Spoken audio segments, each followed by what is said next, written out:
Knock, knock. Who's there?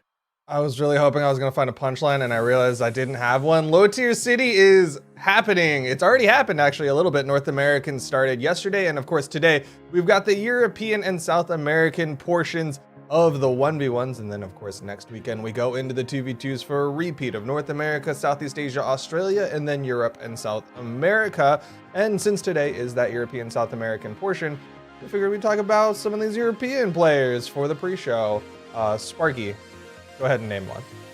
You realize you offered to start, right? Yeah, I know. I really asked us who wants to start, and you were like, ooh, me, I want to start with my wonderful knock, knock, who's there?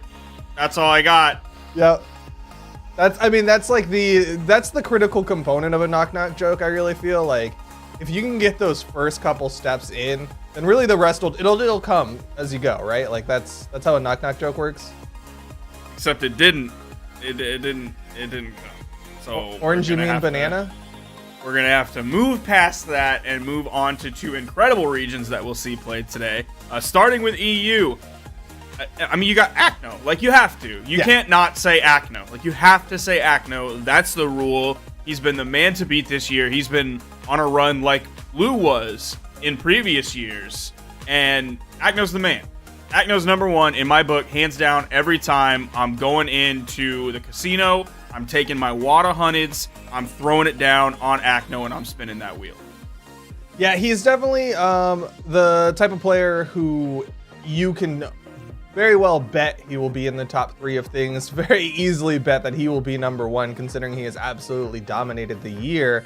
But you know how it is, right? When you bet on the obvious pick, then you don't get as much return for your bet. So I want to hear your wild card pick. What's your 1 to 120 odds? I don't have a wild card pick. I don't think there's gonna be a wild card whatsoever. I think you go for that wild card pick in EU right now, you're losing that money 10 times out of 10. You got guys like the Ninja who have succeeded before when Cannon wasn't thought of as highly, and you're gonna have the Ninja succeeding now when Cannon is much more highly thought of, much more sought after as a weapon to play. With all that experience, he's not coming in after Wednesday's patch and starting fresh and being like, well, I'm gonna go in with Cannon with several days worth of practice on it. Like, no, he's coming in with a lot of experience on it. He's coming in with incredible placements. I believe in Summer Champs, 2nd place. Not so hot for the Ninja. Where did he go in Combo Breaker? Let's look up. He was 17th. A little bit of a rough weekend for him. But I'm feeling that Summer Championship placement. I'm feeling like we're going to see something like that again from the Ninja. Yeah, I definitely think that this is one of those situations where he might have a higher placing finish than we have seen in the past. He was kind of like, when I was thinking of a person who I don't think a lot of people would have put in their top 3 prior to this event, he was kind of my thought, right? Is because he's one of the big Cannon carriers for the region. Of course, we did talk a little bit about Acno, and he's not really known for carrying Cannon. He's kind of just played a lot of characters to great success, so it's kind of hard to really like say, oh, he's gonna come in, he's gonna do what Sandstorms did and just play Onyx. But it is worth pointing out, Acno does have an Onyx and has done very well with it. But I think as far as like European players who have a Cannon, like Ninja729 is like up there as far as names with the Cannon. Yeah, I would definitely agree with that. So that's my top 2 is Acno and Ninja. Acno in 1st, Ninja in 2nd. I'll even call the placements on it. And then 3rd is where it starts to get a little bit interesting, because you have some solid placements for Blue lately, coming in the Summer Championship in 3rd, and right before that in Combo Breaker, I believe Blue was up there as well. He was top 8, finished in 7th, still a solid placement. Then going back to the Spring Championship, it was Blue again in 3rd. I don't know how I'm feeling Blue here. I'm not feeling him as much as I would have in previous years, maybe in previous tournaments. I'm going to go with Heisen. I'm going to call that my wild card for the week.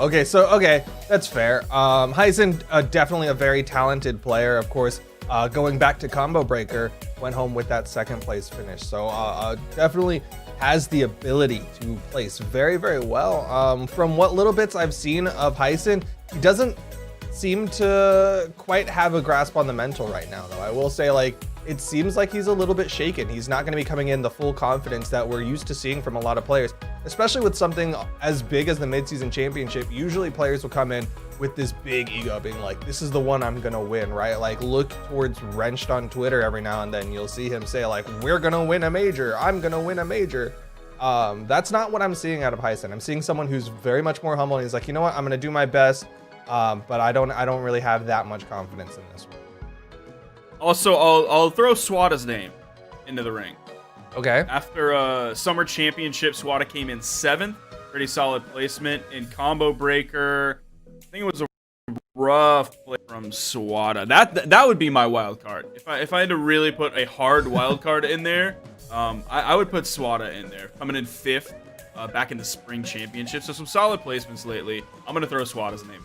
Yeah, Swata's an interesting one, right? Because he comes in with that kind of, he's not a consistent top 4 placing player, right? He's not one that we're used to seeing very consistently, even finish in top 8. So it is kind of interesting to hear you say that. Is there a specific reason, or is it just like your gut says Swata? My gut just says Swata. I'll be curious to see who he's playing. Back in Spring Championship, he was playing Thor, he was playing Petra, he was playing some Jala. I don't think he reported his characters in Combo Breaker online, but in Summers, he was playing. Let's see what his reports were, if he reported the character. I really hope he did. It was some Yumiko, some Hattori, some Thor. So a big character pool leads me to believe that Swata is a person that can adapt to the meta, or he just happens to have a wide character pool where I like Hattori, I'm playing Hattori. Not other sword legends, not other spear legends, but I'm playing Hattori. Same thing with like Yumiko. I don't play necessarily a lot of bow legends, but I'll play Yumiko. Okay. So you threw out a couple of names there. I want to refresh. What is your top 3 again? So you've got Acno, Ninja, and then Hyson in 3rd. Okay, Acno, Ninja, Hyson in 3rd. You know what? I hate that I kind of agree with you. I think instead of Hyson, I might throw a Simple in there. I think Simple's he's still a really strong player.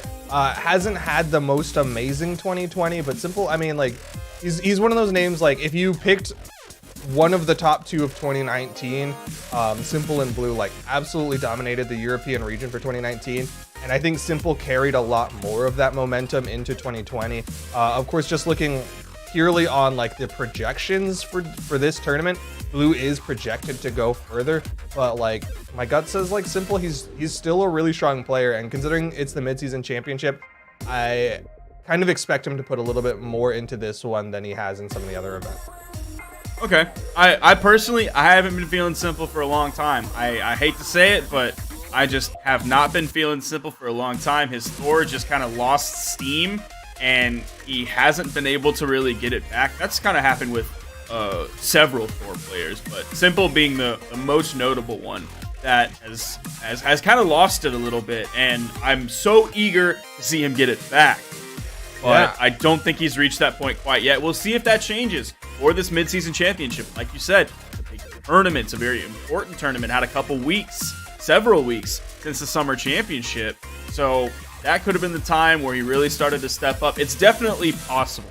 The potential is there. I don't know if he's actually realized it, but the potential is for sure there. I know he's definitely, when his mind is set towards the goal, I think he has that potential. I don't actually have that kind of background detail to know if he's really been hard focused on this tournament. You know, again, it's the midseason championship, so a lot of players did put a lot of effort towards making sure they were prepared for this, but sometimes players are, where do you go?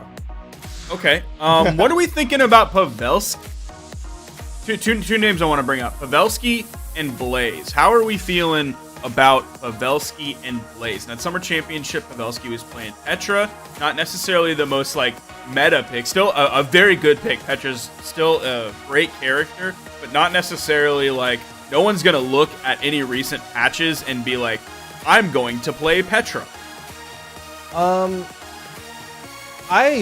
Pavelski's in a weird spot for me because he's one of those players who like I instinctively want to root for. Like, just if you watch some of his matches going from 2019 till now, especially like in 2019, like he has some very high highs. He has some amazing plays, but he also, you'll see him stumble a lot and not really place as well as we kind of expected, just given how amazing some of his plays were last year. So I really want to root for Pavelski, but my gut is that he's not actually going to finish in top 8. Like, he's fun to watch, but I don't think he has the consistency in his play to get those finishes. I really liked when he was on the Lucian, like his Katars were kind of out of this world. And with recent changes, Katars are a little bit more consistent, so maybe he'll have something there. But like you're saying, he's kind of been on that Petra grind, and there's not really been anything to really say like, oh, Petra's really good now, Petra's really bad now. It's just like, she's still in that same spot, and unless Pavelski's really pushing it, then I don't think it's going to be enough to bring it into that top 8 for him. Moving over to the other name that I talked about, Blaze. In Summer Championship, Blaze was playing Brynn and sort of ended the tournament against Blue with the Onyx. Took one game with Onyx, then lost in game 4 to then lose the set in the loser's bracket and get knocked out of the tournament. That's two characters that have been affected reasonably significantly by this patch. Of course, the Spear changes benefiting the Brynn pick, and then the Cannon changes benefiting the Onyx pick. You saw what Sandstorm was able to do with Onyx yesterday. Not necessarily saying that Blaze and Sandstorm are in the same boat, but significant patch changes recently have made players adopt those characters and succeed with those characters where they might not have succeeded as much in the past. So, this patch climate is very interesting for a lot of different players. How are you feeling specifically with Blaze, though? I think you'll see Blaze do relatively well. I think, like you said, both of the characters that he really plays have gotten pretty solid buffs. In particular, I kind of almost expect him to lean back more into the Brynn, right? Because that Spear got those buffs to give it the consistency. Like, his axe is great. Most people who are playing that Brynn right now, their axe is completely fine. Yeah, it took a couple hits on the damage, but it doesn't affect the way that you play it, really. It's just, you're gonna have to play that a little bit more. On the other side, though, I know a lot of Brynns were kind of struggling with that Spear. You saw people kind of changing up the way that they were playing that Spear just to adapt to that meta, but because it's got a little bit more of a consistent setup now, they have a lot more room to play with that Spear. So I think you're gonna see more of the Brynn as a whole, and those who really put in the effort into Brynn prior to this patch to start succeeding even more. So I think Blue will do pretty well. I think I would put him just shy in that top 4.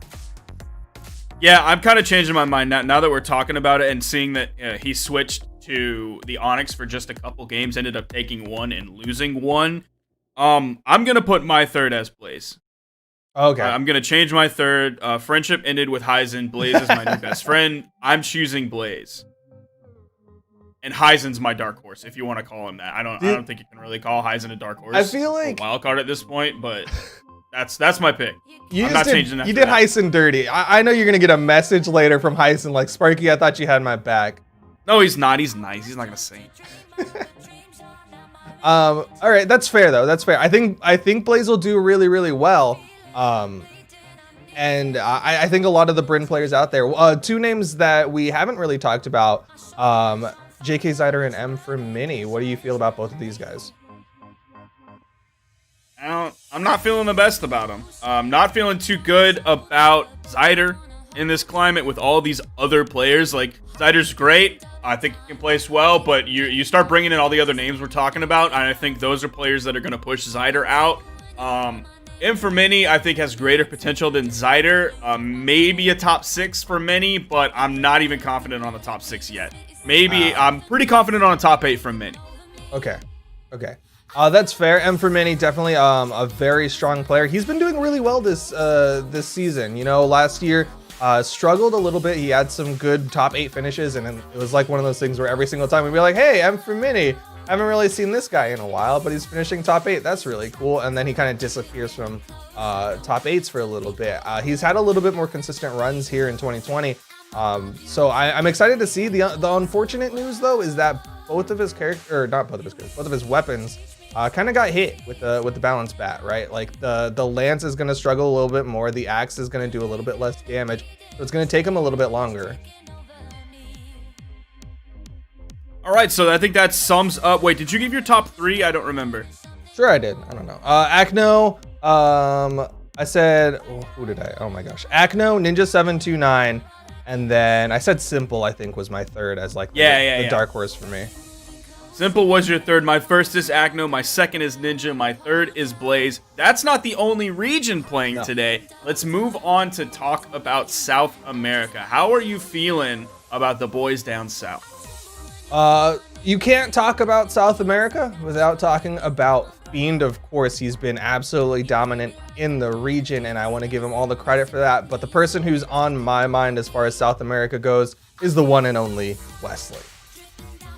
Yeah, you talked about someone playing characters who have been hit a little bit by the patch. Wesley, big Lance player. Those have been hit a little bit by the patch. Now, one thing that could be interesting for Wesley is I think Wesley was streaming previous tournaments. And I believe he said on Twitter, the translation might have been a little bit rough, but he said he's not streaming this tournament. So yeah, without that pressure, maybe he's able to focus a little bit more and bring his already amazing gameplay, his already tournament-winning gameplay, and bring it up even to a higher level. Yeah, I know exactly what you're talking about, and that tweet had my heart thumping a little bit because I was nervous because it auto-translated to he's not playing in low tier city, and I was like, yo, the one who finally defeated Fiend just the last tournament, the one who has so much momentum behind him, the one who like I'm rooting for because I like to see that shakeup in a region, was not going to play. But I think someone commented like, do you mean streaming or playing? And he was like, streaming. It's like, okay, so he's just not going to stream it. And I think that's a good decision, right? With so much pressure on the line with this one, you want to be able to focus all your energy into participating in the tournament and playing in the tournament, not focusing on, hey, I'm playing, but also let me entertain these people because I kind of need that sub money despite the fact that I'm getting this prize pool. Yeah, that was, because I first saw that too, and I was like, oh no, please say it ain't so, Wesley. Then I looked at it a little bit more, and I think it means stream. But, so it's been like this tug of war between Wesley and Fiend in South America. I think they're far and away the top two. Like going back to Combo Breaker, it was Fiend in first, Wesley in second. In its summer championship, it was Wesley in first, Fiend in second. That third place, though, who are you feeling for third? Yo, I got to give it to Power Ranger. I think Power Ranger is a very strong contender. Of course, the teammate of Wesley. He's been doing very well for himself. For a long time, when we go to the 2v2s in South America, Power Ranger's kind of been like the second fiddle, and he's just been there, and you're like, all right, hey, it's the Wesley show with Power Ranger. But Power Ranger's really been starting to show that he is a powerhouse player on his own right. Going in with that Rayman, he's like the only Rayman in competitive, which is so cool to see. And people are liking gauntlets right now. Gauntlets are getting a lot of love. People are thinking they're good. It wasn't like a balance thing as much as people are just like, hey, I like gauntlets now, and they're pretty good as far as weapons go. And he's already got that in the pocket. So I got to give it to Power Ranger for number 3. After a 5th at Combo Breaker and a 9th at Summer Championship, I would not personally put Power Ranger in my top 3 or even my top 4 in there. What I would put in there is someone who's been pretty consistent in the past 2 tournaments, and that's Broly. I would put Broly in my top 3, coming in at 3rd in Combo Breaker, coming in at 4th in Summer Championship. So I'm putting my high hopes onto Broly to top 3 this tournament at Low 2. Okay, Broly, a very impressive player, a longtime competitor alongside his brother Emperor. Always cool to see both of them play. So I can't fault you for that one. I don't know if I would have put him in my top 3. Obviously, I had stated my top 3, so I definitely didn't put him in my top 3. But he's definitely a very strong player, basically guaranteed top 8 finish. One other player who I would probably put in my personal top 4 is DB. Okay.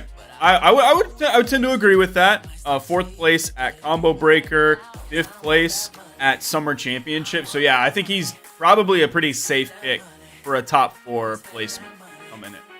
Yeah, DB, very awesome competitor. He's one of those ones who you'll see go out to events, right? Like back before CEO Dreamland got canceled, he was one of the ones who flew out with Fiend, and he was like basically a translator, but also a competitor. he's a really cool guy. He's actually one of those ones who you'll see in Twitch chat and things like that. Like he's just like very active in the community as well, representing that South American region. And he's done really well for himself. Like when going over to twos, because we have a lot of information in that two space, DB has been alongside his teammate able to kind of unthrone Fiend in some tournament. Yeah, I think DB is an incredible player. Been a long time player as well. Like you mentioned him being in Twitch chat. Like that goes back years and years and years before South America really had a community that was visible worldwide. Obviously, they had their own community, and it was a thriving community, but it wasn't something that the world got to see on a regular basis. But DB was going around to the streams. He was in the streams. He was joining streams. Yeah, I love to watch DB. He's been a long time homie in the scene, and I'm glad that he's able to step in the spotlight more lately, because there was a time where he was like one of the top guys, and then there was a time where he was not one of the top guys, and now he's sort of back in the limelight. So that is South America for you. Duke, lay down your top 3 for the people who weren't paying attention. For South America, I got to give it to Fiend, Wesley, and Power Ranger for my top 3 picks. Sparky, what are yours?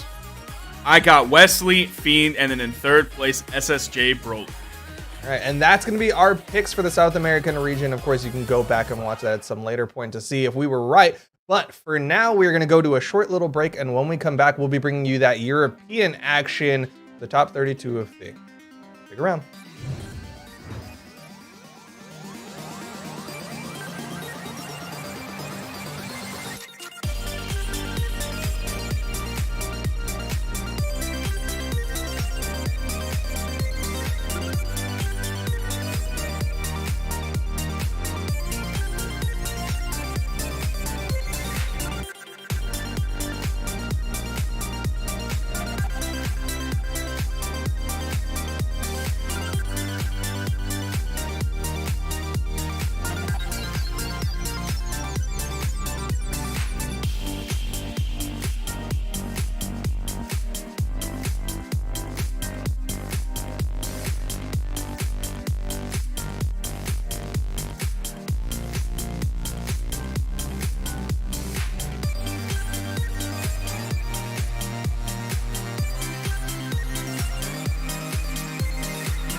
Welcome, ladies and gentlemen, to the Low Tier City Brawlhalla Mid-Season Championship. We've got the European bracket up next for you guys. Later today, we're still going to see South America. These are going to be two amazing brackets. First up, Europe. Big matches coming in here today. I'm Foda. Joined here with me is Steven, an animator on the Brawlhalla team. How you doing, Steven? Hey, I'm doing great. Thank you guys for having me. Excited to be here for some 1v1 action. 1v1 action. It's going to be good. So, we've got a lot of new viewers here today. Let's roll a quick explainer video. We'll tell you guys what's going to be coming up here in this tournament. This is a 1v1 tournament here today, a completely open bracket with over 6,600 people in this bracket here. 8 minutes, 3 stocks, no gadgets. Obviously, no gadgets. Put them back. Top 8, best of 5. A little more than top 8, actually. Now we got winners side, top 32, getting top best of 5s. And we also have the promotion matches in lower bracket. Top 32 are also best of 5s. A little bit extra best of 5s than just top 8. An excellent tournament for you guys here today. Big names coming in. Acno, Goosey, Spider, they're all doing well in their pools. Blaze, Light, Hermison, Blue, Swata, Zapapi. Oh, man, these are just big names. So many big names. Hyson, by the way, Hyson, I think he's going to win the tournament. Hyson? Yep. I think it's Hyson's tournament, man. Okay. Yeah. You know, yeah, I'm pretty sure, dude. Disagree. I disagree. Who do you think's gonna win? I mean, just real quick, because I just want to make quick, easy money. Acno. Okay. Well, that's okay. That's the quickest. That's fair. way. That's fair. Acno is the most winningest player in Europe right now. I think he's the most winningest player in the world, right? Like, has there been a region this year that's been so dominated by one player? Definitely not this year. In ones and twos. Right. He's just totally. He's won every single European tournament this year. Every single one. Crazy, but I think today's the day. Okay, and it's gonna be hype. That would be a great day. Also, 720 poly shot in there. The Ninja 729. You guys heard Sparky and Duke talking about that. With the changes of cannon, real threat. The Ninja 729. Yeah, that's a good point. The and Ninja 720 poly is, shot. He plays all kinds. I've seen him on his stream. He plays all kinds of characters. He's a lot of cannon too. Yeah, he pops off. Cannon's looking pretty nice right now in the hands of the competitors. So yeah, Simple and Fozy. Fozy's also got a great chance, I think. Zider, Machete, M for Mini, Pavelski. This is going to be an insane tournament. Our first match is coming up right now. Actually, it's going to be Addie Mestic versus QS. Hey, what a way to start it off. Yeah, lucky us. I mean, Addie Mestic. This is a good one here. Talking about champions. Addie Mestic used to be the most winningest player in Europe, right? Yeah. Well, why is it not today his day, Foda? Well, because it's Hyson's day. Okay, Can't be more than one person's day. We have neither of them there, so it's QS or Addie Mestic's day right now. Now, Addie Mestic on the Val pick, honestly, that's what you want to see out here. Everybody wants it. I know, right? The White Dragon Slayer Val, too. This is real classic Addie Mestic. And then QS coming in here with a new pick. We've seen QS play a lot. He always picks Hattori. Always picks Hattori. And with Sword and Spear in such a good state, according to the opinion of top players, it's surprising he's going with Fate right now, but he knows what he's doing. He's a professional player. We'll see what he's got. I don't think I've ever seen him play a Scythe, to be honest. Oh, but Addie Mestic? I mean, honestly. Starting strong. This is just all Addie Mestic's match so far. In complete control. Has swapped out like 3 weapons. QS, I don't even think has picked up a single one. Finally grabbing that Scythe. All right, let's see what he can do with it.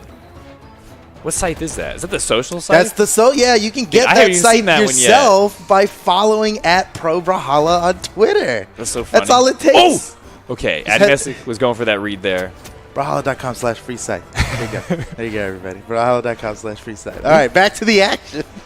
We work on so much stuff. I don't even see these things sometimes. All right, but it's QS, a pretty good Scythe skin, you know, for free. I mean, but QS, though, is going to have to start putting it to use here. Actually, you know what? He's in a good spot. He might be able to. Oh, wow. Addie Mestic went low. QS went high. He was 1 hit away. Actually had a good chance to finish him there. Here comes Addie Mestic looking for the finisher. Oh, QS sneaks right through him and pushes him off the other side. Now QS, without a weapon, has Addie Mestic between him. And Addie Mestic tries to chase him down. Can't find it. Ooh, QS keeps surviving through these sidelight mix-ups. Oh my god! You know, right. Yeah, the community, the amount of options you have after sidelight versus the amount of options that your opponent can do, it just seems like I don't know. People are used to that mix-up on the sidelight and gauntlets these days.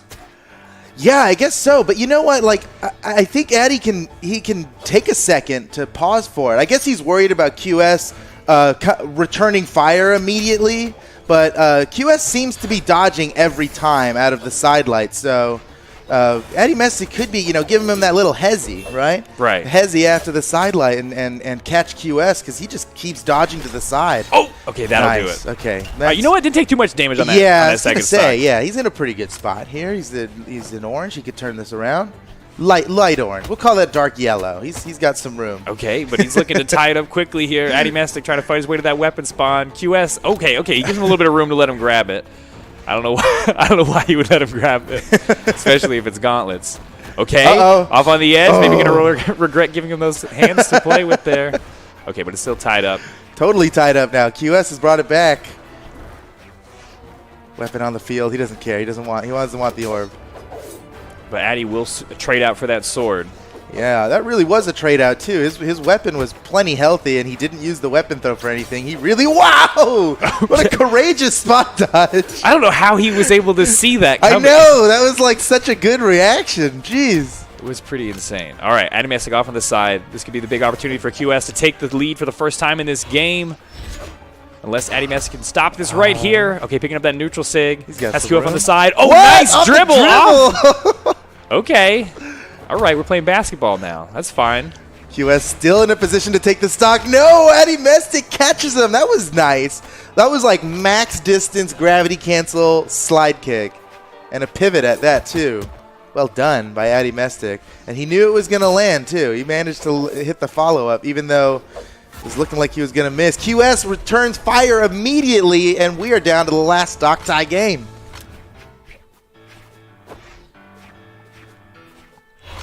All right, Addie was able to grab those gauntlets up high. Fancy footwork. You see Addie Mestic like jumping in place and spot dodging. He really wants QS to make the move. He wants to counter QS here. QS is just giving it to him. Oh man, he has done so well this time. Ooh, lucky. Okay, that could have all been big. Could have all been for naught at that moment. Yeah, I guess it was going for those big plays. Oh, he caught the dodge. Addie's in trouble right now. QS just lets him. His dodge was down. He just let him. Okay, it's fine. He's got all the advantage here. I like to see the players take that advantage, Okay, but Addie Mestic, you cannot give him any room to breathe. If QS drops it now after that. Okay, anything can happen. You're off stage. Oh, he was going for that nair, but the bottom of the recovery picks up. Yeah, that could have been real bad for QS here. We're coming to the final moments of this match. Addie Mestic's so damaged. Anything from QS will do it. But Addie Mestic is catching up now. QS. Game's even. He's got the scythe. He's got to get it done with the scythe. Oh, no, it was it. Lucky to be alive. QS barely avoids death. That's got to be that's it. going to do it. There's no way. There's no way. Is there? No. Yeah, there's not. Okay. There is not. Game 1 to Addie Mestic. This is a best of 3, remember. We're in top 256, but this is the match to get promoted into top 32 on the winner's side. So big win for whoever gets this. I love the slow-mo on the dead taunt. That's good. That was so good. That is the best time to use that taunt, though, when you know you're dead. You're just actually dead, yeah. We're just letting people know. It's just hilarious. Rip. All right, no character changes here. Going to Apocalypse now, though. Okay. A little bit of a change up. I think this, I would say Apocalypse, I always put that in the category of the small wall maps, because it is. Yeah, well, a little bigger. A little bigger. It's a little, It's still in the same category. It's the chonker of the small walls. And I would say people with SIGs like Addie Mestic has neutral SIG that can dunk off the side. The sword on side. gauntlets. And, the sword side specifically is the dunk master. Yeah. So, I don't know. I like this pick more for Addie, with gauntlets on a map like this, we were watching the NA tournament yesterday. We saw Sandstorm pulling off a lot of gauntlet downlights to guard the corner, and he would follow that up into a dash jump ground pound. Just straight up downlight dash jump ground pound. It works so well. But you don't see many other players going for that here. The ground pound will definitely be deadly. Oh, big side air coming out. Has Addie way off on the side of the stage. Able to make it back, actually. Pretty easily. Weaves his way back in there. QS didn't lay on too much pressure. He's got another opportunity here. Disarmed off the side. QS disarms himself. He steals the weapon. Now Addie Mestic in a little bit of trouble. No problem. Goes over QS, grabs his own sword. Still fighting for the first stock here. A minute into the game. This could be it. QS. Looking for wow. He knew exactly how long he could stall out there. That was getting dangerous. Yeah, they were both playing like the waiting game there. Who could position in that exact moment. Still fighting over the first stock. Oh, that weapon throw might be enough to give him the chance here. Yes, the ground pound. Nice. That bounce off the floor is exactly what he needed when he threw that weapon. Catching Addie Mestic. Nice play. Now he's got to push this for a damage lead, or there was. It didn't matter that he took the first stock. I mean, after the results of the first game, you can't feel too secure in your lead against Addie. Yeah, because he's got such explosive potential there. The uppercut. Still alive. Almost taking him out. Bringing it back. We got to see a game 3 here. Nice dodge. Nice dodge. Oh, what? Oh, I don't know why he faded down like that. Was crazy, but okay. Addie Mestic wanted the weapon throw. I mean, he wanted the weapon grab, so he didn't go down there unarmed, giving QS the chance to come back. Didn't matter as he managed to secure it anyway. Pretty much tie game. Addie Mestic evened it up. QS stealing the weapon from Addie Mestic. Addie unarmed, doesn't care, punches at QS away. He should be able to grab that weapon. Oh, QS stealing it from him. Addie still unarmed, in trouble. Nice signature. My gosh, he's another keeping weapon it change. going. He just will not let Addie Mestic have a weapon. There's another one. Addie manages to grab it. And he's so damaged, though. How is he going to catch up on all this damage? Until this stock is done, though, it's still a stock. That's true. Okay, it's not a stock anymore. That's a full stock lead, dude. QS about to bring it back. Take us to game 3. All right, these are best of 3 right now. Yeah. Correct. All right. I watched the graphic. Yeah, it says it on screen. Oh, yeah, it does. All right. QS, he has not done any damage to Addie on this new stock, dude. He took that first stock early, and Addie is committed to catching up here. Oh, I mean, he's got the weapon to do it. The gauntlets, off stage, can finish Nice the stock at combo. any health. But QS, laying on the pressure with that orb. Nice. Oh, my goodness. He's about to take this game. Oh, my goodness. He disarmed Addie as well. He's got the best opportunity. He went out there for it. Nice. QS taking the game. I love that. I love that he went out there. He just starred right into those demons coming out of the depths of hell just because. He knew he had it. Why not come out and join the party? Oh, there it is, the ground pound. Yeah, look at the replay on the last stock. Hold on, after this one. This was all right. This was all right. But look at the last one. All right, here. KO. Look at the last one here. He went out so yes, perfect. Perfect. Because that Zider also disarmed Addie Mestic. Right. It was his best opportunity to go aggressive off stage and get the KO. He nailed it. Game 3, ladies and gentlemen. Next game wins. And this is to make it into top 32, That's correct? right, yeah. On winner's side? Top 32 winner's side. That's huge. That's huge. You get into top 32 on the winner's side, and then you just win 2 more games in top 32 winners, and you're in top 8 winners, bro. And then it's just 3 games to win the tournament. Easy peasy. Easy peasy, bro. Just anyone can do it. Addie just has a good 6 wins ahead of him to take the gold. I think he can do it. Okay. QS stock. Looking already good for him this first stock here at game 3. Taking the lead. Uh-oh. QS. Pretty good lead at that. Kind of in trouble here. Yeah, has QS in the red. Nice dodge. Looking for the follow-up. Wow, you see Addie chasing him down. Oh, see, QS is doing a good job of mixing up his dodge reactions. He's not only is he dodging to the side, he's also dodging up and jumping away. That's kind of as good as it gets when it comes to getting away from that gauntlet sidelight follow-up. In the beginning of the game, I was criticizing him a little bit, but QS was only dodging over, dodging left and right, which is a real easy follow-up for the gauntlets. But QS is definitely making it hard for Addie to follow up off his sidelights now. Yeah, he's kind of neutralized that big tool Addie Mestic has to secure KOs. Oh, but wait, the ground pound and the nairs are still good too. Right here. Oh, Stop yes, the recovery. What?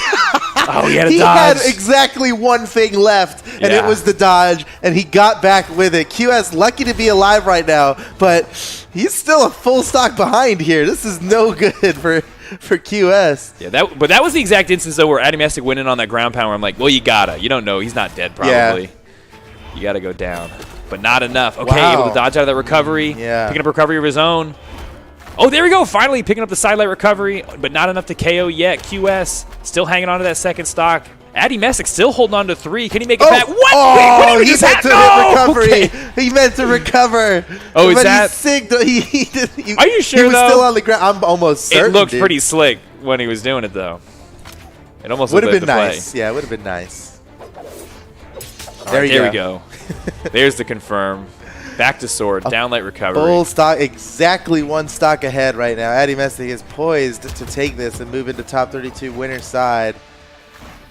QS on his final breaths here. He has to make a lot of plays in a row without getting hit.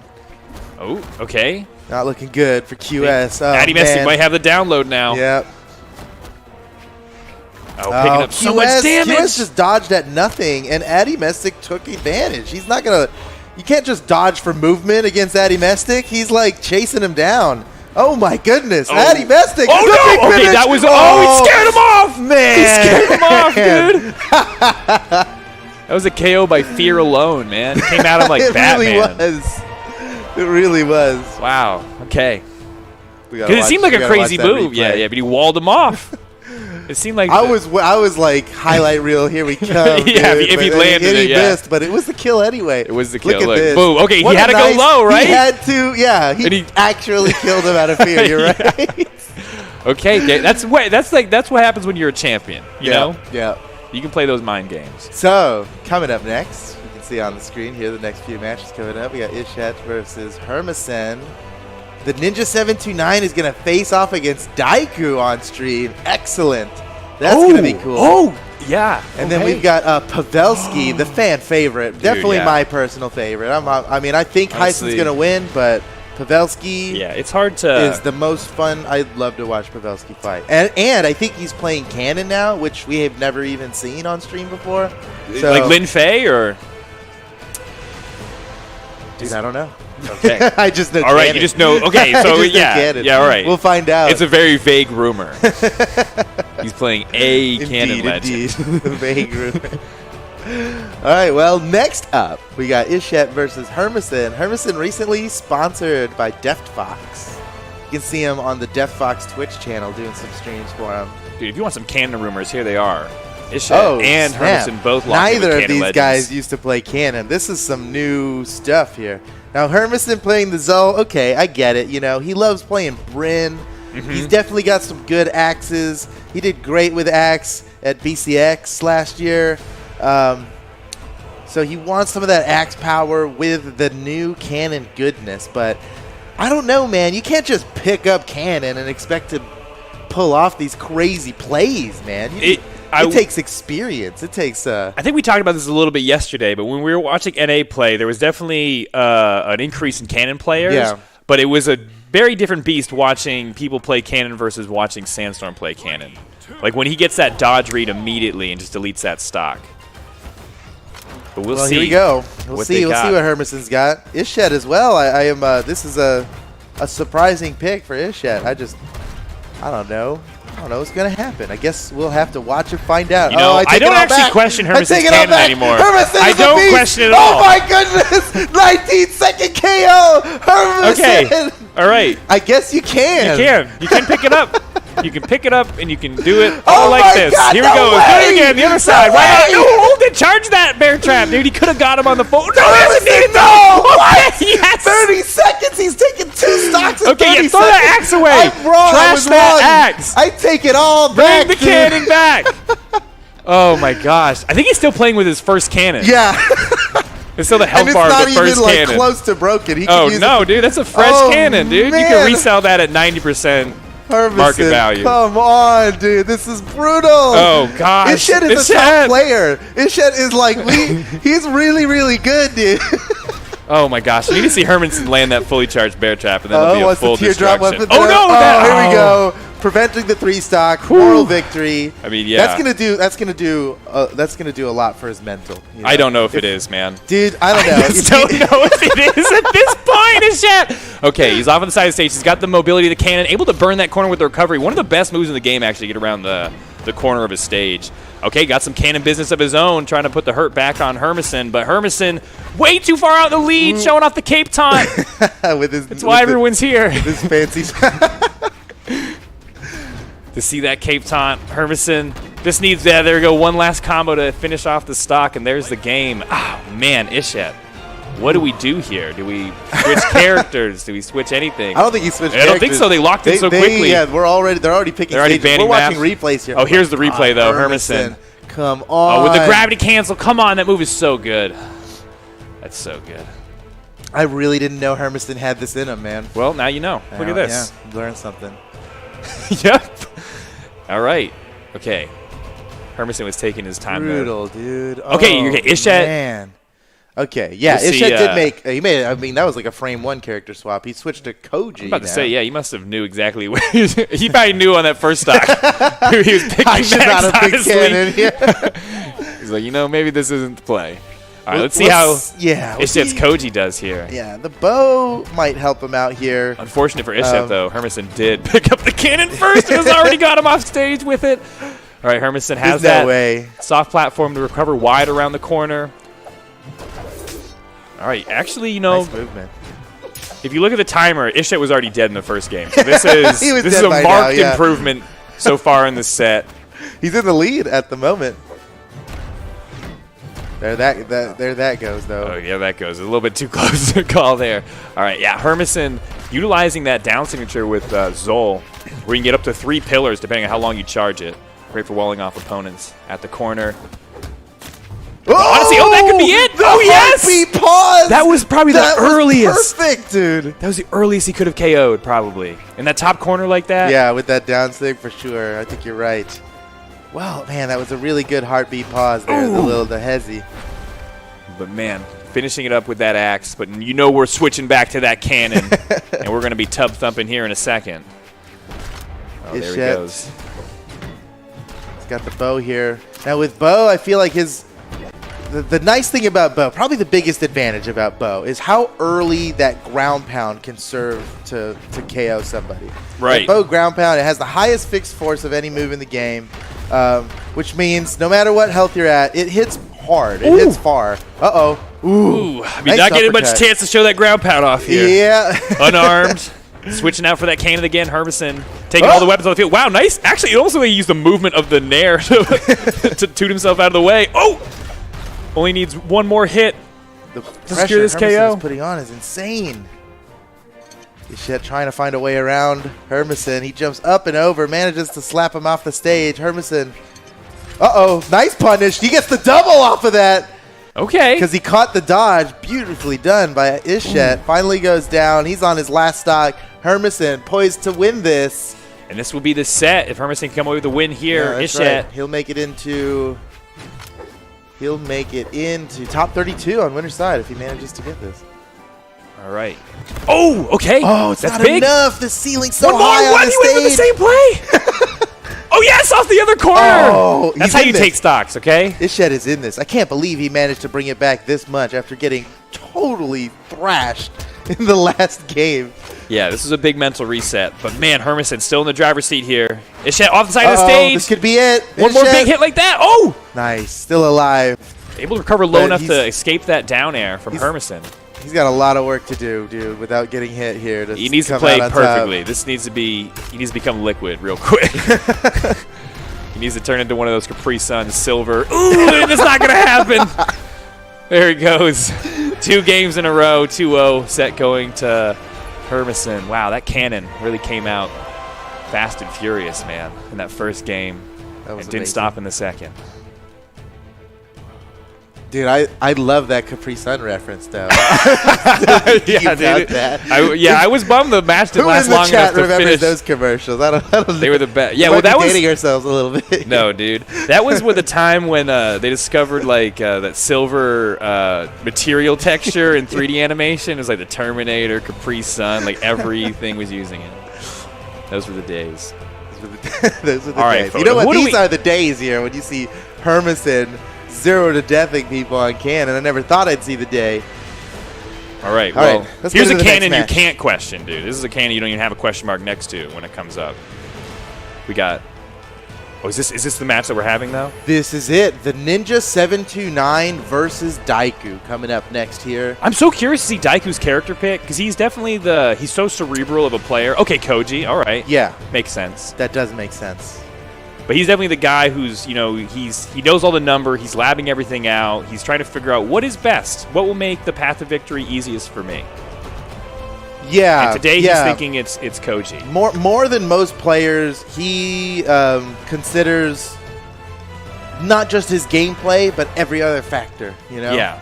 Down to like even the down to like minutest. his mood. Has he worked out? Does he have like the endorphins from? You know, he's right. He does everything he can outside the game to make sure his game is true. good. So yeah, I've no seen him in the surprise gym, dude. that He's got some lats. This see if he can flex him here with the Koji. Well, the Koji pick there's probably a lot behind it, just more than I think I'm good with his sword or whatever, right? I think he's put a lot of thought into this.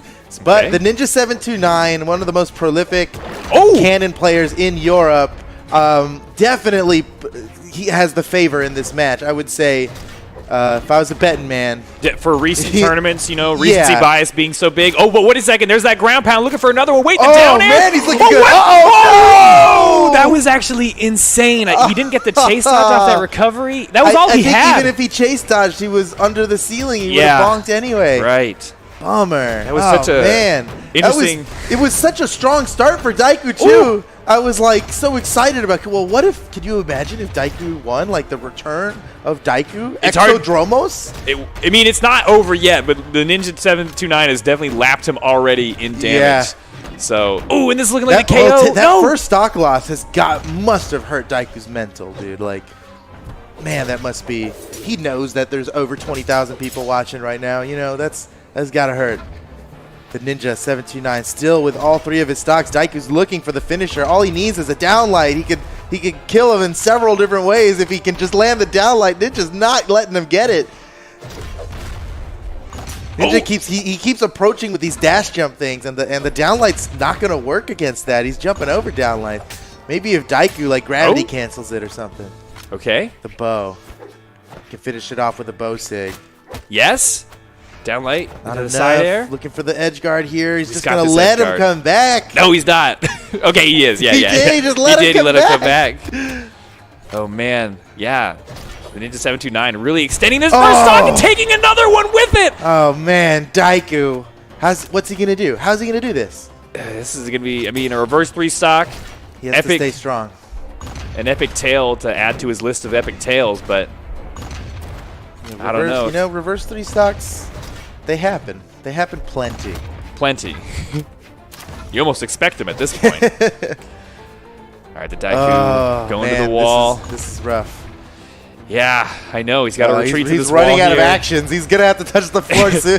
And honestly, Ninja 729 kind of playing one of the best characters to just ignore that Yeah, that's strategy true. altogether. That's true. He could just neutral sig from a mile away. He's got neutral sig what and an neutral option. light. Okay. Dude, Ninja. You can tell. Oh my goodness, Ninja. He's gonna survive Don't this. 3-stock Makes it back Daiku. again. You can't 3-stock Daiku. Has the pressure on. Fighting for that. Oh, he wants that 3-stock too, right? This He is more so important than anything. does. Yes. He Oh, so what? does. How does he land that No, squid he so got often? a Oh, 3-stock straight Daiku. through. How did he sneak through that? Okay. This is so. He's- We're just. okay, there it let's is. go, Daiku. Woo. Not getting Yes, 3-stock. that's Bust out right. the taunt. That's right. What avatar did he have? Was that the founder's That was the pack? beta Oh, the avatar. beta. Okay, Yeah. yes. He's showing off the old school The pride beta there. avatar is limited to I think it's the first 30,000 or so people that have played. I don't have it. Like if you look at your Brawlhalla ID, it just counts up, right? Right. The number 1 is Tivris, he made the system, so he made himself one. Yeah. A bunch of the other devs are 2, 3, 4, etc. And there goes Daiku's last stock. And the cutoff for beta was Man. something like 30,000. So I mean, Daiku is one of the first 30,000 people to play this game. Even less than that. His number's lower than mine. I know that for sure.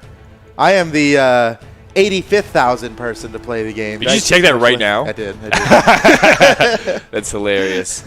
All right. Okay, I like this. I like what Daiku did. He changed his color swap. Not going to change the character, but he knows that, you know, he needs something to change in this game here. You know what? Oh, wait. Color swaps do make a difference. Chat bro. can't even see that yet. Gotta look good. Gotta look good. All right, but man, the Ninja 729 really, I don't know. That looked so strong. It was. You know what? But and he was landing. Daiku lost that first stock in such a horrible way. That's true. It just killed it for him. It killed all his momentum. He was looking great before that. So maybe this reset now. All right, try again. Going back to Mammoth. I think he can get it done. It'd be very exciting to see Daiku farther into the bracket. One thing to look out for is the Ninja 729. You can tell he's got so much experience with this character because of the way he uses some of their... Whenever I see somebody landing consistently the hardest to land hits, like the down signature on cannon where you shoot straight downwards. Yeah, he uses that so often. I know. He somehow manages to land that really difficult to land move. And when I use that move... creative, crazy ways. Yeah. So it's difficult when you have a person who's that... you know, well aware of all their options at any time. Yeah, for sure. Yeah, well, no doubt that it is a difficult matchup here for Daiku to fight. Ninja. That weapon throw, that classic weapon throw right just over the corner. That is so the Ninja. That's his signature move, dude. The weapon throw just over the corner. Okay, swapping out. I think this is the first time we've actually seen him make a play at all with the sword. I think it's just been a projectile so far in the previous game, but now switching off to the sword. Maybe he has some tricks in there he hasn't exhausted yet. Trying to keep himself in this set. Because if he wins this game, that's it for the set. That's it, yeah. He moves on to top 32. He knocks Daiku down to the lower bracket. Both of these players are capable of top 32 and beyond. The Ninja, I mean, the Ninja got second place in the last singles tournament. So this is definitely, you know, Daiku would be pulling off an upset quite a bit here if he managed to win this. But wouldn't that be such a triumphant return? It would be, I would be excited to see I'm that. like kind of already living in that reality, and I hope it happens, but it just looks so difficult here. The Ninja, such a formidable opponent. Nice. Daiku just charge it in there with a neutral air. He's got to end this stock quick. As soon as the Ninja starts gaining momentum in the... that's a momentum. No! That's a lot of momentum. He touched the wall. It's not over. The Ninja staying in there unarmed. He got the sword. Sword versus sword. That was looking grim for a second, but... Daiku hanging in there. Didn't take too much damage. Really has to clear off this stock from the Ninja if he wants to stay in this game. Well, no matter what happens, Daiku won the skin game here. He did, yeah. It was a pretty cool look. It looks good in Gold Forge like that. All right, the Ninja off on the side. Daiku puts some pressure on with the bow. Nice area denial there. Man, still looking for this first kill. I feel like the bow... never mind. The bow what, Foda? I was going to say... The bow what? Can't KO with recovery? Kill power. It seems great for building damage. Yeah. But, oh, come on, Ninja. Trying to style on Daiku. Ooh, okay. I mean, it lacks some raw kill power, but with your options off stage, you know, with the down air, yes, you can definitely give somebody. It managed. Oh, he almost gave it to him. Yeah, he almost got a chase dodge off of that. That was close. All right. Potentially Daiku's final stock of the winner's bracket. He's got to turn it around right here against the man who placed second in the last tournament. Oh, as you were saying that, dude, an entire combo was happening. That was a loop. He got 6 hits off doing 2. That was amazing. Are you okay, I'm choking, dude. That was amazing. Foda actually just choked on that combo. That combo had too much in it. That combo was a choking hazard. All right, let's see the game. Somehow, no, the down sig, just like I said, in the craziest situations. The Ninja 729 able to pull it off, securing himself the game. A swift 2-0 against Daiku. Now down to the lower bracket. All right, let's see what we got here. Okay, so there was where Daiku almost got that hit, would have gave him the chase dodge back. But here's that big, this combo almost killed Foda. That was, that's the combo that almost R.I.P. Foda. That combo was almost too much, and there it is. That signature. Oh my gosh. We have so many good matches lined up. I'm super excited. Yes, we do. Let's talk about it. Okay, so that was a great match. Congratulations to the Ninja. Daiku, I'm sure we'll see him again. Looking good for the Ninja's run. He'll make his loser's bracket run. Up next, it's going to be Pavelski versus Daiku. Oh, no, sorry. No. What? Pavelski versus Kixie? Dude, you need to take a break after that last match, dude. Dude, that one got me all messed up. I got more messed up than Daiku did. And you're about to get real messed up because Pavelski's going to be on screen here in a second. I know. I love watching Pavelski. This is going to be so exciting. Is this, wait, Kicks? How do you pronounce? Kicks? I'm not too familiar Let's with say this play. Kicks. Kicks? I like that. All right. Or Kicks A. He has like the accent over here. Yeah. Kicks A. Well, we can call him Kicks. Kicks. Kicks is, we've never seen Kicks on stream before. Okay. This is very exciting. He must be excited about this. How many people are watching? Potentially, 30,000, yeah. something like that. Potentially the gnarliest player we've ever seen. Completely. He might be. How exciting it would be if he just showed up Pavelski right here. I mean, especially on guitars too, right? Oh yeah, dude. That would and be, Pavelski's not playing guitars. Yeah, but I am actually really interested to see Pavelski's Onyx here today. This is, if we're looking at rank, if we're looking at stats, if we're looking at tournament history, this is all Pavelski by a mile. He should. We're just looking at the first 20 seconds. Kixie here, but let's see. Kixie, his movement's looking good already. I think he's got a shot. And also, we've never seen Pavelski. Okay. Let's go. Oh, some good reads there. He went for something extra spicy at the end. He might make Pavelski switch to guitars if he manages to take a game off. I would love that. Would be cool. That would be cool. I like that reality. Oh, but I don't know if that's going to be our reality. Almost got him. Kixie in trouble here. Oh, nice! That weapon throw does it! Wow! Oh, man. Man, blessed by a couple weapon spawns there. Had all the resources. Wow, and still keeping them all down. Has the only weapon on the field with the cannon in hand. Kixie looking for his way now, grabbing that axe. Let's see what he can do with it. Only had the guitar as the first stock, but maybe this is the weapon he favors. We don't know quite yet. But definitely, it could be good for scoring the KO on Pavelski. He just needs like one good Zider, maybe more than one. That Onyx can live through a lot. There's one. There's already the one. Oh, wait! Love that option. The gravity cancel neutral. He can still make it back with all these Ziders. He's got Wait! No! Oh no! How did he grabbed that weapon again? That was crazy. That was a good dodge by Pavelski. Kixie almost got him. You know what? I like that, though. Because the thing is... damage is damage. Damage is damage, but also the way that the first time he set that up where the bounce off the wall hit Kixie from above, you could straight up gimp somebody that way. That's true. You know, and if you're playing until the whistle... Whoa! Oh, let's go! Kixie! Yes! That's it! Oh, that's exactly what we're hoping for. Big pop-off by Kixie. Doing that all with guitars. Pavelski's weapon that kind of put him on the map and put him on everybody's tongues, but now Kixie stealing a bit of that glory. Okay, with almost a full stock lead. Dude, who is Kixie? This is did you accidentally predict it? This is exciting. Did we just? We're gonna see. Is this a new legend in the making?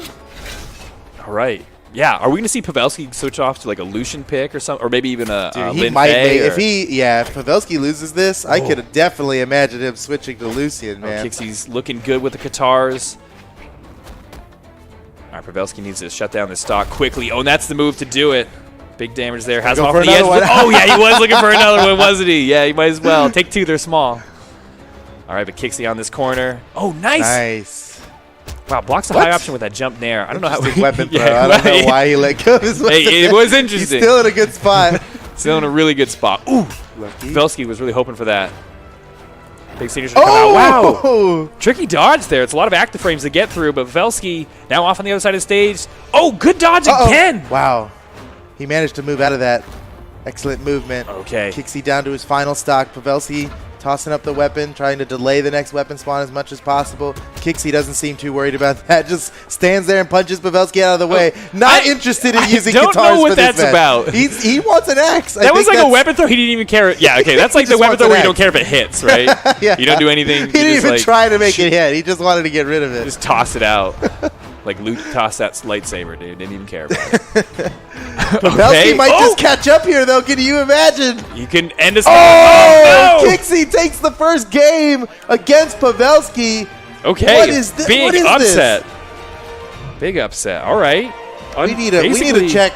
Someone check Kixie's tournament history. Is this a Smurf? Who is this guy? Yeah. We need more information. This might be a new legendary player in the making. Maybe Pavelski's playing with his left hand and his right hand.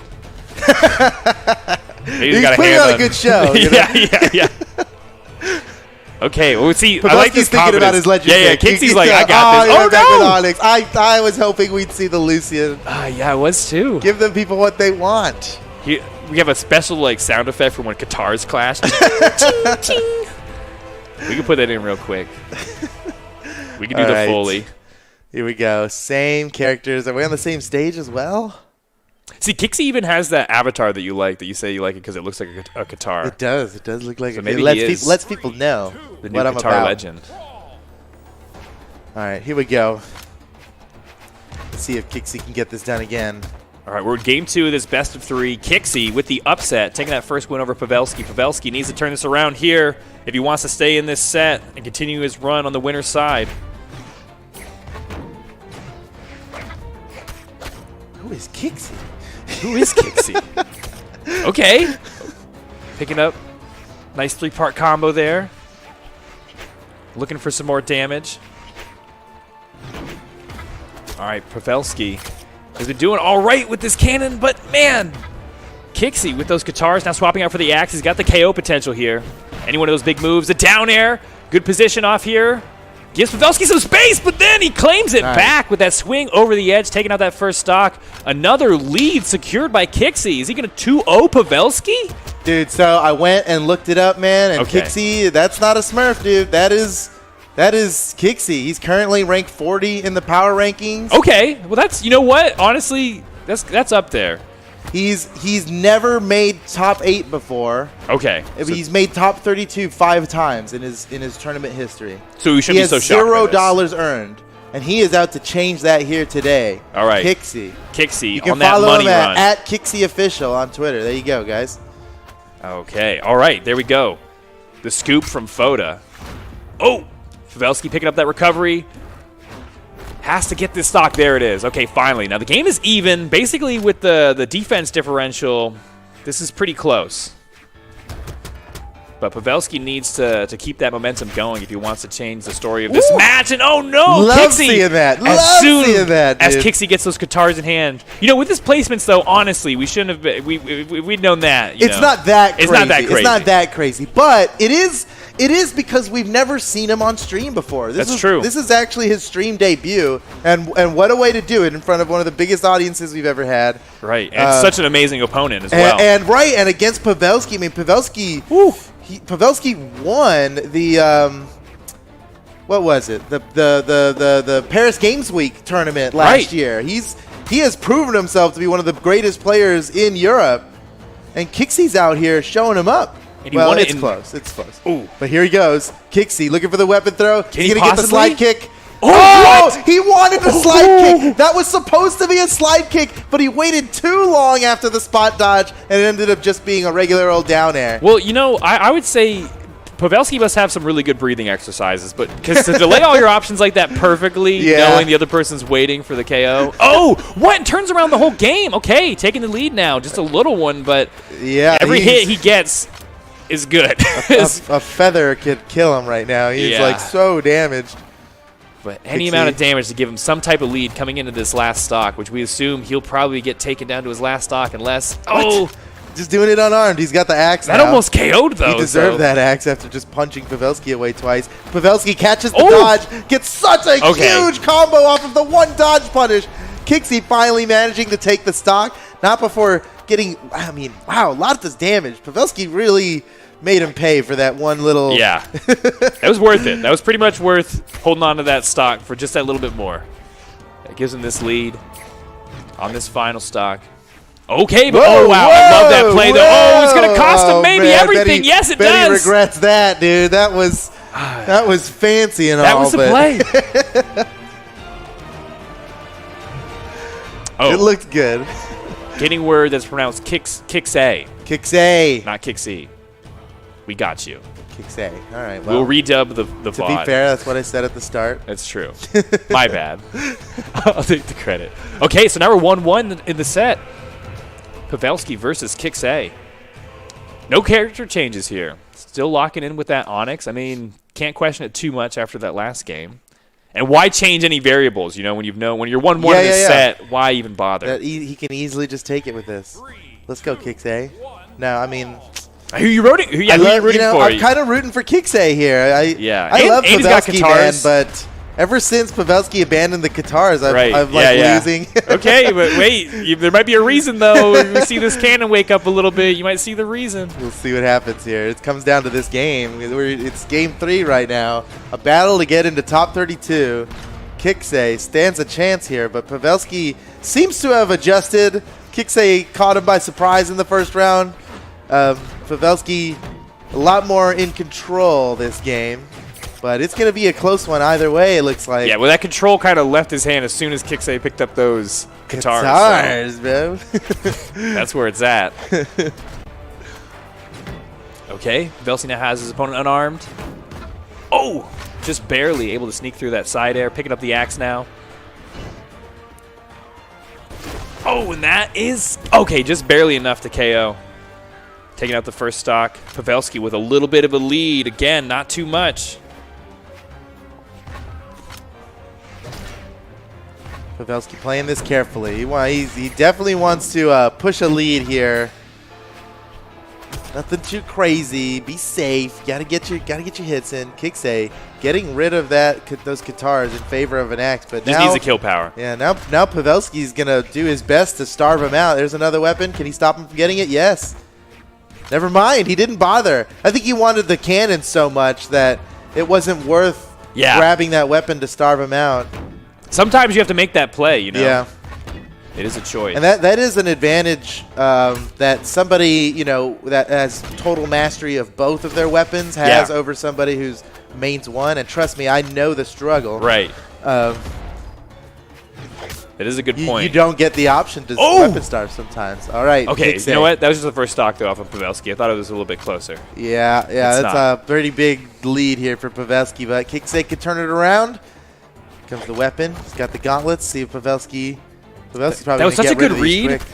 on Kixay's movement there to turn around, catch him going through him like that.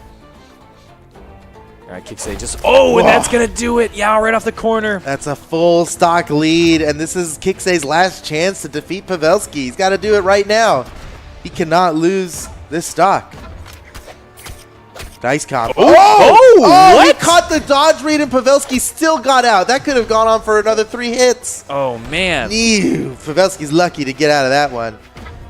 Well, I mean, leave it to Pavelski, though, to know the routes in and out of a guitar That's combo. a good point. That's a good point. Maybe he's it's he not right knows to say that he was map. lucky. He was actually he's a beast, so no wonder he managed to get out. He also locked in a second cannon now. Yeah, clearly. So that'll serve him well. That's the flavor of the tournament, but you can't really... Oh, caught him on the dodge! Honestly, bringing this back... Okay, this is big. Has the axe now. Big side air potential for KOs. Oh, that ground pound would have been it. Has another opportunity. Pavelski was going aggressive on the edge. All right, now they're swapped back up on top of the stage. Kixay with those guitars. Kixay desperately looking for this KO. If he can manage to get it without taking any more damage, that'll be a pretty much tie game. And yes, Kixay's done it. Ladies and gentlemen, we've got a match. Game 3. I can't believe this. Last stock. This is going to be good. It was looking kind of bleak, but now this last stock turning it around. Okay, Pavelski, they're both... You gotta be careful, they gotta be careful out here. So nerve-wracking right now. This is such a big game to win. Get into top 32 on the winner's side. Kixay's in trouble. In the red, Pavelski looking for the final killing blow. You can see him just pacing around looking for the opening. And there it is! He got it! Pavelski wins! What a close game! Kixay, an amazing showing here. His first time on stream in an official major. Man. But Pavelski prevailed. I mean, Pavelski. Do you have a notebook of Pavelski puns? And how long have you been sitting on that one? That was immediate. That was off the cuff, I promise. You know, I'm pretty proud of Sometimes you. I get them, dude. That was good. Steven's the quick wit here, but sometimes I get him in. I mean, I'll give you credit on that one. That was a good one. That's all I wanted. Yeah, Pavelski's going to continue his run on the winner's side in top 32, but, you know, I have a feeling it's not going to be the last we're going to see of Kixay either here or in the future in Brawlhalla, so. Yeah, I think so. Very good showing from Kixay, and congratulations to Pavelski. Moving on to top 32 winner's side.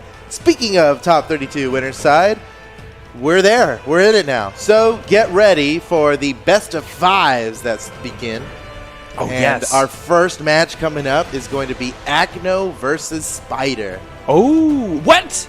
Okay. Spider, a.k.a. Spider Pig, as we used to know him. Okay. Like last year or the year before. He used to be Spider Pig. Spider now. We've seen Spider Pig make top 8 before. We've seen him in top 32s very often. But going up against Acno here, you can't be confident. I don't think anybody can go into a match against Acno these days confident. You wouldn't. I wouldn't. If it were me, I wouldn't. Oh, check out this top 32 bracket. Cool. Nice. All right. Nice. Precis Maurice versus Pavelski. Chedro versus 720. The Ninja versus Addie Mestic. Blaze versus Hermison. Zider and Machete. Blue and Swata.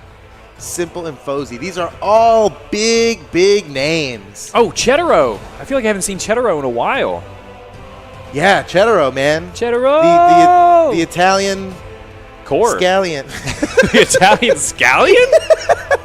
Is scallion even a word? Yeah, dude. Scallions are like they're a tasty treat. They're like weak onions, aren't they?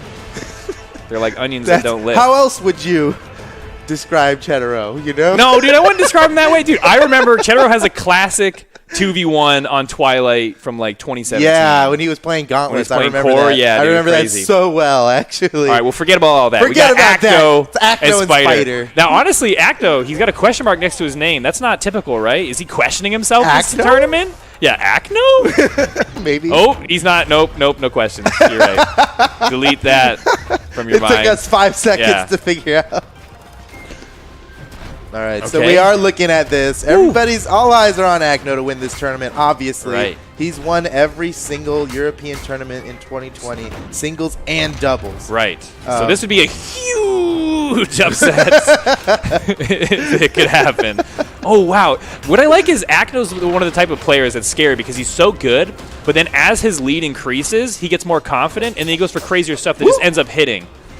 Because why wouldn't it? There That's it goes. true. Yeah, he's so freestyle. Yeah. Acno. He's similar to, it's a similar thing that's scary about. Oh my gosh. Oh, so brutal about watching Sandstorm play is that he just only gains confidence throughout the match, and then it's a snowballing effect. You see him start having fun, like Right. messing around, doing. Oh, crazy. that looked fun. Jeez, that looked fun. Oh no! Wait. Okay. Wow. Really? Man, he tricked everybody. I think he did that on purpose. He tricked everybody. Maybe. Honestly, I think you're right. I think he played possum so that Spider wouldn't even attempt. Okay, but there goes Spider picking up the might recovery. actually be right. I think it was a little bit of a mix-up. Dude, that's galaxy brain stuff. Like that's key. He's that's like, crazy. oh, I'm dead. Haha, no way. Sucker. Comes back. All right, Spider, he's keeping up. But, yeah, honestly. Securing still that behind. KO. Acno's got a comfortable lead here. Oh my gosh, right? He's just relentless with the. No, he's gonna go for his third stop, dude. One more,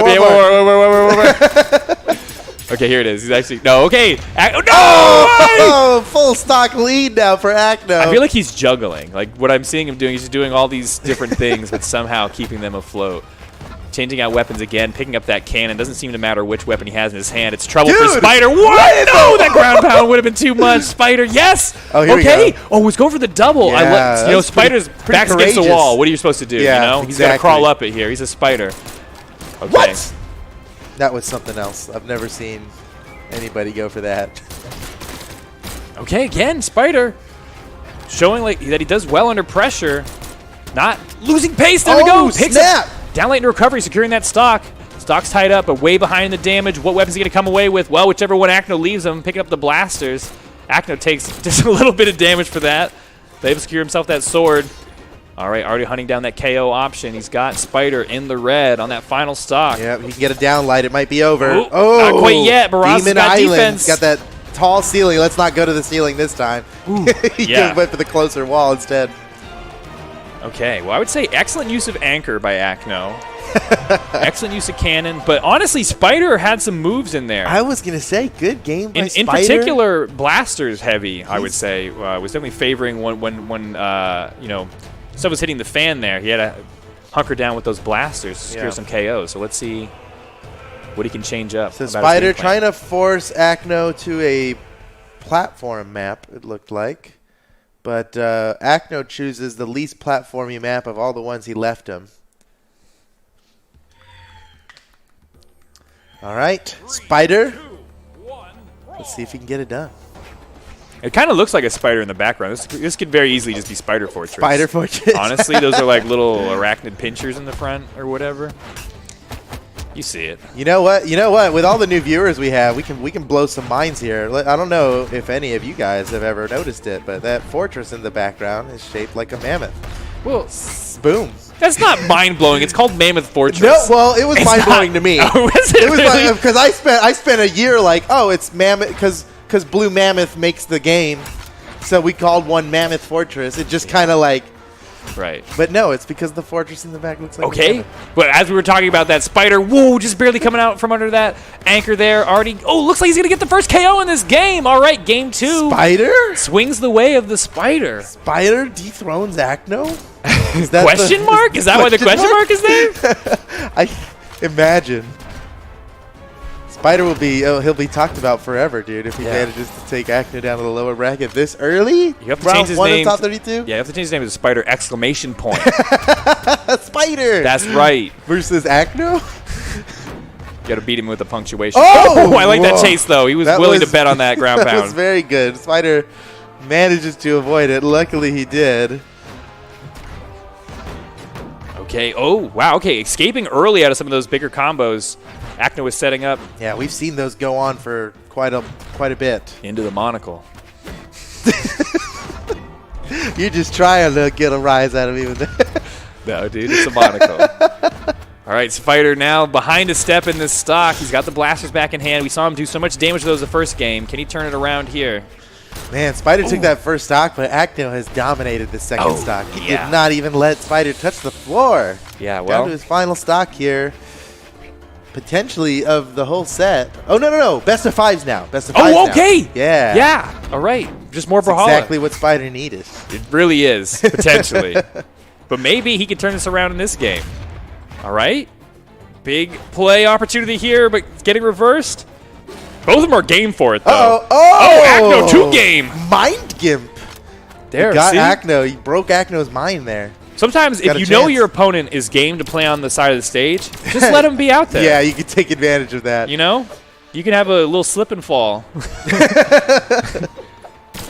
on your own.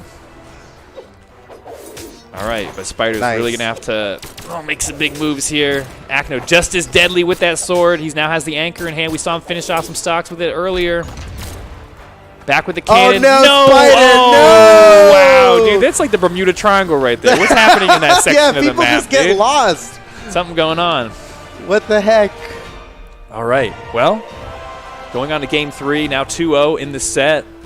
Not a huge surprise, honestly, that Acno is kind of waltzing his way up to potentially grand finals, you know, without breaking a sweat. But maybe Spider will get him sweating here in this third game. I mean, what do you do? What do you even do? Just play your best, I guess. That's all you can do. That's all you can do. Looks like he's trying to take Acno to a small map.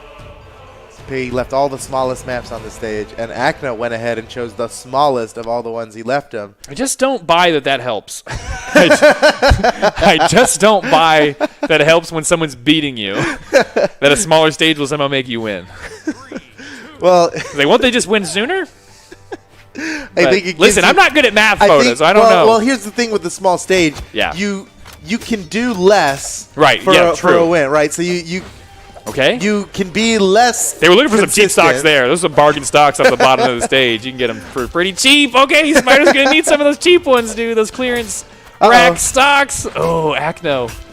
Oh, picking up quite a bit of damage from Spider's axe. Just trying to get that cannon, but now with it in his hand. I feel like we haven't seen a Barraza axe neutral sig in a while, dude.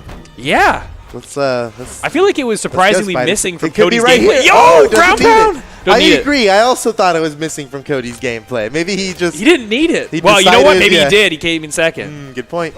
Something to think about.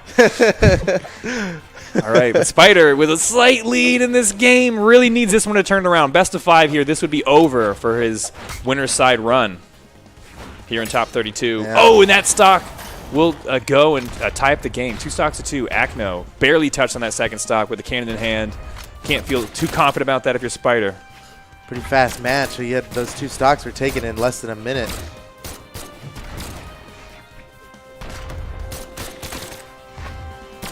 Uh-oh. Oh, Acno's going to take advantage of that. Okay. You know what? Spider got off easy, I think, from that one.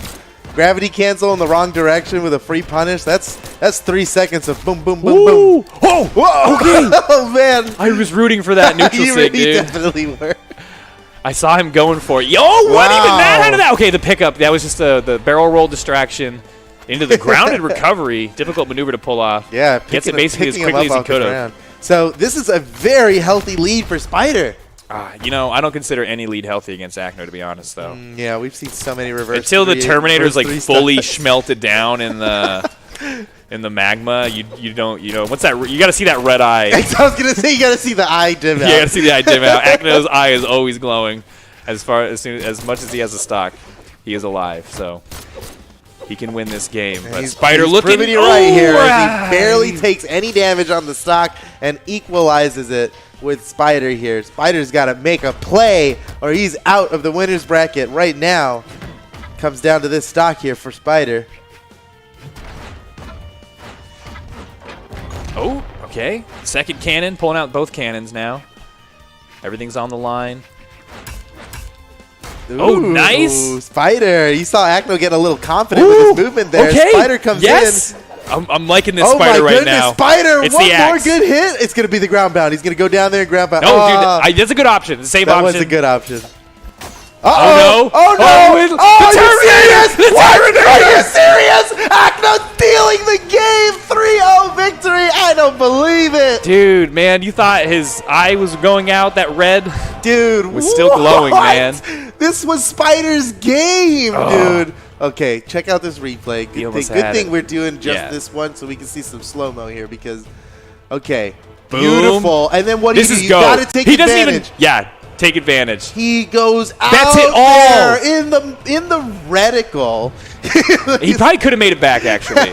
But that was just... That was awesome. Acno, he's proving time and time again why he's the #1 player in Europe by a very, very long shot. He's so #1 that he could probably lose this tournament and still be #1.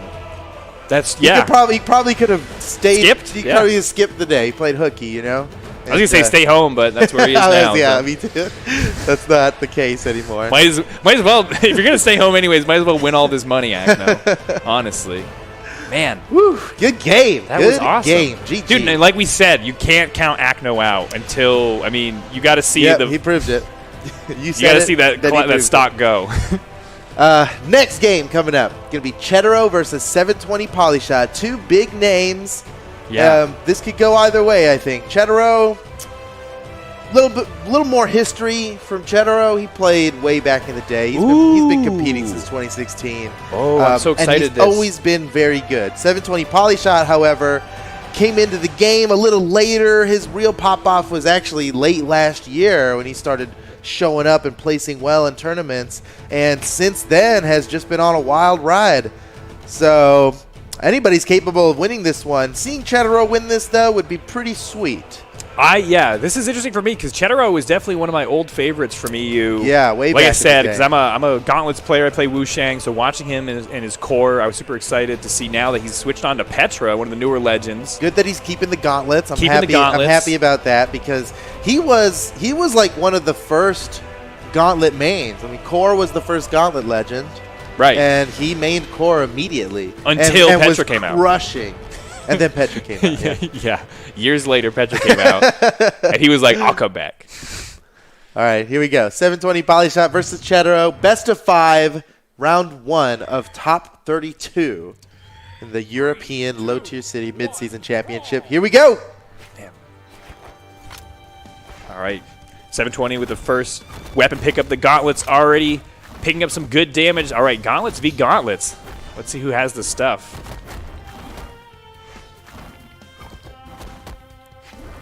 It's interesting when you're playing against somebody who has so much familiarity with your weapon. Oh, but maybe it doesn't even help, though, if you've got those reads.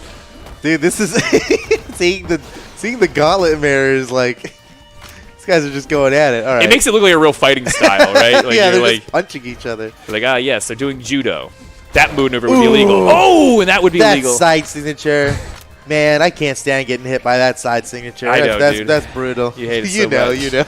I've heard many complaints from Foda on that one. But it is good. Okay, Oh, there. Nice read. Chedro, that was beautiful.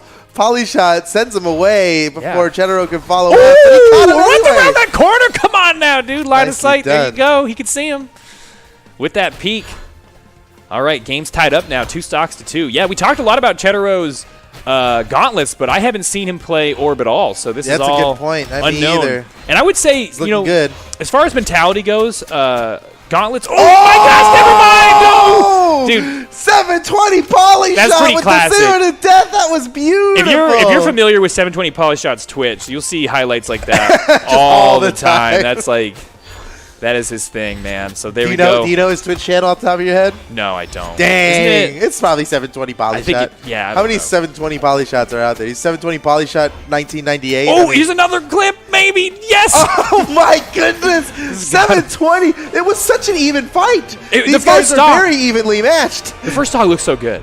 The first stock looked like a close game, and then as soon as he ripped that huge scythe combo on the second stock was over. Yeah, that's where it started, cleaning up the first stock, and then this is where he takes him off the edge here.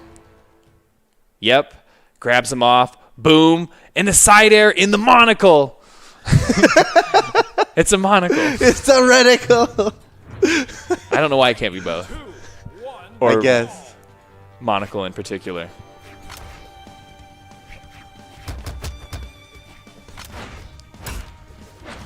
All right. Chedro with the swap. Okay, no gauntlets in hand at all. He's got the axe and the spear. He's playing Bryn now. Interesting pick. Maybe he favors the axe in this matchup against the gauntlets. Oh! What? Okay. It was a cool now read. 720's getting creative. Man, All right, but I Chedro can't in the lead, believe- though. I can't believe Polyshot took Chedro off of the gauntlets, man. Yeah, I mean, you're right. Chedro is the gauntlets man. Not anymore. Scared him off. Ooh, okay. That could have been dangerous. For both of them. Whoa, now that's a hezzy, dude. See, you get the dodge. Super nice. All right. Forget gauntlets. Long live Bryn. Yeah. I'm not, there's sometimes here in the casting booth we question the characters, or question the character picks from the competitors when they change mid-set. But, man, you can't question this. This was a big turnaround Yeah, but for we don't Chedro know. here. We don't know. We never know. We never know. What do we know? We don't know anything. But Chedro almost securing a full stock lead. And with that bit of damage, he has it. Oh, but a quick stock could get taken. 720 poly shot, so deadly on the edge with that scythe. Is this going to secure the KO? Oh, wow, just barely catching the top of that axe recovery. Fights his way back safely, but knocked off yet again. Going to go right underneath that ground pound. Both of them jockeying for position on the wall. Okay, just, you know what? Just throwing out a hitbox, just saying, hey, don't come over here. I'm threatening. Whoa. Oh, what? Oh, Chedro, what a triumphant comeback here. That was good. Really answering back. Woo. Okay, quick uppercut, though, from 720 poly shot. Looking to close out this first stock from Chedro, but Chedro pushing to make this a 3 stock. Can he hang on? No, he's not gonna. Uppercut comes through, securing that first stock. But man, quite a deficit to work back from. An entire stock on your last one. What else would you expect from the Italian scallion? I saw Toast was posting a bunch of scallion facts. yeah. Just for anybody who's wondering, Toast loves scallions. They're known as green Also onions. known as green onions. Yeah. Okay. Like I said, Now like I weak know what onions. they are. Yeah, They're like yeah. weak onions. I love scallions. That I eat was them all the time. that was an apt description. All right, Chedro looking for this final stock on 720. Has him off on the side of the stage. Weapon throw behind he the could back. get it right Go here. for it. Oh. Uh-oh, now he's in trouble. Yes, Wow! that's the classic, dude. The classic, dude. The classic move I've never done, you've never done, but We've it's never so done it. good. Well, it was definitely something pioneered by Sandstorm, Yes. who is like the OG Mordex, especially with the skin. Those And are some man, sick reads, 720's though, from looking 720. If he comes away with this game, this will be what? Oh, no! Oh, Are you no kidding way! me? No way! He's so far out. Chedro Can he doesn't make it deserve back? this. No! What? Oh, we need to see the replay, dude. Let's go back. A game of inches at the end there. 720 Wow. was making a good push for that win. I can't believe Chedro lived and that 720 died. That was a real unexpected. Okay, excellent. I mean, look at did you see those reads We're when gonna he? need slow-mo on the end of this. Okay. It looked okay, like he so- had he checked. Yep, and then he got his second. That's after the dodge. That is huge. Oh, he went for the recovery. Is jump, recovery, dodge. He uses the dodge and 720. Man. Ooh, that down air just a little too soon. A game of pixels. Yeah, seriously. Wow. Okay. Going into game 3 here, we're tied up in the set 1-1. But after that last stock, who knows what'll happen here? All right, back on Brawlhaven. All our casters now are talking in our chat about how good scallions are. They're good, dude. I recommend them. I'm just saying they're like weak onions, but onions are kind of strong. Onions are weaker very than strong, that. dude. Yeah. Nice! Oh, man, he could have got more off of that. Yeah, But that was still such a nice setup. When you see 720 start to enter his like flow with that scythe, it gets me very scary because you see him immediately grasping at opportunities. There's no hesitation there. And when your opponent doesn't hesitate, they're a frame in front of you. Ooh, I thought we were about to see another gravity cancel neutral sig up there. That was such a good finish last time. Oh, he's in trouble now. Ooh, 720 went for the dodge read. Chedro also delayed. They're both like anticipating each other's movement and end up both hesitating in front of each other. Nobody gets hurt. This could be one more hit. Off the side, he's unarmed. He's just... He believed in that corner breakdance. He was dancing. Sometimes you just need hitboxes out.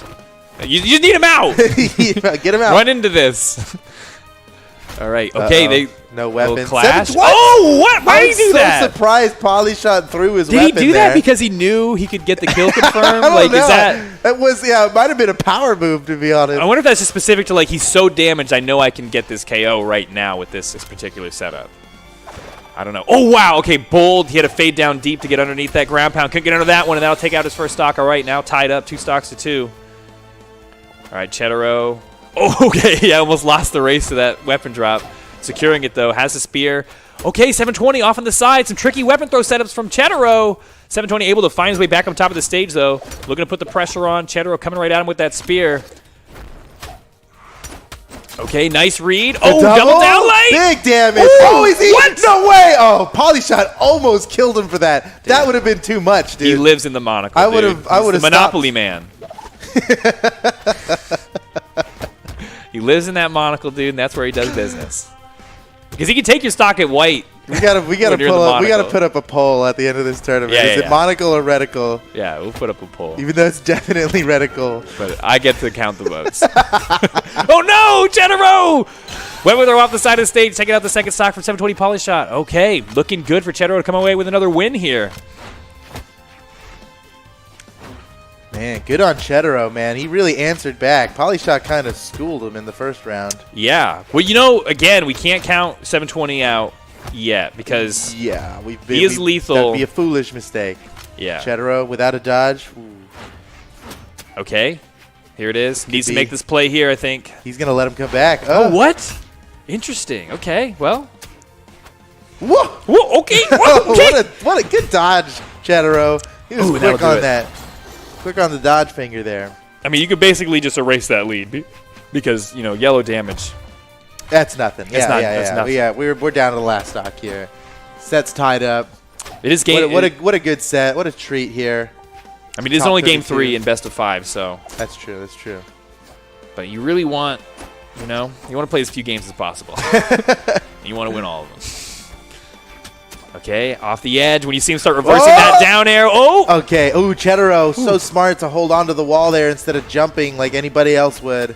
720 Polyshot was expecting. Oh, he's got the reads. Oh, wow. When he hesitates to look for what Chedro's reaction is going to be to see if he can outreact him. So even. Oh, wow! Wow! That's hilarious. Man, nice move by Chedro. Taking another win. That's 2 in a row here in this set. It's momentum on his side now. Let's go, Chedro. I think they both went for the retreating move. The move that like moves you back and then forward. Yeah. But man, that down sig, it takes a long time to come out. It leaves you very unsafe when it's over, but it hits hard, man. And he got the KO. And it was kind of honestly the perfect counter to. I mean, not that I don't know if he knew if he could have read that 720 is going to go for that gravity cancel down sig, but that was nice. Put him up in the air a little bit. All right, here we go. 720 really needs this one to stay in the set. Otherwise, small Brawlhaven. The smallest of the small stages. I mean, yeah, I would consider this the most honorable map, but that's just me. Yeah. You know? Well, you know what? Small stage, but pretty long walls compared to some of the other shorties. Right. No soft platforms. It is an honorable map. To goof you up. Ooh. Okay, Chedro. I'm liking his axe play, honestly. Been dealing a lot of damage, but man, I feel like if 720 sticks with his scythe, that might be the path to victory. Oh, and securing that ground pound there. No, I was looking for that. Okay. He dropped it, dude. He had it right there. There was nowhere. Chedro had to touch the wall. Jeez. He's regretting that one. Oh, never mind. He's fine. He doesn't care. He does care. Oh, whoa. Nice! Oh, wow. He dodged that weapon throw by going inside. That was so nice. And honestly, he had the privilege to do that with the diagonal map because he could use a jump resource upwards and then kind of shear up. It moves him over to the side to get around the corner. Yeah, he perfectly spoofs that weapon. But I mean, you can get in trouble for that. We saw Costless get killed by that yesterday. All right, Chedro hit way off on the side now. Back to the wall. 720 looks like he's going to either let him up or let him think like you let him up. Oh man, really trying to see what Chedro's reaction is. He is really like looking for Chedro's reactions after the sidelight. And Chedro's catching on. He's kind of just hesitating as well and jumping away and stuff. Honestly, if 720 keeps waiting on those sidelights, Chedro could just start down airing him out of hit stun and punishing him for even trying to read his dodges. Yeah, you can see Chedro is really pausing after every setup move, and that leaves Chedro like open to just attacking out of hit stun instead. But it's working well for Chedro for 720 so far. Can't argue that. Okay. All right. Just Seeing some work with one hit at a time, dude. Just nickel and dime him, dude. Nickel and dime him. That's how you save, man. One nickel at a time. Okay, but that you might need to save quicker though. What? Wow. Yes, dude, brave. That was the brave and the it. bold, man. Do you duck low to try and get under it? No, you got to punch your way through, but not able to make it. Oh, but Chedro's actually on his second stock. I thought he was still on his first one. No, 720. Not out of the woods yet. He's in the lead. Nice. Oh, he's wow, catching up like this, dude. Let's go, Chedro. He is really letting him have it here. Man, 720 has slipped a couple of hits, and those were big to slip. Oh, wow, man. Chedro. Good downlight, a great option out to punish. But there we go, 720. Big finish from 720, and that's the kind of stuff you get on these little bitty maps, dude. You get an early KO like that. Chedro wasn't even in red when he died to that neutral signature. Nice! Oh, God, you love to see that. What a setup. And it's a hard read, too. He doesn't have time to, like, react but Chedro, though. Chedro. He just goes in for it. That was a quick few flurries of punches there. No, but 720 with some response. All right, now swapping out for the gauntlets. Chedro looking for that KO to tie this game up, but has taken so much damage on his final stock, and 720 secures before losing his own. Steven, I think we're going to game 5, bro. Dude, it's looking like game 5. Yeah, it's looking exactly like game 5. I just looked at that. Oh, wait! Oh, tricky dude down, man. That was a highlight reel. If it went over the corner, that would have been too much. Dang. 720 Polyshot takes the game. We're going to game 5, ladies and gentlemen. All right. Okay. Love to see it. All right, we're going to see any character switch-ups here. Chedro's thinking about it. He's thinking. He unlocked it, so we're watching the replay right now, but me and Steven have a close eye on what Chedro is about to pick. I'm done with that match. I'm on to game 5, dude.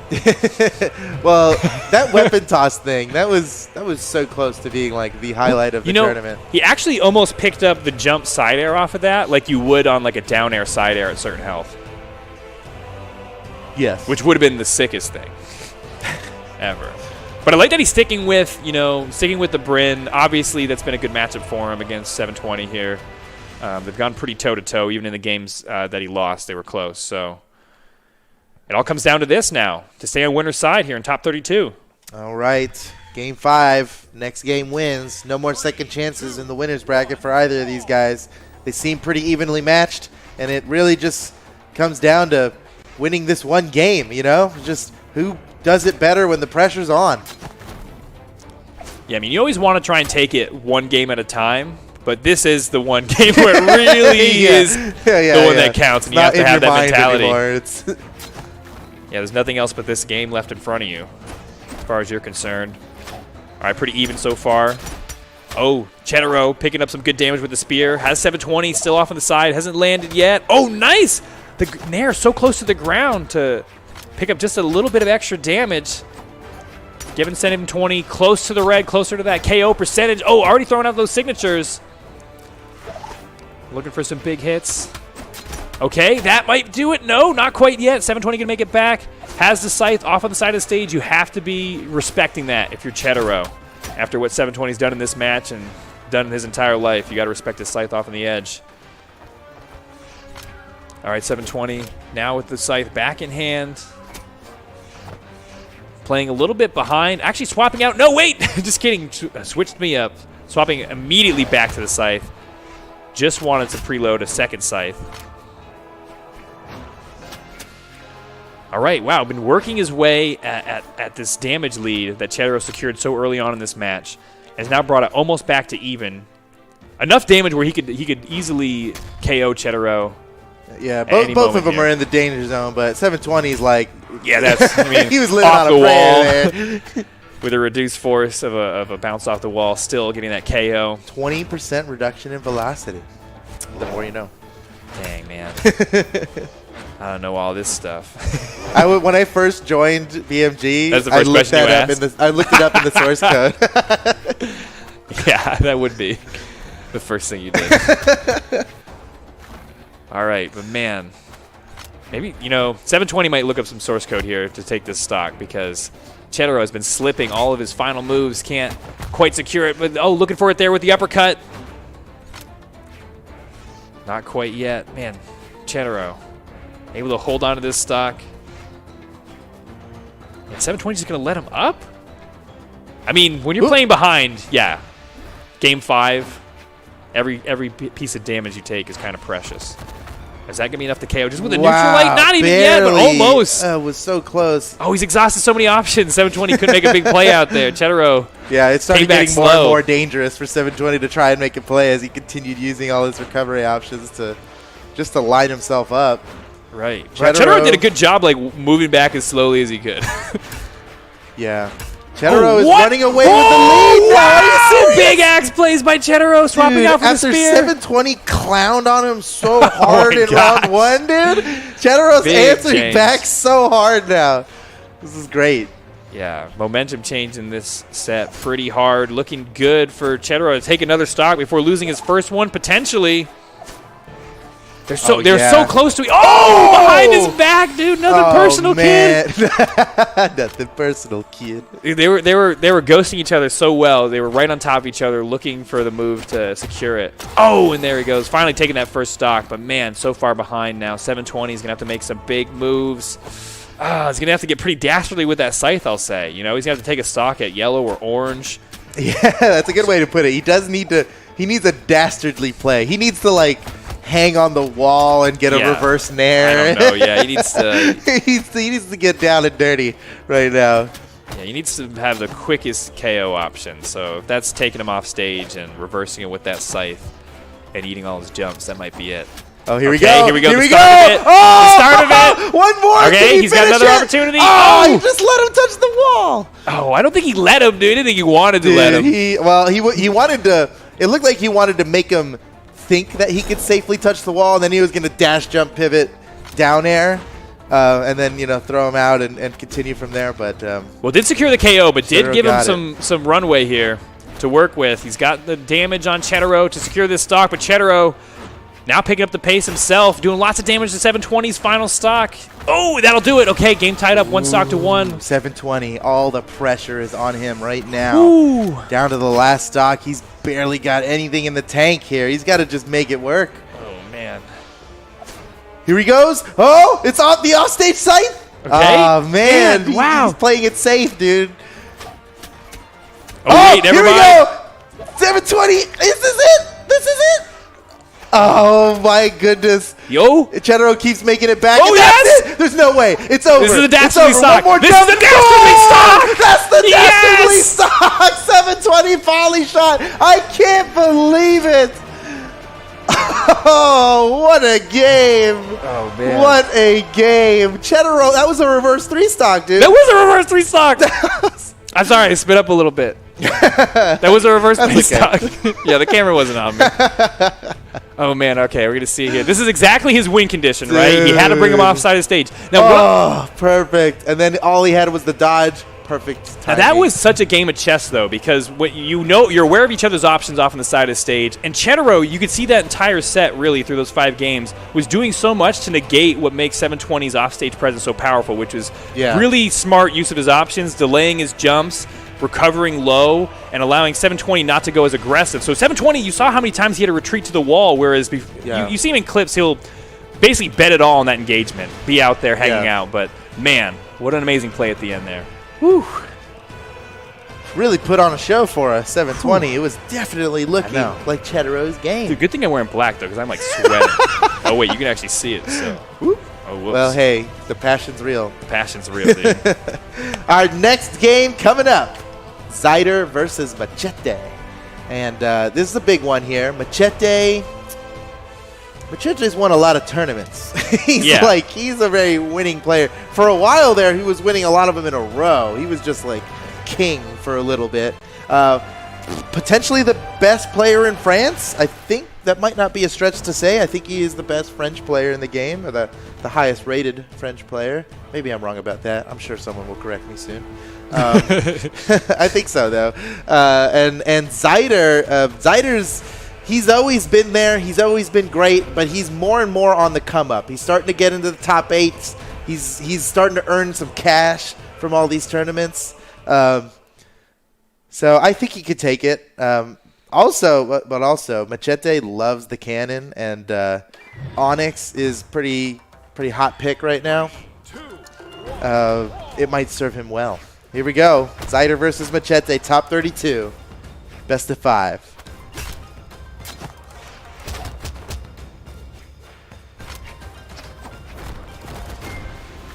Okay. First engagements. Machete draws first blood. I'm seeing the way Machete's doing some of his setups early on with the gauntlets, and I'm excited to see more of them. You know, he's got some of those fast falls back to stage and the jump resets, catching nairs and stuff. But man, wait a second. Okay, let's not talk about the gauntlets for too much. Zider's looking good. Zider's spear looking kind of clean, actually.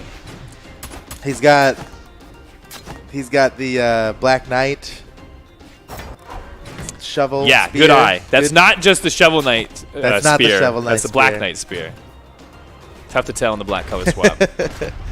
And he's got the old Spring Championship axe. I don't think I've ever seen it in that color. It looks nice. It looks great. Looked great right then in that highlight too, man. Taking out that first stock from Machete. Machete down to 2. Okay, but you know, Zider is taking some damage on this first stock. Machete could clean this up quickly. All right, Machete has the opportunity off. Oh, that corner. That's such a good move for corner guarding. It hits so fast. Yep, that's the corner move. Oh, we see double down light again. The triumphant return of double down light. Even though we saw it quite a bit in the last tournament as well. Yeah, people were still making it work, even when it wasn't true. They were adding a jump to it before the second one, but what? Oh man, you know I don't think he didn't think of that quick enough, right? But like that was the perfect play. I know. It got me so excited. Those are my favorite types of plays in Brawlhalla. I know. Same. How could you not? I love the creativity you can get with the weapon throws. All right, off the side. Oh, nice he used his dodge. Oh, Machete avoids the slide kick. That would have been brutal. Man. Zider is killing it, dude. Yeah, honestly. He might get up. Oh, yes, he's going to get it. 2 stocks up, and Zider. He might get it, dude. He's going to get it. He's got it already, dude. All right, 3 stock potential. We've seen reverse 3-0s. Yeah, we have, but we just saw one. We did. So believe in anything, folks out there. You never know. Machete's still in this game. Oh, boop. That'll do it. Okay. Nice. That was so good, the way that like dash jump, pivot, down air. Yeah, dash jump, pivot, fastball, down air. Oh yeah. And a great move to do on these tiny walls. Oh yeah, he like nuked that whole wall, wall, makes it man. work so well. I don't even think you can still touch that wall. He just blasted the wall. It's too hot to touch dude. right now. All right. Okay, honestly, coming back. This is a comeback right now. Yeah, he actually might just be able to bring this back immediately. He's found his pace. Talking about reverse 3 stocks like it was impossible. Yeah, but Machete has already equalized it. Are you serious? It's not even possible. I think it's probable now. It's already done. You know what I mean? Like, he's brought it back. That's amazing. Zider was so far in the lead, dude. If you're mapping DPS as we go along this game, Machete's DPS is far outweighing Zider's now. He might have it might mathematically be in his favor to win now, even though he's a little bit behind in damage. Okay, yeah, well, both of them. We'll have to check the parse after this. Yeah, we'll The do raid that. leader might post it for everybody. Okay, Machete. Still just a little bit behind in damage, but he can make some big plays off the side of the stage. He's setting himself up for another opportunity. The ground pound. Oh, wow. He's in trouble now. Okay. Ooh, man, Zider ghosted him on that ground pound. He's like, yeah, we got a date over here. Not today. Getting down to the... Oh, Machete that'll do it. steals it. A reverse 3 stock. Oh, he didn't man. think it was possible, but Machete manages to get it done. Is that 2 reverse 3 stocks in a row? Yeah, with two different sets. sets, but yeah. Okay. You never know. Yeah, you can't, you know. I was kind of joking around with like, You were joking. You never know, right? No, but really it happened. You were joking and you were fibbing. You didn't I was believe fibbing. that it was going to happen. It was a fib. You got me. You got me. It was a fib. Okay, but man, dreams come true. All right, so wait, Machete with the win on that one. It's even hard now to think back to who had the Yeah. the No, W 'cause it Zider so was close. super winning. Zider hasn't won a game in this set, if you can believe it. Right. Okay, Zider has banned out all but small brawl. Never doesn't matter. Doesn't matter. We're going to small brawl. Yeah, we're going to small brawl. Trying to let you guys know what was happening, but it's over. Don't worry about it. All right. Here we go. Game 2. Machete up by 1, and we are on the honor map. The honor map. The most honor honorable map. map, I'd say. And Machete grabs the first weapon. Zider doesn't care. Zider doesn't care.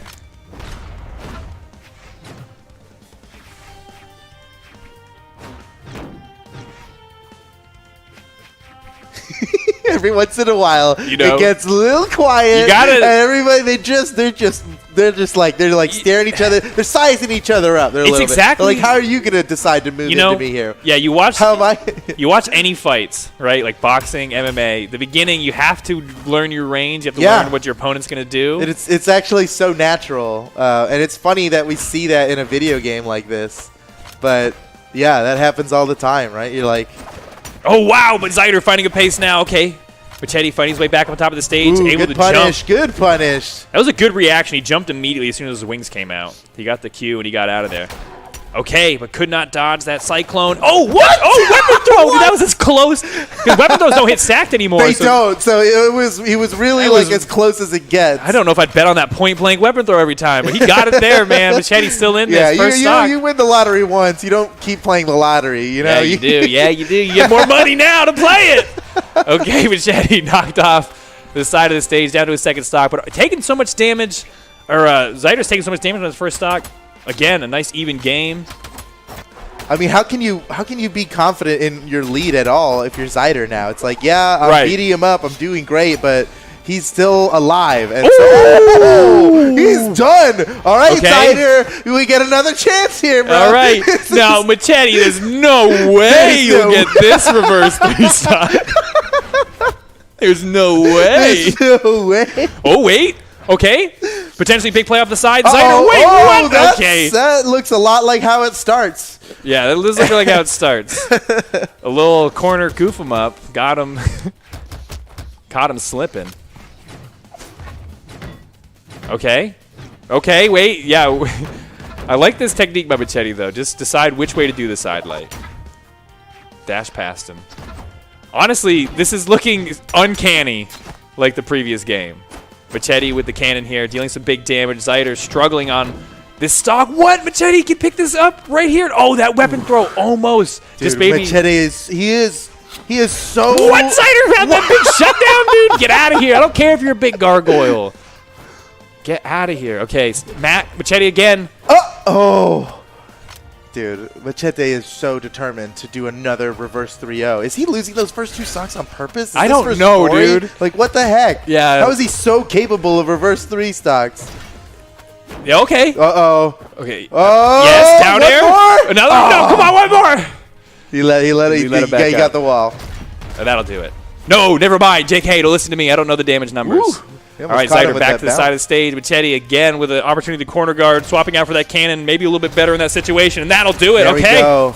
All right, Machete. He's done it before. He'll do it again. Wouldn't that be great if Machete gets a 3-0 and they're all reverse 3 stocks? That'd be the craziest set ever. We have to come up with a new symbol on Smash GG for that nonsense. Yeah, an asterisk. An asterisk. We need like a star. We need a scallion, like dude. Scallion. Can we get a scallion symbol, dude? That's only for Chedro, right? Yeah. Okay, but wait, we can't lose focus here. Zider's got You're right. this. This is an amazing fight. Okay, that was it. Okay, Chedro's reverse three stock. Zider, well done. He knew what the prophecies were, and he defied them anyway. He did. Preventing yet another reverse three stock, tying up the set 1-1. We got a match here, ladies and gentlemen. I almost called Machete Mac in that last game because I saw him with the cannon. And Big Mac. dude, Where's Mac at? Yeah, I'm ready for the return of the Mac, Where's the return of Mac? We're all waiting. Mac, if you're out there, man. It's time, bro. It's time, bro. Come back. All right, here we go. Machete versus Zider, game 3. Tied 1-1. Remember, it's a best of 5 here. Right. We still have. I mean, there's games to get. There's games to go. What a treat for us. I mean, imagine what it's like to get this far into the bracket, dude. 6,600 people competing in this event. Yeah. And these guys are among the final, like, 20-ish people that are still in this tournament. So much pressure. Oh, my goodness. Okay, that was good. Oh, going for that. That Zider would have been devastating if it had made the connection there. But Zider now with the advantage on the corner, slipping low. Machete going for that ground pound. Whoa, what? Coming up he even got it. I think Machete could have lived from that. Oh, he looked but like he he bonked, recovered a little too early. He bonked. Ooh, what a crazy play. That ground pound that was from a weird, Zider that was a weird on ground the pound. corner. That was wacky.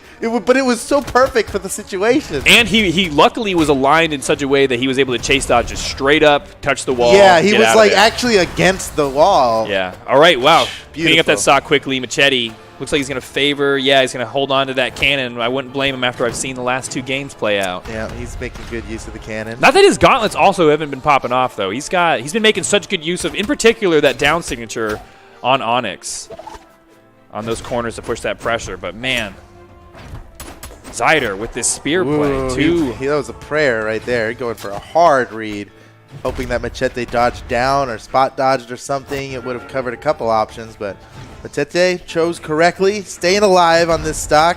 He's been in kill range for a good while now. Zider disarms him. He could finish it right here, but he doesn't have a weapon. He's got to scoot away and grab a new one. Now starving Machete. It might be worth doing this. Oh, yeah, definitely. All right, Machete. Yeah, Zider is favorite. Instead of going for the edge guards, he is focusing on maintaining weapon control. And that definitely paid off. I'm thinking, well, what the heck? Go get him, But he had a good plan. You can afford to have different strategies when you're in the lead, right? Your strategy options diminish the farther behind you're playing. Yep. And then somebody like Machete would take advantage of that. We haven't seen Machete fight with a lead yet in this set. I love that chase down that Zider just did, just tapping him all the way across the stage. Okay, Whoa! Ground pound. Oh, man, Machete is so confident in his spacing. No. He's like kissing the axe blade as it spins, not even getting hit by it somehow. Okay, again, game tied up on the final stock. And this, honestly, Machete is usually playing from a bigger damage deficit. And in one of those instances, he came out with the win. So can he turn it around here? Fighting just a little bit behind. I mean, every game is really Zider's been kind of in control. Even though we've seen such amazing pop-offs from Machete. Looking like he could finish it off. Oh, wow, perfect dodge through that side air. And that no! Wow, the weapon throw, too? Still alive! Oh, what? Oh, he made the touch! He got his jumps back! Okay, goes wide around that. I can't believe it. Okay, wow, okay. Oh, look at that with the slide charge solidarity taunt. Nice, dude. Pretty good move. Perfect finish there, bringing himself 2-1 in the set. Zider up a game on Machete, dude. Man, that was such a good game, dude. It's weird how. Oh, that ground pound right there. That was too much. Oh yeah. What an awesome play. Man, yeah. Well-deserved taunt after that one. yeah. We like to rank most justified taunts. You have to be justified in your taunting. Look at this big switch up from Machete here. Chat can't see it yet, but we got the preview. Boom, there we go. The last game finishing off. We're going to be getting right into the next one. Game 4, this could decide it. This could decide it for Zider, dude. I didn't even mean to do Dude, that. That was good though. That was a speech impediment. That wasn't even good. You're so clever you can't even help it, bro. Yeah, that's what's going on, dude. Man, it is pretty decided though. If you're looking at this first stock, it is looking bleak for Machete. Man, this character pick, I don't know if it was the thing that he needed to change up late in the game. Lucian was whipping that cape out, dude. That's a justified taunt if I've seen it. Oh, yeah. 30 seconds in, taking that stock and taking almost no damage. Zider, one game up in the set, could close it out here. Keep himself in the top side of top 32. Machete. Now, you know, it might look bleak for Machete, but obviously, you know, can't count him out. We won't count him out. but Zider, he just keeps not about counting out, dude. It's about counting on, and I count on Zider to clean this game up. Clean up this set. I am liking... Oh, Machete's blasters have been doing more work than his guitars were on the first stock. Well, actually, he didn't get much chance to play the first stock. Okay. But now he's playing. Now we're in this. I think he's going to get rid of the guitars and stick with... Never mind. Yeah, well, don't make... you want to make a quick prop bet on that? All right. Okay. Actually, I don't know if he picked up a weapon the first stock, so I might not even know what his guitars are looking like today. But as long as he's got this stock tied up, he's in this game. He's trading blows a lot with Zider. Man. Didn't trade that one, just got blasted. That's potentially Machete's final stock of the set. Yeah. He's got to really just achieve perfection here. And which he's done before. Zider's done that a couple of times in this set where he'll do neutral light, chase dodge, neutral light, into chase dodge, neutral light. For a third time. You know? The triple. It's, I mean, you can't say it's a bad play because it's been working. That's right, yeah. Everything that works is good. Machete getting closer and closer to the danger zone. Ooh, that would have been it, though, if he caught that recovery. He needs something big here. Oh, going for those neutral signatures, throwing out all kinds of heavy attacks. Zider with his own now. On the hunt to finish up this stock and finish up this set. Can Machete keep himself in it? Oh, wow, just over the angel wings there. He took a bet on a non-true combo. Machete caught him for it. Oh, man. He can take those kinds of risks when you're in the lead. Machete had to use that recovery instead of attack just to get back up on top of the stage. What a call out! What an insane call out! Oh my! Can Zider see into the future? Dude, yep. That was nasty. The future has been decided, dude. It's all predetermined. You've got no choice in life, everybody. Oh my! Look at this. Wait, not this one. That was nice. Yeah, look at that. Hold on. The next one. The next one. Oh God! Look how early he started that. Look how early he started that. He was so ready. I don't believe it. He did that so early, dude. Oh my gosh! Woo. Well, great play from Zider there. Hadn't seen much of a play, but man, did he make an impression on me today. Zider, man. Woo. Knocking out Machete. That's big. No, not knocking him out. Was that just down to the loser bracket? Oh, right, yeah, knocking him down. Okay, Machete's still in it. Yeah. Let's not say out, just down. Wow. What a great set of matches, guys. Unfortunately, that's the time's up for me and Steven here. Not unfortunate for you guys. Not that unfortunate, right, because we got so much action coming up for you guys. 2 more excellent casters going to be coming on here. We're going to take a quick 5-minute break. We've got some trivia for you guys. It's going to be super cool. Thank you so much for having us, and we'll see you soon.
Midseason Championship European bracket continues here today on twitch.tv/Brawlhalla.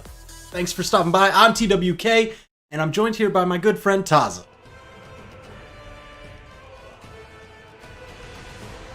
For the EU section of the LTC Midseason Online Championship. We've been having some amazing games so far, some really crazy reverse 3 stocks and multiple matchups. Jeez. I'm very excited to see what we're going to have coming up next, because for the first time on stream today, Blue is going to be on stream, and I already see him hovering over that Yumiko, which he's one of the few players to remain with the Yumiko. We have the tournament schedule up here as we see the next matchup coming up is Blue versus Swata, followed by Simple and Fozy, and then Acno and Pavelski. Really exciting matches coming up. Talk a little bit about what's so unique about Yumiko as a legend, specifically with the stat distribution and also the weapon combination. Man, so I know she's got that nice 4-7-4-7. It's a lot of people's kind of prime stat distribution. You know, maybe a little bit lighter on the defense than they might like, but you've got speed, you've got dexterity, and when you've got a heavy, large weapon like the hammer, those stats are often a little bit hard to come by in that kind of combination. Couple that with the fact that some of her signatures get to lay delayed flames onto the stage that you can use as extra coverage or traps or even setups into unique combos, and it's a deadly disaster. Yeah, Yumiko is certainly one of my favorite legends to watch in terms of how players are able to utilize the trap kit that she basically has, with the down signature, the faux fire flames, being able to put those on the field and then act slightly afterwards is very exciting to see. Oh yeah, but it looks like Swata using the Sidra to combat against that. You know, we've been talking about this a lot, about, you know, the recent changes to canon, how many of the players have been flocking to that. I know Daiku was even tweeting about how EU meta, you know, there's a ton of new canon players out here, there's a ton of people just really busting it out in tournament, and Swata following that trend. So we'll see what Blue has to stop those powerful cannon blasts. Yeah, cannon certainly. It was already a fairly popular weapon in Europe even before anybody was screaming that it was incredibly strong right now. Players like the Ninja 729, for example, do incredibly well on the Sidra. And now that Sidra's flavor of the month, I imagine that he's going to be having a lot of success, as we've already seen him earlier on in the tournament. But here we are, this matchup of Swata and Blue between Yumiko and Sidra. Blue, definitely one of the players to not super change his legend pick according to the meta. He definitely has just found something that he likes, and he sticks with it for a year, maybe 2. Ooh. Yeah, well, I mean, look at how incredibly good he is. Even, you know, what we call those boneless mafia, where you just hit the hammer recovery, bounce him off stage into a follow-up, and that's what he's been using to keep the damage even. Both of them in the red, looking for the first knockout, and it's Swata, cannon side air. Yes, an excellent knockout from Swata indeed, but there are so many combos that can come out from either the hammer or the bow to finish off this stock. Hit him with a bow recovery, that's going to be it. A D-Light Zider on hammer would finish the job as well. Let's see if Blue can find that down light into recovery. Wow, actually couldn't hit either moves, hit the end light stacked. And bow end light will KO after a while, but a recovery is a lot better at it. Never mind, if you hit it beneath the stage, apparently, it's not enough either. Yeah, there was a lot of distance left to cover before they got to any of those knockout lines. Just because the bow recovery, it does go on that diagonal. The neutral air, though, straight up and away. Yeah, and I think that first stock for Blue really highlighted why bow as a weapon isn't as popular as other weapons, especially in 2v2s, but sometimes in 1s, where if you don't lack those really strong, heavy-hitting moves that you can use to essentially win neutral, it's a lot more difficult to find success with a weapon. Great at building up damage, not so great at doing exactly as we saw there. Gosh. Gravity cancel, D-Light recovery. Sword has a plethora of options to finish stocks, and that's just one of them. Yeah, that stock was pretty much all just Swata rocking the sword, and man, when you hit downlight, gravity canceled that high up off the stage, it may not even matter how damaged the opponent is. They're so close to that knockout line. Ooh, Blue going in for that chase dodge downer. Swata returning with a few bits of damage, but downlight neutral ever since Swata towards the top of the stage. Blue has to get a lot more damage on if he wants to be able to take him off the top again. We saw last time how much he struggled. Let's see what he could do with the bow. Neutral doesn't hit. Great gravity cancel downlight down air. Puts Blue off the side of the stage. Oh! I respect it. It was bold. That was real bold. Really silly, but what he was doing was some players will just have the habit of fading away from the wall the second they get all their jumps back, and he was going for the hardest read in the world to hope that that's what Blue was going to do. Didn't work out. Bow ground pound takes it, and now Blue has an opportunity to make this comeback. Nicely done. Oh, didn't get too much more off of that dodge punish. Ooh, staying away from these signatures and any kind of big knockout blasts real well. Blue only getting tagged by the Zider, which wasn't enough to do it. That could have been it. Yeah. The sword ground pound just shaving the edge there. Blue got pretty lucky. Swata hasn't been incredibly accurate with these ground pounds so far. Stop neutral sig, pretty popular on Yumiko. Can catch a lot of people off guard. Blue's now got Swata in the orange. I think a well-placed side stick at the edge. Yumiko is deceptively powerful with that signature in particular, despite the 3-4 stance that Blue's running right now. I didn't even think about that. He's 3-4 stance and he's on the bow. No wonder that recovery didn't KO when it did. Oh, geez, yeah. Gonna have to do a little bit of extra work. Each of his attacks doing slightly less damage and slightly less knockdown. It was picked up. Trying to go for those nairs. It's going to take a lot more nairs if he wants to be able to get this, but he's avoiding all of the strong hits from Swata. And Swata, surprisingly, throwing away fresh weapons, trying to get some sort of unarmed follow-up, I believe. I think a recovery will actually take down Blue, but he went for the recovery to the gravity cancel neutral light, just trying to kick away the Zider. Hits is Blue going to get this? The dodge is gone. Blue knows that. He wants to go for that ground pound. Gravity cancel down like ground pound recovery. Anything? No! Blue in his own edge guard, taking off the top. Swata barely winning a game that was in his favor the entire time. Blue really started to just steal the momentum from him towards the end, and it makes me wonder how this next game's going to go along, because Blue was making that look great. I think the only detriment there was really he couldn't KO. Yeah, I mean, that's the problem that you get. You know, you can even up the damage all you want, but if you're not scoring those final big knockout blows, it doesn't even matter. You've got to be able to find and button them down into those strong, you know, hey, if you got to go for your signatures, go for your signatures. If you've got a knockout combo on your weapon, try and go for that opener. And that's another unusual thing about Yumiko as far as Legends go, is that we were talking about those faux fire traps that she can set. They're not exactly kill confirms on their own, right? Like, you'll hit them, but a lot of the times you're going to have to do some sort of creative follow-up afterwards. As we saw right there, right? You could get hit by one of those neutral sig flames, and it might not do anything. It's up to the Yumiko player themselves to use their light attacks to really secure many of those KOs. Oh, yeah. I mean, if you manage to catch them, like, pretty late, you can do some style into a neutral. Swata trying to style right now. That's all it took. Wow, Demon Island ledge is just too small to allow Blue to claw his way back up. One smartly placed dive kick, and that's all it is. He spent the rest of the stock intelligently avoiding any attacks that Blue was throwing out, because the only way Blue is going to be able to make it back from that position is to activate a chase dodge on hit. So Swata taking a really early lead in game 2. Yeah, that was pretty monumental. It's going to be real tough for Blue to make this back, especially now that he's entering into the orange. The lead has been built by Swata. He's really just taking this home. I like that usage of the down stick. Trying to catch Swata going up, but no, Swata's a little bit too wary of that. Hits him with the gravity cancel neutral stick off the stage. A very popular option from Chedro. Oh, the down stick hits as well. Weapon toss just barely goes above Blue's head. He's been going for that gravity cancel down stick a lot, and that's interesting. I love the innovation that we're seeing from Chedro players, but he's been taking a lot of damage off of missing that. I suppose it's really good against dash jump. Anything. I'd like to see that hit. Ooh, nice satellite down air.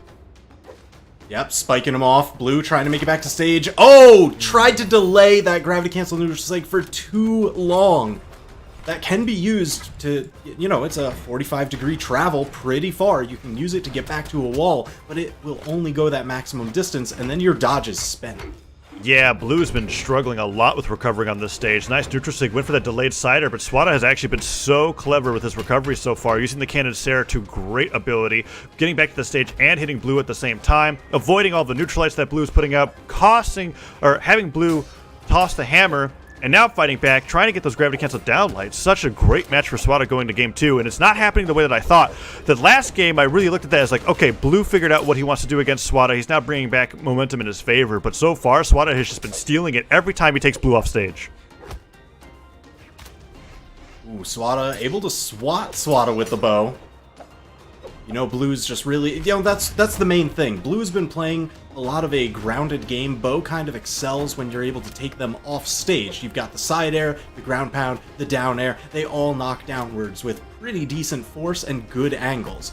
But, you know, Blue, he's always determined to play on the stage, especially if he's been having trouble recovering here. He manages to get the stomp side air. Are we going to see the weapon starve, and he favors the bow? Really? Yeah, I agree with this in an abstract sense, where it's like, if I look at his weapon set, bow, get him to orange, hammer, take out the stock. That's what I'm imagining he might be thinking too, but he didn't even get a chance to do any damage. One slick D-Light recovery gives him that 1 damage lead at the end over his opponent, and Swata has a 2-0 advantage over Blue. Will Blue switch off the Yumiko? It's just really not working against Swata. Yeah, I think this is where you've got to just start looking at, okay, you know, we've really got to think hard about our map picks, and probably about that time, start pulling out of the roster. I know Blue has a very deep stable of characters that he can pull from, and he finds a Bodvar. Yeah. Blue didn't always used to be a player that had that deep character roster, but it happened over the years as he was dominating EU and he started to fall off. It wasn't just the Koji anymore. Now on to the Bodvar, the Yumiko, etc. But we're going to see that speed stance Bodvar fighting up against Swata Sidra as we're going to game number 3. Blue down 0-2, and Apocalypse is going to be the battlefield for game number 3. Alright, so you know what? This gives him the platform to be able to recover to. He doesn't, you know, when Swata has the sword for the downlight or the cannon for the side lights, Blue doesn't always have to return to that baseline stage, that main level. He can, you know, reset his jumps on the platform, not have to risk any of those big long strings catching him out. Oh, nice spot dodge on the cannon Zider. Very bold to stare the cannon in the face, dodge it, and then get the pivot neutralite right afterwards. Blue using the sword to great advantage here. Oh my, what? That was like 4 downers in a row. Swata returns to the ground pound neutralite. Weapon toss, just sword versus sword here so far in Apocalypse. It's the classic duel, you know, sabers at dawn. Sabers at the end of time, the end of the world. Yeah, or after the end of the world. In this case, it feels like Apocalypse is certainly the case. Oh, weapon toss into pickup, down light, down air, puts him off the stage. Will he go for the ground pound again? He just gets the down air. Nice patience on that. Blue using that recovery a little late despite touching the wall. And once again, we see Blue struggling to recover after Swata's amazing edge guards. Yeah, so Swata, he's bobbing up and down in time with Blue's recovery options. So that way, Blue, you know, he has to keep delaying the next one, and by that point, he's out of option. Oh, Swata went for that weapon toss pickup again. Seems like he's really favoring that getting the cannon, and then when he sees the hit confirm, he'll go for the gravity cancel down. Like, 'cause a lot of the times, if Blue didn't dodge the weapon toss, he's not going to be dodging immediately afterwards. We'll see if there's any adjustments here. Nice down air, but Blue nares him away. Now, I can't even say, oh, nice gravity cancel sidelight Zider. Didn't get the weapon toss because Blue didn't dodge down, but whoa, okay, all right. Oh, geez, Swata almost taking the stock away from Blue there. He went deep for that slide kick, but Blue, you know, he was not phased by it at all. Just stuck with it and was like, I got this. I can turn this around.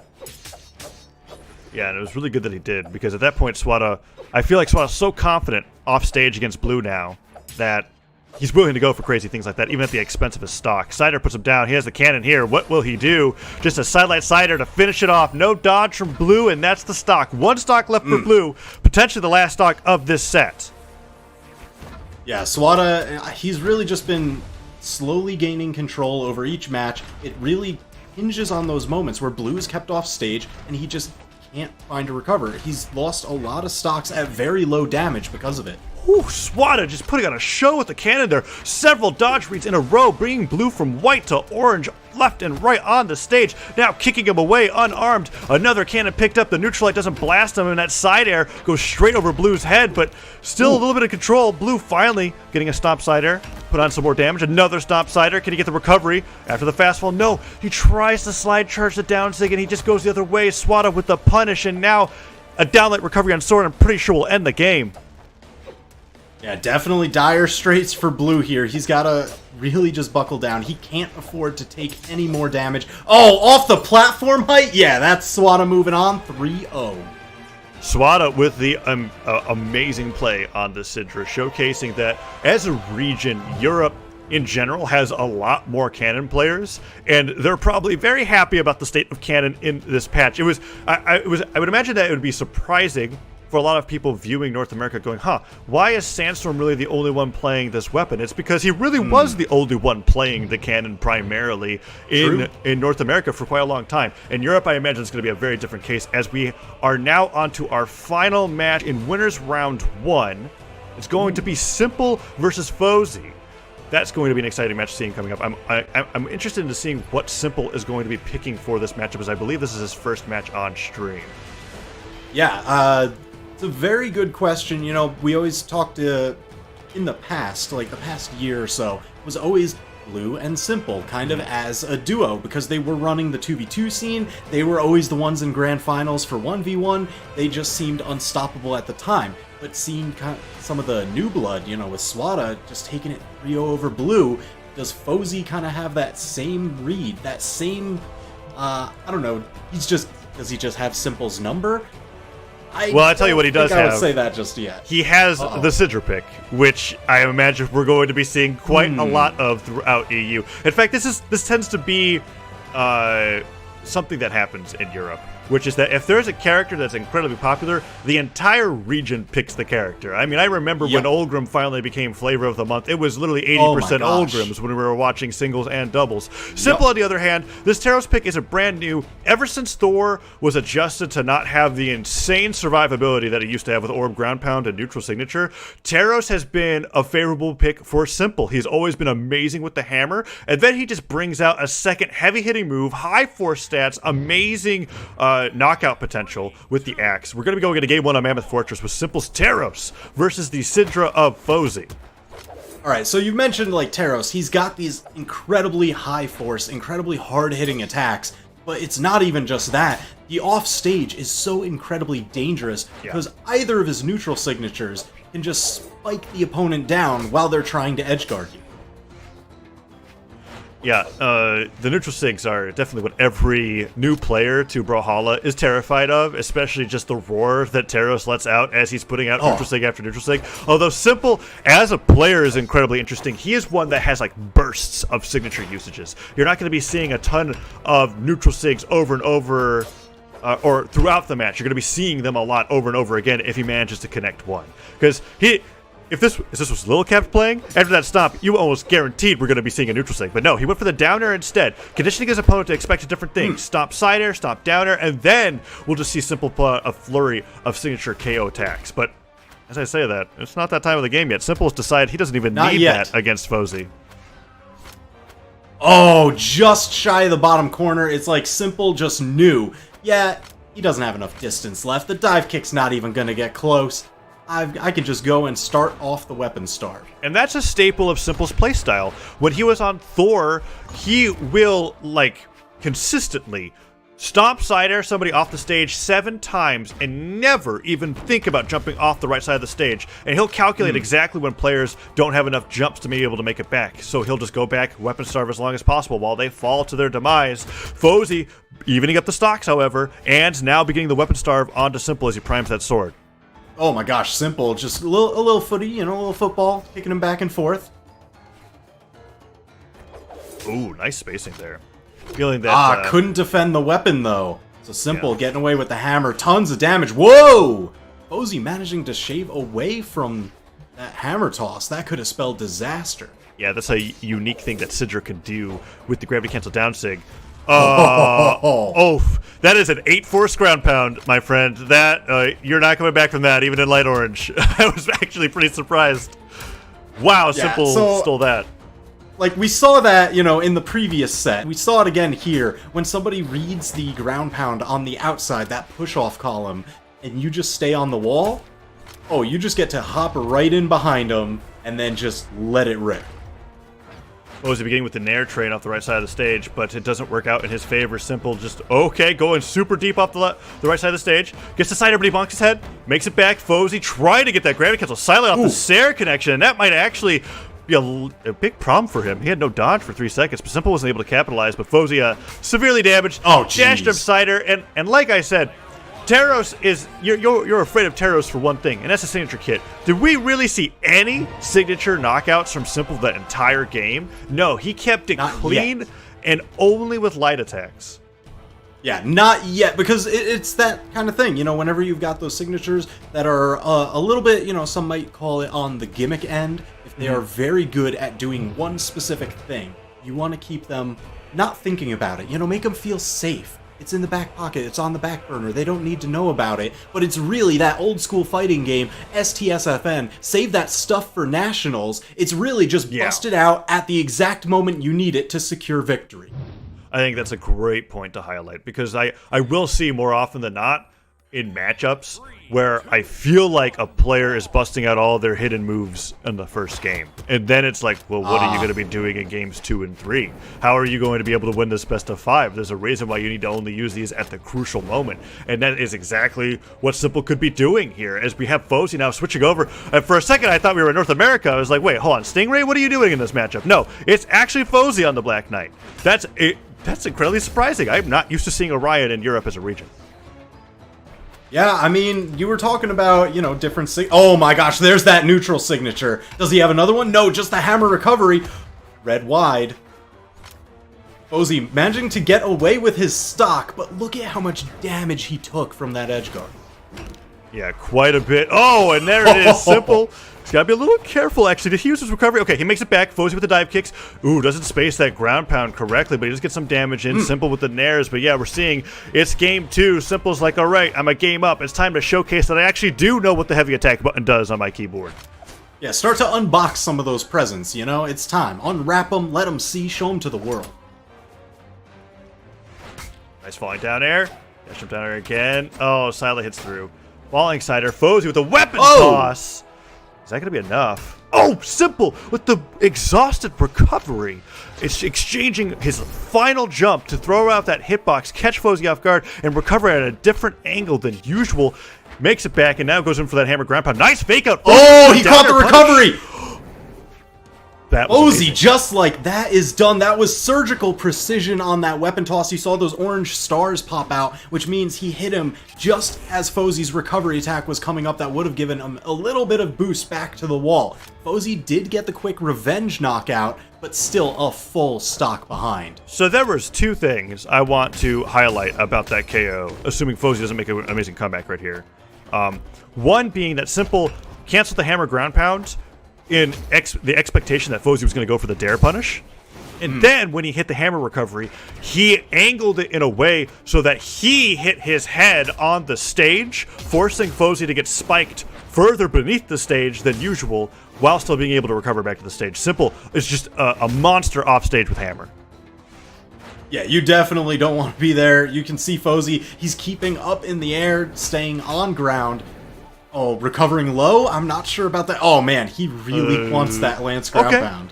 That was nicely timed by Fozy. Held the Lance recovery just long enough to not get smacked aside by the Axe Zider, and a down sig. Takes out the stock. He's only an orange. Jumps all the way up to keep the next weapon from spawning as delayed as possible. And Simple doesn't care. He just kicks him back.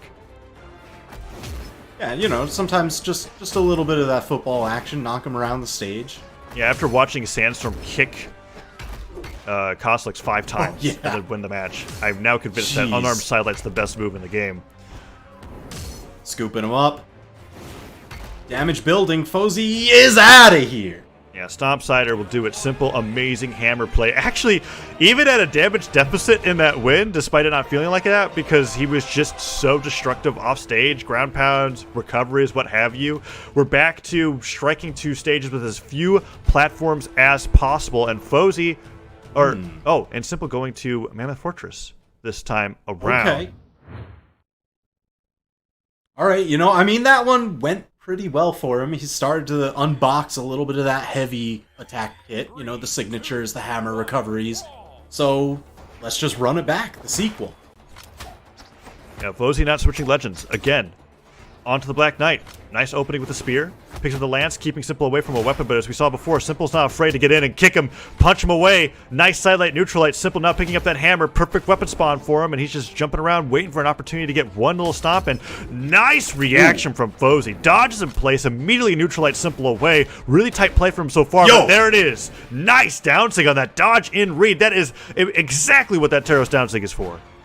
Yeah, it's really interesting just because, you know, that falling axe down air where you kind of hit the ground and you get this wider low swipe. A lot of people use that to try and combo string into the axe down light. But there he's just like, you're going to dodge this. I'm going to go for even bigger rewards with that signature. Oh, and Fozy with the Zider weapon toss. Clean, classic spear edge guard. Gets him off the right side of the stage and takes the lead in game number 3. And really great weapon starving all around from Fozy. Yeah, using those arc tosses, you know, you get to cover your approach, especially when you've got something with as much horizontal priority as the rocket lance. If you give yourself that vertical coverage from the arced weapon toss, you're just in a great position. Recovery from Simple once again, and if it just looked like a simple recovery to you guys, the highlight of that is that maybe Simple could have hit that hammer recovery at any point during Fozy's recovery, but he waited until as many options were exhausted as possible so that when it connected, there was no chance of him getting back to the stage. When you bounce off the wall from getting hit by your opponent, you don't get the jumps and recovery or refresh like you do if you actually touched it yourself.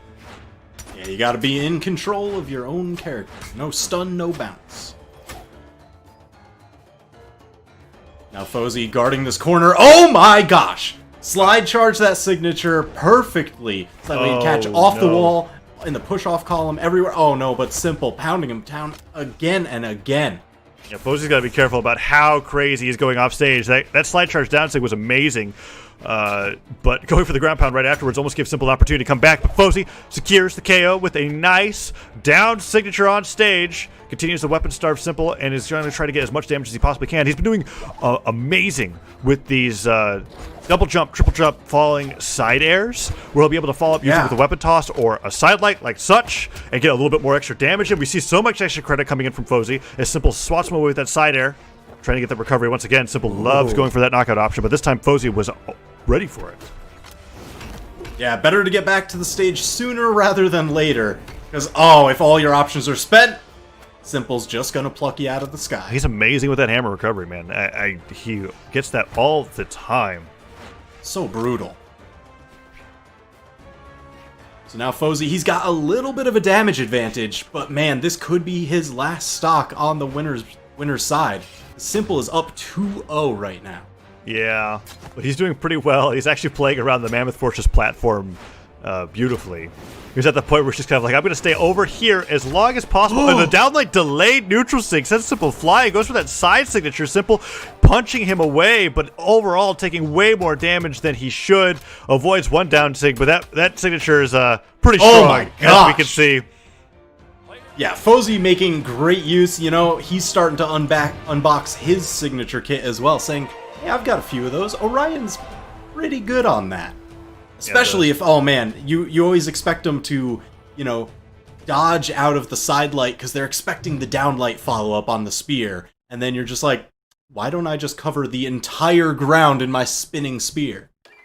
Yeah, the replays that we just watched there highlighting how effective he was with the down signature throughout the duration of that particular game. Simple was going for a lot of diagonal down dodge ins after getting hit by a spear sidelight, and it's the down sig covers both options, depending on whether you go to the right or the left, doesn't matter, or straight down.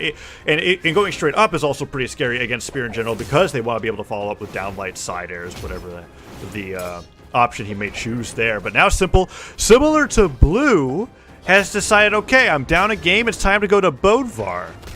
And this is definitely Simple's main as far as his tournament career is considered. Oh, yeah. So but, I mean, right now, it's looking like he might be a little bit rusty on it. Fozy definitely dictating the pace of the match here with a bit of a damage lead. But just like that, Simple firing back. The maximum damage you can get around orange doesn't even matter. Fozy, just let the lasers go. Yeah, not even Stingray actually gets knockouts with that move. I've seen it in theory, right? It's like Riot Downsig. It's an amazing ledge trap tool, but nobody ever actually gets hit by it because unlike some other signatures, the lasers don't travel that much farther, if farther at all, when they don't hit the ground. But it is actually just really strong to use on stage. Simple goes flying because of it, and Fozy playing incredibly well. Oh, well, I mean... Them's the breaks, kid. That's just what happens. Yeah. Spend all your options out there, and, you know, Simple will just use a simple recovery. Simple, I'm pretty sure, if not 100%, 90% of his knockouts in this set are with hammer recovery. He has been so great at using that move time and time again. Yeah, I mean, if you just watch and you're careful of where to place it, you can get so much mileage out of that move alone. Ooh, Fozy guarding the ground with those the flames out of the back of the rocket lance. But now whatever lead Fozy had built for himself is all but gone. Simple with the damage lead. He's also guarding that extra weapon, keeping Fozy on the rocket lance. Yeah, an interesting choice. He's actually been doing a great job with the sword so far. And now, I think he saw Fozy go with that weapon throw down. He was like, this is the time where I want to deny you from picking up anything brand new. The less weapons that are in the hands of the players, the less weapons spawn in terms of the frequency. So, Simple and Fozy are now in a spear versus sword matchup. That falling Zider didn't connect. He goes for that down stick again. And the very end of the down stick into the spear. Grab what Fozy has been amazing with this down signature throughout the set so far. Yeah, I know, like, left stick down, he always runs numbers on things. I want to see, like, exactly what is the success rate of this down signature on Fozy's Black Knight, because it is unreal. Okay, that's the hardest read that we've seen all set. Fully charged lance recovery in the opposite direction, and Simple just like a magnet falls straight into it. Gravity cancel side stick from Fozy. I think he's realizing the power of Orion here with the Black Knight using every signature kit in his power. I think he just has to KO with a neutral sig now. And he's gotten everything. I mean, you know, we've got the rocket lance up next. There it is. So he dodged. Anything could happen. I cannot believe he dodged that sword ground pound. That was like the last frame possible. Avoids the sidelight. Nice falling nair. Tries to go for a second one, but Simple fights back. Another nair. Fozy doing so good in this set so far. Downlight Zider off the weapon toss. Beautiful combo. Yeah, that damage. You know, if you know that somebody has the tendency after getting hit to jump out, the spear can really just extend for so much extra damage. I thought for a second that Fozy used a new spear move because he gravity canceled sidelight into the wall, so they got both swipes of that moving forward, and I was like, wait, that's pretty clever. I'm pretty sure that will hit because as long as your head's above the stage, you have line of sight. Oh, yeah. You didn't get anything off of it, but the side stick says, and that's the stock. Fozy bringing it back with the Black Knight. It is now 2-2. Dang, tied up set. Simple. He's already locking in the Bodvar. He's made his choice. That's where he's making his final stand. And Fozy, again, with the Black Knight. Yeah, the replay is really showcasing how creative Fozy's knockouts were. We were talking about, or at least I was talking about how all of Simple's KOs are coming out from hammer recoveries, but Fozy's been really having to make it work with fully charged lance recoveries, down signatures, side signatures. I'm loving the Orion representation from both regions this weekend. Yeah, really showing up, and to great success, too. And not in just, like, the typical, okay, yeah, I'm just going to, you know, side signature on lance, cover the ground or anything. It's a lot of innovation in how those signatures are used. And Demon Island looks like it's going to be the final battlefield for this best of 5. Winner of this gets into the winners' quarters finals so that they have a chance to qualify for top 8, the Low Tier City Midseason Online Championship. Fozy against Simple. Black Knight versus Bodvar. Nice side light putting him off the right side of the stage. And Simple trying to go for a super early KO with that down signature. The classic Bodvar finisher for edge. Yeah, and I mean, it's really scary on maps like Demon Island here. Whoa! Simple, for one of the first times with the sword, actually going off stage there, just dipping down, cutting him out with that down air. I mean, that's kind of the mix-up, right? You condition them with that sword down signature, think you're just going to cover the corner, and then they feel safe. Oh, but Fozy, again, adapting back to it. Countering that ground pound with the lance neutral air, because it covers the space above him. Oh, and Fozy really trying to make this game even again. Great reads, picks up the spear, went for a neutral sig, but Simple just dodged right above his head. Didn't decide to go towards the stage.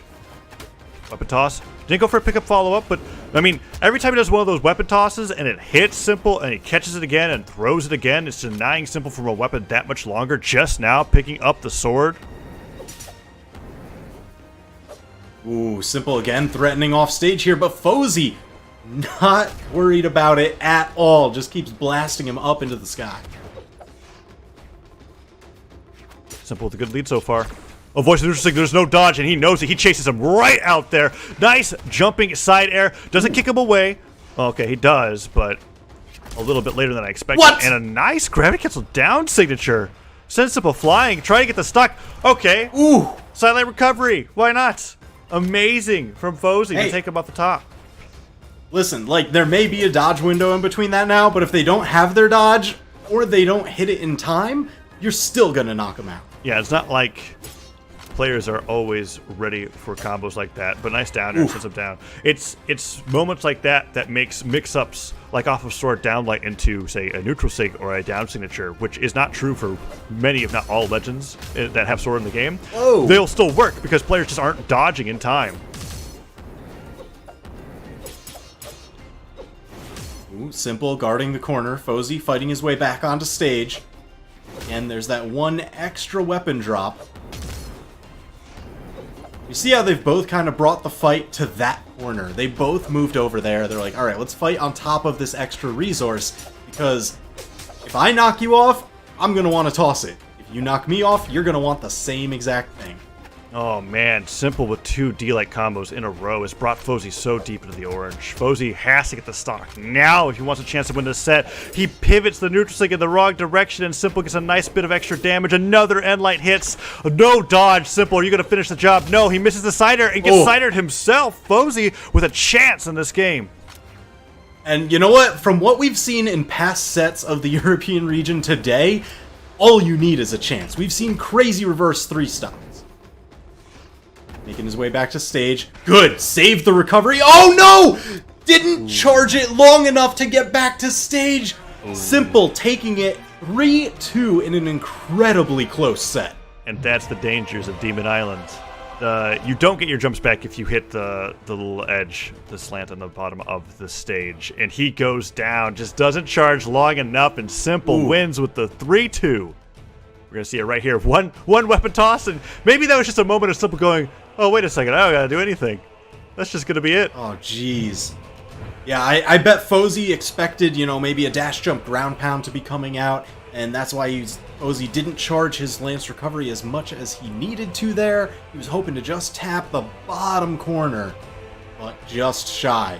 So that's going to be Simple moving on. He's going to go up against Swata in their next match. Then going up the bracket, you see Blaze versus Zider, 720 Polyshot versus the Ninja 729, and Acno versus Pavelski. Those are your winners quarterfinals matches. The winner of each of those will be going into the winner's side of the top 8 for the European region. Yeah, and that's quite the achievement. It also makes you avoid having to play a ton more matches in the lower bracket. We're going to be fighting against players that are just as strong as all the ones that you were fighting in the winner's side. Europe is a massive region when it comes to the amount of players that have the potential to win events like this. So you want to stay in the winner's bracket as long as humanly possible. We now see on screen Acno on the Chedro going up against Pavelski's Onyx Cannon versus Cannon. Now, I said that Europe had a lot of Cannon players, but Pavelski in particular is one where this is definitely a new pickup for him. And on the Onyx itself, very excited to see how this matchup's going to be able to play out, because I guess Acno has a lot of legends in his roster and is also just insane. For sure. I mean, I'm sure Foda and Steven were on top of talking about just how great Acno has been in Europe this entire year, essentially looking like the sandstorm of his region. I mean, that doesn't even say it, because, you know, I was thinking about that earlier. I'm like, is Acno the European sandstorm? No. He's been winning every single event this year, and that's not something that even Sandstorm can say. So, like, Acno is the European Acno. He's the world's Acno. He's looking unstoppable this year. Yeah, and that ground pound after Pavelski exhausted every single Zider possible to make it back to the stage after that amazing opening combo shows that, yeah, Acno is just a player in his own right. Yeah, absolutely devastating. And you know what? I know Foda was talking about this. He's like, oh man, Pavelski, he used to have like the craziest guitars. I wonder if we're going to see that coming out. If he was swapping over to Canon, I'm a little bit surprised to see him not go for Lin Fei, where he would have the history on the guitars and the Canon. But you know what? I gotta tell you, Gauntlets, they're in a fantastic spot right now as well, so can't blame him for going for Onyx. Not to mention that I think it's just a European trend to favor defense above all other stats as well. Which Onyx certainly has. But Acno with the down signature blasts him into the ground, sends him flying off to the right side of the stage. Acno gets the downlight nair, but because he grabbed a catch at the downlight, and then the nair is a little delayed, it didn't connect. Zider will do it. Wow, 3 stocks to 1. Acno was making really quick work of Onyx here. That defense stat, I'm not seeing it. I'm pretty sure it's there. Listen, here's the thing. If Acno has to get like a number of extra hits to take your stock, but he's the only one getting those hits in, it doesn't matter. He'll get them. Just give him, a couple extra seconds, and then he's there. Oh man, Pavelski putting out a neutral signature and getting double sideline. Acno with the technical neutral sig. Ground pound Pavelski. Oh no. Oh, okay. Acno didn't get the KO. Right. He makes it back. But Pavelski signs of life. In that position. Oh my gosh. All right, let's see if he can take a stock. Nope. No! Acno with a 3-0 to kick off the set. If you're looking to head into winner's side top 8, that's how you start. Oh yeah. Pavelski, look at this. Immediately back to the Lucian that he's known for. So this is exactly what I remembered Foda and Steven calling for. In particular, the last set that Pavelski was on stream. It's like, how about we go over to that character that you won tournaments with, the Lucian, the thing that you are so incredible at. And after that matchup, I feel like it was highlighted pretty significantly that Acno has a little bit more canon experience than Pavelski does. And now going into game number 2 on Demon Island, he's going to be playing with the guitars and blasters that he has had so much success on in the past. Let's see how Acno's able to shape up in this matchup. Yeah, so you're going to see him often go for that half pipe. It's really, oh my gosh. Yeah, just taking Acno off stage. Acno having to use the gravity cancel anchor to get back to stage again. Oh, Pavelski this time doesn't get the ground pound. That's actually that's so good. I'm trying to think smart. of like, yeah, because it is a Citrus-specific ground pound setup where you're just like, okay, they're using the anchor to get back to the stage here. I'm going to double jump, charge the ground pound so that I can hit you at the end of the move. You can't act out of that down sig as fast as it seems. He got his gravity cancel. Oh, what, Pavelski, you're insane. Oh my gosh. I mean, if that hit, he was a genius. But also, you're insane. I mean, sometimes you got to make the crazy plays. Right now we're only 1 game into this best of 5, so he's got a couple more to work with, even if he ends up losing. So Pavelski, he can try stuff out. Oh, nice recovery. Let's see what he can do here. He's going to go for the down signature. I always feel like a Lucian with guitars is going to down sig at any point in time when their opponents are recovering, but he doesn't need it. I mean... Listen, that's what they want you to think, alright? It's one of the most terrifying tools in his kit, and it can just spring out at a moment's notice, so they want you to try playing around it. That's when they get to hit you with the neutral sig. It's, that's actually a good point. But the down sig, particularly on Demon Island, is very scary because it will basically travel that entire ledge. When he goes for that swipe of the guitars, he swipes left and right. Oh, yeah. Oh, again! Nice. Acno making such great use out of that anti-air Kraken tentacle. Just gripping Pavelski, tossing him out of here. Yeah, utilizing his summoning of the Kraken to great effect. Sidelight doesn't get the down air to carry Acno down below the stage, and a downlight down air will put even more damage on Pavelski. Side air, chase dodge up, ground pound. Almost got the double ground pound. Acno just inventing maneuvers on the cannon as we watch. Unreal.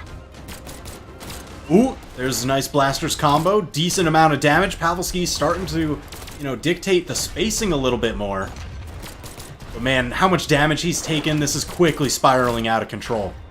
A lot of downlights are connecting, but you're correct. Pavelski is getting a good damage in with, downlight recovery. Takes the stock off the top. Nice. And if he continues playing calm and collected with the blasters there, I believe he has a chance. A lot of downlights connected. When you're hitting downlight Sarah over and over and over again, that's the bread and butter of blasters damage buildup. So we'll see if he has anything else they can follow up afterwards.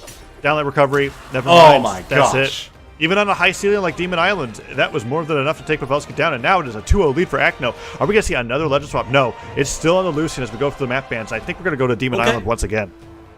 You know what? I agree with sticking with the Lucian here. It worked out far better than the Onyx did. You know, it wasn't the 3 stock. He managed to bring it down to final stock. Even if he didn't really cut into it that much, I feel like he gained a lot of valuable information and was starting to dictate the spacing towards the end of the match. All right, Acno. Yeah, first one grabbing the weapon. You know, sometimes that first weapon drop can turn into such an immense advantage. With an interesting Ooh, there's that. You were looking for it. He's got plenty of them for you. What was really brilliant about that down sig is that he utilized it after. Oh, okay. Never mind. He's just, I think. Oh, okay. Oh, yeah. Okay. Do it again. Listen, Tazo, you were looking for it. Pavelski's just like, you know what? You're right. When you're right, you're right. Yeah. Here you go. It's like, wait a second. I'm on Demon Island. This move's broken. It's so great here. I might as well just keep doing it. Oh, wait. He would put down like. Oh, he's dancing on him. Wait, Pavelski, hold on. Do you understand what position you're in? You're down 0-2. Do not taunt. Taunt to get by. Oh, okay. Whew, that Acre still gets the chase dodge because he got the hit, even if it wasn't the final blast. That was slick. I mean, I get it, right? When you get a downlight down signature on Lucian with blasters, it's kind of a moment to be celebrated. But Acno is the kind of player that once he sees that you're enjoying the hits that you're getting onto him, he's going to crank it up a notch. You got to be careful about that. Oh! Again, spot dodging underneath that cannon blast. Just open him up for the full Kraken. Oh, open up the down air. Down air once again. Acno putting some damage on the Pavelski and now taking a lead. Sidelight, downlight. Does it get the down air? Oh, it's down sig time. I think you gotta be careful of that. Oh, he got the recovery. Did he even make it back? No. No. Yeah. No. Not enough options. They were all stripped away. I'd say hitting Qatar's down sig on a player like Acno 5 times in a row, it's pretty remarkable. Don't keep expecting it to work after that point because Acno is looking pretty upset about that taunt that you gave him. Yeah, and that's the thing, right? Like, most players, they'd get hit by that signature 5 times in a row, and they'd let it sit, and they'd stew in that, and they'd just kind of start mentally unraveling a little bit. Like, oh, this guy's in my head. How do I get him out? I need to bring this back. But Acno's just like, all right, that was cute. I got something else for you. That was amazing. Oh, Acno. Oh.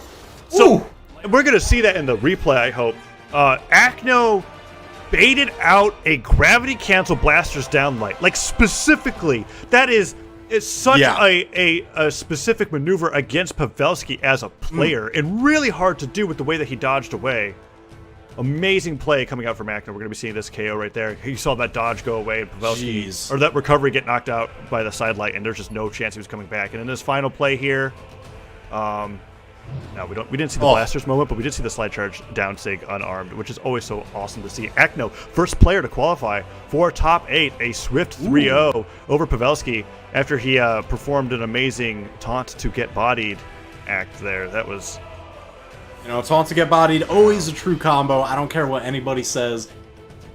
Save them for the end when you're sure. Or, you know, maybe if you just did a crazy style clip. But be wary about that. Yeah. Now it looks like we've got the next match coming up here.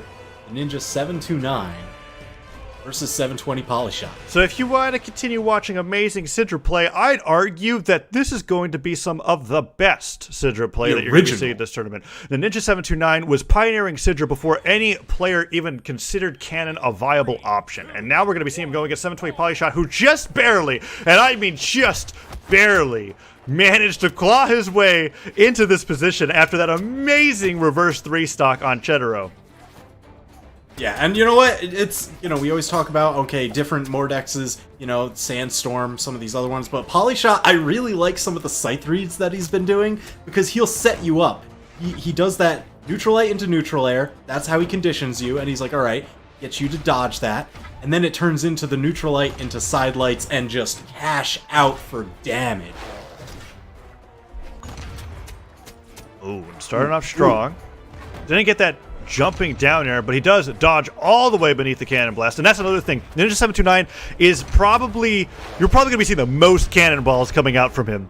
I feel like he almost has to pivot every attack with a neutral signature, not to hit his opponent, but just like for the spirit of the weapon almost. You were going to be seeing that look, he just dashed forward neutral sig. He doesn't care. It is the truest use of a cannon you're going to find in this game. Ooh, went for the double sidelight, but he did not hit it. Sidelight didn't connect. Puts up the cannonball once again. 720 poly shot. Nice job playing around it. Avoids the side air. Ooh! Ground pound, and that's the first stock.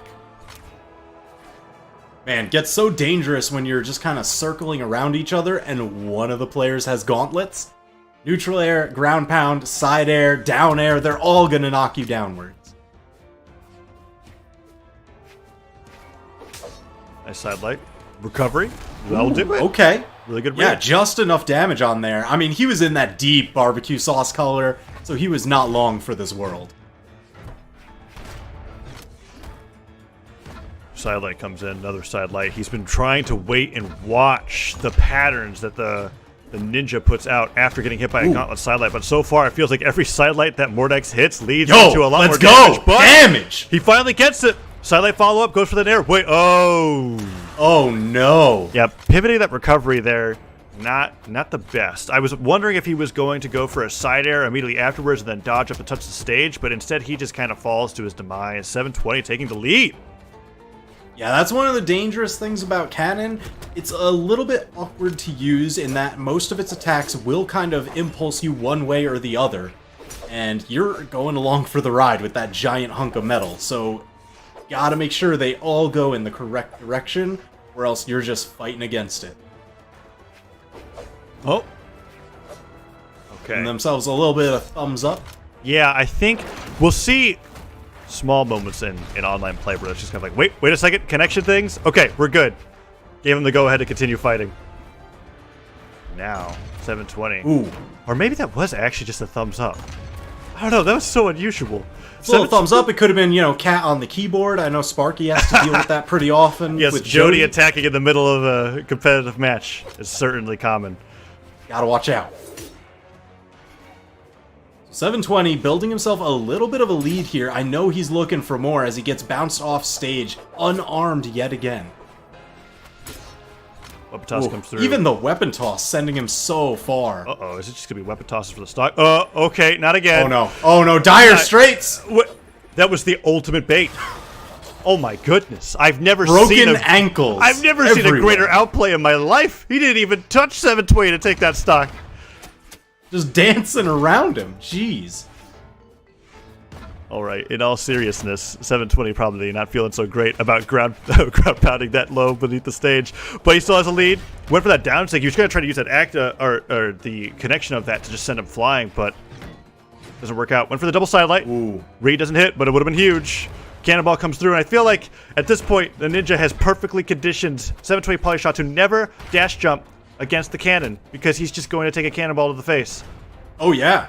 And I mean, that's what you want to do. If you make them nervous to jump, you keep them on the ground, and that's where Cannon really shines with those big strings. One down air. Goes for the neutral sig. 720 just perfectly spacing outside of it. It's going to happen again, I know it. Where's that neutral sig? Oh. Right, ooh. He's fooling me. If he's fooling me, he's fooling his opponent. That's what I'm going to say. Absolutely. Oh, but the sidelight, Reed, that's the textbook classic gauntlet sidelight. Which way you going to dodge? I got another sidelight and a recovery that says, get him out of here. So, huge props to Polyshot for during the beginning of that match. I think there was a moment where he just did 5, 6 sidelights where he didn't really follow up into too much because he really wanted to take in account how the Ninja 729 was acting after getting hit by the Gauntlet sidelight. And as the match progressed, there was more solid follow-ups. We saw strings bring him from white to orange or KOing in that case as he gets the double silent recovery. Great play from 720 Polyshot. The Ninja 729 now down a game. Here we go, rocking it right back in. Same legend choices. A little bit of dexterity on the Ninja 729, going for more midline on all the stats. Whereas 720 Polyshot opting for that little bit of extra defense. And I gotta tell you, he definitely gets the maximum use out of that. He's been going into the barbecue sauce color on like every single stock. Yeah. As we can see here, that might not be the case if we lose that stock too early, but okay. I get afraid for any player, cannon, lance, or otherwise, that decides to use every single jump resource that they have to take somebody off the right side of the stage and don't get the knockout for it, because it's like, uh-oh, how are you going to make it back? Sidelight Nair went for the weapon toss. D-like ground pound, no recovery. Oh, careful. He's been going deep with those ground pounds. I mean, hey, right now he's back in damage, and it just continues to build. The Ninja finding another Kraken Blast. Sidelight, side air. First stock going the way of Ninja 729. 3-2 lead. Good lead for him so far. Weapon toss comes up, keeping 720 off any weapon that he can. Hold the best read off that sidelight. Sidelight double jump. Down air follow-up. Hits that neutral light, continues blasting the Mordex, but the neutral sig does not connect. Sidelight, waiting, the stutter stepping, I like it. Not committing too hard to a dash. Avoids the recovery from the scythe, but still gets down there anyways, but that stock, he's still holding on to it, and he's still in the neutral lights. Oh, no! God, that's it! The weapon toss sends the cannon off stage with them. Says, you can keep it, I don't care. I've got another one on stage. Yeah, that was slick, because a lot of the other attacks, you know, usually end up having to read, are they going to fast fall, or are they going to jump? But the weapon toss tends to get there a little bit earlier than any of your gravity canceled attacks. Oh my gosh, sliding off with the cannon blast. 3 stock. I couldn't even... Whoa. All right, that sidelight was awesome. I'm pretty sure... I mean, maybe the replay would show it. He hit a sidelight, dash forward, and then he got the read back to sidelight it again, carrying him away, and then a slide... I think it was a slide charge, neutral sig to finish the stock. We're going to see it here. So sidelights... It was ridiculous. We're getting the whole replay. I love this because the map striking is actually taking long enough. There's the sidelight into slow-mo. Production's amazing. Yeah! Sidelight, sidelight, stuttered step into position to get the slide charge neutral sig and catches him using the gauntlet stare back to the stage. Absolute annihilation of 720 Polyshot's last stock, and I'm pretty sure that was a 3 stock. Yeah, it was a 3 stock. It was ridiculous. So Ninja 729 definitely firing back with a hard answer. Oh, and we're going back to Demon Island despite how different that Game 2 was to Game 1. All right, let's see what 720 Polyshot has in store for us in Game number 3. Yeah, I'm not too sure about going back to this map. We'll see how it works out. I mean, in theory, Mordex's down tick on gauntlets is amazing, as we saw in Sandstorm's matches before he switched over to the Onyx primarily yesterday. You can use the down stick at the very edge to catch people sliding up using whatever recovery if they don't space it correctly, and then spike them down. We haven't been seeing too much of that from 720 so far. It's been primarily scythe play. Yeah, it's been a lot of scythe play. I mean, we've seen a couple of those big gauntlets payoffs to close out stocks on the sidelight reads, but yeah, I want to see him get more of those scythe strings started. It's kind of why he's been falling behind in damage. The start of last game and the start of this game here. Ooh, the Nair went for the ground pound early finisher, trying to take the lead away from the Ninja, but it doesn't work out. And that's another staple of the Ninja 729. He has those pixel-perfect weapon throws where he utilizes the cannons so that he can double jump just up high enough to get the weapon toss that will basically cover the entire edge of the stage. Great edge guard coming out from the Ninja in game number 3. Yeah, I really thought Polyshot was going to be able to make it back and just touch the wall there, but pulled up just shy, the Ninja covering the area close to it. Good punish on that dodge. Went for the side sig, but the Ninja 729 just walks right behind him, swats him away with that side air, goes all the way around, nice cannon blast down to the downer, and the Nairs start coming out. The cannonball, keeping Polyshot low on the ground, and the web toss comes through into the end light. Of course the cannonball would come through there. And that one actually hits. He just keeps blasting. Man, it's infinite ammo, no reloads right there. You know, how many cannonballs does Zider have prepped for this match? Yeah, that's a great point. I wonder where they actually are. I don't want to get too far down that rabbit hole, otherwise it's going to be like Sparky talking about where Onyx keeps her tail, so honestly, we're just going to... The answer is at least one more, Miss Swan. Yeah, yes, exactly. Oh, try to kick through. Guarding the weapon. Pretty good, too. Got the read for a little bit of extra damage. But now the Ninja, again, setting up that corner guard. Ooh, almost read the dodge there. Yeah, cannon. Oh, nice snare. Falls all the way down to the down. Damage. He avoided all those nairs as well. But the silent downer, that was good read from the Ninja. 720 basically went to the stage to say, hey, whatever you hit me with, I don't want it to hit me off to the right. So he did get as much damage as he possibly could. And now a sword neutral light is on the verge of knocking him out. Let's see if we can get it. Again, 720 now in that barbecue sauce color. Any little tap is going to send him out. The unarmed neutral air, doing it on one of the tallest ceilings in the game. Yeah, that's a ton of damage. You were right about 720 Polyshot getting into that BBQ sauce color, right? That happens Every time. every game. He's so good at surviving on this Mordex. Defense stance, he's utilizing it the most. Yeah, but you know what? You can't just survive. You got to attack back. So right now he's looking to score the knockout high up the stocks here in Game 3. Silent Nair. Oh. Wasn't able to get the cannon. Avoids that dash to ground pound. But a Zider, he puts him off the right side of the stage. Weapon toss goes down. Nice. Okay, interesting. Whoa. Delayed. He tosses the cannon, or the gauntlets forward. And he Ziders him. Nicely done. 720 Polyshot. Evens up these stocks. So the set is tied 1-1. The stocks are tied 1-1. But the damage, a completely different story. Yeah, and it continues to write in the Ninja 729's favor as he's tacking on even more of it. One Nair comes through. Zider, Nair again. Zider. Whoa, 720. Did he go too far? Okay, no, he makes it back. In those moments, it's like, wait, where's the stage? You're climbing so far to the sky. Oh, no! It actually knocks him out, too, and that's with the dick stance. So he's taking out a force, and that cannon still blasted him all the way off the top left side of the stage. Jeez. Ninja 729 takes a 2-1 lead in this set after a really well-fought battle from 720 Polyshot, and that's off of getting 3-stocked on the same map. Great adjustments. I wonder if we'll go to Demon Island again. It feels like that's what's going to happen. Yeah, so at the very end, we see that cannon working out in the favor of the Ninja 729. We're going to be going into game number 4, 2-1 lead for the Chedro, as 720 Polyshot feeling comfortable on this Mordex is going to be trying again. All right. You know what? Normally I would say, all right, you just lost twice on this map. Like, let's shift it up a little bit. But each of those games has been closer than the last. So if you are starting to swing that momentum in your favor and you feel like you're at the fulcrum, you're at the changing point there, maybe you do just run it back. And so far, this has been a great start. And we saw towards the end that the scythe string almost took the Ninja off the top of the stage. He's just got to continue getting reads like that, and he will be golden. But for the neutral sig, avoids the down air. Side air, down air away, but that nair just couldn't fall far enough to connect as he's covering his recovery with those neutral signatures. Sidelight, side air. When does it get the second side air, or side light?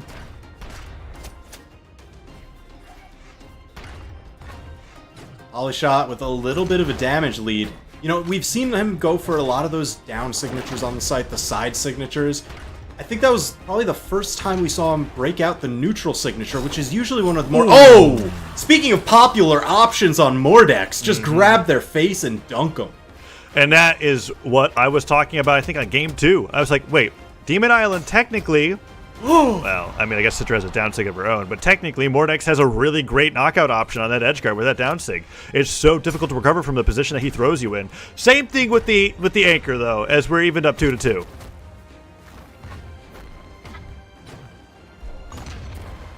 Ooh, yeah, Ninja's so deadly with the accuracy there.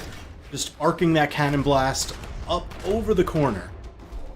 Oh my goodness, so many nairs coming out. Neutral sigs as well. Goes for the gravity cancel down, like down, or weapon toss straight up. Went for the nair to combo off the hit, but 720 avoided everything. Silent comes through. 720, nice silent. He just keeps kicking him away. The nair to back to the stage, the downlight, the spin went for the neutral sig finish. He's still not done. He's just sending Ninja left and right, getting as much damage as possible. Makes him not pick up the weapon, and now he's stuck onto the sword. Downer off the stage, doesn't get the downlight afterwards, but 720 Polyshot has the lead. Can he get the finishing blow? That's the question. Down sig goes to the right. Weapon toss goes straight up, but he still has the momentum in his favor. Weapon toss. And yeah, any bit of comeback that 720 needed to do, it was right there in that scythe mix-up. I mean, he was just the Ninja in the blender, just shredding him up into the red. Oh, that weapon toss set him flying. A recovery will do great. A silent recovery will do wonders. Oh, he didn't deny that weapon. Oh, there's the read! Excellent. Excellent play from the gauntlets. He's been just getting better and better off those sidelights as the set goes on.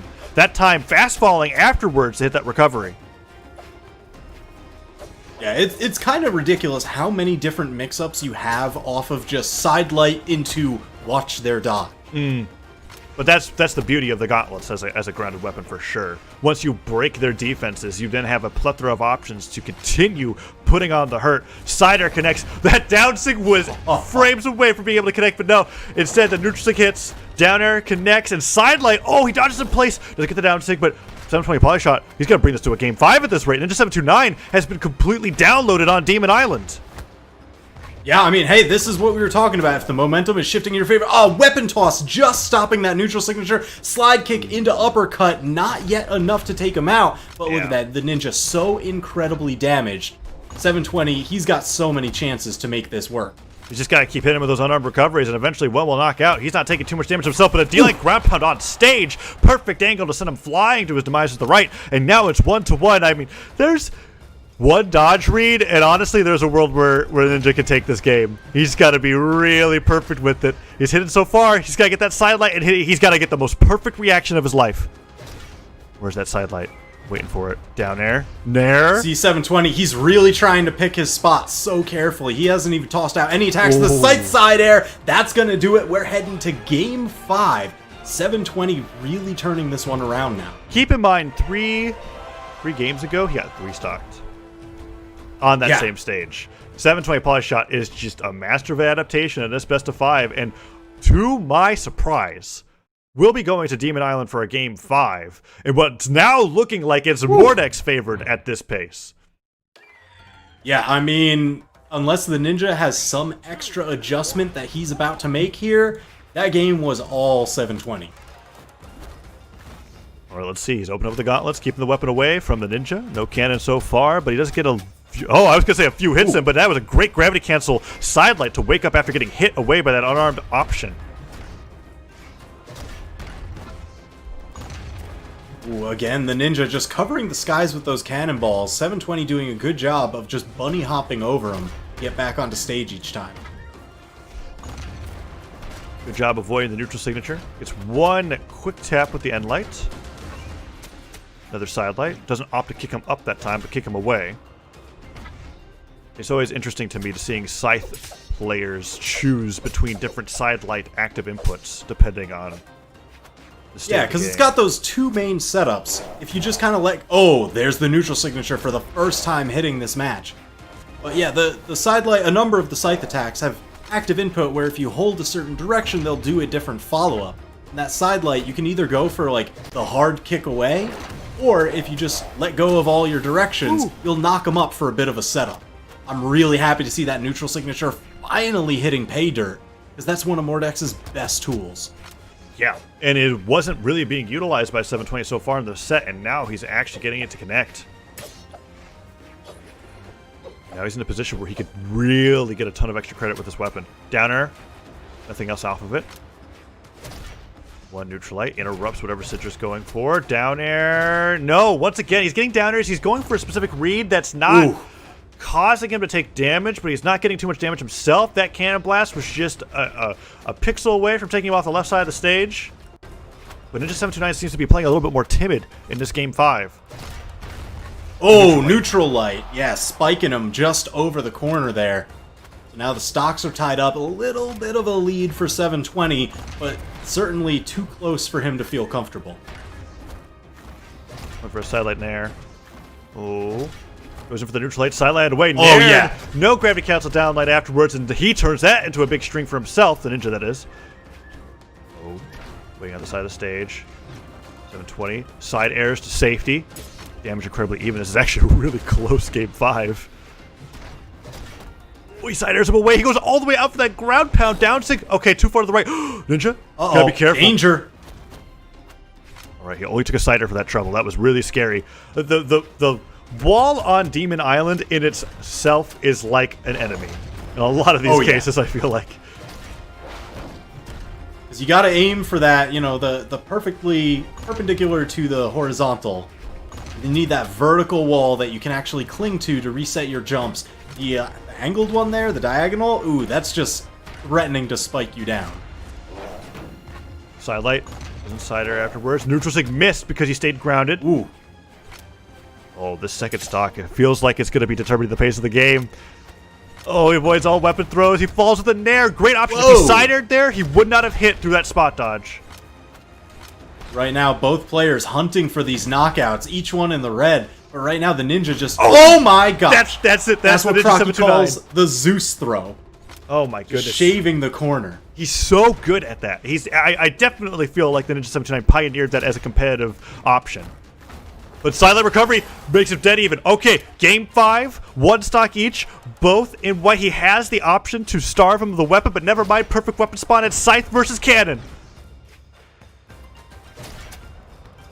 Oh man, again, 720, he really goes for a lot of those. Uh-oh!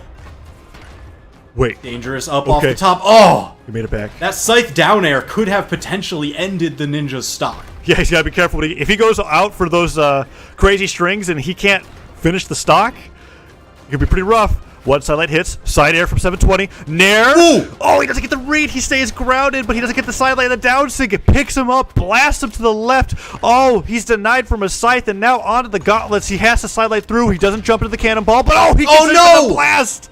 Another neutral sink might come out. Ground pound weapon toss. He gets it. Can he get another one? Zider him.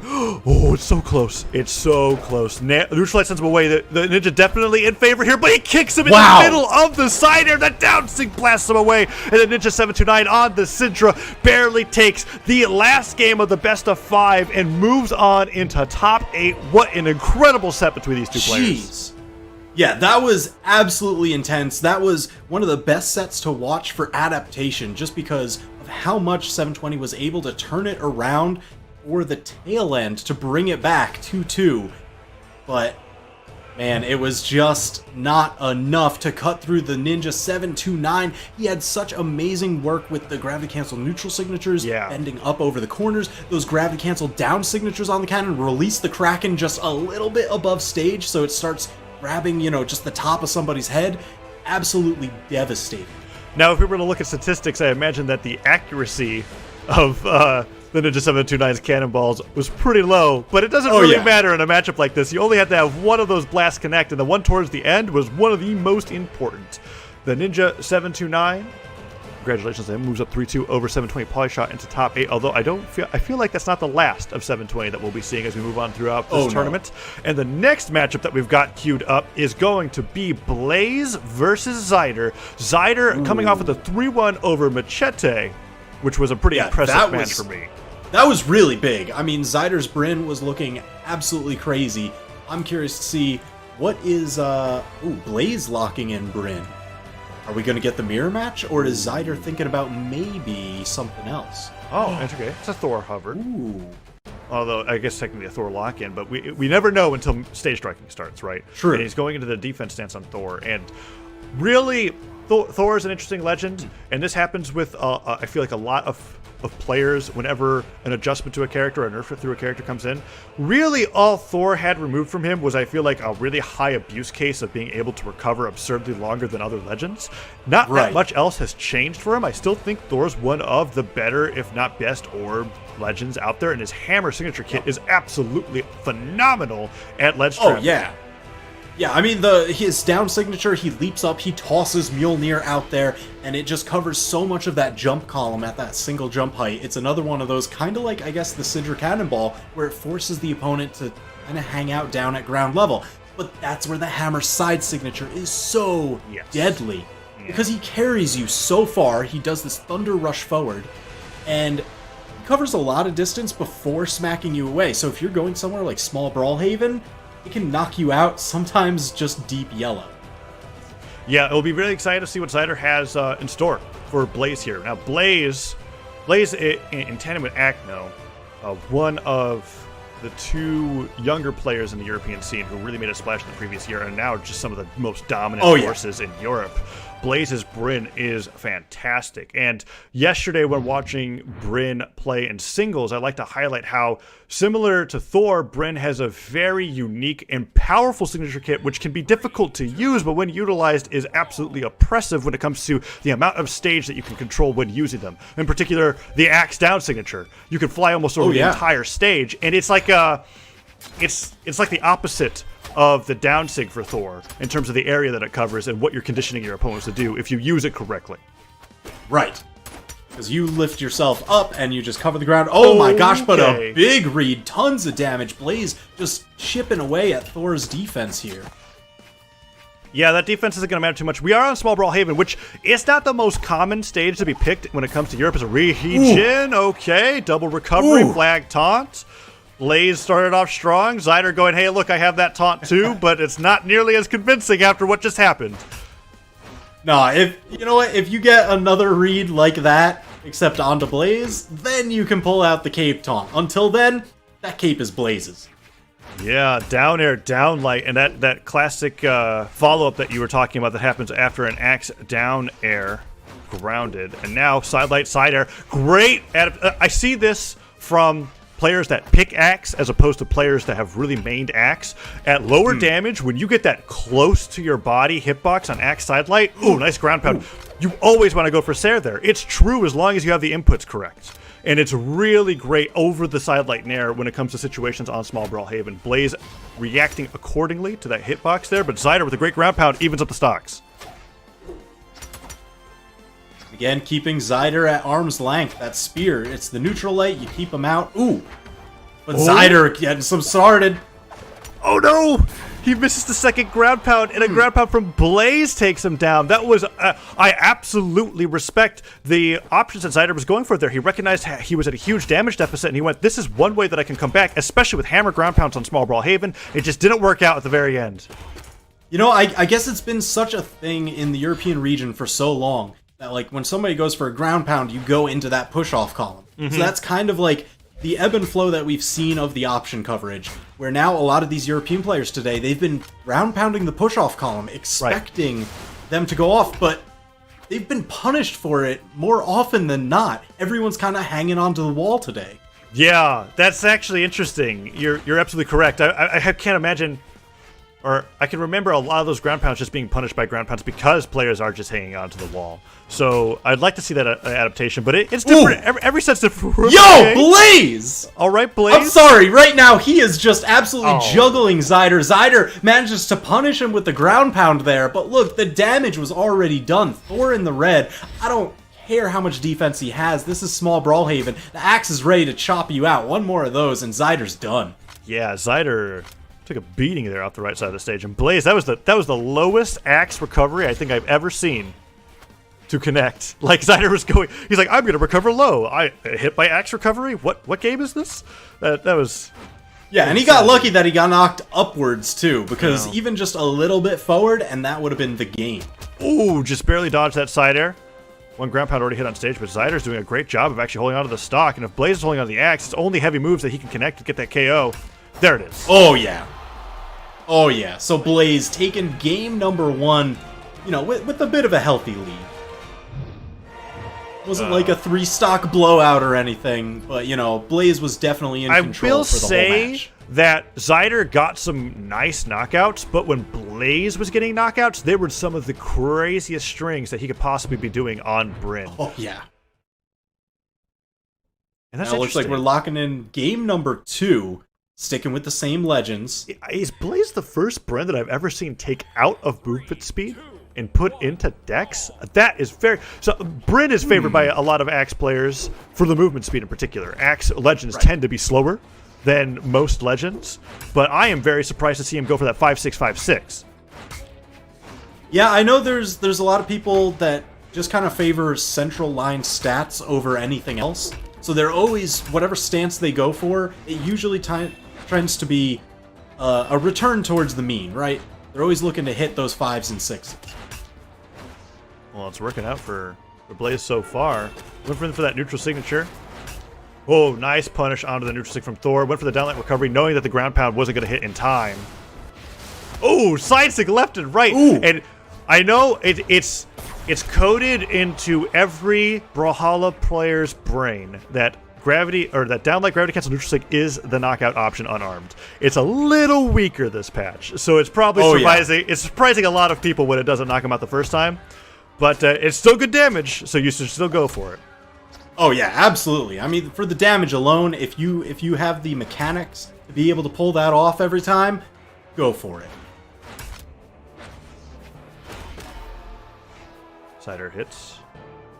Blaze. Nice spacing on that Zider. Just getting it high enough to get line of sight with the ground pound from Zider. Man, Zider has been a master of knockouts with the ground pound this set. That's been where he's been getting the majority of his stocks, actually. Yeah, I would like to see, you know, a little bit more of his orb in neutral, just because I love watching it anytime he can break it out. But, like, his hammer seems to be the favored weapon for Zider. Now Blaze keeping him up. And again, keeping him at arm's length. That spear neutral light doing so much work.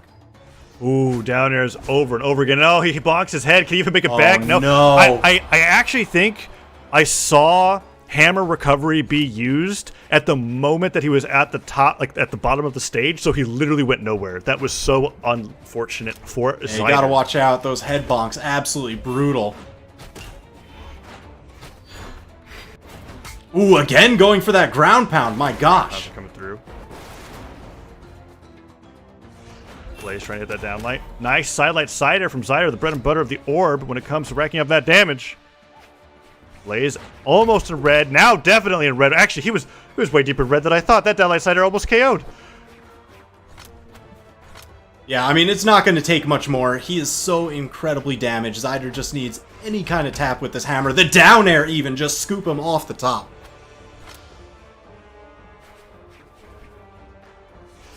Zider falls with that neutral light. Nair hits as well. Side light from Zider doesn't connect. Side light Zider does. He's even up this game quite well, and Blaze seems to be a little bit on the back foot so far. Went for that weapon toss downwards. Nice pogo, but that's all he's going to get. Sidelight waited for that ground pound, but none of these reads that Blaze are going for are leading up to anything. Yeah, Zider really just trying to pick his spots. Doesn't want to get caught by any of those big strings. He's doing a good job of escaping. Here's some of this orb gameplay that I wanted to see. Downer hits. Zider goes to the right. Corner guard is Blaze's. What's he's doing with it? See those exclamation marks starting to come out, meaning Zider needed to return back to stage soon or else just fall to his doom. Ooh, and a down air Zider with that weapon toss. Oh, that's beautiful. I feel like that in that moment, Zider was like, I don't even think I make it if I drift, but I definitely don't like it if a weapon hits me in the head before I fall, so I'm just going to fast fall myself. Just feels bad. Oh, we're going to see that moment. Yep. He just, he hit his head. It wasn't with the recovery, but it was with the jump. He went for a jump nair. The jump hit his head, and then the nair came out when he wasn't underneath the stage, and that was just it. We're going to see here, charge that weapon throw. He knew if I drifted to the right, that weapon was just going to send him flying, just falls down instead, doesn't want to get hit for it. And now we're going into game number 3 with Zider switching over to the Tori. The Thor just not working out for him. Okay, but running it back to Brawlhaven now. So not as much defense as he had last time he was here, but I don't know, maybe a little bit more movement speed to better combat against this Bryn.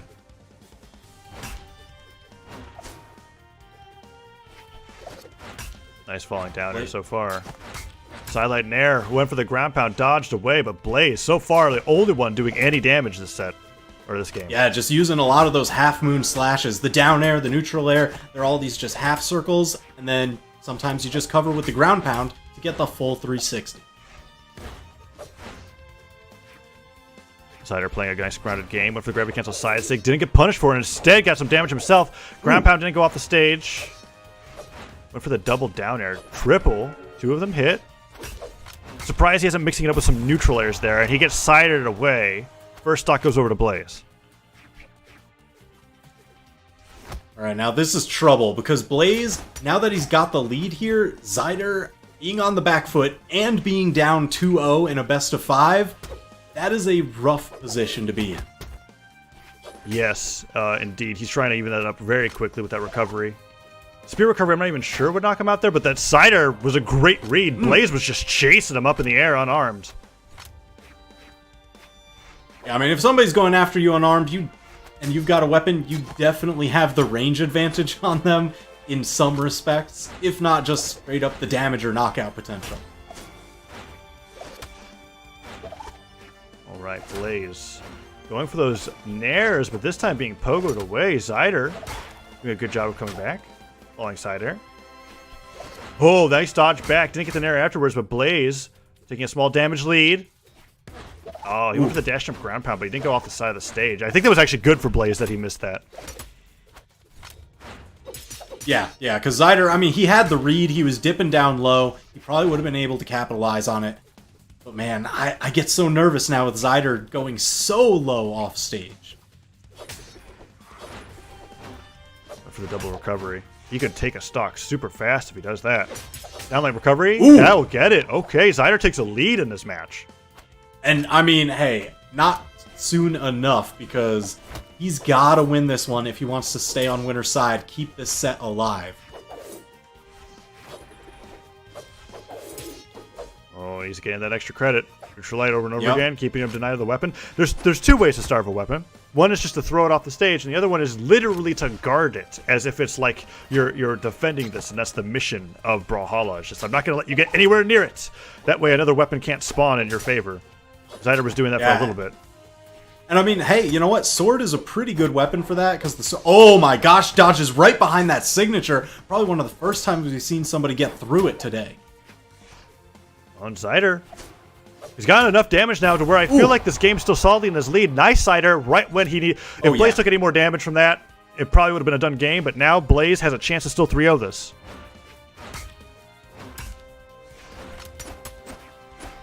Oh, going for the hard dodge read on the back, going to the left. Nice neutral light. Blaze just tagging on as little damage as he can, not going too far. Oh, as I say that, down there near Zider. Oh, that would have been it. The recovery just barely dodged. Blaze, in the heat of the moment, will just try to burn his opponent up. Nice downlight Zider from Zider. Puts him into the red. Neutral light will even up the damage. Blaze has a little bit of an advantage. Oh, no. He doesn't go for the double D-light. He misinputs. He falls. You need to get that down. You have to get that jump. The right signature, yes. Recovery. The side sig Zider takes it. And Zider takes the game. Okay, so that puts him 2-1. Blaze still advantaged in the set. But man, that ending was so incredibly tense. Both of them just chasing each other down, up off the top of the screen with these spear recoveries. And it's as soon as they come back down, Zider with the signature, the Hattori pick, definitely working out. Yeah, it's got to feel bad to be Blaze in that position because, I mean, Zider just used his dodge. You just hit a spear downlight. You have the world as a follow-up afterwards, right? Double downlight, side air, D-light, or jump recovery. But he missed the jump on the recovery option, didn't get the KO, and ended up losing the game for that. And now Zider in a position, now 1-2, could bring back this set to a Game 5 and potentially win the entire thing. Let's see how it goes here back on Small Brawlhaven. Zider definitely starting to play the spacing game around these spear neutral lights a little bit better. So even when he goes with those like sword side lights, he'll run a little bit past Blaze just so he doesn't get stabbed in the back. Ooh, Zider putting up that down sig. That's the best punish. That's the best punish on arm that you could go for. It's also really scary because I know at least a lot of players learning how to deal with Hattori down sig will probably just get caught in the cloud and get hit anyways. So it was really good timing. Oh yeah, it's definitely one of those learned skills. Oh. All right, Zider. All right, Zider. Yeah. We have the same reaction here. It's kind of like this is looking like a different Zider here on the Hattori. Blaze is starting to not know what to do. I know. Hey, if Zider's able to like control the ground as much as he has, and as little ground as there is on Brawlhaven, he could really just turn this around. the bonk off of that. Oh my gosh, almost spiking Blaze down. Yeah, that's a very rare stage spike to occur there, getting hit by the sword recovery and spiking yourself on the bottom of the stage. Small Brawlhaven used to have a much wonkier bottom of the stage than it does now, but still good for stage spikes. Oh, Zider with the ground pounds. Blaze returning with his own ground pound saying, I could do that too, but Blaze still has yet to take a stock. I mean, I do like the chances that Zider has been taking. You know, he's not... Alright. Gets knocked out there because maybe the gravity cancel that far out wasn't really the real choice. But, yeah, I do like... You know, he's looking for those edge guards. Okay, can I turn this into a decisive victory where this game is just all but decided in the first minute? Blaze. Still now has a bit more work to do here because Blaze starting to chip away at the lead that Zeider was building for himself. Yeah, side air, down light, side air again. The lead's gone. And that side light and air confirms it. Oh, no. Oh, geez, and caught the recovery? Yes, the recovery. Can Zeider even make it? No. It's another one of those cases where Zider actually knows Blaze so well that he's like, I'm not getting hit by your weapon throw. I'll take my own stock. It's the second time I've seen it happen. It's the little victories. Oh, and Blaze now with momentum in his favor. Gets stared away. Just dodging the right, threading that needle under. Ooh, nice weapon throw. Ooh, Double okay, weapon Zeider. throw. Every time. Slide kick, Zider, ground pound. he's so good at finishing with ground pounds. I unarmed any weapon. Any weapon. Ooh, starting with the pokes and the neutral light. Nice side light. That dodge back was crucial for Blaze. Avoids getting hit by the Oh, yeah, got the dodge. Cash out, maximum. Ooh, they went so high up. Blaze almost turned that around into his favor. Double down light. Nair sent Blaze towards the top of the stage. He wanted to take him off the top super quick with that recovery. Blaze returned with his own recovery. And now they're fighting back. Damage a little bit in Zider's favor, but a few strong axe swings will fix that. Downer misses. Downlight Zider will put Blaze on the right side of the stage. And Zider is going to go for the downlight ground pound again. He went for it. That downlight slid right off the right side of the stage. Blaze didn't get hit. And that neutral light. Oh, no. Oh, he's on it. He's low on jumps. Okay, gets him back. Blaze opting to prime the spear. Ooh, couldn't weapon starve Zeider for long, but now unfortunately Blaze got unarmed, and it's up to Zeider to just strip the field of weaponry. Double recovery. Gonna get the third recovery. He picks up the spear. Blaze. Oh, he gets a big recovery, and that's it. Yes! Zider takes another game. Game number 5 against Blaze. We're going the distance. Jeez, so incredible. Let's look at that. Zeider, ground pound. Yep. Ground pound. Give me more Here ground comes again. pounds. D-Light. Ground Always pound. ground pounds. It's amazing. And, I mean, why not go for that unarmed? It's not exactly the easiest thing to hit, and you have to have a really solid read on your opponent when it comes to actually being able to connect with that downlight and lead it into a ground pound. So props to Zider to be able to be so effective unarmed no matter what character that he's playing. And I think a large part of where he's getting the success from those D-Light ground pounds is coming from the fact that even if he's taking out of movement speed for Hattori is pretty darn fast compared to Thor. So he can position in the air a lot better when he goes for those downlight setups. Yeah, and I mean, that just becomes so crucial when you saw things even like where Zeider's got his spear and Blaze has the axe. A lot of times Zeider will go for these spear neutral lights. Blaze will position inside the dead zone right near Zeider and just punish with an axe neutral light. So the more that you can effectively position your long-range attacks, the better it's going to work out for you. Oh, we're taking our time with this stage striking. It looks like Blaze banned maps that Zider was not ready for at all. And Zider had to think long and hard about what he was going to be going towards, and it's going to be an incredibly unusual map pick for any region in the game, the Great Hall, for game number 5. Now this one it's a very dangerous pick, right? Especially with the weapons that we have on the field. Because those spear downlights, they can threaten those side platforms where a lot of people tend to want to recover to. But also it does give access to the ledge cancel combo for axe, side light, neutral air, downlight. Yeah, it enables a lot of things for both players. And when you're not thinking about weapons and just thinking about recovering to the stage in particular, it allows players to do something that they can't really do on any other stage besides Mammoth Fortress, and that's find purchase on the platforms that extend out from the wall. You can almost just jump straight up and get all your jumps back, and you'll be perfectly fine. On the other side, it's perfect for ground pound setups. So we'll see how Zider's actually able to utilize that as we go into this game, and he has a solid lead over Blaze so far. Keep in mind that ceiling, unusually high due to that platform being up as high as it is. Right.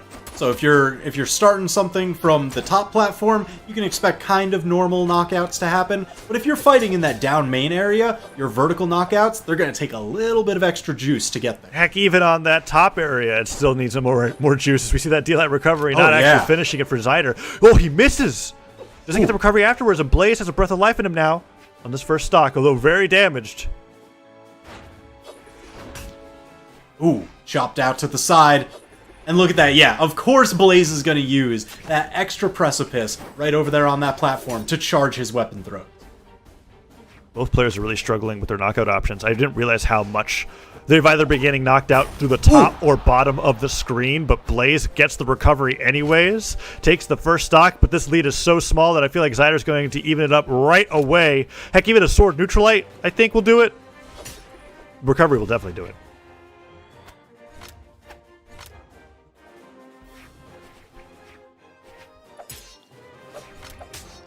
Ooh, dancing around. Zider cutting up Blaze a little bit. He's got the lead. Continues to expand it. Neutralite connects. Another Neutralite. Went for the neutral signature, but Blaze was a little bit too low for that to connect. Although he's putting out more and more of them. I guess expecting Blaze to go in for that top platform recovery option, and Blaze just isn't taking the bait.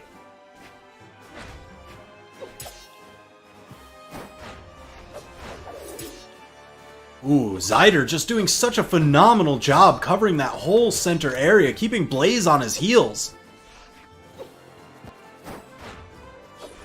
Okay. Blaze really starting to bleed out here. Just a little bit, that sword recovery, not yet enough because of that tall ceiling you've been talking about, but it won't take too much more. Blaze jumping around, trying to avoid Zider here. Downer connects, falling Zider also hits. Nair's putting out, but he cannot find anything in Zider with the recoveries. I mean, it takes a while to knock out, but eventually it will. Ooh. Blaze, yeah, he's starting to live a little bit on those top platforms. You know, inviting Zider, hey, come on up. I want you to fight up here with me. Oh my gosh, everybody's just reading the other's jump. Yeah. Anti-airs aplenty. Two of the best weapons for anti-airs in the game. Axe down light, spear down light. Finally, Zider hitting that recovery off the top. Now he's got a tenuous lead. Yeah, it's interesting to me that Zider opted for the Great Hall, and it goes, you know what? I know that the ceiling's really high here, but I think I'm just going to keep hitting you with sword recovery because it works. And it is working really well. Blaze is having so much trouble finding side lights, down lights, anything to start off with some damage on the spear. Games 1 and 2 look so great, but Zider now actually hitting with the neutral stick, as that seems to be a strategy of his, with Hattori in particular. Blaze is starting to go towards that outer platform, and he's hitting with the neutral signature now. Ooh, good punish on that signature, but Blaze dipping down before Zider can fire off his own. Whoa! Very quick. Yeah, that dash jump even reversing the ground pound to just cover the wall with a little bit more strength than usual. Sidelight Nair. Gets the ground pound as well. He went for that chase dodge forward Nair. Oh, sidelight side air. Ooh. Great positioning. And Blaze. just like that, we're back in it, boys. Oh, Nair, side air. He goes in for the side stick finisher. Zider, downlight side air. Just goes, okay, hold on. You're getting a ton of hits, but I have to win this match. It's the final game of the best of 5. I want to get that top 8 for the midseason championship. Picks up a weapon, the swords, picked up Blaze. Manages to get the axe despite getting sared away. Downlight. Oh, he goes too high. Zider's hit. His recovery's gone. The neutralite takes it away from him, and the ground pound tags on even more damage. Zider with the neutral. Whoa! The perfect gravity cancel neutral signature. And just like that, Zider, absolutely phenomenal.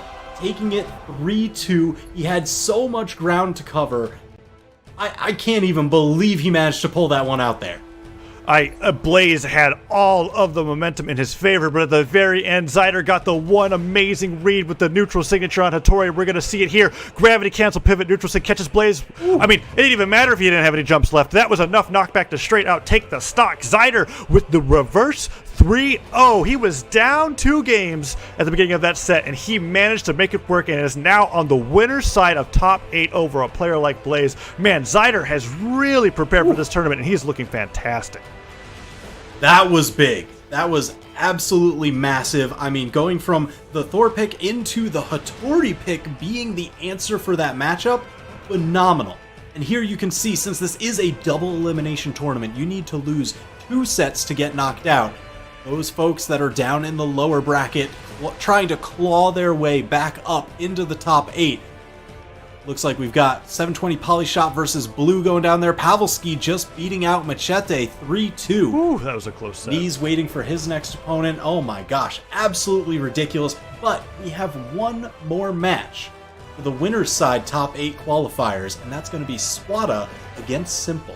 So Swata just came off of a really impressive 3-0 over Blue, which I was actually expecting to see another one of those grudge matches where it's between Blue and Simple in the winner's bracket that we get to see so much in Europe. But we were robbed of that today because Swata is playing out of his mind on the Sidra, and Simple just barely scraped by against Fozy with the 3-2 on the Bodvar, which he seems to be carrying on into this matchup.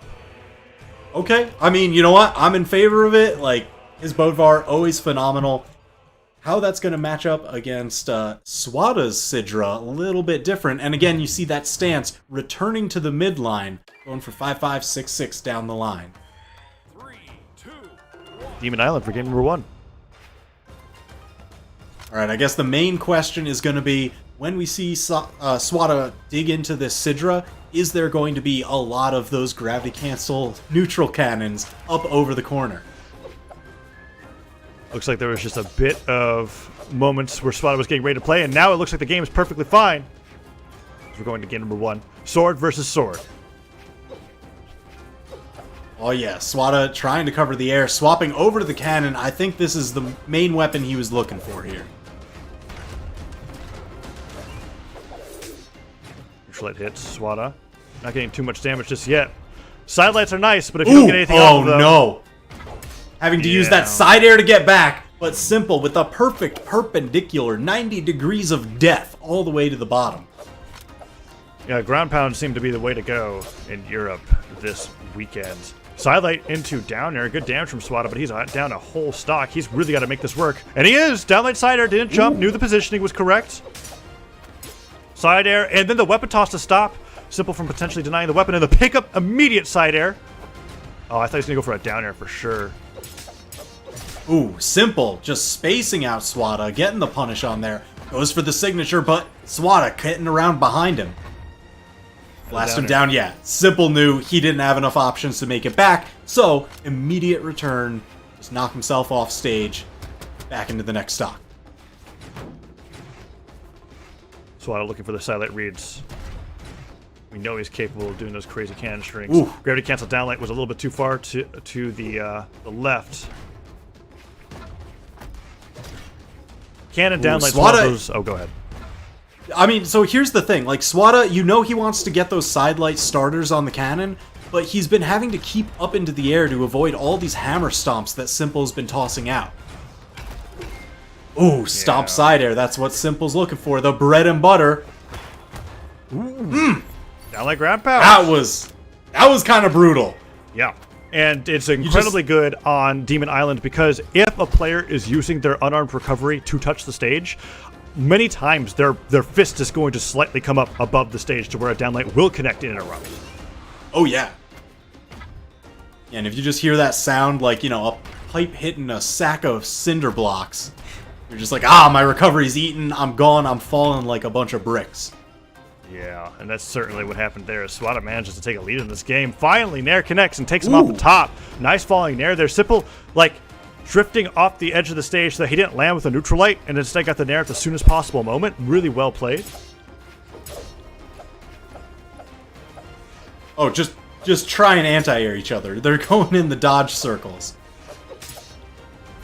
Ooh, Simple went for a really early KO, and Swata turns it around on him. Nice gravity cancel down to get to the Zider. That's it. Swata takes game 1 very convincingly. Man. Simple really went out for that down signature and just got ultra punished. I mean, that was as good as it gets. Yeah, geez. And I gotta tell you, both of them doing right around 470 damage, only a 7 damage difference between each of them. That is a very high KO efficiency.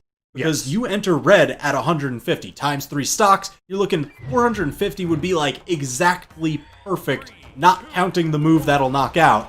So they just know exactly what they need to get those knockouts at the earliest moment. Ooh, and Swata starting out with the weapon starving over Simple. Even though it was a convincing edge guard from Swata, I still want to say that this game, when it comes to like who's doing more damage to the other or who's having more pressure. I feel like it's like 55-45 Simple. I think Swata just really outplayed Simple in game 1. So I'm curious to see how this game goes moving forward, as Swata's actually looking like he's warming up more and more on this cannon and doing a better job as the set continues. Yeah, it was really those plays at the end with Swata's sword and that beautiful down signature that turned it around from what seemed like, I thought Simple was going to be able to close out that final stock. Ooh, that was a great cancel on the ground pounds, actually. Yeah, because Simple was just ready. The stomp was primed. And Simple Swata, even did a slight jump gravity cancel stomp too to catch him earlier. Ooh, is that going to be enough? Nah, Simple. He was recovering pretty high. He didn't have to spend too many options to cross that horizontal distance. Oh, and that is the classic cannon knockout finisher. Downlight into Nair, works even in the deepest colors of red. And now Swata is in the lead once again, and this time not off the back of a ground pound or a spike. Oh, that gravity cancel neutral light was beautiful. He's playing that weapon guarding game instead of weapon starving, right? It's like, here's the spawn, it's right in front of you, I'm never going to let you touch it, I'm going to make you take a ton of damage. Oh, silent Zider, the neutral stick came so close to almost connecting. Swata is online, finally, Sared, but not out. Oh my gosh, Simple! He tried to babysit the options too hard. The weapon toss kept him away from the wall just a little bit. You hate to see it. Dude, Europe needs to stop going to Demon Island. This is happening too much. I swear, every game, they're doing some crazy stuff off the side of the stage, and they're like, I'm going to edge guard you. Where are my jumps? Okay, that's it. Stock's gone. Yeah, it's like they're expecting, the stage to have walls that are 25% longer than they are. Oh, well, that's, Swata's not complaining about that. He did a really, really bizarre attempt to recover to the stage. It didn't even work, but it took Simple stock. So you know what? Why not? He'll be up 2-0 in this set if he can make it work. And that sidelight is putting so much damage on the Simple. I wonder if Simple's going to have to change his legend again after this, because so far, Swata is just doing better and better every game. For the side toss. Alright, smacking him around a little bit. But Simple, man, he is really hurting. Yeah, down entering that deep, deep red. I think unarmed recovery, will that do it? It's Demon Island. Okay, Haymaker comes through, and Simple on the hammer. Not counting him out. Let's see what he can do. Swata's fishing for that recovery. Zider hits. That'll do it. Ooh, yep, the classic. Downlight neutral air when you're just looking... Alright, I've got enough damage. I need to just score the knockout. Nice and simple. I wonder if Simple will change his legend after that blunder. He really just lost the stock for free during that edge guard. And that happens to the best of us, as we've been seeing. It happens to a lot of the best players in EU as they're on Demon Island. Will he change his legend here? He's taking some time to think about what he wants to fight against Swata, because so far it feels like the matchup's pretty even, but Swata just keeps getting these slight outplays that are resulting in entire stocks. Yeah, I would expect more of a map change sooner than a legend change. Just based on how this has all been panning out, but you know what? If Simple has something else that he thinks might work a little bit better, now's the time. You're running out of chances to pull it out of the stable. Yeah, and Swata has been showing he's just great on the cannon. And he warms up on the cannon too, which is the scariest kind of opponent to fight against, is the one that keeps getting better the longer the set goes, which is scary for Simple now, because if he wants to win, he has to play a Game 5 set. On to Taros again. Listen, if you're looking for not scary but terrifying, Taros is definitely one of those legends for you. Yeah. If you can get any of those gravity cancel neutral signatures, you can end a stock incredibly early and just rob the game out from under someone. You're on Apocalypse. I'm hoping we see just that. Here we go. On to Apocalypse. It still has that factor of, oops, did I touch the stage? No, I didn't, but not quite as severe as Demon Island, and Simple starting off pretty strong with his hammer. Oh, just covering the ground. Uh-oh. He got the recovery. Oh, no, okay, he touched. He barely touched. I thought that was the end.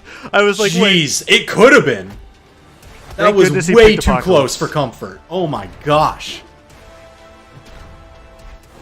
Oh man, Swata is a terror off stage. That is certain.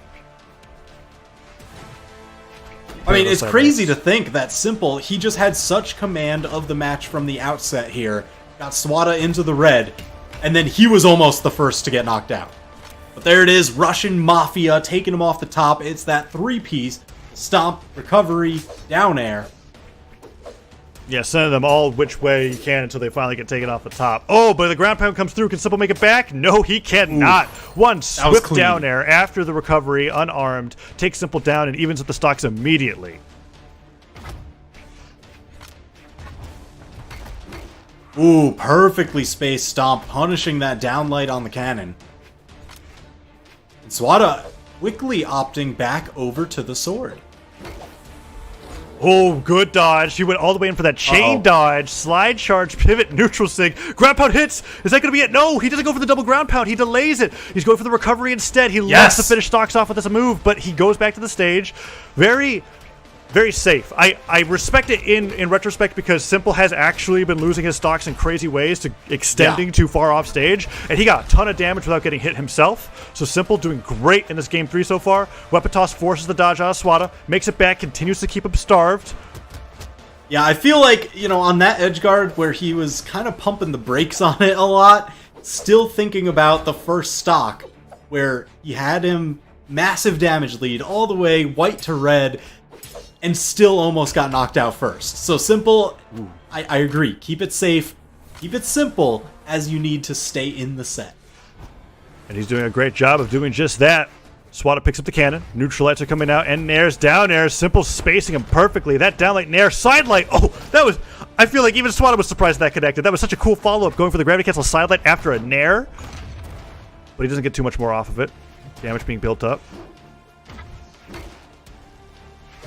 Ooh, Simple trying to get those stomps in, and it's working. He's just going for extra credit. Neutral sig tries to connect, doesn't get it. Anchor goes wide, but Simple doesn't go for the punish. He knows what Swata wants. Swata's like, if I bring you off stage, I'll just win the match. And Simple's like, yeah, I'm not gonna let that happen. Ooh, scoops. Ooh, nair after nair. That's so much damage. Oh my gosh, yes! And Simple with a decisive 2-stock victory, bringing him back in the set. It's now 2-1, still Swata's favor, but Simple with his Taros, he's on to something. Interested to see what the stage bands look like now that Simple is in the winner's seat. Swata's going to be taking out certain stages and trying to bring them to somewhere, and usually the trend is, well, there's 3 options, right? You take them to only flat stages, you take them to only platform stages, or you try to take them to 3 stages that are so not usually picked that it's going to make both players uncomfortable. And it looks like it was towards flat stages in this case. Yeah, we left Demon Island, we had Brawlhaven in there, but the choice is Apocalypse. Simple, probably all too happy to go back there because, I mean, hey, you just won. Right, and he won pretty convincingly. There was only one moment that was scary, and that was when he decided to fight Swata off stage. And Swata is just... The benefit of winning neutral on stage in Brawlhalla is that you have a limited amount of time that you could be off stage. Gosh! Whoa. 0 to death, 20 seconds in. Simple, just commanding this match. Yeah. Swata now a full stock behind. Yeah, that's huge. X ground pound, certainly not an option he had in the Bodvar kit in the previous 2 losses. And now Simple is tossing Swata around. He's just making this work. This Taros pick certainly popping off. Absolutely ridiculous. Even building quite a healthy damage lead here. Man, Simple. I mean, this stage change, the character change, it's all just coming up simple. Oh my! Working on a 3-stock, and he's so incredibly healthy still. Yeah, Swat's got to change something, whether it's his playstyle, the map, or the character, because Simple is destroying him now on the Taros. Oh, I like that daylight recovery. Okay. He's getting some damage in, but he's got a lot of damage. He's got a lot of stocks to climb through here. Ooh, he's doing a great job keeping... Simple hasn't done any damage to him at all this stock. That's that's the best place to start. One kick, though, comes in. Simple realizing that if he doesn't go for the weapon on this stock, he might get some more damage. And oh, even that Zider is not actually enough. Simple trying to chase him down. But Swata covering the landing and reads the low recovery with a weapon toss years in the future. Yeah, that was a great weapon toss. But he's going to need a lot more than that. If he could somehow get Simple to be overconfident and go off stage again, I could see him taking this game. But so far, this is looking like it's 100% Simple. I wonder... He might have to ban Simple out to stages that just have really small ledges. Like, really, really small. Like, I'm thinking like Crystal Temple, Demon Island. What else is there? I guess this would be Apocalypse. I guess it would be Apocalypse, wouldn't it? Maybe Small Brawlhalla. Yeah. I don't know. Small Brawlhalla against Teros. I never want to see it. That's rough. That's rough. And Simple, another convincing 2-stock. Now he's got the set tied up 2-2. We're going to game 5 in this top 8 qualifier match. It's pretty terrifying when you're against an opponent who has multiple mains that work in different ways depending on the opponent that they're against. And it just feels that way, right? Like the last set, Simple had to bring out the Bodvar to deal with Fozy, but in this set, Bodvar wasn't doing anything, so back to the Teros, which he started with against Fozy. So he has 2 completely different types of hammer legends that he's specializing in depending on the opponents that he encounters in the Midseason Championship. And now we see Swata taking a moment and going, okay, I know citrus flavor, but maybe it's time to go back to a character that maybe I have a little bit more experience on. And the Yumiko is what's being brought out for game number 5. And Apocalypse and not is the only first the stage Yumiko, of the band. Yeah, Apocalypse getting banned out like immediately, and then a pause to think about what do I want to ban next. Like I like the attitude there. And what do you know? Option 3 of the 3 types of ban phases we see is the one that actually comes out. We have found ourselves once again on a game 5 Great Hall. Ooh. Yeah, this is very interesting. I don't know who I would give the advantage to here, just because, you know, the large weapon tosses certainly go more in favor of Teros, but, you know, some of those off-stage plays, you got a little bit more walls where maybe the gravity cancel neutral sigs aren't as terrifying. Ooh. Yeah, damage build going pretty even, just 2 hammers swinging away at each other. Yeah, Swat's been going for a lot of gravity cancel stomps. This is the first time that he's brought out a hammer to fight against Simple's hammer, and it's looking like it's doing pretty all right. Now on the bow, will he go for the down sig? No. He just waits to see where Simple's going to recover, punishes him for going to the ledge, the Sair, the recovery. He has so many options. Will he go for the ground pound? He loves the ground pound. I think if Simple did hit him with the recovery there, he would have had a better chance to edge guard, but Swata has control still. That could go away at any moment. I know, because damage is so high. Both of them in the red. And Teros, you know, you've mentioned it before. He's got so much... Oh my gosh! Interrupting the axe side air. Swata just stomp into side air. That was gutsy. Yeah, that was playing chicken with an axe there. That's not... that's pretty terrifying, because that stomp... And the only way for that stomp to work was because Simple was drifting down with the Sair as he was swinging. So he fell into the hitbox of that. So pretty great for Swata, and now he can spend some time getting all that extra credit. But as I say that, a similar stomp Sair, same place, same result, gives Simple the stock advantage, but he evens up the stocks going into 2-2 game 5. Really crazy. Yep. Surprised to see Simple the one off stage here. Oh, the neutral works. 2 blasts. Yeah, that was really great. Just kind of cutting off the edge of that platform with those fireballs. Oh, that's perfect. Swata. That's every Yumiko's dream. All 3 foot fires hit into the neutral sig. The Zider hits as well. Swata doing so much damage in game 5. Simple barely makes it back to the stage. Oh, the downlight recovery. Woo. He might be in a position now where bow recovery actually takes him off the top, even on Great Hall. But it will be hard to get that into position. He has to go for that downlight. Oh, he went for the neutral sig instead of the nair. Wow. Okay, the nair. I wasn't expecting that. But it does KO, and Swata's 1 stock away on this Yumiko from getting into top 8. Man, great adjustment going over to the Yumiko. Man, he is just smacking Simple around here. Just building that lead. Now again, going for the stomp. Slides it into a down air pickup. Oh, Simple has to get this knockout right here. He went for the dodge and read on the down sig, but it didn't work out this time. Takes a little bit of damage for his trouble. Nair recovery. Oh, Swata goes all the way up. That Zider was so close. Simple has to go off stage now. He gets it. Nice ground pound. Evens up the stocks. It's Teros versus Yumiko. Oh my. All right, there's a slim chance here. Right now, it seems like Simple has not been able to adapt as quickly as he needs to Swata's entirely different gameplay style on Yumiko. But, I mean, he's got to find something if he wants any chance of staying in the winner's bracket. Stop. Oh, he doesn't get the scoop. He gets the falling Nair. Nair is going to be the last of the KO on the hammer on this stage. Simple gets a little bit of damage back. He decides to go back in unarmed. Okay, down air, double down air, doesn't get the side air. Simple starting to strike back, getting the damage that he needs to potentially win this game. One Nair, can he get another one?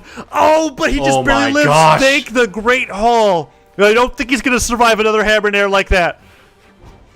Zider hits, disarms him, Axe chops. ground pound, no, he gets him on recovery, but he's still alive. Simple hits the Nair, Zider hits it, he does. Simple somehow comes back, thank goodness for the Great Hall's absurdly high ceiling. Swata just couldn't finish the stock, and an Axe Air closes it as Simple manages to win the best of 5, game 5, last stock, pulling it out of nowhere. Oh my goodness, Simple. He just barely makes it in the top 8 after a crazy set against Fozy, and even crazier set against Swata. Man, that was absolutely insane. The reverse 3-0, the Taros pick just coming out for Simple. I mean, he's got to be thanking his lucky stars on some of those last hits there on Great Hall's top ceiling. Yeah. But man, taking that 3-2 so incredibly close qualifies him for winner's side top 8. Oh, I can't imagine the emotions going through both players right now, especially for Swata, considering how close he got to actually absolutely winning that set. But you know what? Yeah. It's just winners brackets. He still has a chance to be able to pull through in the lower bracket to get in the top 8. But man, those were some incredibly tense winners quarterfinal matches. yeah, so that gives you your top 8 winner's side qualified. There's Acno, the Ninja 729, Zider, and Simple. Going to be sitting up there as we burn our way through the rest of this. You can see everybody still trying to claw their way into top 8 from the lower side. Unfortunately, if they lose any of those matches, they are out of this tournament. That's not all for them today. I know we've got more of these matches coming up. We're going to get some fresh casters in here for you folks as the top 8 starts to heat up here at the Low Tier City Midseason Championship. Don't go anywhere.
Acno, the Ninja 729, Zider, Simple, Pavelski, Blaze, and the rest of the top 8 coming at you right now on twitch.tv/Brawlhalla. Welcome back from the break. This is Low Tier City EU Championship 1v1s. I'm Sparky878. Sitting right next to me is Hi. Yeah. That's all you're gonna give me. I didn't know if you had I didn't know if that was an intro or if that was you had such a good intro. I didn't want to ruin your flow. That was man. the intro. You're doing good. That was the intro. I cut it off. We're coming at you. But going back to what we talked about in pre-show earlier today, my picks were Acno in first, Ninja in second, and who did I put in third? It was I'm on the wrong paper. There it is. Who did I have in third? There it is. Blaze. I had Blaze in third. Now, Blaze is down in the loser's bracket. On the top side of the winner bracket is Acno and the Ninja. They'll be going at it right now. One of them has to lose. So one of them will go down into the loser's bracket and will eventually fight Blaze 2 sets in loser's quarterfinals on that bracket. So for my predictions, I can only nail 2 of the 3 at best. At this point. I, on the other hand, had Simple in my top 3, so there's a possibility that I got it right. That's hoping that Acno or Ninja wins. Well, obviously one of them will win, and the other one makes that lower bracket run, and Simple wins over Zider, which I'm not 100% confident will happen. We're going to find out what's going to happen, at least with that first matchup between Acno and Ninja in just a little bit. Of course, we've got Acno, the favorite for this tournament, a longtime competitor, definitely been dominating the region. But on the other side, Ninja 729, he's got the meta on his side, right? Like he's the what's the meta slave for this one? I wouldn't call him a meta slave, because a meta slave is like a slave to the meta. They play with the meta is no matter what. I would say he's not a meta slave, because he was the playing meta is Canon his slave when it wasn't meta. This one. Oh, okay. Yeah, he is master over the meta. Let's just say he's master over the meta going into this. We also had a chance to talk about our dark horses for the day. Zider being one of them we didn't mention. Same thing for 720 Polyshot.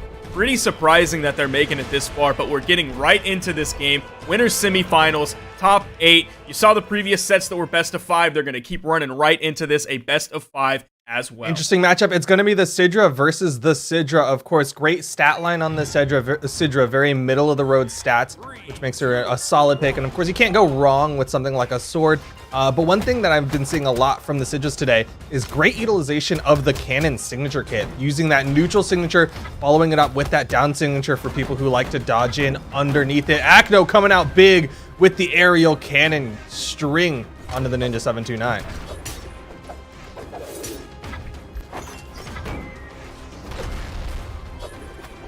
Nice ground pound landing on top of him. Acno again coming in. Not able to completely finish it. There you see in Ninja 729 going to finish off that first stock. Acno still on the cannon. It's just going to be cannon versus cannon.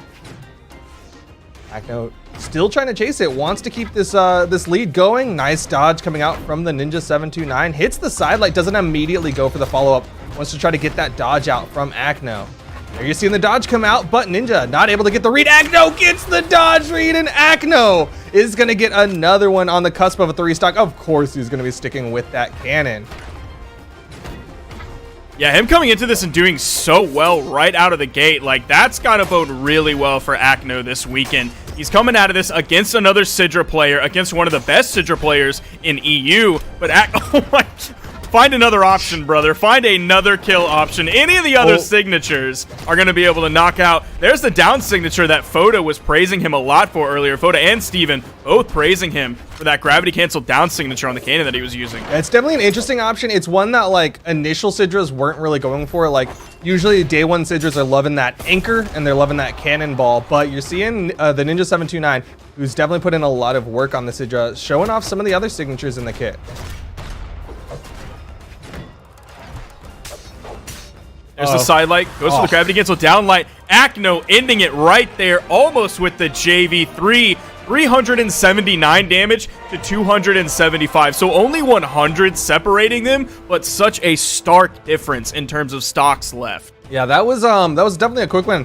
And you're gonna see the Ninja 729 actually going off of the Sidra, really respecting the cannon plays coming out from Acno, and he's going to be bringing out the Jala. He's going to still retain that sword, but going to be bringing out an axe.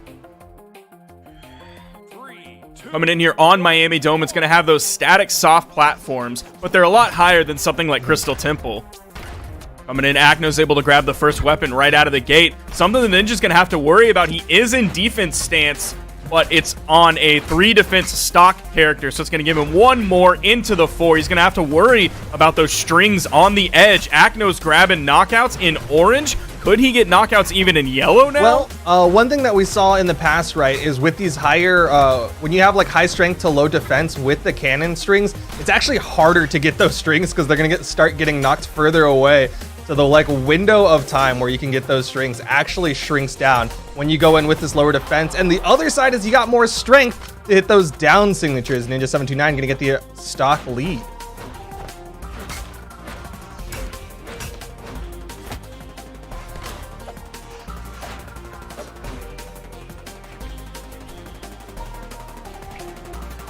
Sudden slowdown here on this corner.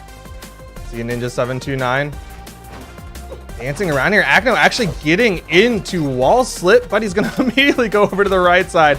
Again, anchoring off of the stage. Waiting for it. Gets on up, and the Ninja 729 gives him some respect. You saw him actually dodge away, avoids the anchor. The common option coming out from the Sidras. An anchor again. Yes, he will. Ninja 729 below it. Acno might be starting to prime with how off he is on these anchors. It might be just something to put into the Ninja 729's head, but Acno needs to finish the stock off. Bottom swing of the recovery. Going to get more damage onto Acno. Ninja 729 not able to get the punish, but good movement. Dancing around Acno. Weapon toss. And he's able to pick it up, keeping that control. Picks up the axe again. Gets the neutral light. Acno might lose this second stock before the Ninja 729 on this low defense Jala. Nice snare. Ooh, odd option coming out from the Ninja 729, and Acno is going to get the punish. I'm surprised he went for the weapon toss there. Off the nair, there's a lot of cleaner follow-ups usually, right? Like you can go for the grab pound, go for the recovery, go for all sorts of other stuff, but instead went for a weapon toss. Not sure what he was looking for, but Acno able to hold on to this second stock. Could start evening this up with these juggles, these nairs, those soft platforms. can make it difficult to land back down.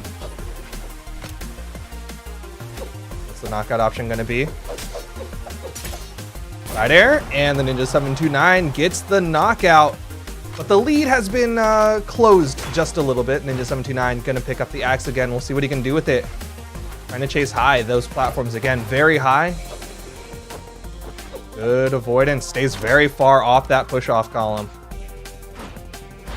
No, still weapon starved here. Little recovery, getting some damage, but a great spot dodge coming out from Acno.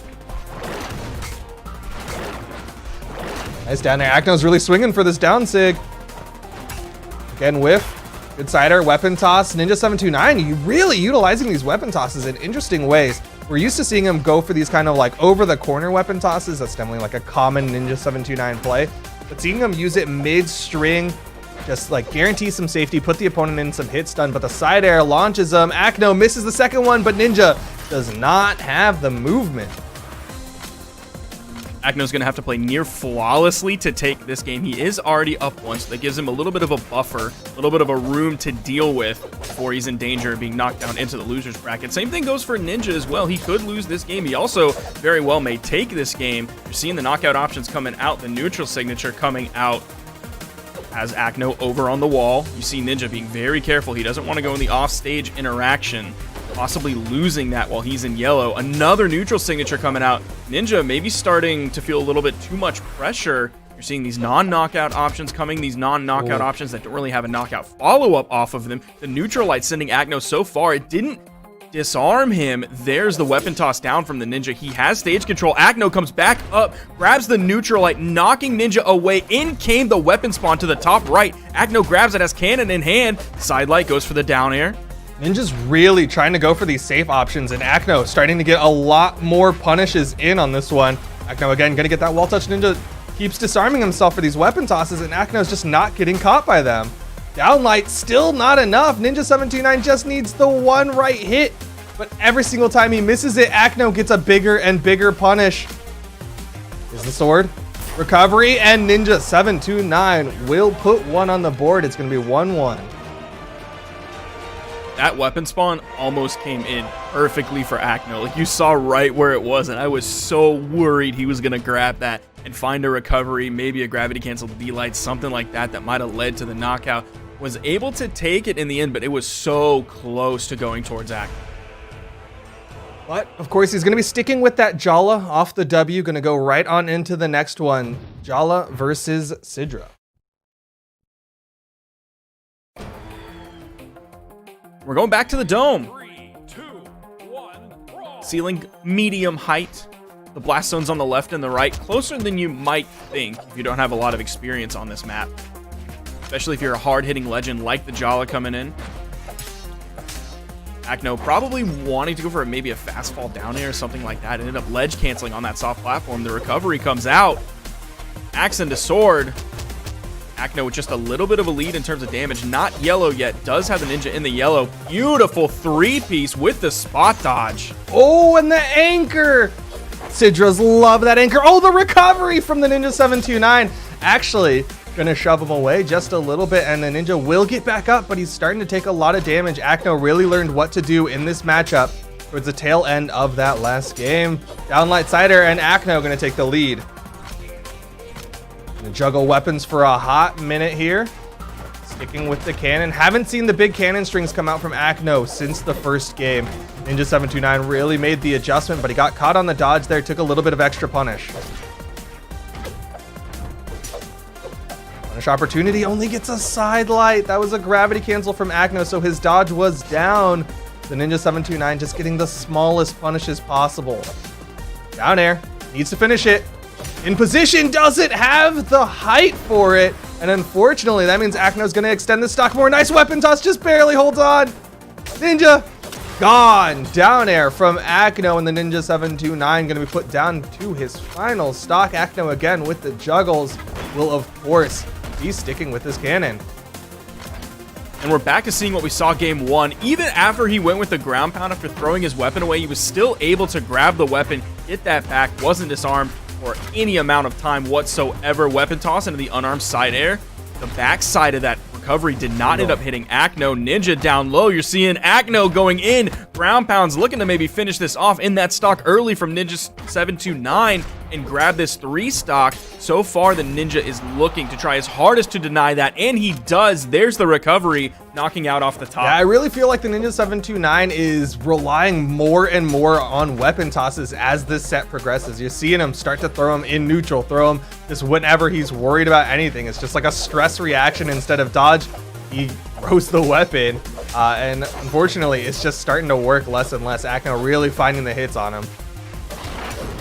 Nice neutral signature from Acno will launch the Ninja 729. One more hit, and the Ninja 729 could be out of here. Acno starting to swing, trying to get that set up with that downlight, a raw recovery, but the high ceiling of Miami Dome is not high enough. That is going to be game number 3, going the way of Acno.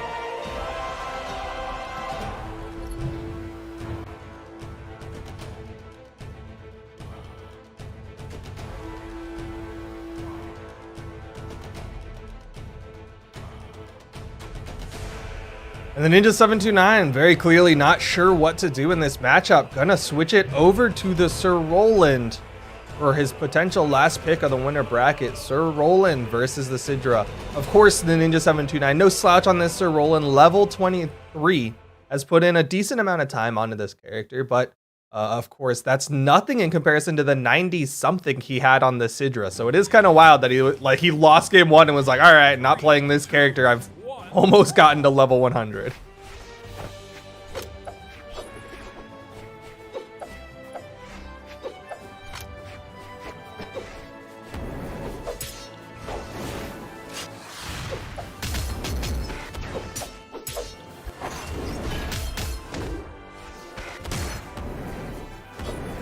Roland, of course, does pick the Lance up. I know Sparky was talking just a little bit ago about how people don't really switch to the Sir Roland anymore. Usually, if you're a Lance main, you're going to switch over to that Scarlet and maybe the Olgrim. Like, those are kind of like the 2 big picks. Another anchor coming out from Acno. Ninja 729, of course, not comfortable with that Lance off stage. It's such a scary spot to be in.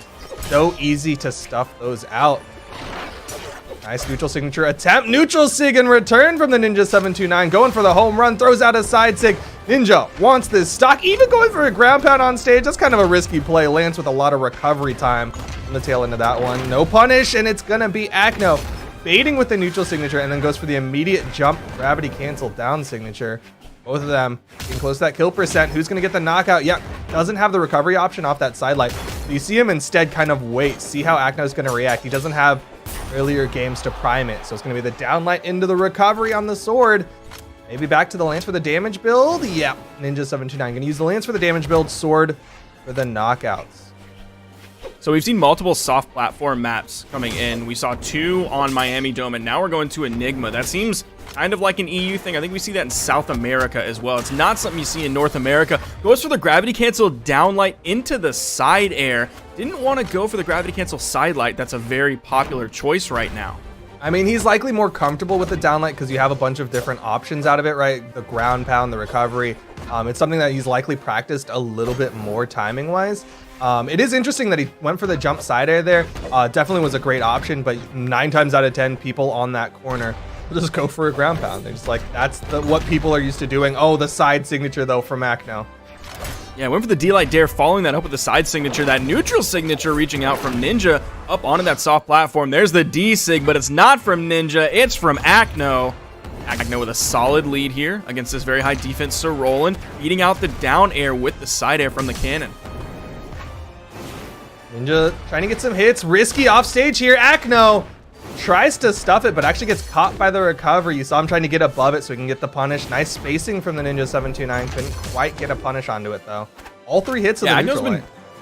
Acno's been going for several big offstage plays, and he really hasn't gotten punished for it too much. Like earlier, he threw the weapon down and ground pounded. Ninja got all the way away. He didn't feel confident enough to punish it, so Acno got out of there scot-free. Now he just went for the ground pound pretty low on the left side when Ninja was above him with that huge lance that he might have been able to throw down. But again, Acno kind of got out of that. He is just a little bit behind. The unarmed recovery. Oh man, the gravity cancel neutral signature almost hit, but he was able to still follow that up with the recovery, secure the kill. It was 3rd time's the charm. He's gonna get it eventually, right? But the Ninja 729, of course, still had plenty of health there. He's got this extra stock. He's got the sword in hand now to go up against Acno's cannon. Nice 3-piece. He like ground pound, goes for another dare. Maybe wanted just a little bit more damage so he can grab the ricochet. Maybe follow that up with a recovery. Gravity cancel neutral, like getting spot dodged by the Ninja. The slide kick off of the soft platform, just barely missing Ninja. Acno trying to get this so damage. even. Yeah, this is very close. Slight advantage to the Ninja 729, but this could easily go either direction, especially with the risky offstage. You see Ninja going for this offstage with the lance. So scary.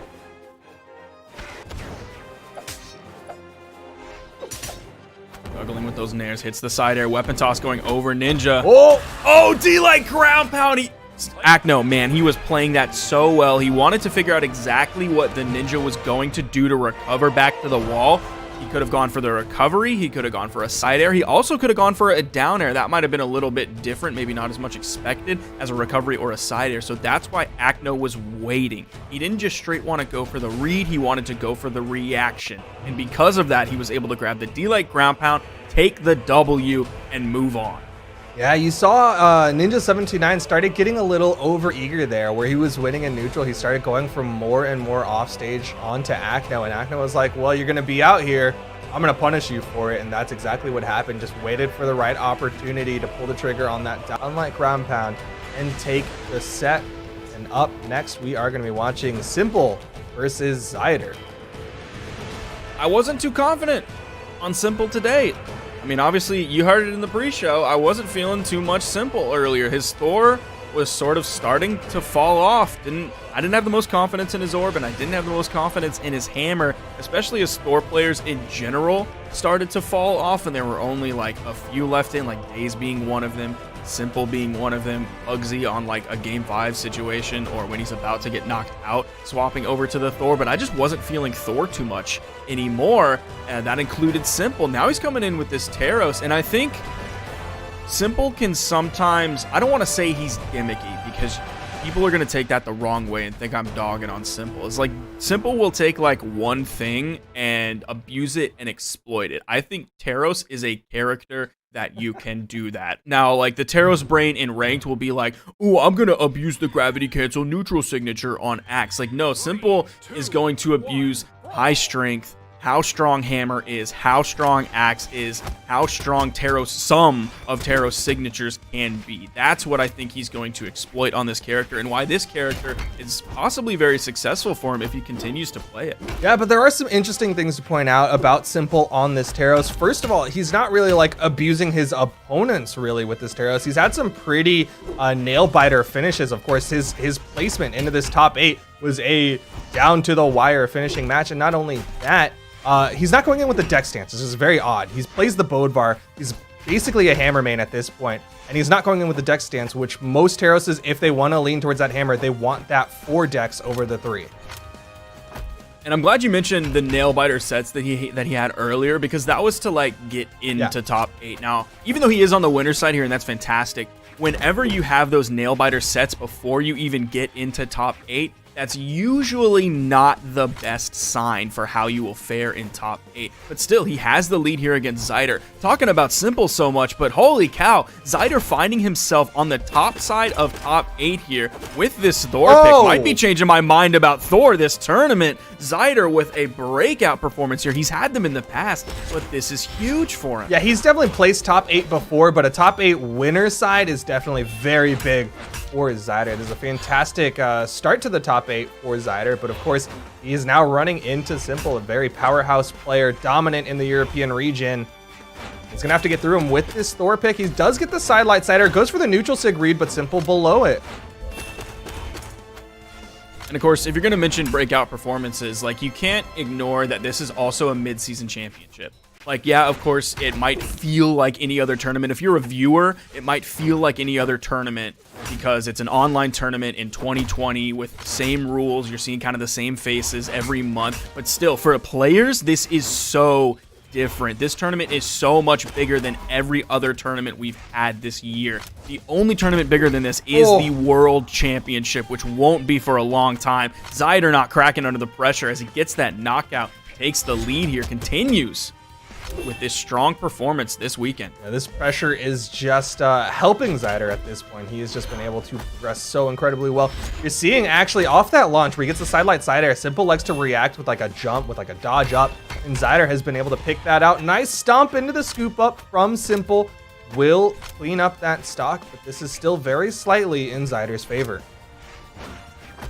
And going back to Simple, you know, he does tend to kind of slow things down from time to time. He's a player who can succeed playing very slowly, which is like blue Simple sets.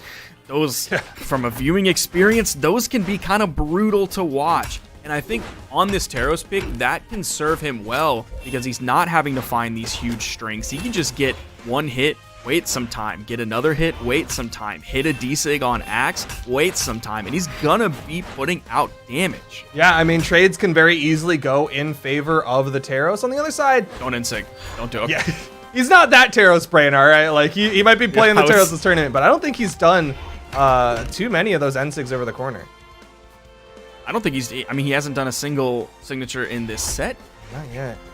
Not even the Axe D-Sig. I know he'll go for the neutral That's sig the- read just Ooh. like that, but Yeah. it's very like, he keeps it in the pocket. He does not want to throw those out too much. He knows how easy it is to go Teros brain and start throwing out that neutral signature every opportunity you get because of that reversal. But I like that he keeps it secret. He's like, I'm going to wait for the opportunity to do that one. Thinking about maybe just taking a break in between the games. Does game one win his favor? Is he thinking about switching on the W? The rare switch on win? I don't know if Simple's the type of person to switch on. He hasn't even switched really at all for this entire tournament. Like, he's been on this Teros. I think he's just waiting and thinking about, like, okay, I know I won that one, but I could win this one better. Of course, talking about stats just a little bit, Zider coming in, actually going to even out in terms of strength to defense. So Simple is going to be doing just kind of like the baseline damage onto Zider because they have equivalent strength and defense. But the thing that's going to work a little bit in Simple's favor is he has slightly more defense than Zider has attack. So going into this, just normal stance for Simple's Teros. Whenever we see Teros in tournament, do we see just default stance? I feel like we don't. Sometimes. I mean, it's rare. Usually, like I said, you gotta go into like for Thor, you go into defense. For Teros, you go into dex. But you know, sometimes default, if you're like still picking up the character, maybe you're level 2 on it and don't have the stats unlocked. Went for the early neutral sig read there, right on that corner. That would have put Zider in a rough position. Wouldn't have led to the knockout because he's only yellow. Zider with a damage lead here. That neutral air putting Zider further into the yellow, but Simple's in the orange. One or two more hits and Simple's going to be red. Stomping just over the edge. Goes for the side signature. A little bit of a gambit there. Stomp side air, though, for the knockout move. Zider with a huge lead. Yeah, this is really nice for Zider, and he's going to be sticking with this orb, able to get a lot of damage if he can get the right reads. But you're seeing Simple start to shove him away. Wants to get a weapon pickup. Generally speaking, Teros is not the best with the unarmed. Of course, he's going to get a couple of hits here and there, but not too much after that. That side air in orange, sending Zider all the way to the right side of the stage. That ground pound hitting from the top, so it's going to send Zider up. The ground pound, man, Zider really went for the gravity cancel D-light there. The neutral light, almost the knockout move. If Simple can find the state that he needs here, if he can find the knockout move, and it's the unarmed ground pound, following up shortly after the weapon toss for the KO. Not too far behind, maybe about 50 damage at this point. In comes the orb for Zider. He's able to grab it right out of the air. Doesn't spend any time disarmed whatsoever. I love the way Simple played that edge guard. You saw him thinking about backing away. He just kind of threw the weapon tosses like, all right, I'm going to go back, but here, you can have this on my way out. And then he saw it hit, and that's when he immediately moved over and was like, all right, maybe I can finish off the stock here. Really intelligently played by Simple.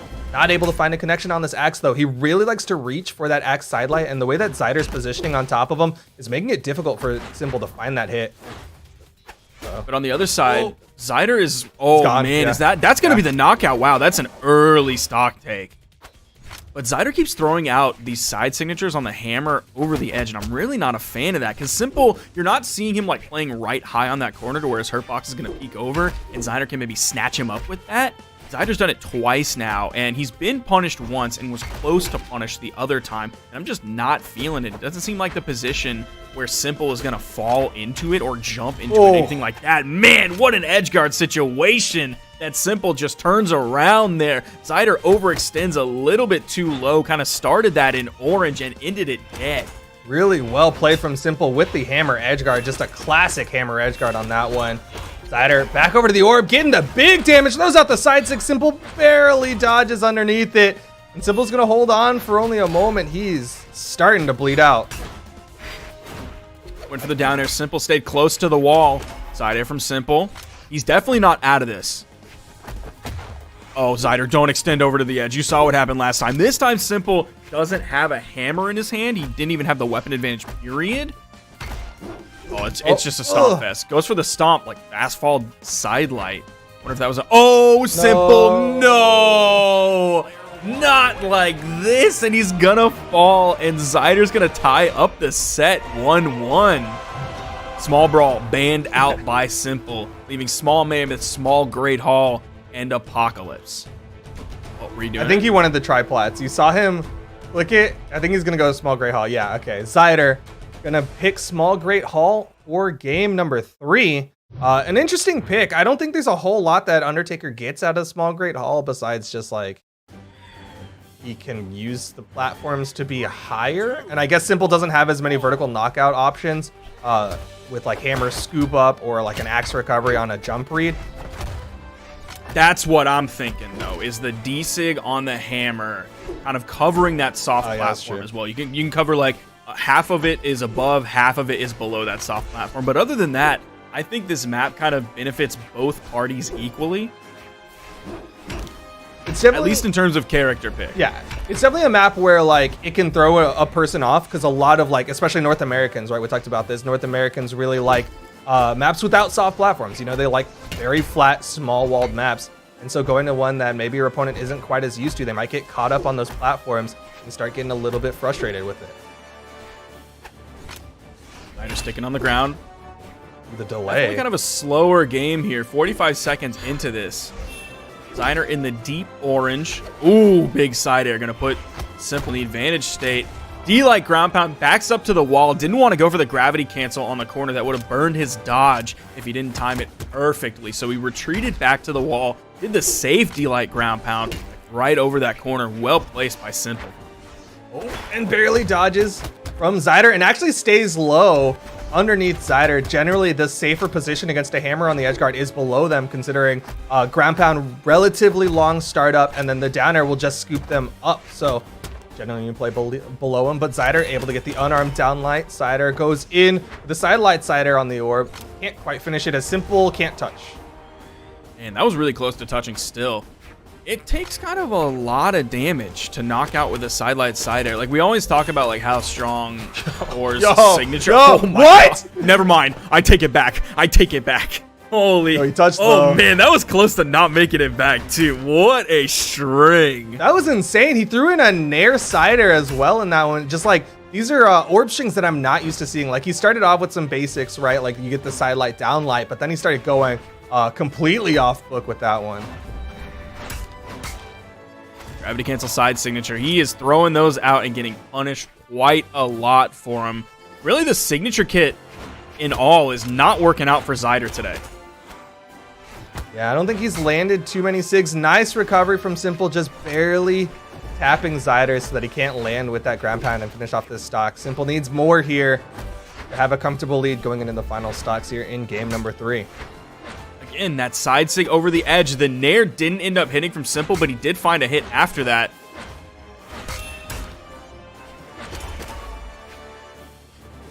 See if he can convert this into a knockout. Has the orb in hand. Needs to get the knockout onto Simple. Interesting. Goes for the soft weapon toss up after the dare.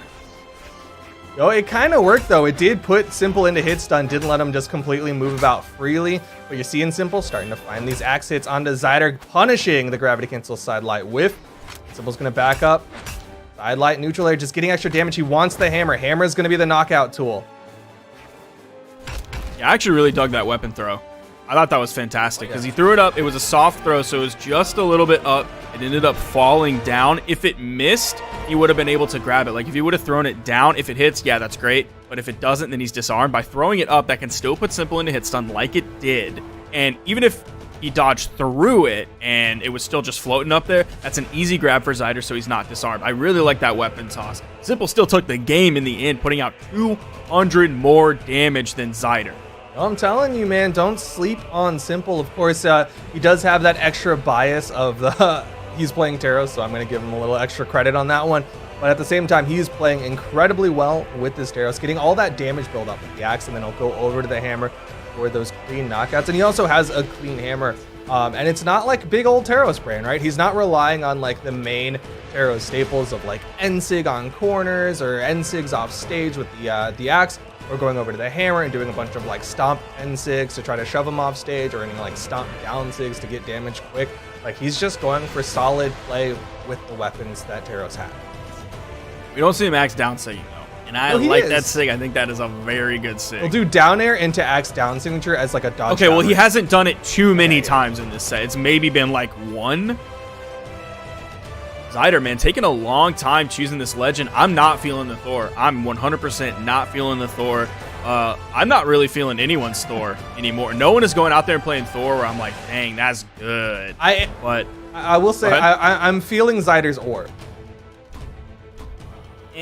I thought he had that one orb string that I was like, all right, yeah, if you can do that. I felt that one thing on Great Hall, but other than that, not feeling too much of the orb. He's swapping over to the Bodvar. I'm gonna dig this. He has the collector's edition skin for it, so yeah, he spent some time on this. Obviously, solid hammer. We'll see what his sword is able to do against Simple. Well, he is going to be coming in with the Bodvar, of course, swapping out that orb for the sword like you were talking about. He does get the downlight recovery. Interesting option to go for the ground pound there at the end of that recovery, of course, because there wasn't a lot of damage built up on the Simple, not going to launch very far off that recovery. Now, the fact that he was able to do that right off the bat after immediately switching to Bodvar, I'm already more enthusiastic about the sword than I am the orb. But he's going to be going over to the hammer. Gets a nice neutral light stomp, side air. Zider not able to connect with the weapon toss. Simple with a very high recovery, but he gets back up safely. Throws out the N-Sig, expecting a jump read from Zider, but Zider's not even that damaged. That N-Sig would not have done much more than get a little bit of stage control. Catching Zider as he jumps above and behind Simple with the jump nair. Stomp side air, sending Zider all the way off stage, even though he's in orange. Playing a little bit high on that wall. He's got to be careful. I think Simple's a little bit afraid of him. Oh, Zider, what are you doing, my friend? That bump was scary, but he does get back up safely. Simple over to the axe. Wants to get a little bit more damage on the Zider. You see how far back Simple is playing. You talked about this earlier with how much he's willing to slow down a set, really pace out his opponents. And that's what it's looking like right now. You see him. He'll poke in and then immediately dash to the other side. Just poke, dash, poke, dash. I think that's definitely the play against Zider's sword. Simple may carry that over to the hammer as well. That may just be his game plan totally, but I would definitely agree with that against the sword. The recovery taken out off the top. Zider has a lot of damage on this stock, though. Gonna have to be careful. Simple coming in unarmed, no weapon spawn just yet. Coming in shortly, hits Zider the right, spawn comes in left, able to grab the hammer. Just like, that's the three things you want to happen. You get a hit, weapon spawn is safe, and it's your heavy knockout weapon, and he's able to take it. Yeah, basically perfect on the respawn. Did take a little bit of damage there, and Zider gonna come back in, but this one could easily go either direction, basically even between the two of them. Zider kind of controlling a little bit more of the stage. You're seeing Simple moving all the way over, but Zider's favoring the center of the stage. Even when he's above it, favoring more of the center of the stage. Weapon toss going high right over Simple's head. In comes the hammer spawn. Stomp there, stomp Sair. Finding big damage off of that. Has Simple in the orange already. He's finding connections onto Simple. Again, stomp Zider. Simple gets disarmed. Gonna jump over the weapon toss, but again, the high recovery is coming out from Simple. Zider has every advantage. This weapon cycling from Zider is fantastic, keeping Simple weapon starved. And of course, with the Bodvar pick, you have consistent kill options on both of your weapons. Now, the sword's going to kill a heck of a lot later than the hammer will, but still, it's a consistent knockout that he finds. Huge lead for Zider here. This swap to Bodvar, huge brain. He's 5 head right now on this Bodvar switch decision. That's what some of that head goes into the horns there. It's just extra head space. But Simple over to the axe, needs to get this damage built up, and he's going to go in with the recovery. A relatively slow-moving move. And suddenly another ground pound, and Simple is going to even it up. See him juggling those weapons, trying to delay the weapon spawn, sticking with the axe. Either he chose that as the weapon he wants, or because Zider was right there, didn't want to risk throwing his axe up, grabbing the hammer, and getting hit in the meantime. Finding solid damage here, playing right around that weapon spawn. Zider's finally able to get over to it. Damage is basically even, though nice down airs coming out from Simple. He likes to kind of set up with a lot of these down air, jump down airs. And then when the opponent starts reacting for that, reacting with the dodge down, that's when he'll throw out the down sig. But Zider finds the stomp, side air, has the stage control, has the scoop up, has the neutral air, and Zider gonna take game number 4. Beautiful play from Zider there. Throughout the entire game, the way he was switching back and forth between weapons, throwing his weapon, hitting Simple, continuing the string with the new weapon. A great job with that. Weapon tosses weren't his way to just like break raw neutral, and when he was switching to his other weapon, he didn't just grab it and then reset to neutral. When he had the opportunity to throw his weapon, grab a new one, it was like 2 hits on sword, toss the sword, get the hit onto Simple, pick up the hammer, 2 hits on hammer, big damage coming out from Zider. His flow between weapons is fantastic. What a beautiful dash into the neutral light. Complete control coming out from Zider, gonna throw away the weapon, but he knows where the next one is. You saw him just jumping for it. He's got some sort of hacks to know where these weapon spawns are. Again, able to deny. Simple, he's just flailing around here. He's like, can I get a weapon spawn? I need an axe so desperately to get back into this game. In his hands now.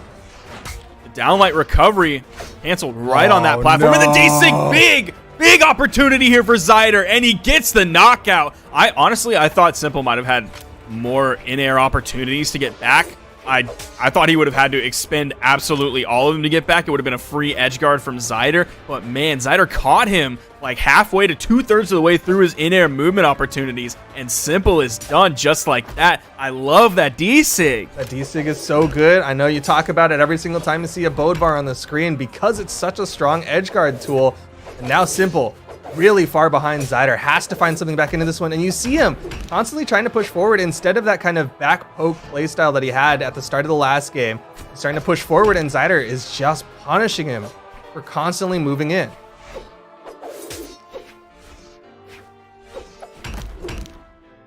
Stop side air from Simple. No weapon toss. In-air movement opportunity from Zider. He went.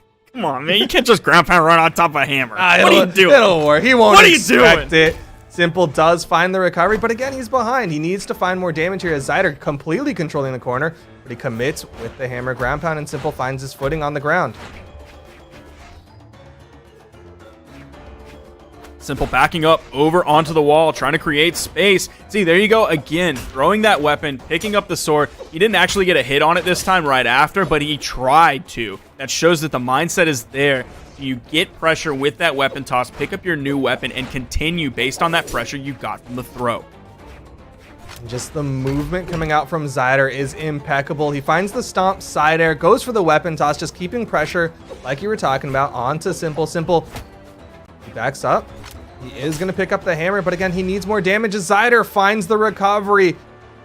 This is a huge lead for Zider. Zider could find himself in the top 3 of the low-tier city mid-season championship. Don't play Thor anymore. Like, don't do it. This Bodvar is inspired. I love this Bodvar. It's fantastic. He looks so much more comfortable on this Bodvar than on the Thor pick.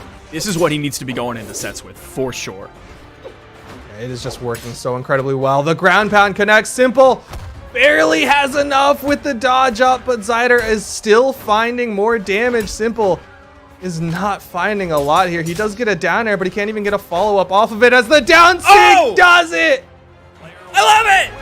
I'm telling you, that Zig's so good! Use it all the time! It's so good! And just like that, Zider gonna find himself in the top 3 guaranteed winners final for Low Tier City, the mid-season championship. That's huge. Let me look at I need to look at the power ranking for him. Unfortunately, we don't have stats this week, which I'm very heartbroken over. I love those stats. I'm looking up his power ranking right now. It's ranking/power, Brawlhalla.com, EU, power 1v1. I think that's out of date. Where is... And so, yeah, it's definitely out of date. He's 10th, though. Holy cow, he's 10th. In Summer Championship, he did place 5th, so, like, that's really solid. He's already beaten that, though. Guaranteed top 3 now. After this tournament, his PR is definitely going to go up in 1v1s. Holy cow, dude. Going from 5th to guaranteed top 3 while you're 10 PR, that's huge. What was Simple? Let's see what Simple was. Simple's 2. Is he 2?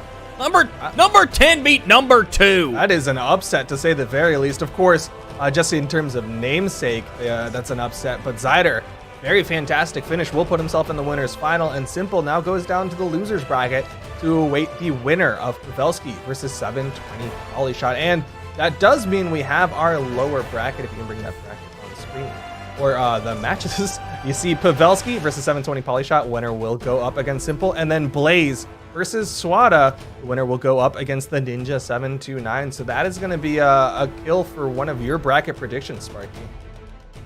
That's, I mean, also, like, maybe yours too. Who did you have? Oh, yeah. I mean, I had Simple, so I didn't get the top 3. Zider was not in either of our top 3s.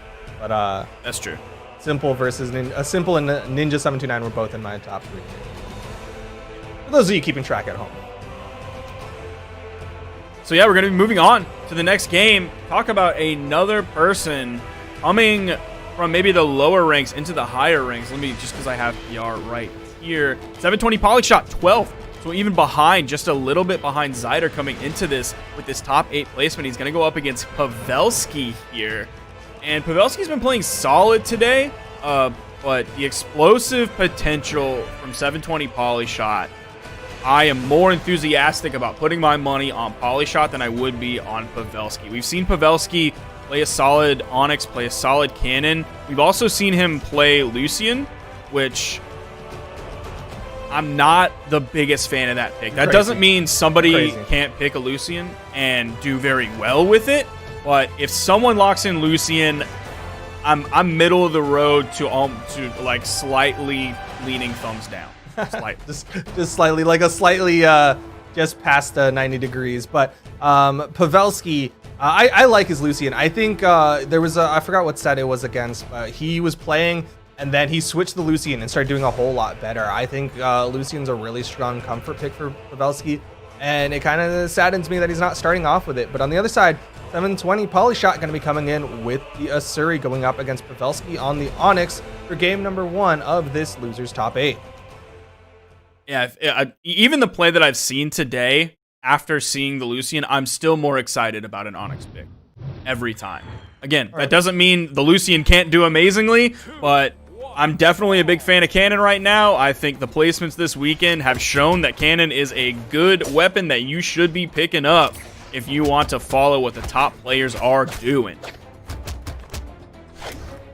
What you're seeing, Pavelski on that Onyx gets the gauntlets in hand, gets a nice downlight down air, trying to read with that down signature, but 720 Polyshot decides to stay high off that down air. Nice guitar plays, great gravity cancel downlight to continue that pressure onto Pavelski. Those guitars just look like they have a longer range I was gonna say, than other those guitars. Things look huge. I swear, did y'all just make that bigger? Yeah. Did you like grab the corner of the PNG for those and just like pull it out a little bit? Yeah, it's those just look longer. Stretched. Nice ground pound from Pavelski. Gonna need a little extra. No, it won't, as 720 Polyshot does not quite have the height, and Pavelski stayed above that neutral air to avoid giving him that chase dodge up. Now, we talked about Polyshot's PR, which was 12. Now, compare that to Pavelski's 15. So these are, I don't want to say, these are like relatively low PR'd players in terms of like top 8, right? Yeah. So them going up against one another, like this is like the teeners. What? 12 and 15 going up against 12 isn't a teen, but I mean, you know what I'm saying, right? Yeah. They're the double digiters going up against each other. There you go. That's probably better. I was like, what are you talking, like their age? Pavelski, though, is almost a full stock behind here. 720 Polyshot Definitely got a nice knockout on that left side with the Qatar, so he's going to be struggling a little bit. But again, the Qatar strings, and Pavelski just stands there. He's crazy. Why would you stand there while a Qatar player is hitting buttons? And this is after, like, I think Photo was mentioning earlier, like, Pavelski knows the ways to get out of these Qatar strings, and it seems like he just doesn't against Polyshot. Gravity cancel neutral signature going to give him the touch. Oh, he hit it again! Yo! No! He did it! Oh my gosh! Everyone knows what Asuri wants to do with that, and you just let him do it. A lot of people aren't too hyped on Qatars right now. Like, look at this. Hits the ground pound. Gravity cancel insig. Hits the ground pound. Weapon toss down. Weapon toss up. Gravity cancel. Neutral signature. Oh my gosh. Why didn't Pavelski just dip? Yeah, just leave. He should have just dipped. Once he threw his weapon and he didn't have that as a future tool, he should have just dipped. That's a Pavelski play though, right there. Like when he first burst on the scene, one of his biggest hallmarks, which is not something you should be proud of, is that he would lose a stock to get a stock. Like he would burn everything he can just to make sure that he can finish off his opponent. But he is going to be going back to that Lucian. This is like the character that he is most known for.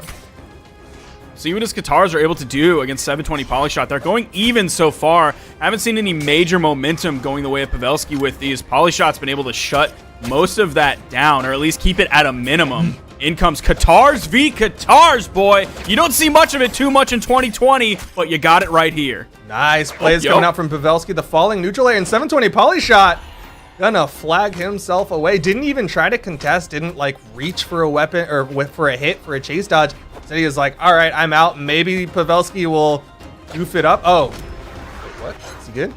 Yeah. Is he living? Is he living? What? I don't know what's... He must be lagging. Yo, this is, yeah. Clock started. He's lagging for sure. This game's in the bag, man. Yeah. I don't know if he's SDing. I think he's just like... What is he doing? That's not Yeah, that's bot definitely not movement. bot movement. But Pavelski, he's going to take this one. Yeah, nothing 720 Polyshot can do here. Yeah. And that is going to be a game going the way of Pavelski. See, switch to the Lucian. What did I say? Get out of here. Get out of here. There's the door. Get out. Tell me I'm wrong. Did he win with the Lucian or did he not? That's true, man. The Lucian switch. The Lucian difference, if you will. The stats don't lie. Pavelski gonna put one on the board, but of course, that means 720 Polyshot. I don't really know what exactly happened in that game, but I'm pretty certain that one counts. Oh, yeah, it definitely counts. It was past 10 seconds for sure. Polyshot kind of waited out. He's not going to restart his client. I think he's just waiting for the internet to stabilize, and he's going to hover on a Zerial in the meantime. Or he's going to go over to the Barraza. His level 50 Barraza against this level 68 Lucian from Pavelski. I wonder if this is a lag pick. That's so right? odd. Like that last game, like, sure, it's a win for Pavelski, but it's not a win where you have information to go, okay, I know my Asuri didn't work. So I guess a lag pick is going to be the logic behind that, but that's so odd to me. Or this could be just his pure swap. He wants a beefier boy. He wants the axe to deal with Qatars. He wants some blasters, maybe to deal with the blasters or to help keep Qatars at range. Went for the side air into sidelight. Double dare 2000 from Pavelski. Blasters coming out the gate, blasting. Going blasters to blasters. He lost in the Qatar mirror match, sort of. And now it looks like he's losing in the blasters mirror match, but he does have the axe in hand. Might be able to get some good chunks here against Pavelski. Sidelight nair. Goes for the dare. Another sidelight nair. This time he goes high with the recovery. Had to be careful. Pavelski almost picked him up with a recovery there. Yeah, that was almost really clean from Pavelski, hitting that sidelight, and then if he had gotten that chase dodge recovery, would have been awesome to see. But a nice read from Pavelski to get the gravity cancel downlight recovery. Not quite enough force. Of course, Lucian, very low strength character, so he is going to struggle a little bit to get the finisher, but the blasters will do it. Now, going into this earlier, we saw the way that Pavelski entered the loser's bracket was against Acno in their top 8 qualifier match. Acno ended up taking it 3-0. 720 Polyshot going to even that up. Meanwhile, 720 Polyshot took it to game 5 against Ninja. stellar performance from him. He went down in the loser's bracket, went to Game 5 against Blue. Meanwhile, Pavelski took it to Game 5 against Machete. Well, I'm sure there would be some love for that rematch between 720 Polyshot and the Ninja 729, but Pavelski going to try to deny it. Goes for the read with the gravity cancel neutral signature, but a nice punish from 720 Polyshot.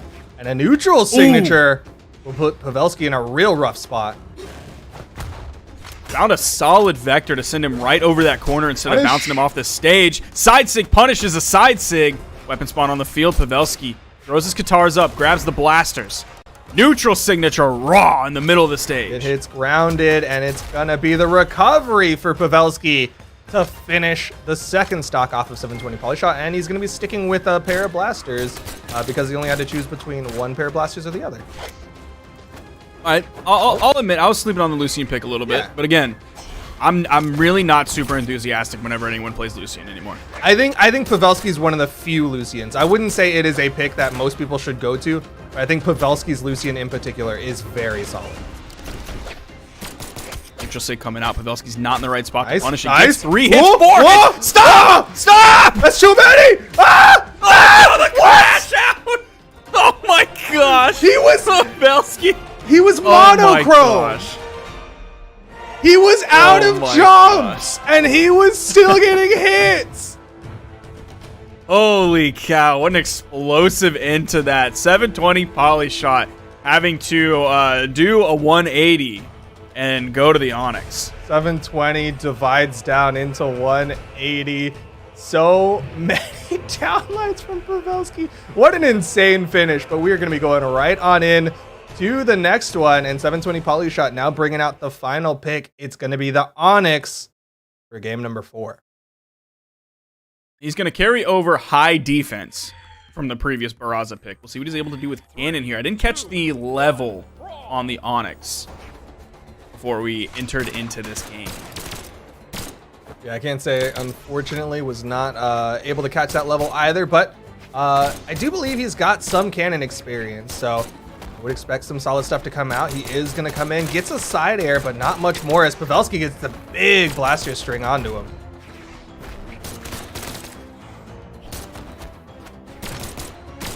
Very different movement coming out from 720 Polyshot's gauntlets early on in the game.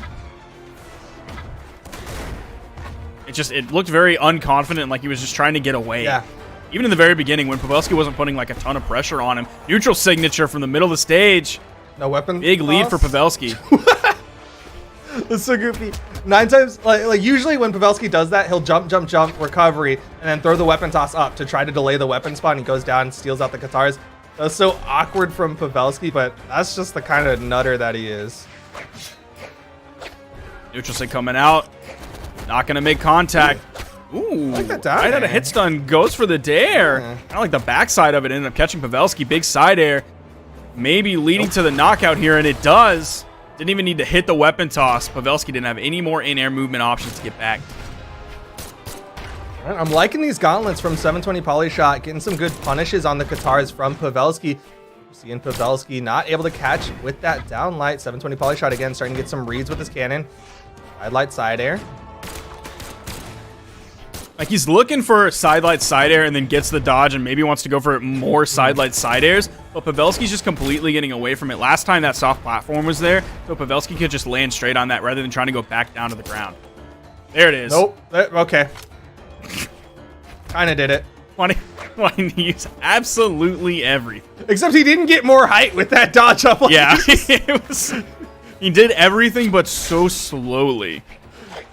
What a goof. 720 Polyshot able to connect with the side air. Pavelski trying to get more with these guitar strings, but without ground, it's a lot harder to get these guitar strings. The extension usually relies on having side light and down light on the ground. Now Pavelski here with a solid lead. He is about in knockout damage. Oh, putting out more pressure on the 720 Polyshot. Pavelski's already up 2 games in this best of 5. Sitting in a very solid spot. 1 or 2 more hits. And that's going to be a red for 720 Polyshot. Neutral signature from the ground. Not going to be enough to knock out. Yeah, still not enough force on that one. Oh, Does find the weapon toss. Almost put Pavelski off screen. Trying to reach with the downlight. 720 Polyshot wants to finish this one, but Pavelski finds a downlight recovery. That high defense of the Onyx going to keep 720 Polyshot alive only for a moment. Side Sig going to clean that one up. Man, that is a rough set for 720 Polyshot. He is going to fall 3-1 to Pavelski here. Pavelski's going to be moving on. He's going to be fighting Simple, who we just saw play just a few moments ago in the previous set. Meanwhile, we have another one coming up. Anything more you got to say about that set between Pavelski and 720 Polyshot? I think you should just stick with the Lucian, man. You didn't really like the Lucian, but so far in terms of games we have watched in the top 8, he's 3 for 3 on the Lucian. I want to see him just go straight into it. But either way, he is going to be continuing on to fight Simple like you're talking about. And we're going to be moving to the other side of Losers top 8 to watch Blaze versus Swata. And again, just to clarify, make it as clear as possible so 30,000 people don't say I'm flaming. I like the Lucian pick. Unless he's got the big hat. I don't like a Lucian, but the Lucian pick is okay. All right. Well, either way, Swata is going to be coming in Stark with difference. The Yumiko pick to go up against Blaze on the Bryn. And of course, Blaze is definitely one of the favorites of this one. Swata's still kind of a relative newcomer as far as top 8 finishers go, but he's definitely someone that's been on your lips as far as players to look out for in the European region. Don't say he's been on my lips. That's so weird. Don't say that. He's probably an EU kid, bro. Chill. Yo, you're the one who took it there. Weird. You're the one who took it there. That's It's an innocent so statement. weird. You said the word Swata. I was repeating. That's so weird. Swata Oh versus my Blaze. gosh. Game number 1, losers top 8. Blaze, of course, going to be coming in with the Bryn. Very strong pick in the European region. Axe, obviously a very good pick. And then with the recent spear buffs, Blaze will be able to do a lot. Yeah, like you were saying, definitely a Swata victory here would be a massive upset. Blaze coming in 5th. We are slightly outdated, keep in mind, so it's a 5th asterisk. And Swata coming in right behind Zider at number 11 asterisk. Ooh. You see the chase down coming out from Blaze, though, had some really good axe damage built up. Swata going to start reaching for the knockout. Downlight into recovery would not be the best option here for Swata, and it's going to be a side air for Blaze to finish off the first stock. Blaze fairly hurt here. Hammer pickup and falling neutral air, still not going to be enough. Again, tri-platform maps tend to have higher ceilings because of those platforms. Ooh, the backside of that dare. Doesn't go for the turnaround D-Light. Blaze just zoning Swata out from the middle of the stage. Swata's going to find the nair on the hammer, swapping over to the bow. Doesn't try to juggle weapons to deny the spawn. Spawn comes in. Swata looks like he's moving towards it. Blaze grabs the spear out of the air. Swata's able to get back over to the bow and grab it. Nice side light, D-Light, side air, sending Swata off screen. Misses the pogo, but Swata finds the neutral air, which will guarantee the wall touch. Fairly damaged. Risky spot for Blaze being underneath the bow. That bow ground pound. Highest fixed force in the game. So just initial damages that can hit hard. Yeah, that was kind of a big commitment. I almost expected him to start with the dare, and then if that misses or Swata like dodges through it or something, then you go in for the ground pound. As for the pogo, Swata's very low. You saw how low on that wall he was playing to try to avoid any sort of pogo pressure from Blaze. Blaze looking for the side air now. Not finding the hit, the downlight. Ooh. He's searching for these knockout moves, but unfortunately, all he found was the D-Light. Went for a side air, missed. Went for a neutral light, missed. Going for another neutral light, missed. He went for a down air. That one hit. Downlight to knock out a high ceiling map with a axe downlight to finish off the stock. That's a lot of damage that Blaze had to put out on Swata, but he didn't take a lot of damage to get there, so that's okay. Yeah, this is still a big lead. That's what the L in Blaze stands for, is lead right now. And that's what the B stands for. Oh, yeah. Yo! Why did you lead? skip the first letters? Ground pound. Let's go! Blaze gonna take game number 1, retaining that big lead over Swata.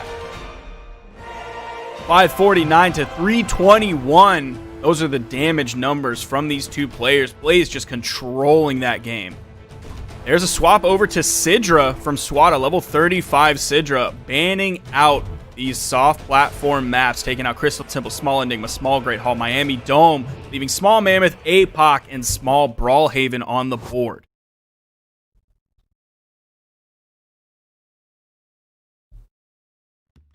Dexterity stance coming from both of these players. On to the Mammoth Fortress. They're getting rid of all of those platforms except for one that moves around, but it's not going to be as high of a ceiling map. Might work out a little bit better for Swata. Now, it's interesting, Swata is using the just like straight up default sidekick when you would think that he got his viewership rewards this weekend, likely having the Drake sidekick. You know, maybe he just didn't have time to put in his redeem code, all right? He got all his points, but he didn't redeem his code. Or he gave his code away. Kind of a critical misstep. I think that's why he's losing here. Yeah, maybe just a little Blaze is playing better, but also that sidekick would have helped. Maybe he wouldn't have gotten knocked out by that neutral signature. Or at the very least, he would have been brought back in with a lot more style with that Drake sidekick. There's no way of, literally no way of knowing.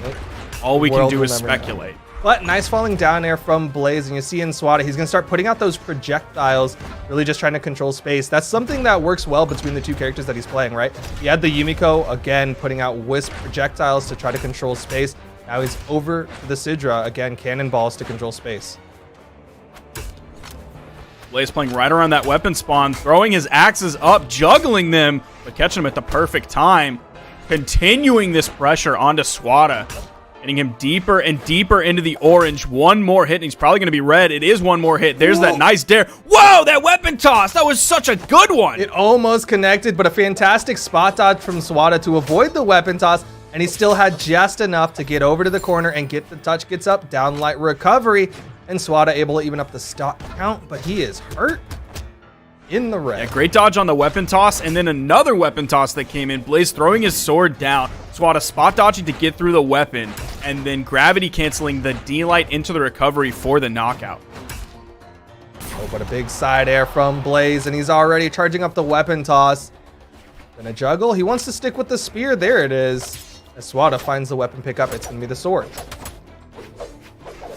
Zoning away in the air with the neutral, air on the ground with the neutral light. Just trading blow for blow back and forth, but of course Swata behind an entire stock. None of these trades going in his favor. Yeah, this is very tough for Swata. Even eats a neutral light on his way back towards the stage, trying to use those side airs to put pressure out, to get back up on. Blaze is just like, I've got further reach.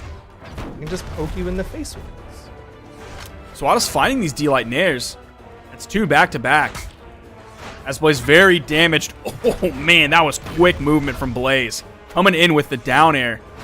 Again, trading blow for blow. Blaze is like a little bit behind in terms of damage, probably even now. But he has an entire stock up on Swata here in game 2. Looking like Blaze is going to take this one unless Swata's able to sneak it, just grab it away. Yeah, I mean, even if Swata gets the stock off of Blaze, he'd have to basically gimp Blaze to close out that game. And unfortunately, Blaze is going to find that side air. That means Blaze is going to go up 2-0 over Swata. Swata now thinking again on what he wants to do with the character swap. He's already made the swap once. Is he going to go for the swap again? Still thinking about it. I have no idea who he's some of those. I don't either. I really don't know. Seeing if there's anything in chat that he's saying right now. It's just blazing him from any talk. Jala for game number 3. This is an interesting pick. He's level 45 on it, so yeah, he's put in some time onto this character, but still kind of an odd pick to come out. Will retain the sword from the Sidra, but not going to have too much carryover into the Yumiko. Could have seen a Bodvar. That would have made a little bit of sense, right? But this is interesting. And even though he does have an axe on this kit, you still saw him ban out all the soft platform maps. Or, oh, sorry, the static soft platform maps. As, of course, we're going to Mammoth, which has that moving soft platform. Sidelight from Blaze. Went for the gravity cancel D-Light read.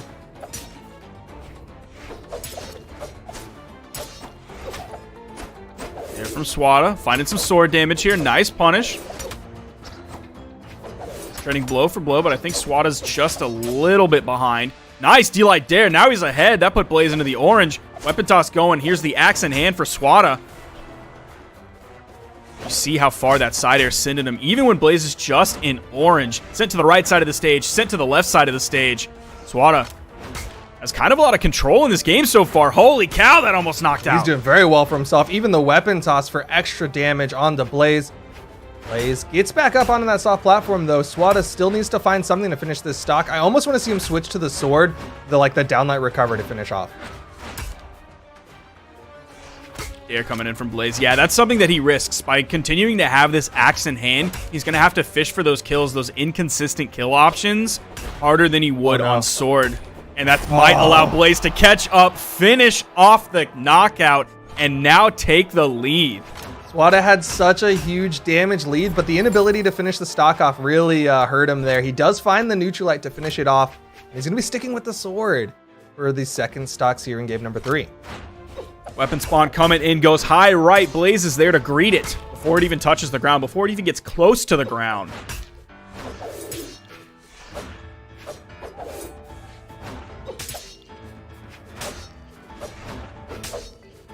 It's the rolling sideline. Blaze with the bigger response. Swata's finding some momentum here, but man, Blaze is hitting like just enough hits to keep himself in the lead against Swata. Swata with an axe in his hand. Oh, nice down air. Another one. Could be the Swata turnaround. gets the stock. Beautiful play from Swata coming out to wrestle the lead back in his favor. And the weapon toss? Ooh, and he grabs the axe too. Back over to the axe, like you were saying. Blaze with the spear in hand, and Swata backs up. He knows he's fairly hurt here. Doesn't want to give up this stock too easily. Gonna get some damage on his way out the door. Still holding on to this stock, though. Nice spot dodge into the neutral light and the weapon toss. Spot dodge right after it as well in case Blaze responded out of hit stun with anything. Swata now finds himself with a very solid lead. Spot dodge is right through the weapon toss again. Swata. Oh, Swata. Oh, Swata. Oh, did get caught there, but still living on this Jala second stock. Another neutral light. Gonna be going over to the axe for the ground pound attempt, but Blaze might have overcommitted there. Swata going real high, but it bounced him off the stage. Yeah, he was so close to finding that dare in a direction that would have led to a knockout. Fortunately for Blaze, it did knock him onto the stage, but then fortunately for Swata in the other direction, he's able to clean that game up and take the 2 stock. Blaze, of course, going to be sticking with the Bryn, though. Worked very well for himself. And Swata, of course, with the Jala. I'm liking the Jala. I was confused at first, but you know what? I respect it. Yeah, the Jala swap was what kept him alive. He was down 0-2 in the best of 5. Now he has at least 1 victory to his name, and after a confident performance like we saw last game, he might be adding 2 more victories to that. Oh, he's going to need all 2 of those in order to close out this set and continue on in this bracket. It's going to be tough as Blaze just needs to win 1 more. He just needs to find that 1 adjustment. So you know how there's like 1080p, 1080i? Does 720p stand for 720 poly shot, do you think? Maybe? Probably not. I think so. But you keep hoping. I think it does. Nope. Pretty sure P stands for progressive for all you camera heads out there, and I stands for interlaced. No, that Okay. I don't think so. Do you think Polyshot named himself after? No, his name came first, Okay. for sure. Just like this first stock is going to almost go the way of Blaze. Oh, the sideline Zider. That's how you try to make that Not gonna transition. make contact. I tried really hard. I was really hoping Blaze was going to find it, and it was going to be the most seamless transition that we'd ever seen. It was almost clean. But it didn't happen. That's live esports for you, ladies and gentlemen. That's how you know this is not pre-recorded. Yeah, we are reacting on the fly. Swata, though, with the sword in hand, going to react to the pickup from Blaze. Downlight, down air, great improvisation off the moving soft platform, and Swata's going to keep the stock count even. Swata's kind of the platform king so far. He's been playing really well with that soft platform on Mammoth. He's been doing stuff while it's static. He's been doing stuff while it's moving. That's kind of his territory. It's so interesting, like most people play around the soft platform. Most people are just like, all right, I'm going to play on the stage, and this platform is just sometimes here. but it's really cool to see Swata bring it in and be like, I'm going to play with this and utilize this when I can. Or you'll see people like, oh, I'm being juggled in the air. Here's the soft platform. That's going to kind of be the soft wall between me and my opponent. But Blaze with the weapon toss going to secure that knockout. Big lead so far for him in this game 4. If he can continue this, he'll take this victory and move on in the tournament to face the Ninja 729. Got a really solid damage lead right now over Swata. Of course, a full stock advantage. Swata with the axe in hand couldn't quite find the side air off the bounce. Swata's going to have to play some darn good Brawlhalla to come back from this. And if wall slip keeps coming in, that's not going to be what he wants.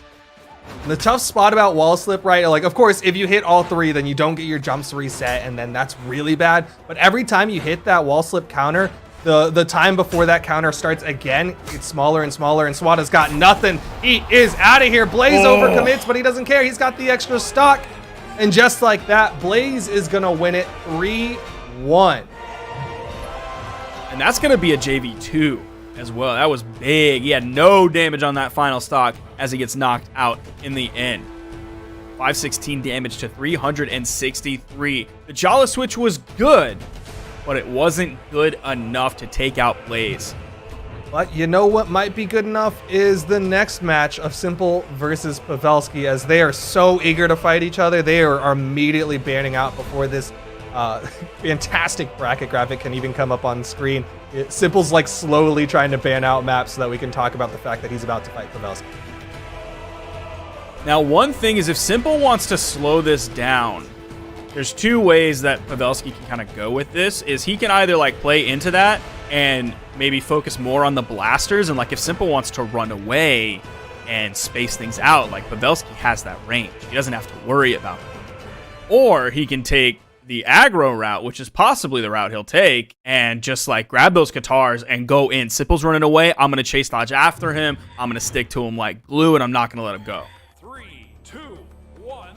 Well, we'll see which option he decides to go for as we get right on into game number 1 here in the losers bracket. Pavelski versus Simple. Pavelski gets the guitar pickup and no damage done for the first 10 seconds of this one. Looks like it's going to be a slow one.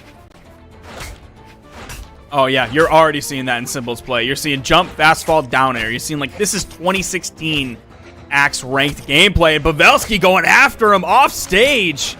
Going to even up the damage. The downlight coming out, but again, Simple is in the air. Pavelski goes onto the soft platform. See that downlight reaching up. Pavelski's possible DPS here is huge with these blasters, but that high strength and this heavy weapon from Simple keeping him in the lead. Nice down air into the Zider off the ricochet, even from the left side of the stage, knocking out. Pavelski having some trouble as Simple takes a very early lead in game 1. There's the down air, goes for the down sig. I wanted to see some more of those earlier. Maybe he'll continue that in this game, but Pavelski finds a beautiful punish. Gravity cancels side signature. His reads and punishes with side sig have been fantastic so far. You don't see a lot of players, even back in like Lucian's heyday, using that because you have those kind of 2 jabs. It's not like you go for the first one and if you hit, you go to the second one, versus if you miss, you just do the first one. Like you're locked into the swipe, which can be a long one. Simple coming in further with this axe play. Very well played from him. Unfortunately for Pavelski, he's not going to win the range game here. He's stuck on those guitars, waiting for a weapon spawn. It seems like it's been ages since one came in. How is one still? How long has it been? The weapon spawn comes in. It's on the right side of the stage. Pavelski's able to grab it. It is blasters for him this time. He has to be wary of those down airs from Simple. I don't know why Pavelski is throwing these down airs himself when Simple's above him. He has a good vertical tool to deal with in the blaster's nair. One of the best nairs in the entire game. Has so much priority on it. A lot of damage very quick. And it's very safe. Simple going under the stage all the way to the right side. Pavelski with the D-Sig over the corner. That's Lucian Brain coming in. Either he spaced it incorrectly and didn't get to go over the corner, or he spaced it exactly where he wanted to and use it as a baiting tool. Look at this string ending with a neutral signature from Pavelski. Weapon toss going up back to the blasters. Simple without a weapon here. Unarmed sidelight coming in. Pavelski answering out a hit stun with the dare. Weapon toss going down. Ground pounds near the wall. Simple remaining wide, staying deep in that push-off column. Simple still with a lead here. Has a very heavy-hitting hammer. Seen him back up. Stomp. I can't believe the stomp reached. Has a gigantic weapon hitbox to throw out to break up those approaches. Break up that neutral from Pavelski. Stomp side air. Possibly going to finish it up. The weapon toss coming in early. Unarmed side air. Pavelski going to get hit with the weapon, and that is going to secure it. That dodge is not going to cover enough territory to touch the wall. Simple taking game one. Putting out almost 600 damage that game to the 388 that Pavelski put out. Keeping in with this Lucian pick. Leaving on the board Small Brawlhaven, Miami Dome, and Demon Island. Doesn't want any moving platforms whatsoever. He did opt to leave open Miami Dome with those 2 static soft plats. But other than that, we're going to flat maps only, boys, here on Small Brawlhaven. Seeing the down airs already starting from Pavelski. Simple kind of on top of him, so they didn't end up hitting. Pavelski's down airs have been a little bit lackluster, but Simple's axe down airs, man, they've been controlling major points of this game. Going in with a big side sig read. We're starting to see more signatures coming out from Simple. Like we saw a D-sig last game. Saw a big axe side sig this game. I don't know if he's going to continue to use that side sig or whether it was just like a warning saying, hey, I have this. I can cover like a third of this stage, but Pavelski can cover almost all of the edge. Dodging through that big side air. Dead even in this game so far. Zider sending Simple over to the edge. Pavelski getting back onto the platform. Oh, does the instant ground pound. I wonder if he meant to do that. That is very tough to consistently hit and repeat. Weapon toss going up. Simple finding the first knockout. Also going to find himself with some stage control and weapon control. Weapon toss going down. It's high directly to Pavelski. The easiest weapon pickup of his life. There again, the Lucian Brain D-Sig right over the corner and follows that up with a ground pound even though the D-Sig missed. Going to confirm that edge guard, grab the stock. Pavelski not worried about weapon starving as much, or at least enough to throw away his weapon and grab that spawn. He just kind of wanted to play around it, forcing Simple to come to him, as Pavelski has the lower range with these Katars. Only able to find the 2-hit, goes for the 3-hit. Again, goes for the 3-hit, only able to find the 2-hit. Simple finds 2. There's a third.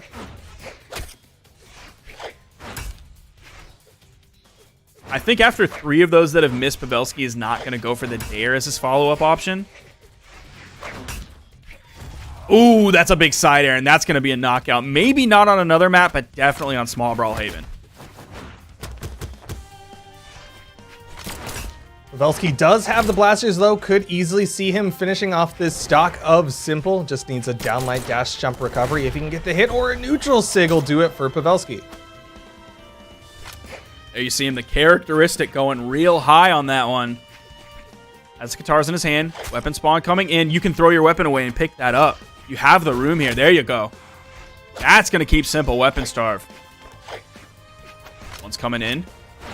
Oh, unfortunately, it was like a point-blank weapon toss, and Simple was able to dodge through it. Yeah, there is a little bit of startup on that weapon toss before it becomes active. So if you're completely stacked up, then it will not connect. Pavelski retreating back on the main platform, going in again. Oh, man, he's not going to hit it that time. I'm surprised we didn't see a little bit more of an aggressive approach coming out from Simple. Sometimes that can be not in Simple's wheelhouse, but also sometimes it can be. Oh, but there's that down air into the down signature from Simple. Wants to hide it until he needs to use it, the trap card, but a nice down air punish from Pavelski. It's so good. I think he should use it more. If Pavelski has Katars in his hands, I think he should use it more. Oh, that makes a lot of sense, especially considering Pavelski, you know, with the Katars is trying to stack up. So that down is great. Like, you've been seeing him go for the side light, D-light, and then follow up with the dare that he's missed 3 times now. If Simple had axe in his hands and D-sigs after that, like, he's getting some damage. Most likely a knockout on that one. He's going to clean up this game. And are we going to see no character swap from Pavelski? I guess he's just not confident in any of his other characters. He wants to continue with this Lucian, and we're going back to Small Brawlhaven. That's fine with Simple. The Lucian was doing almost enough, right? Like, he was getting close, but there's still a little bit more that he has to do. Of course, Simple still closing out the games, and Simple is now 1 game away from closing out the set and continuing on in the bracket. Of course, here in the loser's bracket, that means if Pavelski loses here, he's out. He's done for the day. I don't see any major control or oppression coming in from Pavelski's blasters when he can keep Simple at range. And then everything with Katars is it's like the standard Katar player's woes of they hit 2, but then their opponent dodges out of like the 3rd hit. So what did they do? They did like 18 damage. Meanwhile, Simple hits a dare and does 9,000 damage, or he hits what he's been doing, like multiple down airs and then a side air, and he's put out like 3 times the damage that Pavelski just did. Okay, so for the record, down air does not have 9,000 damage on it. It actually got lowered to 8,900 damage, just for those of you who are not keeping up with the balance patches. Dude, bless up on that. I'm sorry, I forgot to read patch notes on Tuesday or Wednesday. So bless up for that one. That was very, very needed. Thank you, TWK. Shout outs to the balance team. You do see the recovery coming out from Pavelski. Unfortunately, was not enough damage on top of Simple for that to knock out. You saw him try to read with the N-Sig as well. He knew how close Simple was to that kill box, but just could not find that final blast. Pavelski's still going in with these down airs, and that's not where Simple is. He's just really kind of never there. Yes. And it's like Cody kind of does the same thing too, but Pavelski's throwing out these down airs when Simple is stacked or above him. Again, he's stacked and he's throwing out these down airs. That's not the move that he needs to fish with here against Simple. Like, that isn't a successful neutral that he is going to find hits on against Simple. Yeah, it's just not working, and unfortunately, it seems like Pavelski doesn't have a lot of other neutral tools in his blaster's play, so he's kind of struggling to find those hits. You see him trying to rely on these downlights, does find the recovery, finally gets a stock off of Simple, but he is more than a full stock behind considering he is damaged on his last stock. Neutral light into the side light, unarmed kit from Simple, not going to do a ton of damage. Gonna rub a little bit of salt in the wound. Has that hammer, so he's gonna have the potential for huge damage. Hits a side air, just kind of sitting over on that corner. If I was Pavelski in 2020, I would not want to be playing Katars into hammer. Oh, but his Katars, they're working all right. He's starting to find these hits, but again, Simple, the way that he's positioning, he's like, I really want to hit you with this N-Sig. Like, he's just trying to sit on that corner, back to the wall, trying to throw out the N-Sig, and he's like, that's not working. Gonna switch over to the axe because he's taken quite a bit of damage here on the second stock. And that's like the heavy weapon and also Taros Blessing is like, you saw how many hits Pavelski just put out. Simple hits like 2 or 3, and he does the exact same thing in like 10 seconds, what took Pavelski 30 seconds to do. Stomp side air, turned him red, almost knocked him out. There's the recovery. Is there a weapon toss down? Simple wants to add insult to injury and go for another recovery. Didn't need it, and that was it. 582 damage to 325. Like, you think about that Katar string that Pavelski hit at the end, I can't imagine that does more than 50 damage. I just can't imagine it does more than 50. Yeah, I mean, that's kind of the pitfall of these read-heavy weapons, is that you have to get a lot of raids to get the equivalent amount of damage to these heavy-hitting weapons. And unfortunately for Pavelski, he wasn't able to close it out. He, like, a lot of times when Pavelski's playing the Katars and he's going for that, it's to shove his opponent off stage. Like, once he gets the stage control, that's where you see him really thrive. But he was never able to completely get Simple off stage, and so because of that, Simple just traded back damage and won. I think maybe on that entire set, we saw him hit like 2 offstage strings, and they weren't even like, they weren't major ones. I think Simple was in yellow like both times, and it was like a down air and a neutral air. It was something to just like put a little bit of pressure on a Simple rather than secure the KO, because Simple didn't have a lot of damage on him. Simple was able I gotta cut you off because they're just going in 729. Yeah, they're ready to go into 729 in Blaze. They just immediately were baiting maps. We didn't even get to do that thing where we like show the bracket. We're like, all right, look at the next match. They're just like, no, we're gonna fight. Ninja 729 versus Blaze here in the losers quarter final. Again, best of 5s in the top 8 of things.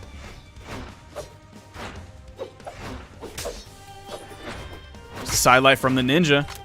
Has Blaze over on the edge. Dude, Blaze is already, he's swung at least 10 times, and it's been 15 seconds. Nice spot dodge. I'm a little bit surprised he had enough iframes to get through that. Perfect timing on that spot dodge. Almost surprised he didn't cancel it out. A lot of players, especially if they're like sword, they'll do a gravity cancel downlight because you're stacked up like that, and you actually get a pretty decent punish because you can do downlight into the recovery. Ninja 729 just didn't quite have that one. He's taking a little bit of damage here from the Axe of Blaze. So what Blaze needs to do next time is go for either a different mix-up in that, or you hold it. You wait for that ground pound before you throw it out, and I'll give you a little bit more time to get through those iframes. He ends up taking the first stock. Weapon spawn on the field. The neutral air from the Ninja is going to deny any pickup from Blaze. And the active frames of that, the little puff of cloud somehow made a connection with Blaze, leading to the knockout. Just a little bit of extra blast on that one, and Blaze getting taken out. Ninja 729 with the cannon, gets the offstage, does not connect with the down air, and Blaze gets the positioning. Ninja 729 still above. He's going to get back onto the stage.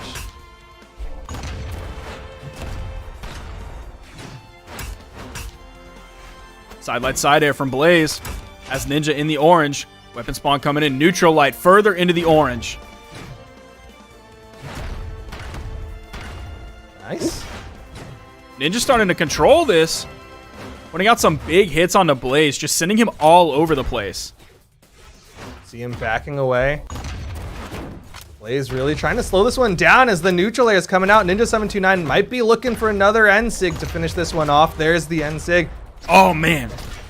That one was so close. He's naring his way across the stage like, don't jump against me. Yeah, his dash jump nairs, like, he can cover a lot of space with that. Down air nair. Oh. Yep. Downlight nair from the Ninja 729 to finish off the stock. Fantastic punish for the knockout. Neutral sig coming out. Blaze going very high. Weapon spawn is coming in. Throws away the new cannon. Picks up the old cannon. Has some sentimental value on this one. This was his grandfather's cannon. It's the one that got the stock. Good avoidance from the Ninja 729. But Blaze finds the N-Sig. Changes up his signature, right? The side sig overreached last time, so he's going to go for the neutral signature, which hits a little bit closer. Where's the weapon spawn for the Ninja? It's on the left side. Blaze can cover this one.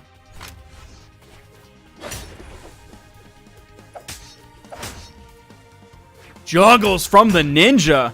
More like the Jester. What? In the middle of court, juggling those three little balls. Why didn't you just say the juggler? Neutral light from the Ninja 729 to because no one is a juggler. Have you seen those videos where they're like juggling all these crazy things? Yeah, but like they do not other like IRL tricks gestures. too. Like you don't like distill them down into just the juggler.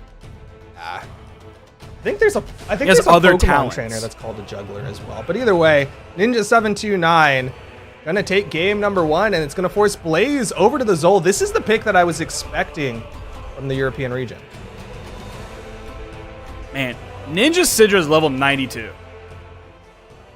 That's big. Yeah, that's what I was saying. That's huge. And then you saw in winner's bracket where he was like, I lost game 1 with the Sidra. I'm gonna play all these things that aren't even level 25. Yeah. 3, 2, 1, brawl. And we're going to the Great Hall. Blaze's Zol pick, hoping his cannon can fare against one of the longest playing cannon players in EU.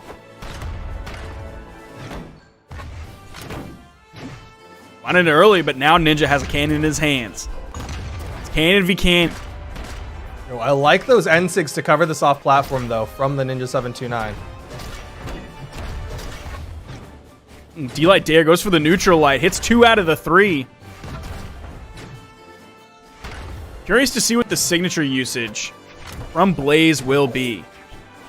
I don't know if he's going to have too much luck with the side sig here, as Ninja, like, he's jumping around a lot. He's spending very little time on the ground. The N6's good, the down sig's good. A lot of people like to throw out the down sig as like a space control one, but if you tap it, it can catch people off guard. Yeah, it's great. Going for the one blast. I love the one blast. Like, minimum charge time on it. It's fantastic. Nice neutral light, puts Ninja off stage, and he doesn't have the movement, knows it, starts ground pounding immediately.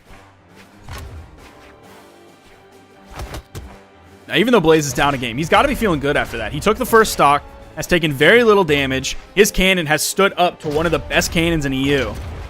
Oh, nice neutral signature. from the Ninja 729. Might have just taken a little bit of warm-up time against this character swap from Blaze.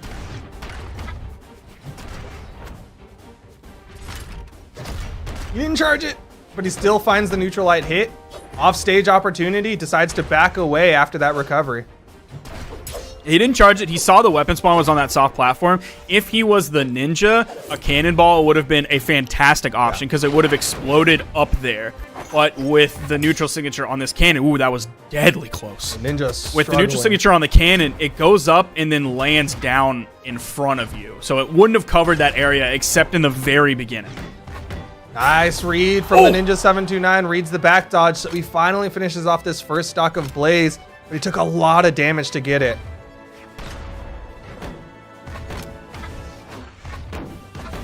Yo, he's zooming on him. Oh my side God. Side Aaron. The Ninja 729 evening up this damage, showing why he is one of the best cannon players in the European region with the combo to finish off Blaze's second stock. Yeah, Blaze had a very solid lead there, and Ninja was able to just take it back. Like, you saw the Blaze, I think, axe recovery that was over on the right side and how far it sent the Ninja, but he kept this cool. There goes the D-Sig, covers right in front of you. Again, coming out with it. Oh, no. Oh, is he going to do it again? No, he goes back. He makes the smart decision. Just put the fear of God in him. Just do it again. Ground pound! Oh! The blast of it! And he just stands there like, you're done, son! Oh my goodness! Just completely saying, Blaze, you had your time in the limelight, and it is absolutely done whatsoever. I'm going to take your second stock in the lead. I'm going to take very little damage. I'm going to take your first stock while you are not in knockout damage. And I'm going to make you swap off of this Zol. I'm going to make you regret ever picking up a cannon. You are not going to touch this weapon against me. Blaze is sticking with the axes, though, showing he's a true axe main at heart. Does get caught on the jump. He went for a recovery and got caught by that neutral signature. Ninja 729 yet to be touched in the first 20 seconds of this one, or 15 so far. There. Now my statement was true. 20 seconds. There's the Nair. The first damage coming out from Blaze. Downlight, down air. Doesn't get the read with that jump side air. Ooh, that was nice. Blaze hit 2 neutral airs, and then he was feeling like Ninja was going to come in with another option right above him. So rather than just throwing it out, like he was waiting for the timing because he knew Ninja was going to delay his attack. Neutral light will put Blaze off stage. Ninja trying to finish this one off. Again, struggling to finish off the first stock of Blaze. But he's definitely got some good damage out.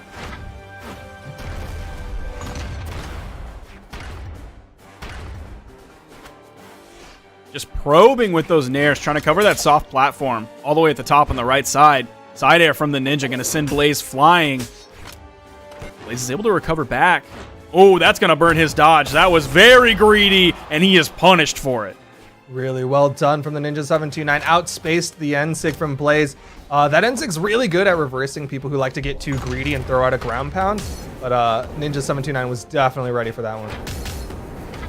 Yeah, like you talk about Teros Brain, and earlier we mentioned Lucian Brain with the Qatar D-Sig over the edge. That's Olgrim Brain.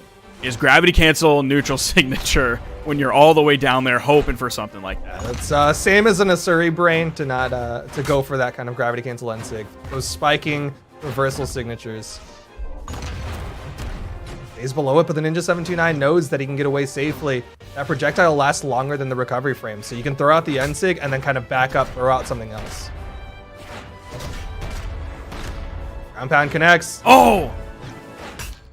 Beautiful string from the Ninja. Blaze. Oh, is Blaze done with this? Is he going to be able to confirm this edge guard? Blaze going all the way over. Ninja delaying just a little bit. A minuscule amount of being too deep in the push-off column when Blaze was right on that wall. But the Ninja had the timing on it for sure. Blaze, get away from the edge. It is not your friend. No, I disagree. Stay on the edge. You're getting the damage lead over the Ninja 729 right now. It's all scary. It's all heart-wrenching. But Blaze is getting the damage done. Yo! A gravity cancel D-Light that high in the air? What? All right. I mean, he's up there, all right? Blaze got the damage out. He's got the lead now over the Ninja 729 with the Olgrim.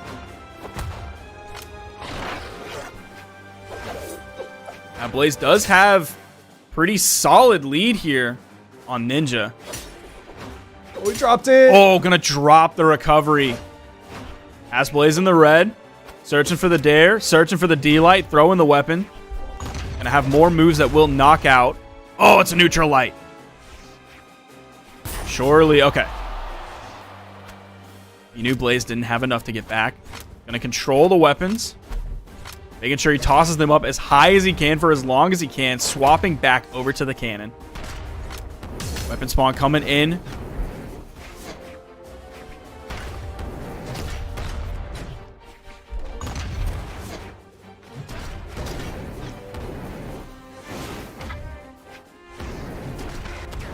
A lot of whiff moves from both of these players. Oh, is he going to be able to secure it here? The recovery. Blaze is able to side air back to the stage. No dodge, so Ninja's still reaching for it. He went for 3 sidelights there. Oh my god. And every single time, Blaze was not dodging, so the Ninja 729's like, all right, well, I'm going to keep doing this and hope that I can catch you on this dodge. This is close. Blaze could get one on the board against the Ninja 729. Yeah, Ninja's starting to play really carefully here. He knows that he's very close to securing this, but he knows that he's also very close to losing this one game, which would take it to a game 4. Whereas a victory, he's going to grab that 3 victories and move on through this into the next part of the bracket. He simply wants to end this here, but it's not going to happen. Blaze coming back into it, man. The side ant from Blaze, the Ulgrim pick from Blaze, and the Ninja 729 immediately bans out Small Great Hall as well as Small Enigma. No tri-platforms here, and Blaze gonna go back to the Bryn. He won with the Ulgrim and was like, all right, I just needed one win to feel good about myself.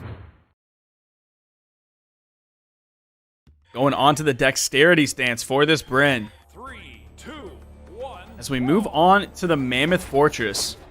Done away with the soft platforms of Great Hall onto one single moving soft platform.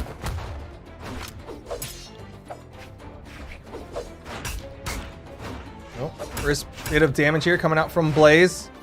He's got the axe in hand, utilizing that soft platform you were just talking about to try to keep some more damage going on to the Ninja 729. He's trying to use those weapon tosses. Ninja needs to find his way up. Where's the cannon for him? But Blaze is going to try to deny it. Yo, this Bryn axe looking fantastic.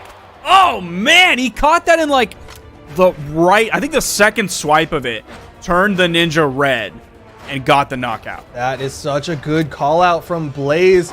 And you're going to spot dodge here, and this N-Sig is going to be the perfect opportunity to finish off this stock Blaze with a big read to take the big lead.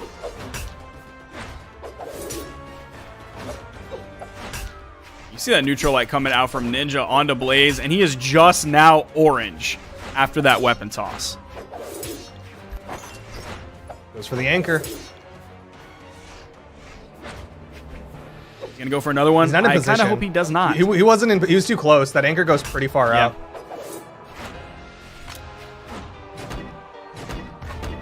Got the read. And that's gonna be the stock Ninja 729. It's 1, so it's gonna be even. Blaze going to be unarmed into this. Grabs the axe immediately. Didn't have to worry about too many neutral airs coming out from Ninja's cannon. Oh, man. Ninja's already orange. It happens so fast. Yo, Blaze's axe is, like, actually really good. Yeah, he's completely stepped up his axe play. Obviously, he won the last game as Ulgrim, but his axe is looking so much better this game. I don't know if that's just the Bryn pick, the stat distribution, or that we don't have the soft platforms in the way. But, man, his axe is controlling this game through and through.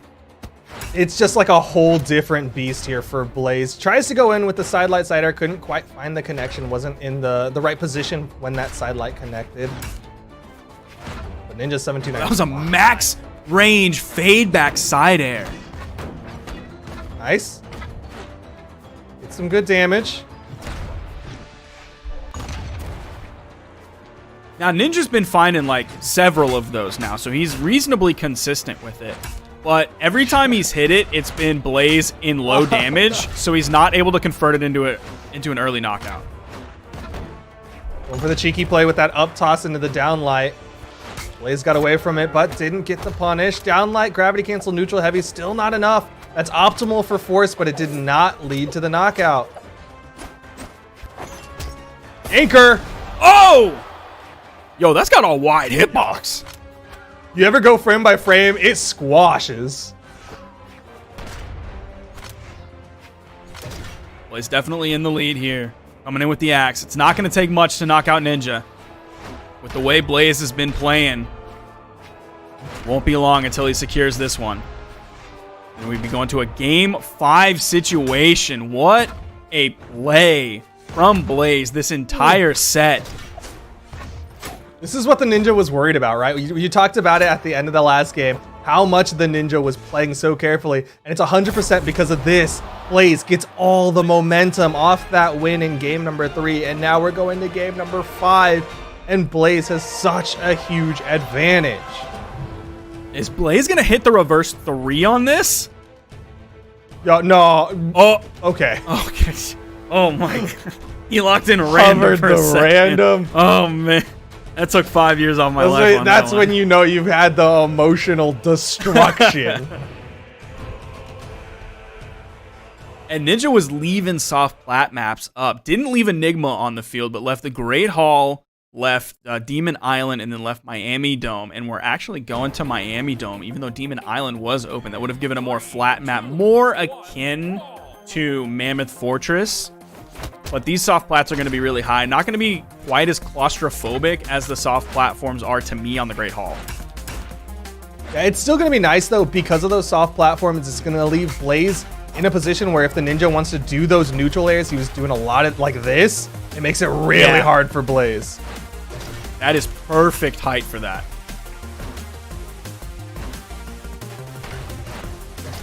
Again, going for those neutral airs. Blaze utilizing the high movement speed of Bryn to get away, reset the neutral. Try to find an opening, finds the Zider, and Ninja 729 starting to bleed out here on the first stock of game number 5. This would be a heartbreaking loss considering the Ninja was up 2 games to start this. And it's due largely, in fact, to this axe play from Blaze, specifically the Bryn. Obviously, the Olgrim axe play was clutch because if he didn't win that one, he would have been knocked out. So that was very clutch. But you see the control that he has with this Bryn axe. It's Bryn to win. His Bryn is just a whole other beast. This is what we were talking about in the pre-show, right? Like, Blaze on the Bryn is just so incredibly strong right now. Ninja 729 gonna disarm himself, trying to use that weapon toss to give himself some breathing room. Gets a nice recovery on the Blaze. Gonna threaten him a little bit, but the downlight recovery still not quite enough. Now, Blaze did start this one out with a pretty solid lead. I think Ninja was basically red and Blaze was only yellow. Ninja's done a great job fighting his way back into this. See him hoping for those knockout moves with the neutral air. Ends up throwing his weapon away. A little bit of unarmed back and forth between both of them. There is a weapon spawn on the field. Ninja's grabbing it from the left. Gravity cancel neutral signature. Immediately, D-Light into the gravity cancel neutral heavy. Didn't want to entrust it to the unarmed recovery. Just went for the neutral heavy, trying to get that extra force just in case. And now the Ninja 729. He's going to struggle. He needs to finish the stock off. You're seeing all this extra damage. The Zider's still not enough. No anchors. Recovery's still not enough. Ninja 729, he's starting to get salty that he cannot finish this stock off. Bro. Those axe swings coming out. Just whomp, whomp, whomp, whomp. Weapon toss. Oh. Still not enough. The down air is going to whiff Blaze with the ground pound. Not going to find the connection for the Ninja 729. Look at this. He cannot finish this stock. 3 weapon tosses. Down air. Come on, man. He's just hit like a move that's not a weapon toss. Just one. Or at least, like, if you're going to hit the weapon toss, give it some force behind it, you know? Like, charge it up, put a dash into it, throw it up so it can get that movement down.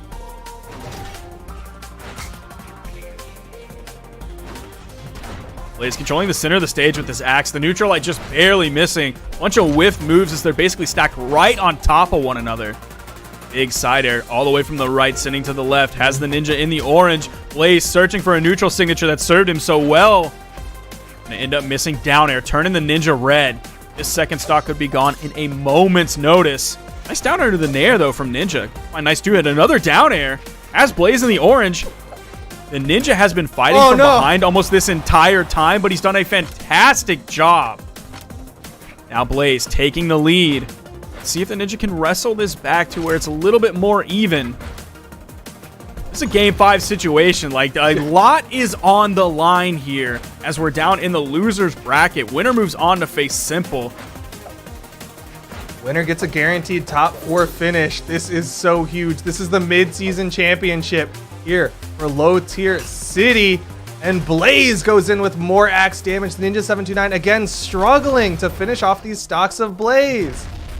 Yeah, Ninja cannot rely on 18 weapon tosses to finish this stock. He has the hard-hitting weapon, going for those gravity cancel neutral signatures. Those cannonballs have really not been his friend this set at all against Blaze. It's really just like a stall move, right? Like he throws it out and he's like, all right, you gotta woe back a little bit, stay back there, and then I'll come back, then we can play again. But just like, give me a second, bro. Side air from the Ninja 729. He finally finds a stock. It's gonna go down to the wire here. Last stocks, game 5, the Ninja 729 and Blaze. You see Ninja inching ever closer to Blaze. Blaze is backing up. In came the weapon spawn. It happened to be just above Ninja. He's able to grab it. This time, Blaze snaking that weapon toss right as Ninja throws away his sword. Oh, he throws away his spear. And he's able to pick up the axe. Ninja without a weapon. There's a spawn on the field. Oh, Ninja not able to grab it. There's up the cannonball. And use those soft platforms. Nice down air, side air. Backs up. Didn't want to risk it all for that. Cannonballs again, see that breathing room for the Ninja 729. And again, you saw him hit that string, but it was in such early damage that Blaze isn't really in any damage to be knocked out super early. Ninja did find damage. Nice. We're pretty even. Oh, where are you going? Soft platforms helping out the Ninja 729, giving him different places that he can recover to. Different ways back onto the stage. Ninja's just a little bit ahead. Here's the spear from Blaze. The recovery not reaching high enough. Ninja punishes with a side air. Again with the anchor. Dude, you gotta be careful with that. Just down air. Stops the recovery. What was that ground pound? Down light recovery. The Ninja 729 will hold on, guaranteeing a top 4 finish, but Blaze made him sweat with the Bryn pick. He made the Ninja put out so much damage before he could confirm that game. 650 damage. That's like 220 averaged per stock before the Ninja was able to find these knockouts. Blaze almost had the reverse 3 on it, but Ninja was just looking a little bit too nice today, and he's going to be moving on. There is the bracket in front of you. We still have in this tournament Acno and Zider in the winners finals. Down in the losers semifinals is Simple, and there you see it. The Ninja 729 moving on into top 4. Yes, and with that top 4, we will be taking a short little break, and when we come back, it'll be Flambeau and TK Breezy to bring you that top 4 action.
Welcome back, everyone watching Mortals and Monsters, Goons and Goblins, to the Low Tier City Championship for EU. We are making our way through the top 4. I am Flambeau. I'm joined by TK. We got a bracket on the side. TK, how you doing? I'm great, and I'm about to get back into this EU action. You know what that means? Intense neutral, folks. That's what I'm talking about, bro. We will not be making no mistakes until someone else makes a mistake out here. So, getting right into it, who is our first match, Flambeau? And we're heading off into the winners finals. We're going to have Acno versus Zider squaring off first here. Acno picking the Sidra. We've actually seen quite a good amount of Sidra on the EU side today. In comparison to yesterday, I felt like I saw a whole lot less than I was kind of expecting. But Zider should also be having a pretty decent time here. Has gone a few different legends. Played a little bit of Thor. Played some Bovar, so we'll see what the pick is going to be here. But I'm excited, man. We're going to have, oh, there we go, it's Bovar. So there you have it. Some very calm, calculated gameplay. Yeah. So the Bovar, man, obviously, everyone knows, you know, man, the mascot of the game, bro. He has been popping off. So, you know, we're not expecting to see anything super crazy from him, but definitely super solid. Sidra, on the other hand, the cannon, one of the newer weapons in the game. Obviously not as new as the latest weapon that was put in, right. But definitely one of the newer weapons just in general. One of my favorite weapons that when Chedro actually came out, I was playing her for quite some time until I went back to Jala. So let's get it. With that said, man, I think they heard you. The strikes have been picked. Demon Island is where the first bout will occur. Zider versus Acno for winners final. The winner guaranteed top 2. The loser at least gets guaranteed top 3. Right. So let's figure that out right now. Who's that gonna be? Actually, from what I was watching earlier, it seems like the EU really loves this map specifically. So big shout. I mean, it's a nice looking map, but like I've seen a lot of deaths as well from not you know, not being able to grab the ledge or the wall, since the wall is a little smaller on this stage than would say, like, you know, Mammoth Fortress, obviously, or something like that. So here we are. They're kind of scrapping it up right here at the beginning, though. Jesus, got the anchor drop, perfect angle on it, and we are out of there on that first stock. Jesus. Yeah, we saw the stars fly. Acno was able to catch the recovery with that down sig and get the spike immediately after, just because of the trajectory that it sends us. So that was a very, very easy KO for Acno there, and a very commanding lead to start game 1. Yeah, you can see him kind of chasing down with that new cannon as well, man. New cannon hitting so different. Feels a lot more like a cannon. Oh, but he actually overextends with that second side air and finds himself on the receiving end of a ground pound. Jesus, goodbye. And so either way, though, he's still got a pretty good lead here, as you can see. The two stocks between our competitors, but already in the orange for this here Bovar. Zider got to fight his way back in here. And Zider doing a good job of keeping up with Acno here. Has kind of expressed his feelings about the cannon on Twitter. You know, it's like, he feels like it's a little overtuned, but he's still able to keep up with it here. Still has the recovery. Manages to drift back onto the stage and land that neutral air, but not before Acno's able to retaliate. Oh. Oof. Okay. That was nice. For a second, I was thinking that he was going to, you know, try to go for the weapon starve before he actually got the KO, but he knew that he can get that KO right there. The gravity cancel, I think down sig right there is going to, well, bring out the Kraken. Send him packing, you know what I'm saying? Bars. Hey, bars. Drop a little 2-piece on him, let him know. And have the TK Cypher coming up in a minute. Hold on, Acno starting off some pressure here. And the thing that always gets me about that Sidra down stick, hold on. We got an edge guard. We got edge guards. Okay, we do. Nice little toe touch coming out from Zider there to go ahead and close that one out. But the Sidra down sig, it looks like it should send you down, but it sends you straight up. It always throws me off, but that's what the ground pound is for, I guess. Yeah. Yeah, I mean, I can see it's like a nice little explosion in there, so I can see him going up, but I can also see it being a spike if you, like, shot them into the Kraken or something like that, so. Right. All right.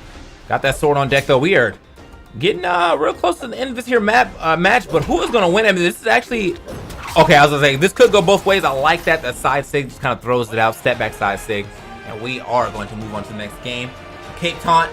The coveted Cape Taunt that everyone in the chat is upset that they have not got yet. You know, give it some time, boys. Yeah. Also, you can't. I don't think you can collect points if you're listening on mute. So you gotta have at least the volume at like 1%. I only know that from getting that Valorant drop. So All right, so with that said, let's go ahead and take a look at what we got coming in for game number 2. Looks like we're loading right back onto Demon Island. We'll see how they get out. All right, here we go. Here we go. So we are about to get right on to our next game. Apparently, I guess the points work a little different in chat, so they can get it when it's muted. But how do they know that I said that if they're muted? Yeah, I'm saying a conundrum. Anyway, back into the match. Trying to get that cracking shot yet again. All right, and there we go. The recovery coming out from Zider. Not going to be enough to KO quite yet. Needs a little bit more damage, but Xavier was looking good, man. The melanated brothers on the screen right now. Well, brothers and sisters, excuse me. Okay. I'm kind of wide on the haymaker right there, but it's all good. No punish. Just I was like, who's over there? My boy seeing ghosts. Being haunted. Hold on. Recovery still not enough. Acno looking for one more, maybe a gravity cancel. Ooh, I didn't.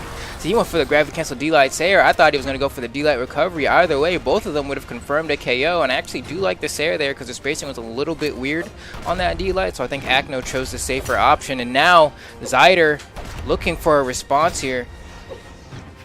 Xavier was that commercial that he did when he was yelling "Let's go." That was for Brawlhalla, right? Oh, that was Brawlhalla, dude. And then he time. starts jiggling his nips, man. Yeah, you go, bro. let's go, let's go, Let's go! If you get a win, you always gotta go in for it. You always gotta yell that. All right. Actually, legendary moment. Oh, he's gonna sit on him. Almost gets it twice. Oh, okay. Actually thwarted that ground pound with that neutral air. I see you. Perfect timing on that. Oh, that was definitely not a let's go moment for Xavier Woods there. So let's go to the next stock. As he needs to figure out how he can get the stock off of the Zider as well. Acno looking super nice. Oh, This cannon proving difficult for Zider to deal with. Zider going for stomps. That's a good way to kind of respond. If you know the cannon's going to approach on the horizontal plane, you can kind of just backstep or throw out a meaty hitbox to try to interrupt it on its way in. But Zider is just struggling to get the hits right now, trading way too much for someone on their last stock. Oh, he tried it. Okay, nice. All right. Well, that should be enough. If you can get this edge guard. Yep, kept it simple too. Didn't go straight for the ground pound, which he probably would have been able to hit. But now I wanted to confirm into that ground pound with the gravity cancel D light, and now a chance to potentially getting back in this game for Zider. Well, maybe not, man. There's a lot of damage racked up on him right now. Zider got to hit him first. They really got it. Where's the hit at, bro? Oh. Help him. There it is. Okay, he went for a lot right there. They actually both go for a lot. Popping off. Oh, the cannons to the side as well. The gravity cancel cannon over the edge. Oh my goodness. Acno's mashing Okay, the what is six. going on? You are... If that was on a C-stick, he was just slinging that thing, boy.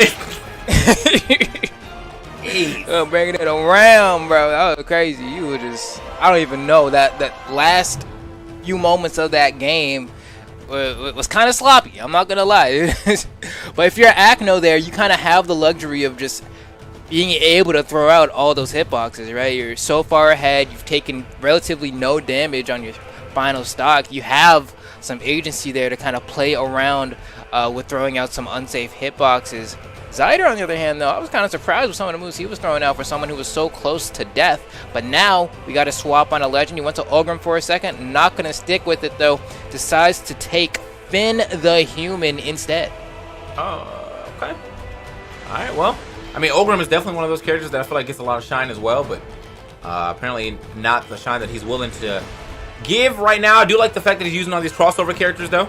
Crossover characters, dope. Same.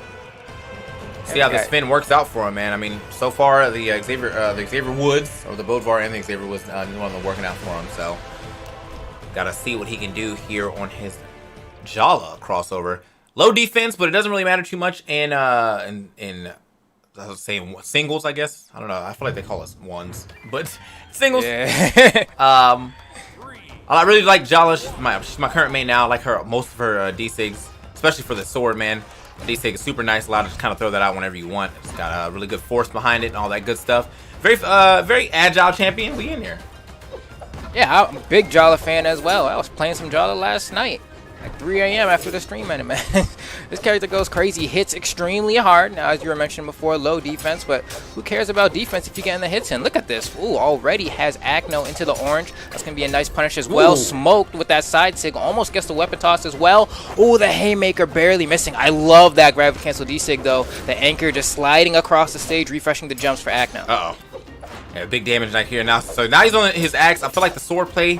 Oh, and I swear, he keeps getting caught by that now. Oh! Okay, all right. I thought he had actually turned that thing all the way around. I was like, that was a nice gravity cancel. You got the chase dodge, but still wasn't enough to make it back to the stage. If you got the KO on Acno because of that, though, that would have been legendary. But at least he got a little bit of extra damage on the way out. Yeah, I mean, that's all that really matters for him right now is that he made it a little easier for him to even it up. Get back into this game potentially. Whoa, not what you wanted. Oh no! Bro. Oh my god! Yeah, that's not good. You've made a grave mistake here, Zider, and I think that mistake is going to cost you the chance to get into grand finals on the winner's side. It is all good though. I mean, you are still on the winner's side of things right now, which means you only be going over to the losers. You still got a chance. You're guaranteed third. You know. That's nice. Getting in the winners finals is nice, but getting dumpster like this in winners finals is not. It's not nice. And I appreciate the risk, but you're also playing sword. Like, you didn't have to ground pound there. You could have just down aired. It would have been easily not as committal, and you probably wouldn't have gotten gimped for it. But Zider finds the first KO there with that D-Light recovery, throws out the taunt. Maybe trying to fish for a little bit of extra energy because he needs the momentum. Oh, okay. Almost got that. No. Oh, no. Just so, bro, so what are you doing? Bro, you gotta get back on the stage, bro. Like, you just ground pounded. What happened here? Oh, nice interrupt. No dodge. Oh, tries to go for a heavy read there. Not gonna lead to death though. Zider still looking for something. Uh-oh. No dodge. Nice. Just wait for it. Oh no. Okay. Okay, he's got the best anchor drops I've ever seen. Like, yeah, the amount that he's been able to land those, like, because in that last scenario too, like, Zider just needed to be a little bit more patient. He had hit him, didn't have any resources left other than basically that gravity cancel D-Sig, and of course it's going to be the option he goes for. Just needed to wait, and it would have been able to spike him with a ground pound, but it's a little bit too antsy. Yeah, man. Zider definitely was taking some risk that I do not think he should have taken after the first time that he got gimped. Like, it was clear that Acno was a different breed off stage. You know what I mean? Like, look at the damage here. Like, the damage is comparable, but the fact that Acno got all these low percent or these low color KOs and stuff, like, he really just, you know, what can you say? You guys are obviously fighting. Yeah. My man just knows how to put you closer to that blast zone very early. So. More efficient. No, that's really the only way to say it, right? Like, I mean, he lost his stock literally for going for a ground pound at, like, I want to say, like, light yellow, and got a weapon throw to ground pound. He was gone. You know, he just made sure to capitalize on every moment that was given to him. But we're going to see how Zider is able to kind of pick it back up on the loser side of things. But before we get there, we have to hit the loser semifinals. We're going to have Simple versus the Ninja 729. Yeah, man. So, because of that, I'm ready to get to some more of this action. Obviously, I feel like our competitors are getting ready to go. Again, man, big shout outs to y'all sitting in the chat. If you're sitting in the chat collecting those points for this cape, yeah, man, if you've been sitting in the chat for like the entire tournament, that cape is coming soon for you, bro. That cape is coming soon for you. I think I looked at my points real quick, and I do not think I will be able to reach that. I might be able to reach this level too. Maybe next weekend. But we'll find out, bro. We'll find out, bro. Maybe next weekend. Something. We got twos, babies. So if you're scared you're not gonna get it, ooh, we even got the esports viewership rewards slide up so y'all can see. You can get community colors first. Secondarily, you get the cape, and lastly, you get, or rather, no, you get community colors first. Second, you get the helper. It's like little Drake, a little dude that loads you in and sits in the background while you're fighting. And third is that cape taunt, which changes depending on what your avatar in game is. So, more Chedro. Here you go, man. Versus Teros. We saw Simple's Teros second to go. Actually kind of dominated in that last match that I saw him too. Teros, man, I feel like Teros always to me feels like you're obviously about to just brute force through your opponent. I mean, that's the exact stats that you see is exactly what he's trying to do. He just wants to run at you, hit you one time, and put you in a different color. You know what I mean? Like, yeah, it's really good. You got hit once, now you're in yellow. You got hit again, now you're in orange. Unfortunately, though, he will be going against what looks like a powerhouse of this tournament. These Sidras are not playing today. All right, Melanin popping. Here we go. Oh, Simple. Just out of there, I guess. Didn't want the smoke anymore. It's kind of falling down below. We're gonna see if it's a connection issue. If you just drop this controller for a second, hey, it happens to the best of us. But now the Ninja's in a perfectly great spot to go ahead and extend the lead. Okay. Well, I guess we'll keep playing. Yeah, a little surprised. I thought he was like jumping off because maybe he didn't have the right controls or something. We were gonna restart. No, he literally just fell off. Like that was it for him. So yeah. All right. Okay. I was like, don't do it to him right now. But yeah, gets back to the stage with that second side air. Very smart. Wanted to reset, get himself some. Oh, nice. Little trade, but the trade obviously working out way better for Teros as he gets that ground pound. Yeah, and the part that kind of stinks there for the Ninja is that he threw his cannon up to stop that ground pound from hitting him, but like the timing was just a little bit off. By the moment that it hit, the hitbox was already out. Simple. Able to go ahead and bring this back pretty much to even though just kind of threw away that first stock. I mean, even with throwing away that first stock, it must have not really mattered. Maybe he's got a bet or something that he needs to, that he's trying to win. I can win this in 2 stocks. It's nothing. Yeah, Ooh. I mean, he's definitely doing it. The combinations are looking super nice here on the axe, but unfortunately loses it still. Teros, maximum force. My boy is going to be like, yeah, get up out my way. That uppercut hitting a little different. Just like that. I mean, Simple at this point actually has a slight, very slight damage lead. Looks like it's going to go ahead and be more even this time around. But Simple, I mean, considering where they started this match and they're doing it all, the Ninja needs to find an answer because, oof, that almost KO'd straight up. Okay. Oh, off the easy. Would not be getting a chase dodge after that. End up getting hit by that those weapon tosses. Gonna go ahead and drop the weapon here. Oh, a little bit of mix. I like that with the... with the cannon fire over the edge, then jumps back over, shoots him to the left side with that neutral. Neutral layer being somewhat like a semi-spike, man. Such a great angle. Oh, that's down here, here, down here. At a semi-spike, such a great angle. Here we go. Especially, I mean, right there, Simple had used their dodge first to try to get a second one back when they were recovering, but just didn't quite have it in time. But that weapon toss is going to be enough, and now we have ourselves a tie game. Simple unscathed on their final stock. The Ninja loading in with a fresh one, no weapon in tow. We're going to see if Simple's going to be able to starve him here. All right, man. Nope. Doesn't seem like he was able to starve enough, man. He said, I'm eating today.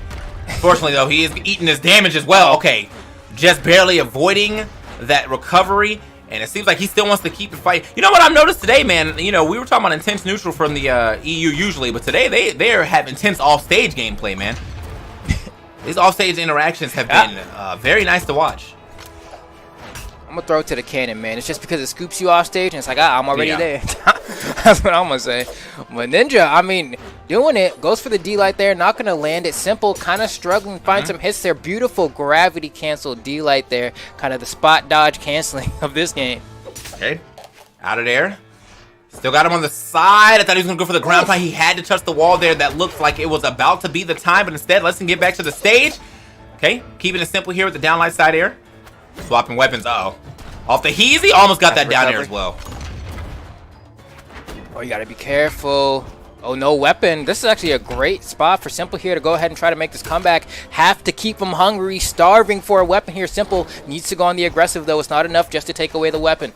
And there we go. It looks like the Ninja's able to pick up a sword. It looks like Simple's trying to set up for the Russian Mafia, which I actually saw him do earlier today. And I thought it was gone, but he might have read a dodge, and I just didn't see that part. But either way, he's able to kind of whittle himself back into this game. Oh, he should have got hard red on that dodge back in. Oh my goodness. The second time though. And that's so tough to deal with, right? You see Simple trying to get these hits in, but probably the last 3 or 4 different interactions that they had kind of lost to air dodge in place, a gravity cancel D-Light on sword, and that's one of the strongest turnaround options that weapon has. You're able to bait out an attack with your movement and just completely turn things around. I'm actually kind of surprised he didn't go full Unga Teros and put that extra point in the force. Yeah, This RTSD, you know, you just got It's like I don't need tear none it of that down. other stuff, bro. We are in here for the full force. I want every hit to matter. You know? But either way, first game will be going to Sidra here. My man Simple's gonna have to go ahead and pick it back up. The Ninja definitely play like a Ninja as he's getting all these off-stage combos. And Simple is struggling. Stuck on the edge here. Maybe wanting to play a little bit of an offstage game. Go for some gimping opportunities with the hammer. And that's the other thing you're watching that Sidra kind of forces your opponent to do. Just because she always has the threat of that gravity cancel neutral sig with the cannon. Whenever she's holding onto the ledge, you are basically forced to stand an X amount of distance away from the ledge so you don't get caught by it. Okay. Alright. Try to put a little pressure there on the left side, but gonna manage to make it. Oh, okay, that was a sneaky recovery. You saw that that downer actually starting, but yeah, no, it just wasn't fast enough to get through that recovery. So great stock take right there from Ninja. As we move on, now he's kind of keeping the pressure here on the right side, keeping him locked in. And that's the tough part. I'm telling you, the amount of end lag on that neutral sig is so low that you can cover if someone's going to jump. If they don't and they're going to try to punish you, you just mash neutral light, and it's so hard to get through. It can really devolve the game into a high-low. What else is there? And making the game so simple is very tough for Simple to deal with. I mean, he's getting clapped up right now. Simple really took like got no hits right there until the very end. He really got one hit on that entire stock. Just stuck there on the right side, getting straight zoned out, keeping continuously edge guarded, and then just takes that neutral sig to the face. He is out of there. This could potentially be a 3-stock, man. Yeah, it might just be. I mean, oh, that could have been terrifying. The Ninja actually got a read there on the dodge, but couldn't quite get the follow-up. It could have potentially led to death with how the cannon is right now, but luckily for Simple, he's going to have another chance. Okay. There it is again, that gravity cancel neutral sig by the corner. Trying Where's to bait he going? him. Like, yeah, Come he's on trying to stage figure out a and way to get back to neutralize the stage. Finally does it. The side air from all the way across the stage will not be enough. And the fake. Oh, okay. We got jukes. Like that. And turns it around, too, to go ahead and set up another edge guard situation. The neutral air is going to hit, but not close enough to that blast zone yet. Damn, that one will be, though. Okay, Simple. Stopping the 3-stock dream from happening, but still has a lot more work to do here. This is a great start. Side light there. Good chunk of damage. Brings Sidra into the light yellow, but oh no. Class is in session.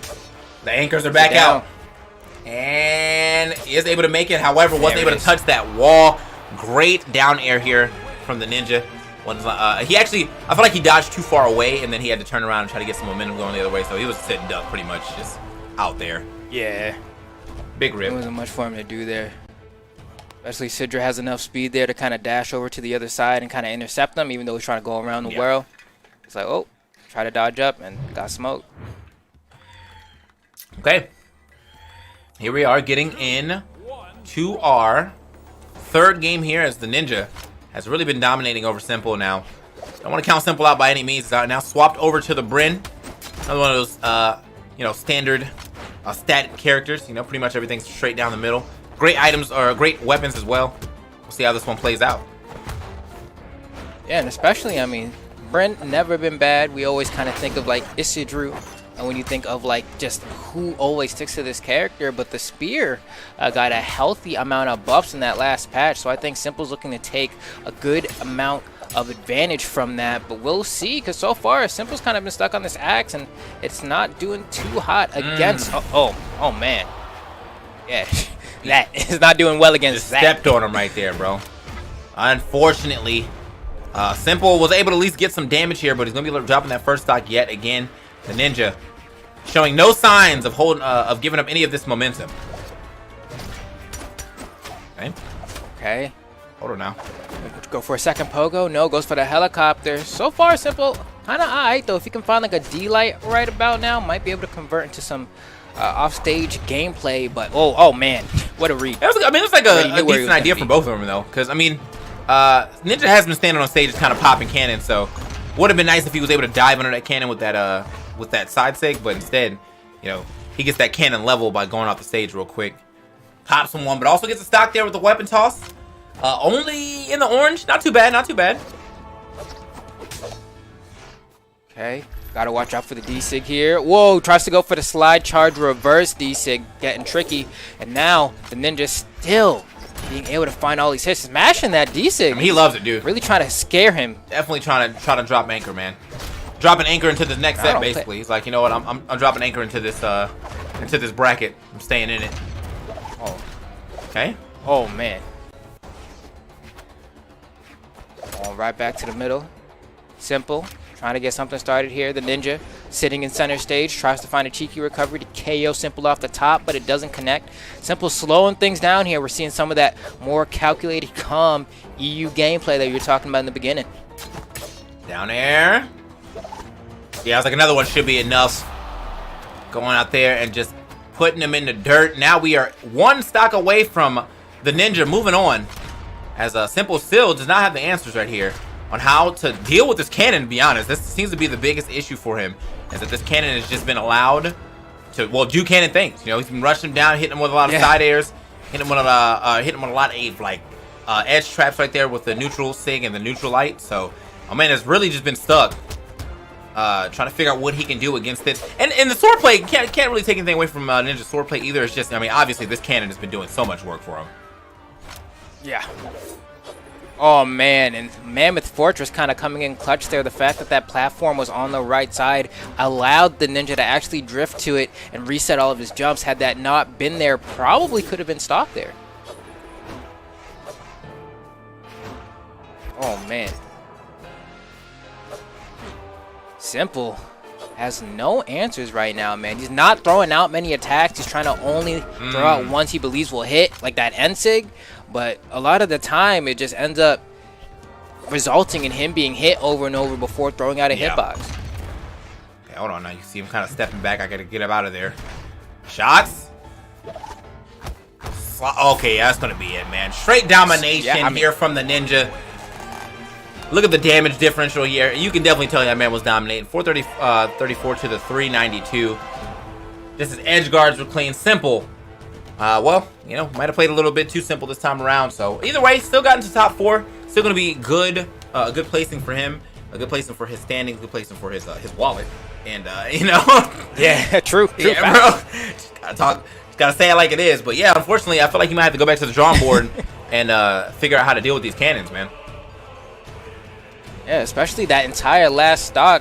Simple really didn't throw out moves much at all. Like, the Ninja came back with that final stock, and I was like, bro, if you're not going to press a button, I don't know what to tell you, but I'm trying to move forward in this bracket, and that's exactly what's going to happen here, as we're going to watch him face off against Zider now, who we just saw take a pretty convincing loss to Acno in the winners finals, but hopefully we have a new refurbished, refreshed Zider here in the losers finals, and at the very least, maybe the Ninja will be a little bit easier of a matchup. Yeah, I mean, I'm honestly thinking, like, are we about to get a Sidra grand finals, or will he be at least able to deal with this here, you know, this here Sidra, unlike the last one, man? I mean, Zider, dude, like, you know, he was playing the Bodvar, he played the Jala, and it seems like he didn't really have the answers to the Cannon right now. I mean, Cannon must really be in a good spot. You know what I mean?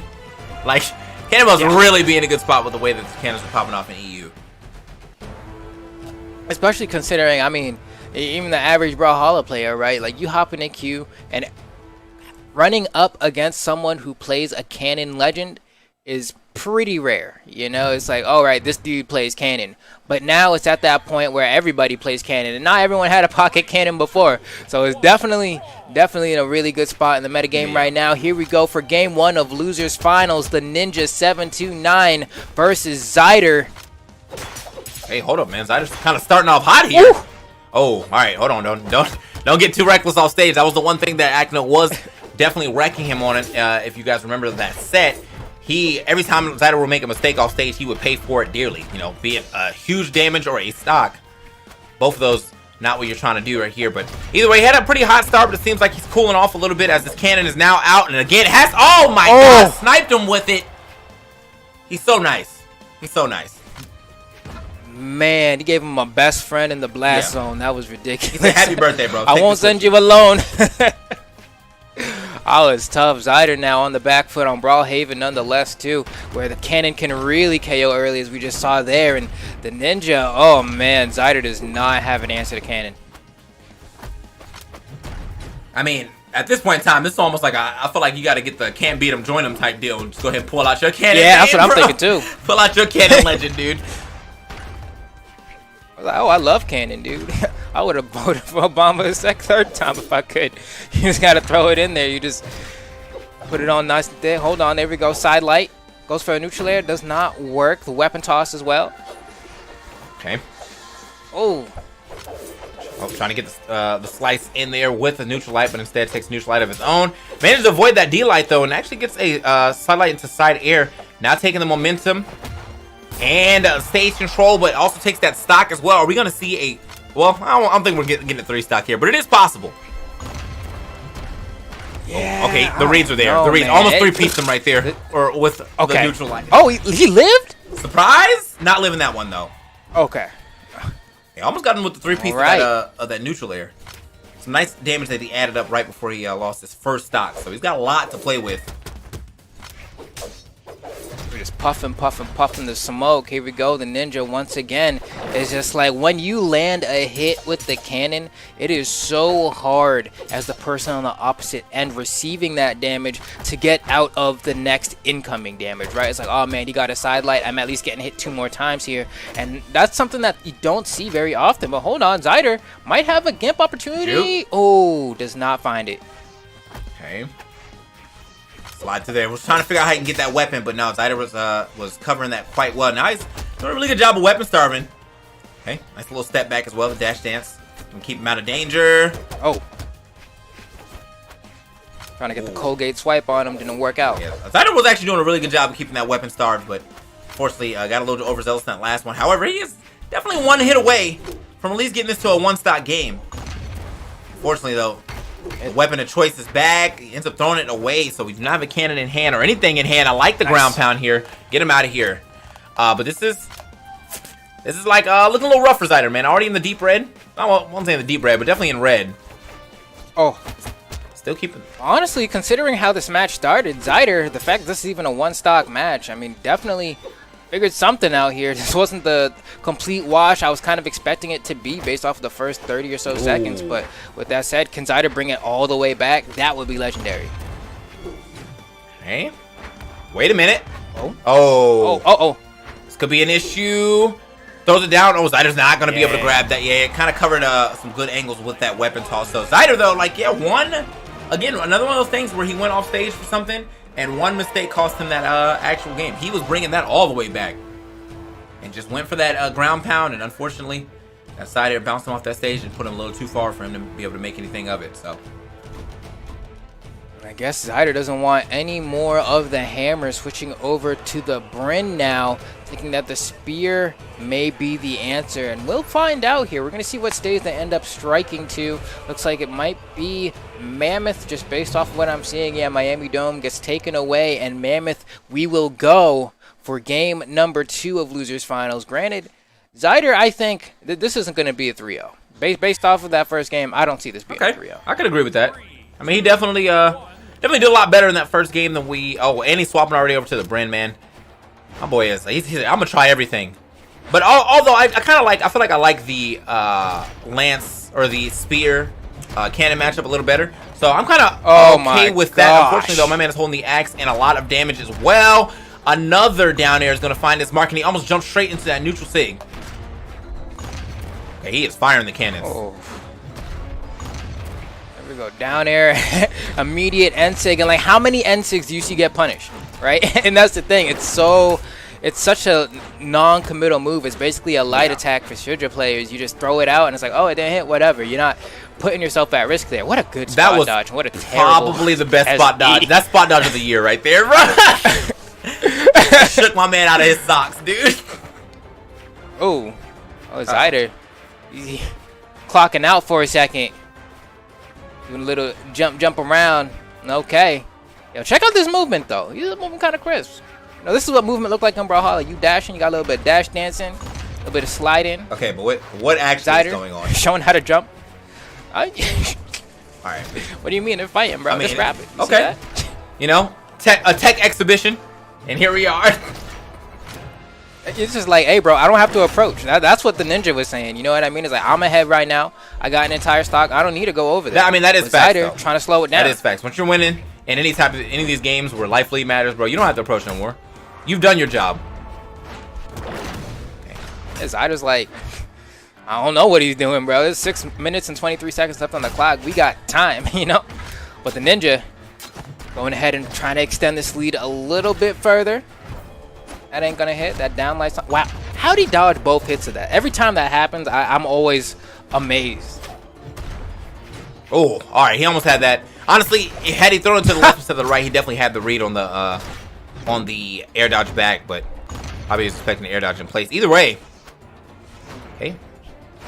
The ninja really, I mean, the ninja has no issue throwing away his weapons, but I feel like that's just how confident he is in his unarmed too as well. Because he be throwing mad weapons. Out, just barely fading that, and also throwing that second time. Neutral six coming out, but none of them hitting.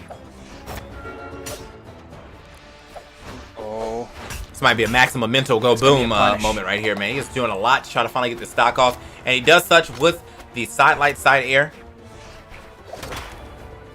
Is that gonna matter though? Okay. Finding that cannon high, sky high, and you know the cannon has been a real menace here in this top 4.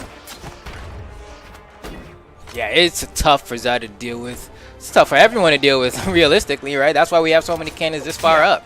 And so far, I mean, the ninja probably going to get the stock here. Tries to get the KO with the recovery, expecting Zider to go high. He doesn't, but that very, very, very kind of weak weapon toss was more than enough just because Zider had so much damage racked up. All right, Zider trying to fight through that. Oh, watch your recovery. Managed to get the wall though.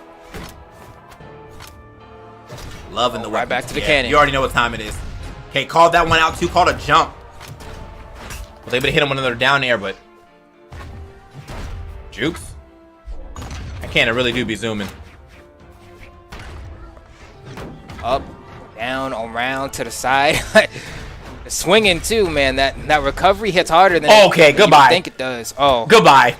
oh, Yeah, I was like, there's no way you're Final making that blow back, with bro. the- That was all 45-degree angle hits. Like, you gotta go. that was tough. The ninja closing that one out with the little toe touch right there on the white Air Force, Oh, yeah. man. So, what would you say about that 3-0, bro? What'd you say about that 3-0, man? I You wanna- believe. I believe. Yeah, you guys still got a shot. I mean, there's still a I still potential got a game, shot. and or 3. Depends on how he plays. It's just looking a little rough for him now, man. Yeah, I mean, whenever somebody loses a game like that, and then I see them spend this long in Legend Select, I'm like, oh, they soul searching now. Like, who's the answer? Do I pick someone that nobody plays, like Isaiah? is that the answer? Just mix him up with like a crazy Legend pick. time Can't for beat the him. ball Join him. cost to come Kaya. Oh, okay. Got the water bender. Well, I guess the ice bender. That's what Kaya be throwing out, right? Like it's like Yeah. ice owl and. I feel like with that falls in the the water. skins that she used, she'd be able to change the color of her things too, though. It's like, that's a Fire Nation skin for sure.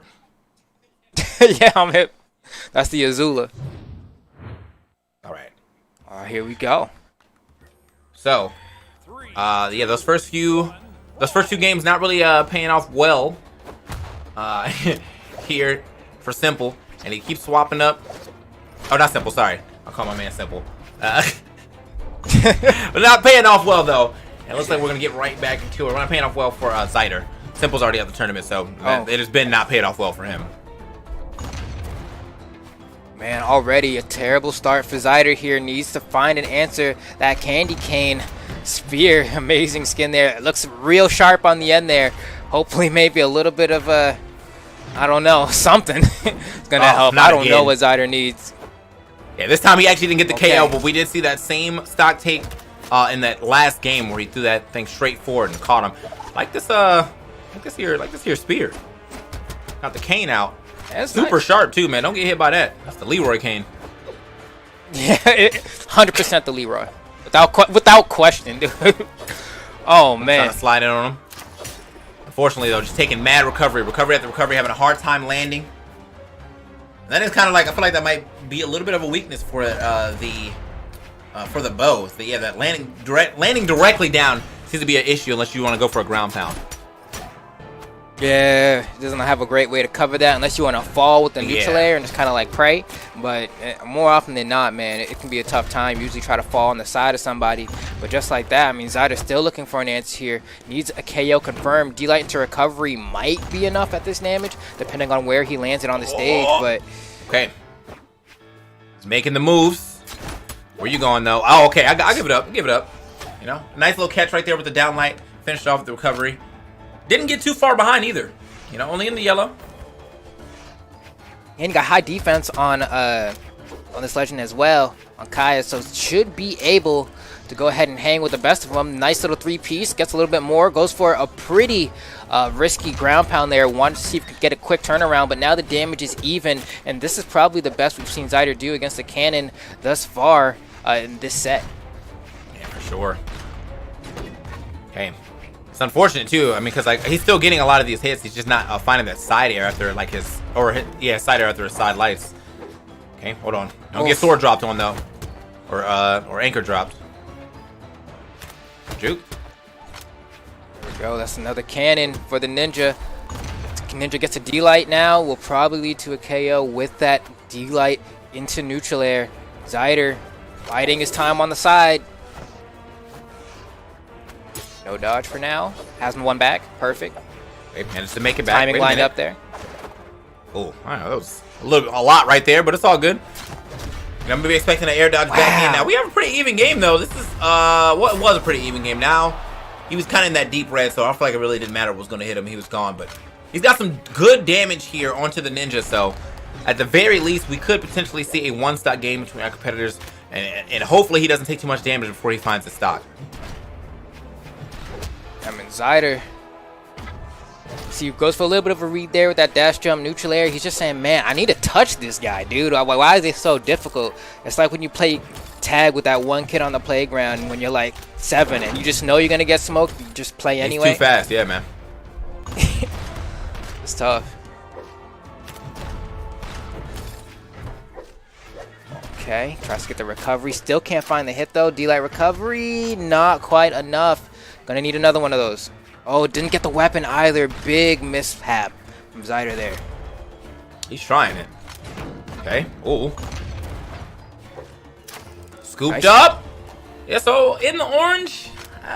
Could be worse. Definitely could be worse. But Zider now with no weapons. Doesn't really seem to matter. Or not Zider. Ninja now with no weapons. Doesn't seem to really matter to him too much. He's been doing quite well unarmed. Obviously, he wants that cannon. He does have the cannon in hand now. Zider. Playing some good footsies, though. Okay. We're going for a little bit of a read there. Needs that extra damage. Needs to make a big play to kind of bring things back around here. And so far, the start of the stock hasn't been bad. Just needs to make sure side lighting on the right side as well there. He could have had an opportunity there. Just kind of missed it. Hold on, Zeider. Zeider's doing it. Slowly. The ninja needs to get the hits in now. Just make sure that the momentum doesn't sway into Zeider's favor somehow. And that's a great start. Zeider. Uh-oh. Might be out of here if Ninja can get the edge guard. Ooh, okay. We slide in. I was wondering if he was going to try to, like, you know, just throw that sword away and go for another cannon. But no, he was willing to fight out. Got the cannon in hand now, though. Oh, no weapon for Zider there. It was too risky to go ahead and try to pick it up with the ninja looming with that cannon. Oh. Just barely living. Tries to go for another one all the way at the top. The cannon is on deck yet again. He is weapon starving. Zider a little hard right now, but also throwing all these weapons away doesn't seem to matter. I guess he's keeping Zider on his toes. He doesn't know what he's going to get hit with if he keeps swapping weapons every 5 seconds. And Zider's just like hoping he can get a weapon spawn on his side of the map because it always ends up being on the ninja side. There we go. The ninja easily going to be able to get this one. And that was an opportunity, but the moment it spawned, the ninja responded himself with that recovery on the sword. And you said it, man. I said, I don't think it's going to be a 3-0 based off of the first game, but I was wrong. Yeah, no, he definitely picked it up after that first game. And just the weapon starve in that last section, too, really made it hard for Zider to even kind of like think of a way to get back in. You're going against two decently ranged weapons, and even though I wouldn't really count the cannon as super ranged, I mean, it has a lot of mobility, you know what I mean? Like, so you're moving all around with it. So you really gotta like watch the space that you're standing and account for so much more because of where it can attack. And so yeah, because he couldn't get a weapon, he was stuck on arm for like the last 30 seconds. Yeah, it just didn't look good for him. All right. there we have it. So looking at this bracket, man, Grand Acno finals. and the Ninja, potential Sidra dittos here, or mirrors. I don't know what y'all say here. Either or. They probably have their own. Same. They probably have their own Same. terms. There we go. The Ninja on the white Sidra, Acno on the black. We got Tia and Tamara loaded up into the lobby. Sister, baby. All right, that was a good one. That was a good one, bro. All right, yeah, we're loading up. We're getting the stages picked real quick. It is indeed going to be a battle of the Sids. So we are going to see who has the best cannon now, I guess. Look at them. Look at them. Both of them already know what's up. Like, you say cannon? Oh, what's good? Oh, man.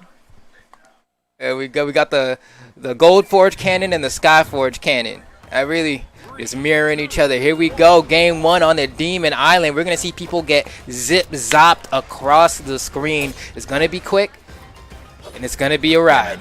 So obviously, sitting on the winner side of things is Acno. And on the loser side of things, has to win 6 games is the Ninja. So Acno, though, I mean, the way he's been playing, you know, this could potentially be his 3-0 as well. He 3-0'd to get into Grand Finals, and I feel like that is like a huge momentum boost for me, or at least a huge confidence boost to be like, man, I just 3-0'd to get all the way to the last spot. I don't see nobody beating me. So far, I mean, it's paying out. Now, granted, the thing here that I'm wondering is, right, we have the Ninja and Acno playing versus each other, and granted, they did play earlier in the winners semifinals, and Acno won 3-1. He finds it every time. So that means, hopefully, he can get a little bit more this time around. He finds that they both did it. He finds that same combination every time, though, with the weapon toss at the end to go ahead and push him just a little further and pass that blast on. Wait a minute, bro. The Ninja.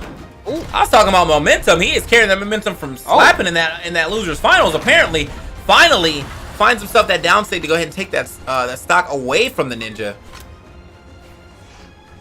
Cannon dittos are actually fire. Like, it was just like you watch one person get zooped, and then the other person, they just take turns carrying them across the stage. There we go. The Ninja. Oh wait, hold on. Oh, smoked! You got smoked. Okay. Y'all both got your own little combinations. Instead of throwing his weapon, he threw himself. He threw himself at the Ninja. Oh. Sister. Oh. Sister. That was definitely a go home laundry moment, bro. Like, you gotta go. We out. Oh, that was tough. He might go for it again. Almost caught the jump too if he decided to air dodge back in, but a little less damage. That might have been the correct read. Either way, man, this is a lot of damage. I mean, what a straight turnaround. As soon as we said that we felt like Ninja was starting to do well, like Acno wasn't trying to hear none of that. But just like that, gets to the other side of the stage in time to go ahead and scoop him up. Down light side air, easy confirm. Okay, side air not gonna hit. The Ninja trying to starve. Acno has a sword here. Tries to go for a really risky side sig. I don't know about that one, but so far, Acno doing all right. The Ninja, with the damage deficit, needs to find a couple more hits. Oh, how'd he get through that N-sig? Very surprised. Oh my God. Double time. He's just throwing it out, dude. I mean, that stick does have a nice hitbox. Anyway. Hey, no, you want some takoyaki? No, we good. Matter, though. Down light, gravity cancel, down light recovery. Gotta drink that energy drink. And hopefully that comes with a little momentum and a little courage, man. That second stock would have just sapped my whole momentum for sure, though. Getting carried off like that, yeah, you got it, bro. You got it. Like, that's what we call a read, man. That's crazy. I took him to Gullah Gullah Island. That boy, he was going. he definitely blasted off on him real quick. That was some Team Rocket play right there. So, Jimmy Neutron, bro. Definitely had to blast. So here we are. Got a sword battle going on. Seems like there's no cannons popping up for them yet. Oh, wait a minute. Oh, this could be bad. You know, Acno's gameplay off stage is super nice too. They are just fiending for it, bro. They want all the glory and the guap associated at that recovery, barely beating the ground pound from Acno. Okay. Nice. All right. So yeah, he is struggling to get back to the stage with these down airs, kind of keeping him at bay. Finally finds a way to go ahead and touch that side. Either way, though, Ninja looking good. Catching a slight percent lead here. Slight damage lead. Ooh. He was just scrapping with the fist. I like it. Goes for the haymaker, doesn't land. Gonna go for the down air maybe? No. Just picks up the cannon. Gonna punish that? No. Tries to go for a read, and it doesn't quite pay out. The neutral air almost enough to KO. Acno trying to find something. The SIGs are just coming out now, trying to get him to walk the plank. Okay, should be able to make this one back. Oh, he actually almost faded it. He like started to turn around, but he got caught by that second swing of the neutral light. Got sent packing straight though. Good stuff for the ninja. Get that stock first. Did it last time too. Really, I think it really matters about the second stock or how much damage he's able to do on the second stock before he loses his first. Because it seems like the momentum can shift super quickly when you got the cannon in hand. So far, man. Oh, that's going to be KO. Yep, bring it right back to even. Acno with a slight damage deficit, but didn't take too much damage there before finding the KO. And we're going to see if the ninja's able to get a weapon. The weapon spawning right on the right side above his head. Kind of a lucky break for the ninja. Uh-oh. All right, man. Gotta hold your breath every time a side light hits. All right, man. It's time to fire him, bro. It's Assassin's Creed Black Flag. Let's get it. That's a proper show because that's an Ubisoft game. Let's go. Yeah, that's facts. That's facts. For Honor, baby. Oh man.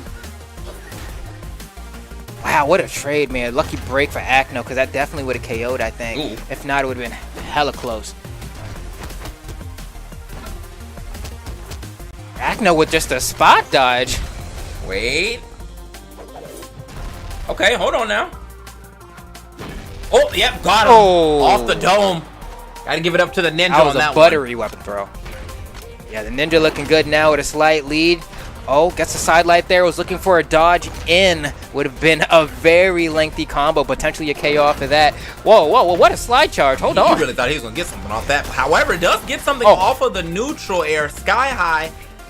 Now, though, still a slight lead for the ninja. Might be able to get himself a game here. Almost showed his hand a little too hard. D-light coming out. Come on now, the ninja biding his time. Got sword ditto now. D-light there. Roll over there too with the side light. Gotta watch out for the anchor drop. Both these guys actually have some pretty good anchor drops, but I have to say that as of late, I remember ninjas just a little more. Acno. I feel similarly. Stuck off the side. Okay, nice way in there. Tries to go for the down air. A little bit of an overextension. And Acno, great place to be right now to potentially close this out, but that ground pound actually allows the ninja to get down and refresh his resources. Okay, he tried it. Very close to getting that bounce off the ground into the recovery. A little bit off the mark. Could have potentially been the stock too. Is this it? Yeah, he finds it yet again. Very close match between our citrus right here. You look at the damage. I mean, it really was a close match. 589 to 556. Robin is doing quite well to try to kind of end this tournament as quick as possible. But do not want to count the ninja out by any means. You know, this could go to a 3-0, but the 3-0 wouldn't really tell the story of how close these matches are being if you just look at the score. Even looking at their winners semifinals match, the ninja was at least able to put one win on the board here. We're going to see if the ninja's going to be able to do that or if it's going to be a clean blowout from Acno. So far, it's really hard to say. We got the bout. Well, we had the bout between the Pirates of the Caribbean, but now we're switching over to the Lin Fei. So we got Mulan ready to go. All right, bro. I do like some Lin Fei too. Not a character that I would play myself, but you know, only because I'm not really on the guitar train. So, but we'll see. We'll see if this pays off for him. Okay, I like that. Goes for the D-light into the down air. Oh, these guitars actually from the ninja not looking bad at all. This might be the mix that he needed. Okay. Landing back down pretty safely. Could be the mix that he needs. I mean, I like, he's definitely diving in on him. Oh, okay, that side air almost sending him at a terrible angle, but that neutral air finds a great mark as well. Another neutral air. Oh, okay, well, recovery busted, but it doesn't matter. It gets put back onto the stage. Now, the cannon themselves got the dragon out. Man, that's a nice looking cannon. That is a nice looking firecracker. cannon. Okay. Gotta smoke him. Nice down air from the Ninja there to go ahead and secure that stock. And the Lin Fei pick is working out so far. I feel like the Katars especially have been helpful here. I felt like the Ninja sword wasn't bad by any means, but the Katars are getting it done. Okay. Got the sword in hand. Try to go ahead and roll up on him with the anchor. Trying to chain the dragon, but it is definitely unleashed. Yeah, for sure. Okay. Watch yourself. Nah. Oh, okay. Oh. Worked out. Didn't get the full like power of that recovery. Was still close enough to just jump there, get that neutral layer, take him off the top. Didn't take a crazy amount of damage too. So. Oh. Okay. They're both zooming back like like pod racers out here, bro. Yeah, I'm him. That was great. Oh man. I was scared that that recovery is going to be enough to KO, but it was just shy, and they were both able to just kind of zip their way back to the stage. Now the Ninja with the Katars in hand again. We're going to see what he's going to be able to get here.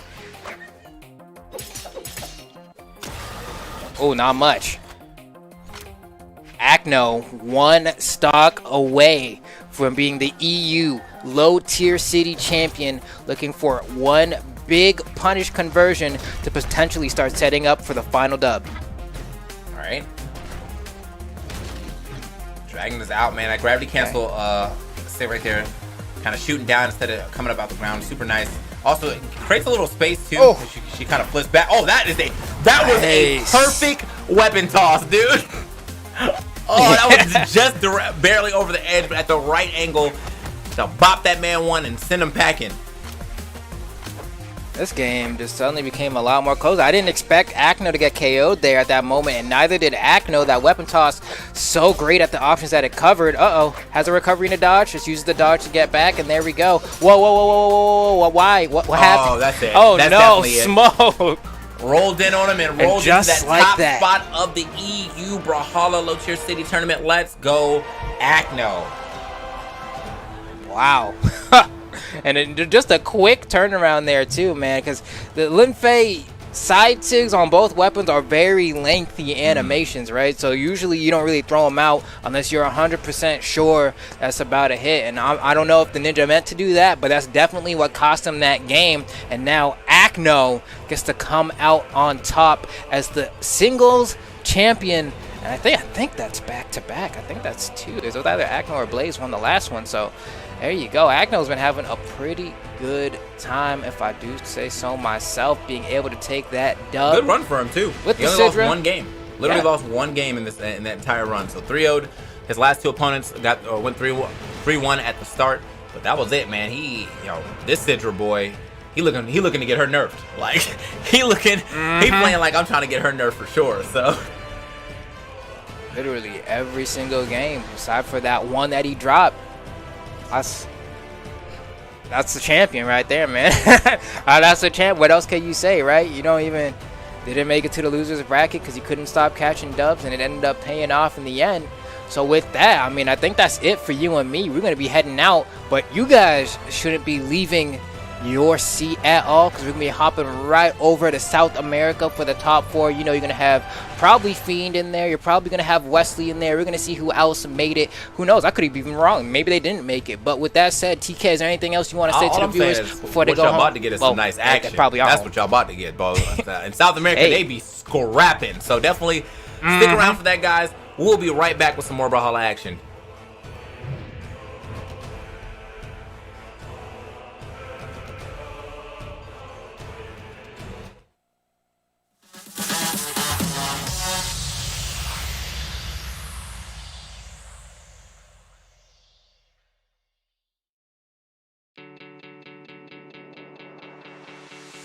Look out from the other side.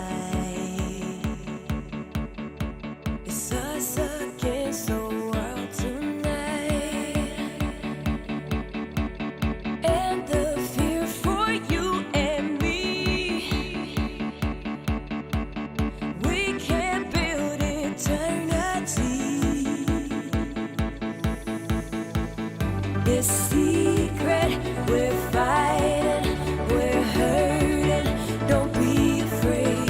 This secret we're bold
Welcome back. It is the South American bracket right here that you're looking at. We have the winners finals, the losers semifinals, all set and ready to go here, waiting on Broly or Lopez to finish up their game. It is me, You Got Froned, here with Sparky878. Tell me what you're seeing here right now.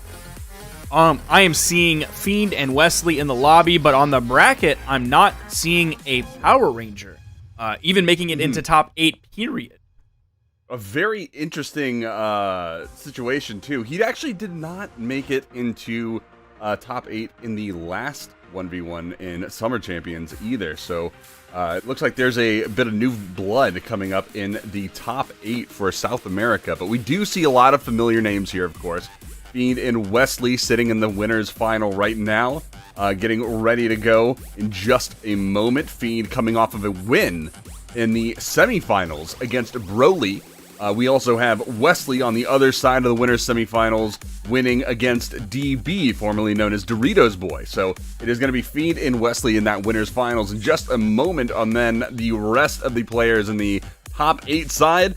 DB down in the losers semifinals, waiting on either Broly or Lopez. Right now, that game is at 2-2, so it's all tied they're up going to in game 5. number 5. So that's going to be that's a pretty exciting game. Both of those players are phenomenal.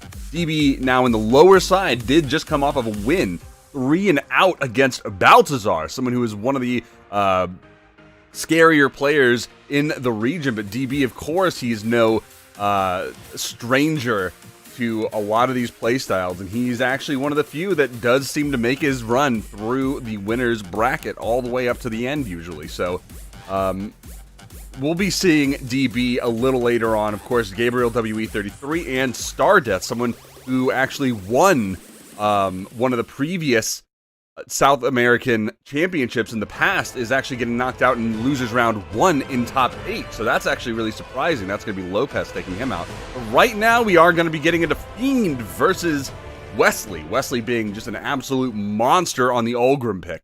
And Fiend, of course, well, what more needs to be said? Now he's coming in with this Thatch that he's been playing quite a bit of today. Yesterday, when I interviewed Daiku, he was talking about how he doesn't rate Thatch very highly because nobody plays Thatch. My guess is he thinks Thatch is a little bit underrated. Fiend is here to say at least I'm repping Thatch. I think he's a strong character. I think the blasters are strong. I think the sword is strong. And I think the signature kit has its moments as well. On the other side, we have Wesley with the Macho Man, the Ulgrim pick. We've seen several Ulgrim picks this weekend do very well. Not as many as normal after the recent balance changes in the most recent patch. But still, we've seen a couple Ulgrims coming in feeling really good this weekend. Wesley starting off fantastic.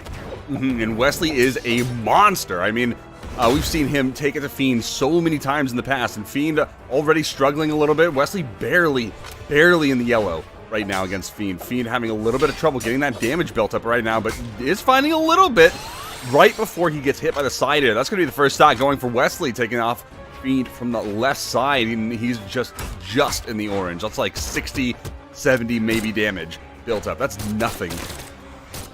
1 or 2 more hits, though. Fiend's found about 2 or 3 since he respawned. So 1 or 2 more, and he's going to be red. That's an unarmed Zider. Not going to be a lot of damage. He's definitely going to want to pick up a weapon. Even though Fiend regularly fights unarmed, to get somebody into the red, you're going to want to have weapons in your hand. Unless, I guess, you go for the unarmed spike down. That neutral air, that's going to turn Wesley red. Still in control of all the weapons in this game. About a minute and a half in. Spawn comes in. In comes the gravity cancel neutral light from Wesley. Fiend's able to grab a sword. Might find a knockout here soon, but Wesley's axe hits the down air. No follow-up just yet, but Fiend hasn't found any punishment yet. Now Fiend is in the red on his second stock. Wesley coming up big early. Now a 2-stock lead in game 1, a minute 45.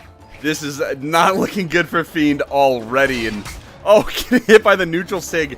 Gravity canceled off stage. That's a pretty big punish right off the bat, putting him already in the yellow. That's Fiend right now trying to find any sort of KO. That's going to be a recovery off the top.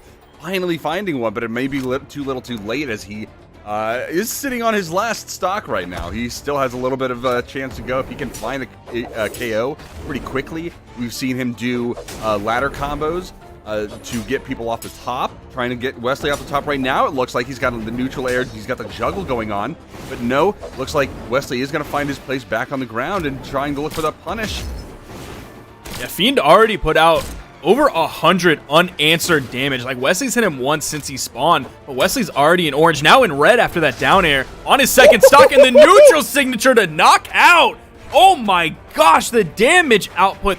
Also the safe play, though, from Fiend. Wesley had no read on this final stock from Fiend yet. Finally hits the side air. That's going to turn Fiend orange. See him trying to juggle a little bit with the neutral airs. Those side airs are sending Fiend so far. Like, he had an amazing final stock, but now that Wesley's on his final stock, it is not going Fiend's way. Yeah, and he's already taking so much damage. Fiend did find those 2 stocks pretty quickly, and he is... Oh! Ooh, I thought I cursed it for a second. I thought he was going to lose that stock. Oh, well, there it goes. Side air from Wesley. Getting that recovery through Fiend way off balance, forced him to lose his weapon, and that gave Wesley the perfect opportunity to turn that KO. But phenomenal comeback there from Fiend. That cannot be understated. Now we're seeing Fiend immediately swap off of the Thatch over to the Bryn. That's going to give him 2 very meta weapons right now with the axe and the spear. Also going to give him definitely more defense. Going into the defense stance here, I didn't actually notice what he was on for the Thatch. So if we just take base stance, that's 3 defense. Now he's doubling that with this Bryn pick. So his survivability is going to be a lot better.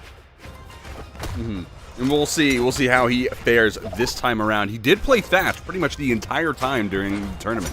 So we'll see how he adapts to the character swap. We have seen him play Bryn in the past, and we've seen him play... Well, you know, we take those. I mean, that's just how it works. This is the tournament. This isn't ranked. This isn't, you know, experimental queue. You take those. Those are victories. Bro, you take those in ranked. You take those everywhere you can. You take those in customs against your friends. You take those all the time. I think Wesley might have had connection issues earlier today. I know one South American player did tweet about it. I don't know if it was Power Ranger, and that's maybe why he didn't make it as far. Oh no, it was Wesley. In winter semis, he did a screenshot of him versus DB, and he was red barring. Oh no. Well, hopefully that doesn't happen too much here, if it at all. I mean, it is an online tournament. Sometimes it's unavoidable, but you know, all we can do is try to get through tournament. And he seems to be here in the winners finals doing a phenomenal job already, having a win under his belt against Fiend. So we'll see how Fiend makes this approach. Right now he's a little bit on the back foot, no weapon in hand, and he's getting punished right now. He is going to find that axe though, and the reads from that axe is going to find some good damage. Weapon throw not going to connect, but pushing him off at that side stick, very strong positioning.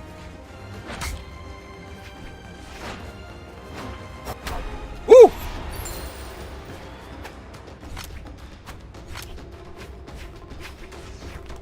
All right, well, Fiend pushing in with the side light with the spear. Spear approach coming in. Good gravity cancel interruption from Wesley as he goes for that neutral sig, trying to find Fiend right off the top. It might not have been enough, but we'll never know because he never got that connection. Wesley coming in from that right side now, looking for the side light, side air, maybe some form of startup. There is Fiend with the gravity cancel down light. Good pickup on his side. And this is going to be another side air coming in, a little bit more damage. Ground pound, a little too soon on the side sig, and that's going to let Wesley find a phenomenal punish there, getting that KO right off on the top. And Fiend now trying to find his way back into that mix, getting that axe pretty quickly, pretty handily. He's going to get a little bit more damage as he comes straight back into the mix. Wesley now getting punished back again. He is in the red. He is in a very dangerous position right now. Fiend looking for a side air. Maybe there's a pinwheel coming up. The recovery coming out from Fiend, not able to find the KO off the spin. I think it caught the second one, but there's the neutral light. That's going to be right off the top as he confirms KO number 3 and equalizes the set 1-1. It looks like, looking at this little end page right here, we have 450 damage roughly from Fiend as well, and about 400 for Macho Man Wesley. So pretty close game overall. 2 KOs to 3 with Fiend taking that down. We'll see if there's any swaps this time around. Of course, things might be a little different. Wesley, I know we were saying a little earlier, he had some connection issues, so maybe he wants to just check that out a little bit. But Fiend with the Bryn pick, I think we can discuss that pretty handily. I think that's a pretty solid pick overall. Spear having been buffed, of course. The absolute movement and the read options from the side lights from the side airs being phenomenal options there. And you can see here in the replay as Fiend does try to find some of these KOs. Wesley getting punished, but being able to find that opportunity, turn around on that side air as Fiend was trying to take him off the side. But that last KO right there with the neutral sig as well. All these strong options from Bryn, a phenomenal pick to bring to the table because those sig options are really, really strong. Getting caught by a lot of those sigs will most of the time find a KO for you. Yeah, especially that neutral signature and the side signature. Like the neutral signature is great for catching a jump. It'll catch people pretty high up too. And then the side signature, like because it lunges forward whenever it goes off, it has a very solid range. So if you catch someone like trying to dodge away or someone dashing away, chasing after someone, especially if you do it like right off the ground. I think Ishat told someone to do that this weekend, and I can't remember who exactly it was, but like doing a jump gravity cancel side signature as an option being very strong because of the range it has and getting it just off the ground is a great way to catch knockouts. Oh, for sure, for sure. And I mean, like you said, Ishat was giving some advice. He's the one of the people who knows about it best because he's been playing Bryn for so long. I think he's swapped recently, but he played frickin' Olgrim this week. And I honestly, I don't know why I was expecting him to pull out the Bryn pick because the spear buff's making her that much more viable. But hey, who knows? Anyway, Fiend getting game number 3 started. This is going to be starting off with the axe, and Wesley doesn't even care. He's getting this started with the unarmed kit, and he's able to convert this into a axe pickup into even more damage. Yeah, we're going back to Demon Island here. Wesley with a little bit of a damage lead here. 1 or 2 more hits. Fiend's going to be in the orange. Both of them dashing a lot, just trying to find the positioning on which they want to engage. Sidelight Nair, that's got him orange. Goes for the gravity cancel neutral signature, but Fiend was way high above it. Ooh. Back-to-back dares trading out from both players. They have to be really even. Wesley is in the red. Weapon toss coming in. Tried to read the other direction with the side air. Fiend now getting quite a lead here on Wesley. Has him in kill damage. You see him go for the raw neutral signature read, expecting Wesley to jump over onto the weapon spawn, going high rather than coming in low. Trying to hover that map, trying to hold the map control as well. That spear, he was looking for that recovery option for Wesley right off the top. It is going to end up with a side air from the grounded state on the map, so that is going to lead into that first KO for Fiend. The recovery, raw recovery right off the respawn is going to nearly KO Fiend in this third stock. He has to extend it a little farther. He's not going to be able to. Gets only about 1 or 2 hits in, and that is the perfect opportunity for Wesley to try to bring this back a little bit. Especially holding on to the lance. He's going to be able to get a lot of damage out of that. Fiend did spot dodge right through the down air from Wesley. Fiend finding some solid damage here. Not going to be a favorable matchup for a Lance player going into Axe. Wesley's finding some solid reads, though. Beautiful 4-piece. Tries to follow that up with a side air to give him a safe entrance back to the stage. Weapon toss coming out. Sigs coming out from Wesley, too. There's the D-Light. Goes for the turnaround side light. No in-sig option that Kostelix is a fan of.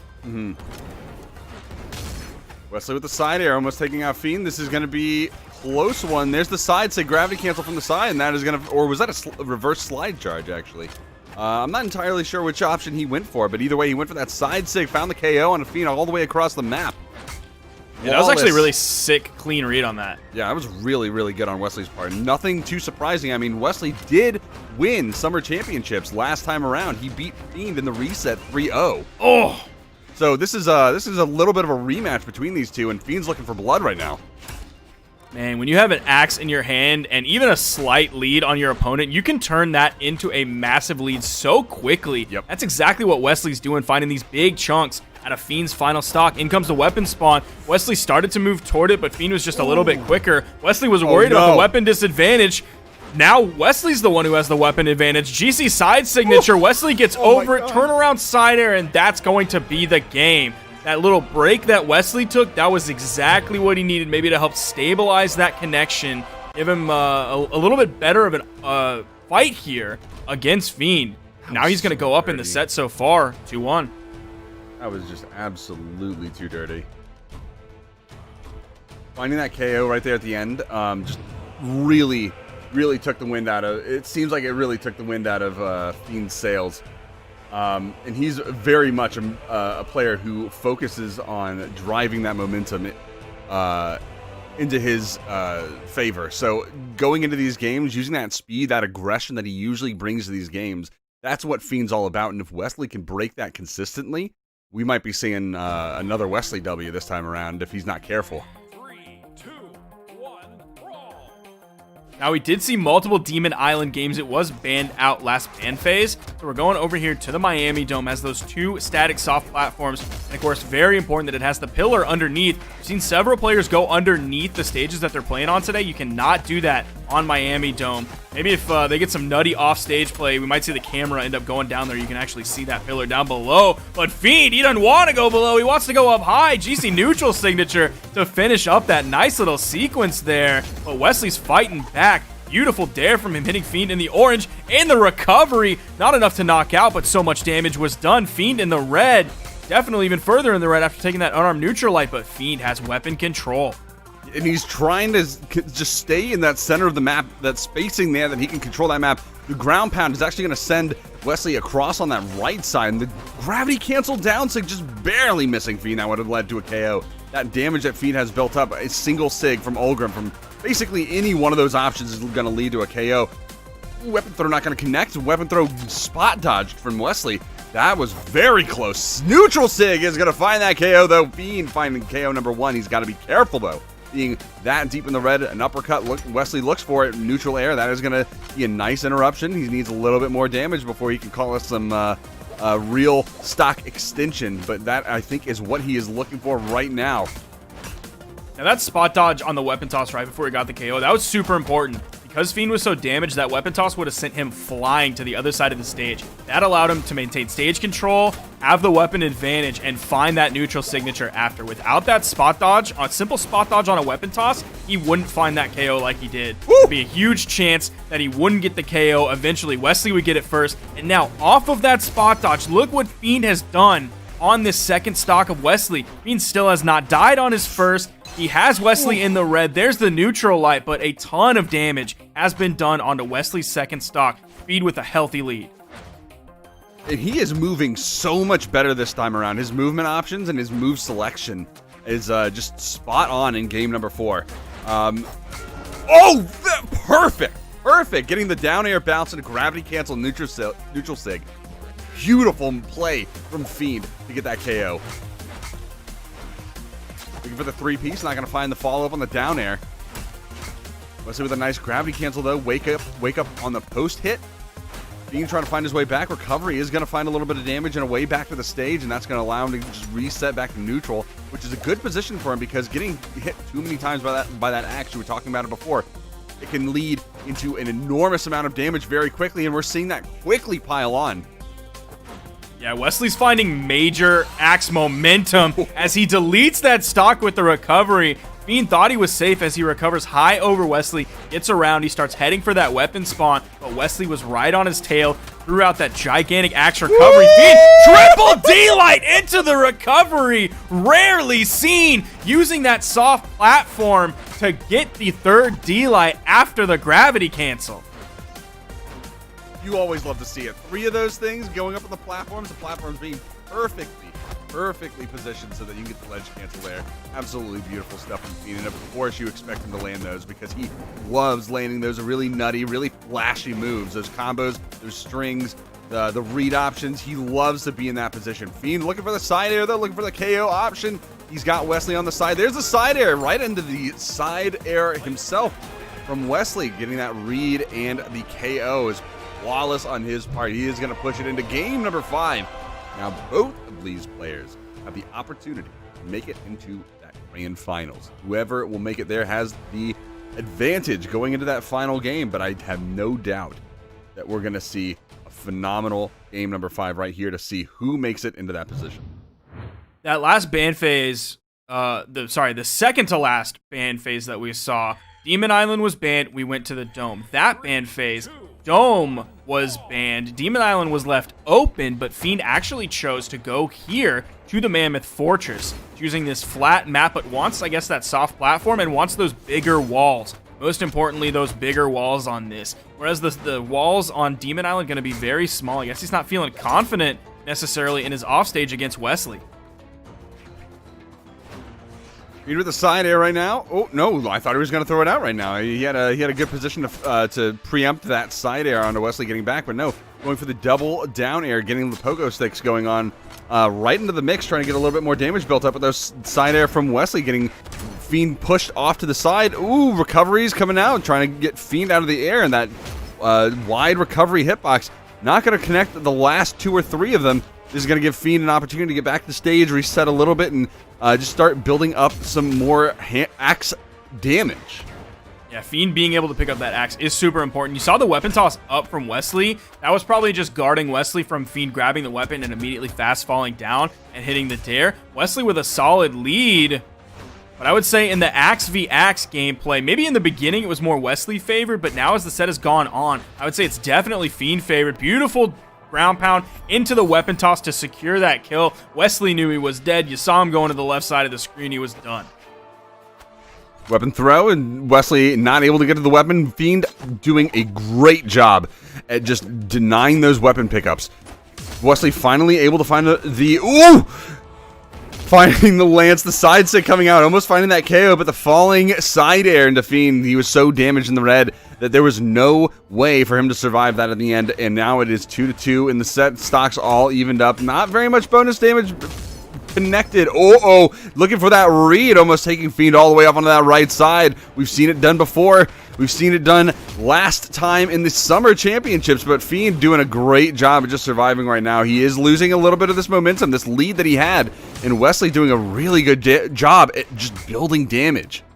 Yeah, you saw Wesley kind of back up over to the left side of the stage. Fiend using his chase dodges to go right after Wesley, but out came that Lance defensive option with the downlight. That sort of flame trail right out of the back has a lot of active frames, does a lot of damage. A great defensive option when someone is pushing up onto you, saying, get back, here's my D-light. Has multiple solid follow-up options afterward. Oh, what?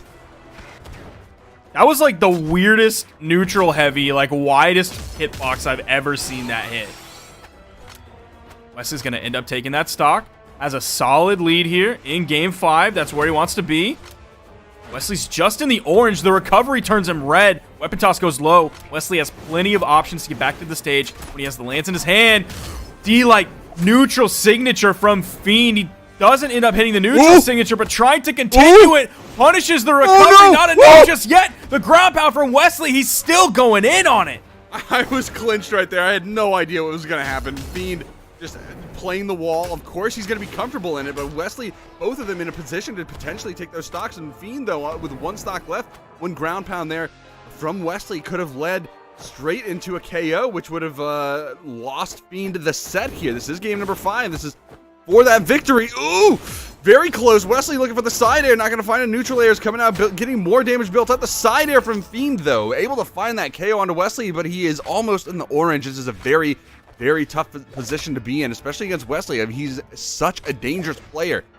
Fiend has to be careful moving forward. Of course, that's why he's trying to focus on the spear right now, get a little bit of that separated hitbox where he can move away, get those down airs to separate him, space him out just a little bit.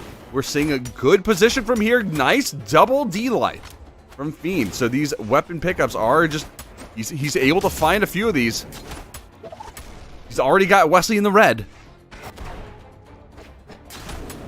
Fiend fighting back from this so well. D-like GC Insig, and Fiend is going to take it in Game 5 against Wesley. What a comeback that game. It was looking like Fiend was struggling to take out that second stock from Wesley in Game 5, but he was able to take it, and he fought back with really solid spear play. You saw all those dares that he was throwing out, all that damage that he was able to find, take the lead back, and secure the knockout against Wesley.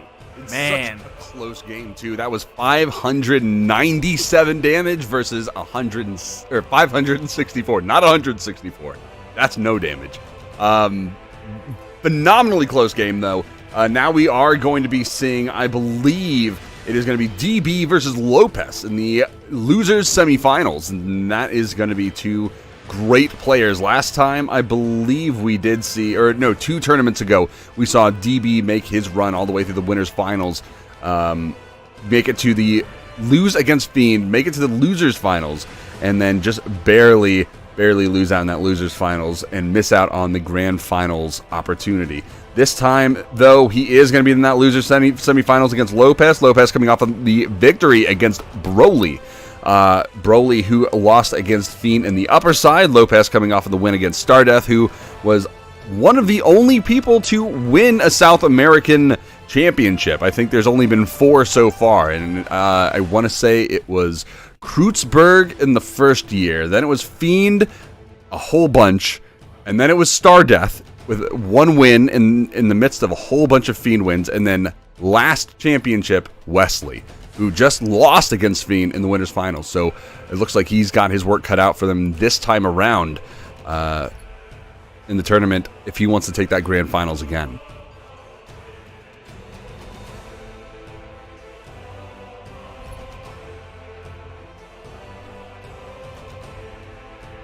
All right. So it looks like DB is going to be sitting on the Onyx pick right now, and we're going to be seeing a Nash from Lopez. This is actually not a surprising pick because he has been playing the Nash for quite a while. The Nash being an even better pick this time now, though, with the spear buffs and the hammer being a very strong weapon as well. We saw a few Nashes this weekend already. Not too many. I don't think people are on that train just yet, but Nash is a very powerful character, and he is going to be taking that strength stance as well, which is going to put him at 8 strength. That's a lot of damage, especially when you're looking up against an Onyx, though. That's all pretty much negated because Onyx does have 8 defense straight off the bat, so it's basically 1 for 1 on that damage right there. But what we are going to be seeing from DB is we are going to be seeing a speed stance from Onyx. So that speed stance is going to allow Onyx to get back to the map a little bit faster. Now, it's a little unnecessary sometimes because Onyx does have gauntlets and cannon, both of those weapons having a horizontal side air that lets you get back to stage a little bit easier if you are trying to get back with that weapon in hand. And I got to shout out that weapon holding on right there, the grill from the summer Isaiah skin, where you got the mustard and ketchup blasters as well as that grill cannon. It's a great skin. I love it. It's so good. Anyway, we're going to see if DB can cook up some burgers here on Lopez and maybe, just maybe, take that W. Or maybe it's going to be Lopez here on the Frankenstein Nash, just finding that monstrous.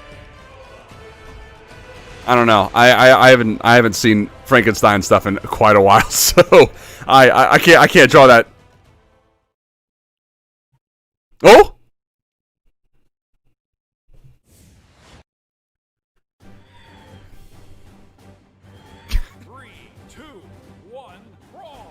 Now you mentioned the cannon true. Skin. I have a bone to pick with this cannon skin specifically.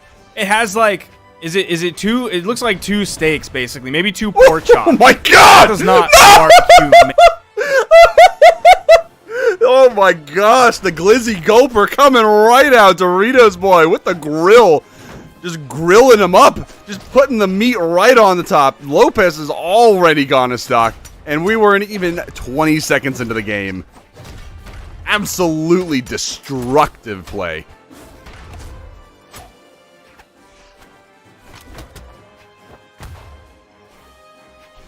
All right, it looks like Lopez, though, is going to be surviving just a little bit. Stomp Zider, that's the coach pitch coming from Lopez this time around, equalizing the stocks and not taking too much damage either. This is going to be a favorable position for Lopez as DP now trying to make his way back in, getting that Glizzy Grill, putting it right into the midst of things. We got 2 steaks on there. Are they hot enough? They're blue. I mean, technically blue is basically uncooked, but those things look like they're charred hockey pucks. And right there, throwing out that blue fire, that soul fire, looking for the hits coming out. Lopez getting blasted back. Weapon throw, snipe on that left side. That's going to be Lopez getting sucked right in by those gargoyles, those Halloween dudes. DB already, what is going on? DB is absolutely nuts. He with this cannon. This grill just gulping it down. Just Lopez not able to handle a single thing right now. Oh, going off stage with the recovery weapon throw, though, able to interrupt that recovery. Like 10,000 IQ move in there. It's already over. It's not even 2 minutes into the game. 1 minute, 45 seconds, 435 damage to 286. Wow, that's actually pretty impressive that you got that much damage to begin with. But good lord, DB actually just pulled out Exodia. Just insanity right there. Just won the game straight off the bat. I'm surprised he even lost a stock. That's less than 150 damage per stock. That's insane. That is absolutely mad over on Enigma. Holy cow. DB just absolutely ripped it out. That's less than 150 damage in like 2 stocks. Yeah, that's nuts, man. That's insane. He's so good. I mean, he has pulled this cannon out. He's put the steaks on the grill. He's frying them up. He's not taking them off. Ever, apparently. That's bad. You can't eat that. Well, I think he told Lopez that he could have whatever he put on the grill. He could have whatever steaks. So this is him just like, you're never getting these. Anyway, this time he's not gonna have the cannon to start off with. He's gonna have the gauntlets. Lopez opening up with some amazing blasters after this Barraza switch. The gravity cancel D-Light into the recovery. Unfortunately, that devilishly high ceiling on the Demon Island. Not going to be low enough for Lopez to get a knockout off the top of that early, but a big axe side air putting Lopez in good position. DB able to recover back, picks up the cannon. There's another weapon spot on the field. DB takes that. Really? Knows how important it is to have weapon advantage here. So it looks like he is going to be starving out those weapons. Lopez with the unarmed. Oh, nice gravity cancel neutral sig. That is going to catch Lopez. Going for that side sig. Not going to connect it either. Lopez going up, approaching that left side, looking for the down light, that ground slide. DB now coming in, going to get punished by the neutral light, but that's not going to be enough to find a KO. The side light going to get that wall bounce, losing a lot of that velocity. The down air weapon throw not going to connect. Oh, Haymaker is going to find that KO first. All that work DB put in, not even going to end up with a KO first strike. Lopez with a nice approach across the stage, though. Now, that first stock almost took as long as the entire last game. And that's not to say the first stock took that long, but that last game was so quick. I mean, it was 3 stocks in a minute 45. That's like almost unprecedented. Like we've seen a few of those games, but they're almost like usually you get that 30-second, that 20 to 30-second stock, and then it slows down. That was just so like it was Fast and Furious 1, and they had to hit the NOS right at the end. Like you timed it just right. Oh, nice move from DB. I'm actually surprised he got interrupted there from the down air. Good movement though to pick up the cannon. Light coming out and the ground pound. I don't know how Lopez is going to come back from this. He's able to pick up the recovery. I thought DB was going to be able to go over to the wall and pick up an easy D-Light ground pound, but Lopez timed his recovery well enough. Damage coming out from Lopez. Big lead now, especially after that D-Light recovery. Almost has DB in the orange. There's a nair. Oh, another one. Going for that side air. Not going to connect it. The dodge is coming raw. Oh, not enough. That's going to lead into a KO. Lopez 2-0ing this time around. Absolute reversal of fortune for him as he takes game number 2. This is not going to be as easy as DB thought after that first game. I mean, first game, of course, you crush it. Absolutely destroy it.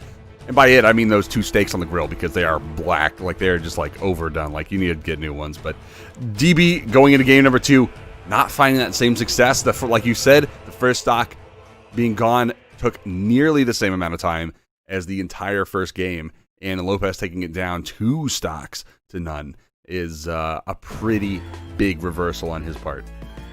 Now, it's interesting in the banning because DB lost. He was the one who got to ban down first. He ended up banning Enigma, which was that first game that he absolutely demolished Lopez on. We are going to another soft platform map still nonetheless over here on the Crystal Temple with those 2 really low static soft platforms.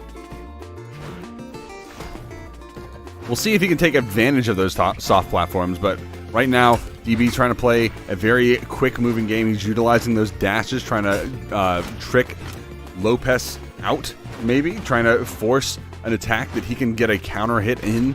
get a little bit of a combo starter. I mean, he does have these string options available for him with both the gauntlets and the cannon, so we're seeing him trying to play those approaches very carefully right now. Looking for that down air follow-up from the down air read. Oh, not able to follow up from the side light. It's going to be a side air into the down light, not going to connect. Weapon throw. DB unsuccessful so far in finding any of the real momentum that he found in the first game. Beautiful confirm from Lopez using the soft platform, getting him a little bit higher when he throws out that D-Light, going straight into that recovery true, getting the knockout. D-Light gravity cancel neutral heavy, not as strong as it used to be. Even the recovery from the gauntlet's not enough to knock out this high defense Barraza from Lopez. In trying to get back, he does manage to avoid that weapon throw. Weapon throw coming from the grill, not going to connect. Lopez getting around it. I'm actually surprised that DB didn't go for the weapon pickup. This is actually going to cost him quite a bit as Lopez landing that ground pound off stage. He got the downlight. He couldn't get the... He tried to go for the recovery. He thought he was going to pop him up high enough, but he was coming up off of the stage. Missing another KO opportunity. How much more is he going to take? The recovery finally coming up in the gauntlets, finding that KO onto Lopez and finally taking that first stock, but DB barely just about to get into that red zone of health, and he can't afford to last too much longer. Side light down air, misses the down air, out comes the neutral light. There's a down air and a ground pound. DB now finding some of that momentum. Doesn't even have Lopez in the orange yet, so I don't think he's that close to getting a knockout. Whiffs the punish on the signature from Lopez. Lopez counter punishing that whiff. Gets the D-Light recovery. Kind of crazy that this is working out so well for Lopez, this character swap to Barraza, considering that he started off on the Nash pick. A Nash pick is his usual go-to, if I remember correctly. That's his usual character pick. So swapping to this, where neither one of the weapons cross over from the Nash pick. This is a very interesting pick. Maybe this is one of those pocket picks that you just hold in the back pocket just in case. So it looks like Lopez is going to be taking down game number 2, so he's going to have that lead in the set after such an explosive DB lead in the beginning. The absolute turnaround from Lopez is so surprising and so absolutely dominating. DB is having so much trouble. I'm surprised he's not swapping off of the Onyx pick and maybe sticking with another Cannon Legend, but I don't know who else he has in the pocket. Now, something important from last game. Lopez put out 500 damage. You split that up evenly for 3 stocks. He's averaging a knockout at 166 and 2/3 damage per stock. You turn red from orange right at 150 damage. So this is just after turning red. That means his D-Light recovery knockouts, he's probably getting 150 on like the first hit of D-Light, and then that carries him into 166. Out comes the recovery. Kill efficiency from Lopez, absolutely optimal. Oh yeah, I mean the only way it gets more optimal is if you're at 450 or below. That's the only way. But either way, getting the side air right there. I mean, when we're talking about the damage numbers, how much do you think he was at that point? It was in the red. It was probably just a little bit past, maybe 175, maybe 180. And the thing that's really important about this is that it's consistently optimal. Like anybody can get a lucky gimp and you kill someone in white and you finish the game with like 300 damage. That's not consistent. You can't rely on that. The thing is, Lopez is able to rely on these really optimal kill efficiency games consistently, which is so important for him because that's something Axe players can struggle with. The fact that he has the Blaster's D-Light recovery kind of covers for the fact that he doesn't have to fish for a side air for every knockout. He doesn't have to gimp with a down air on the end. He doesn't have to hope that he hits side light in the right way so that he can find the side air true. DB finally found that KO onto Lopez. Lopez having taken so much punishment before getting KO'd. DB having a very hard time KOing. He's spelling quite a bit of trouble for him right now. He needs to be able to find those KOs pretty consistently, and not being able to do that is going to cost them the game, going real deep off stage. Lopez going under the stage to recover, and a smart move on his part. He's able to find that weapon pickup and a little bit of retaliation, but not too much. Good positioning from DB as well to avoid some of the downlights and responses here from Lopez. Yo! Neutral air off the top. Good bounce, juggle, and he's going to deny another weapon. He's going to hold on to these gauntlets. Not able to deny another one. The weapon throw tried to, but not in time. So he is going to be caught without a weapon. Neutral light is going to push him off from the right side. And now DB with the weapon again. There it is, right off the top. Neutral air is going to lead into that second KO. Second stock DB looking insane here against Lopez, absolutely controlling everything. Went for the ground pound, followed up with the nair, hitting low, hitting high, knowing exactly where Lopez was going to be after that. Signature's coming out, a little bit of a punish there. He's not in red. Yo, Lopez going for the big read with the gravity cancel neutral signature in the air. Ooh. Lopez on his final stock. They're about to be even in damage. The down air, DB still in orange, not even in KO damage, but the side air with the stage he doesn't have another recovery! Somehow with that stage spike, Lopez was able to get the knockout. That was massive. The fact that he wasn't able to get back, and I mean, this is a map that's similar to Shipwreck Falls in a way. It's got longer walls, but it is such a wide open map. There's blast zones so far away that if you get caught off stage, you really have to work to get back, because otherwise you are in trouble and you are just going to lose that stock. The ceiling's high as well, like extremely high as well. So DB trying to find those recovery. KOs. He's got to get him in just that position. Able to find that KO though. Phenomenal work. DB tying the setup 2-2 and able to push it into game number 5. Bringing it back after a 2-game run from Lopez is very, very strong on his part. This is the last option for both of these players to try to make it into the losers finals. And the first thing that Lopez bans out is the Crystal Temple. He's like, get this out of my face. I don't want to go there ever again. I took the vacation one time and I am never going back. Are we sure back to Demon Island. Are we sure that second meat on that grill is not a glizzy? Because the first one, that's definitely a steak. Definitely not a glizzy. They look different, but to me, I would have to look at it like up close. It doesn't look enough like a burger. It seems like another kind of steak-shaped thing. I don't know exactly what it is, but still, there needs to be more meat on that grill. I'm just saying, the steak looks like definitively like a steak. So the other one, it doesn't look like a steak. It might be a glizzy, it might be a burger, but I think it might be a glizzy. Either way, DB getting punished off stage right now. Lopez looking for the side airs, the side lights, and the side air coming in, getting that connection. Weapon throw. Can he get back? He does. Gets that wall touch. Lopez even landing the weapon throws off stage, and there it is. Not going to find the KO just yet. Not enough damage. Oh, okay, never mind. He got the recovery beat out where Lopez used a few of his recovery options, just wasn't able to get back. Normally, you would be able to get back from that position if you get knocked off, but he was already in the air at that point. Good movement from DB, though. Ooh. Weapon throw to cover. Gets the wall touch.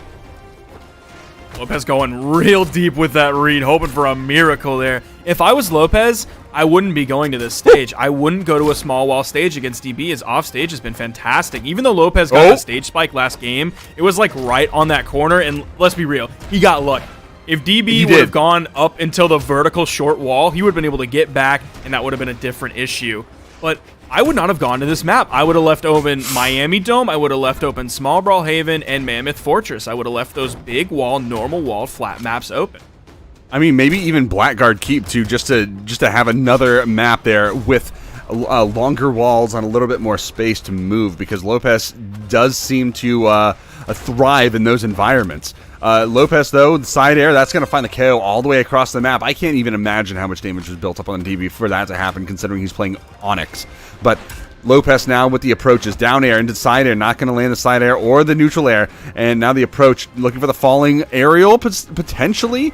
Down air, not going to find it. DB, both of them looking for hits in the whiff punish from Lopez. Pretty good damage there from the sidelight down air. And that neutral signature on Onyx's gauntlets puts you so high in the air that if you jump out of it, I think your opponent has to significantly commit to an aerial punish. I don't think he's going to hit an axe light off of that. Neutral signature on the edge. A classic move from a Barraza. The second one's not going to hit, though. DB's going to call that one out straight away. And he does with the reverse ground pound. Oh, weapon throw, not going to connect. The nice dodge there from Lopez to avoid the weapon throw. That would have been surely a KO onto Lopez, and being on his last stock, this is dangerous for him. He's got the gauntlets now with DB. Lopez having the edge control. Weapon throw, able to stop out that down air. Okay, there we go. He's able to pick that one up. Get the KO off the top. Has to play near flawlessly.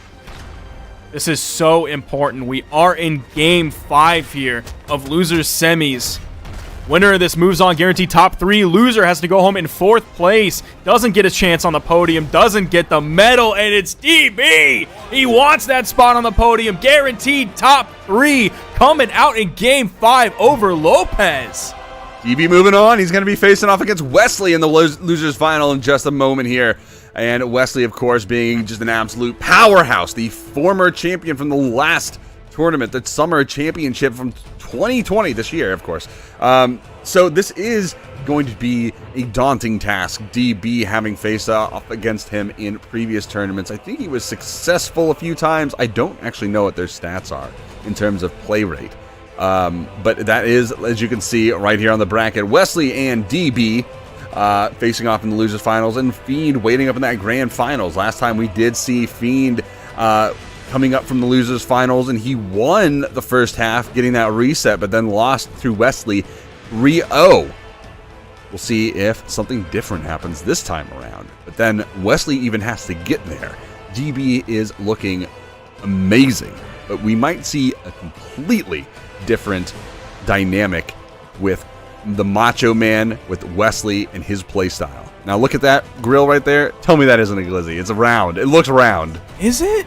It no, looks round. It's not. It's not. You see the top of it? That's like a different shade. That's flat. I don't know. It looks like it could be round. No, that's right definitely there. Flat. That's not a hot dog. No way is that a hot dog.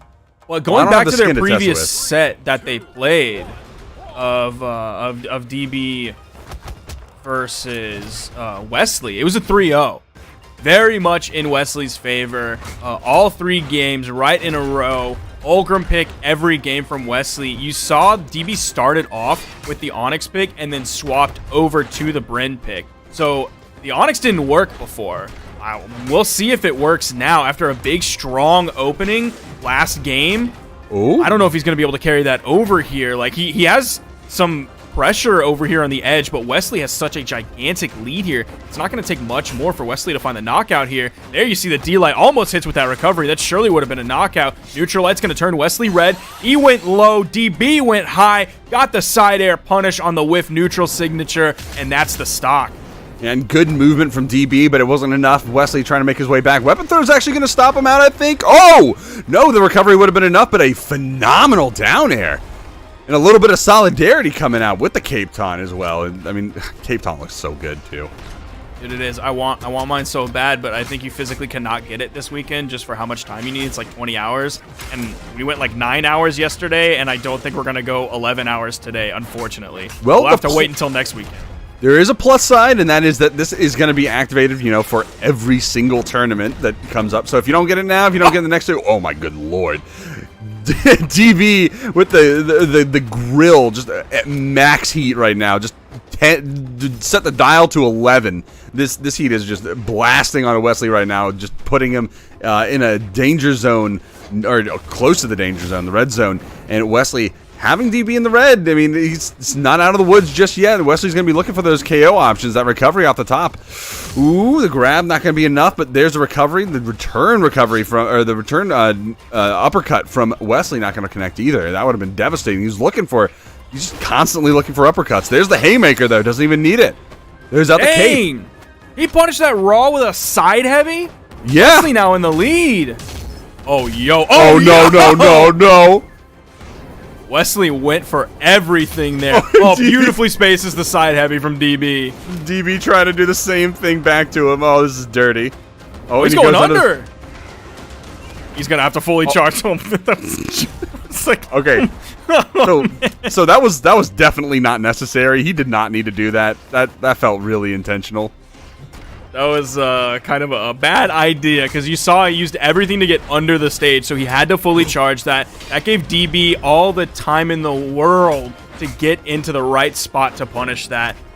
Wesley on this final stock has a huge lead, though, so it's not like that made such a huge difference, but it could here. Here's some momentum starting to flow DB's way. Weapon throw. Oh! You saw it right there. Did you see it?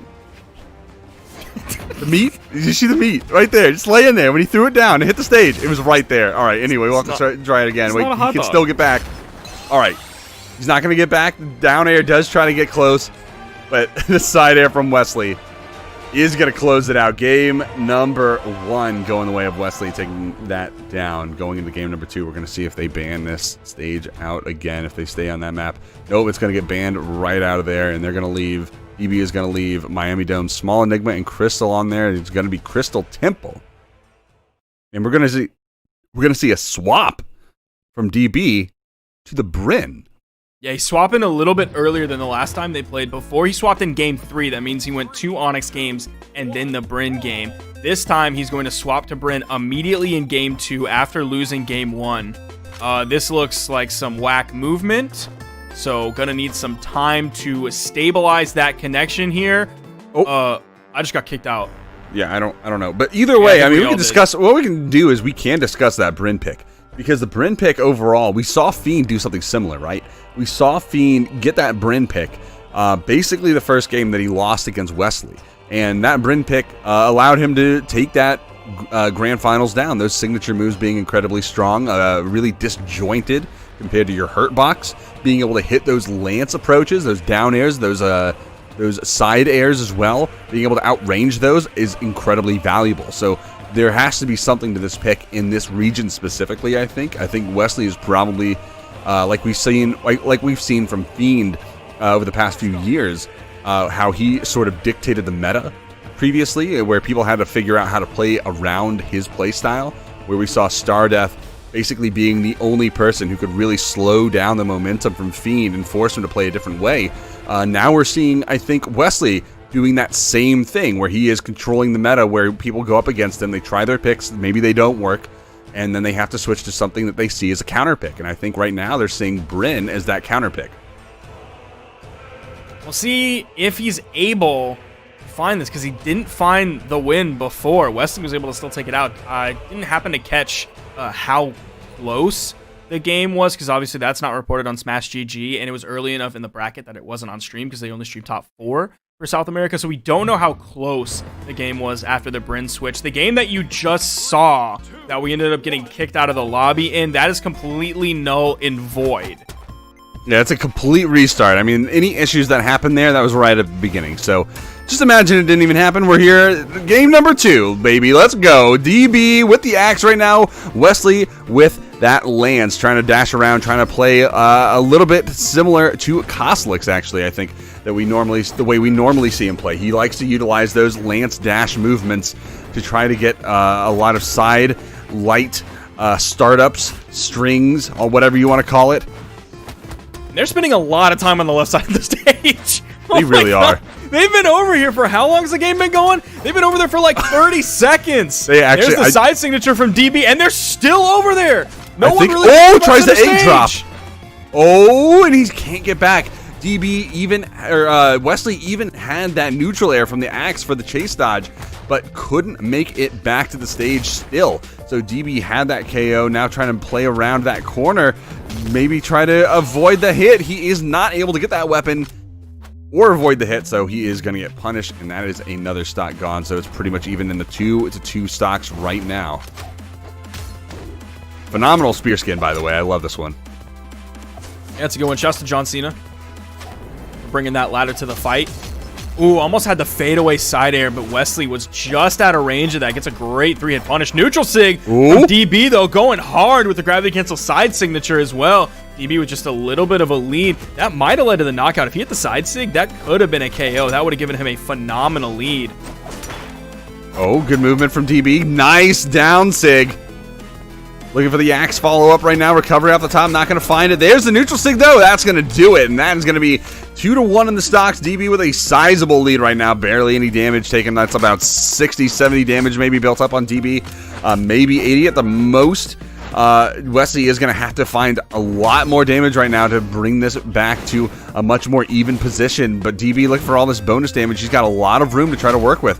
Now, if he lets Wesley get onto a run here, lets Wesley get, you know, like a 3-4 damage read string, that could lead into such a big turnaround for Wesley. So DB has to, oh, he's going to get punished. That is a lot of damage, though, built up on that last stock for Wesley. So I think that was a pretty successful stock overall. Now, that was like, I think Wesley just threw out like 30 nairs, and he maybe hit one. And you know what? I respect that. Dion Waiters, shooting guard for the Lakers, said he'd rather go 0-30 than 0-9 because that meant that he lost confidence in himself. So Wesley had the confidence in himself that even though he missed almost every single one of those nairs, he was going to keep throwing them out. Wow. And with that confidence, he wins the game. Just brings it all the way back. Takes game number 2 there, and looked like DB was going to take that down handily. But nope, just Chuck Testa. Final stock work being put in by Wesley. That's what the W in Wesley stands for, is work. I mean, what is the rest of the name? We got Wesley, we got W figured out. What does the E stand for?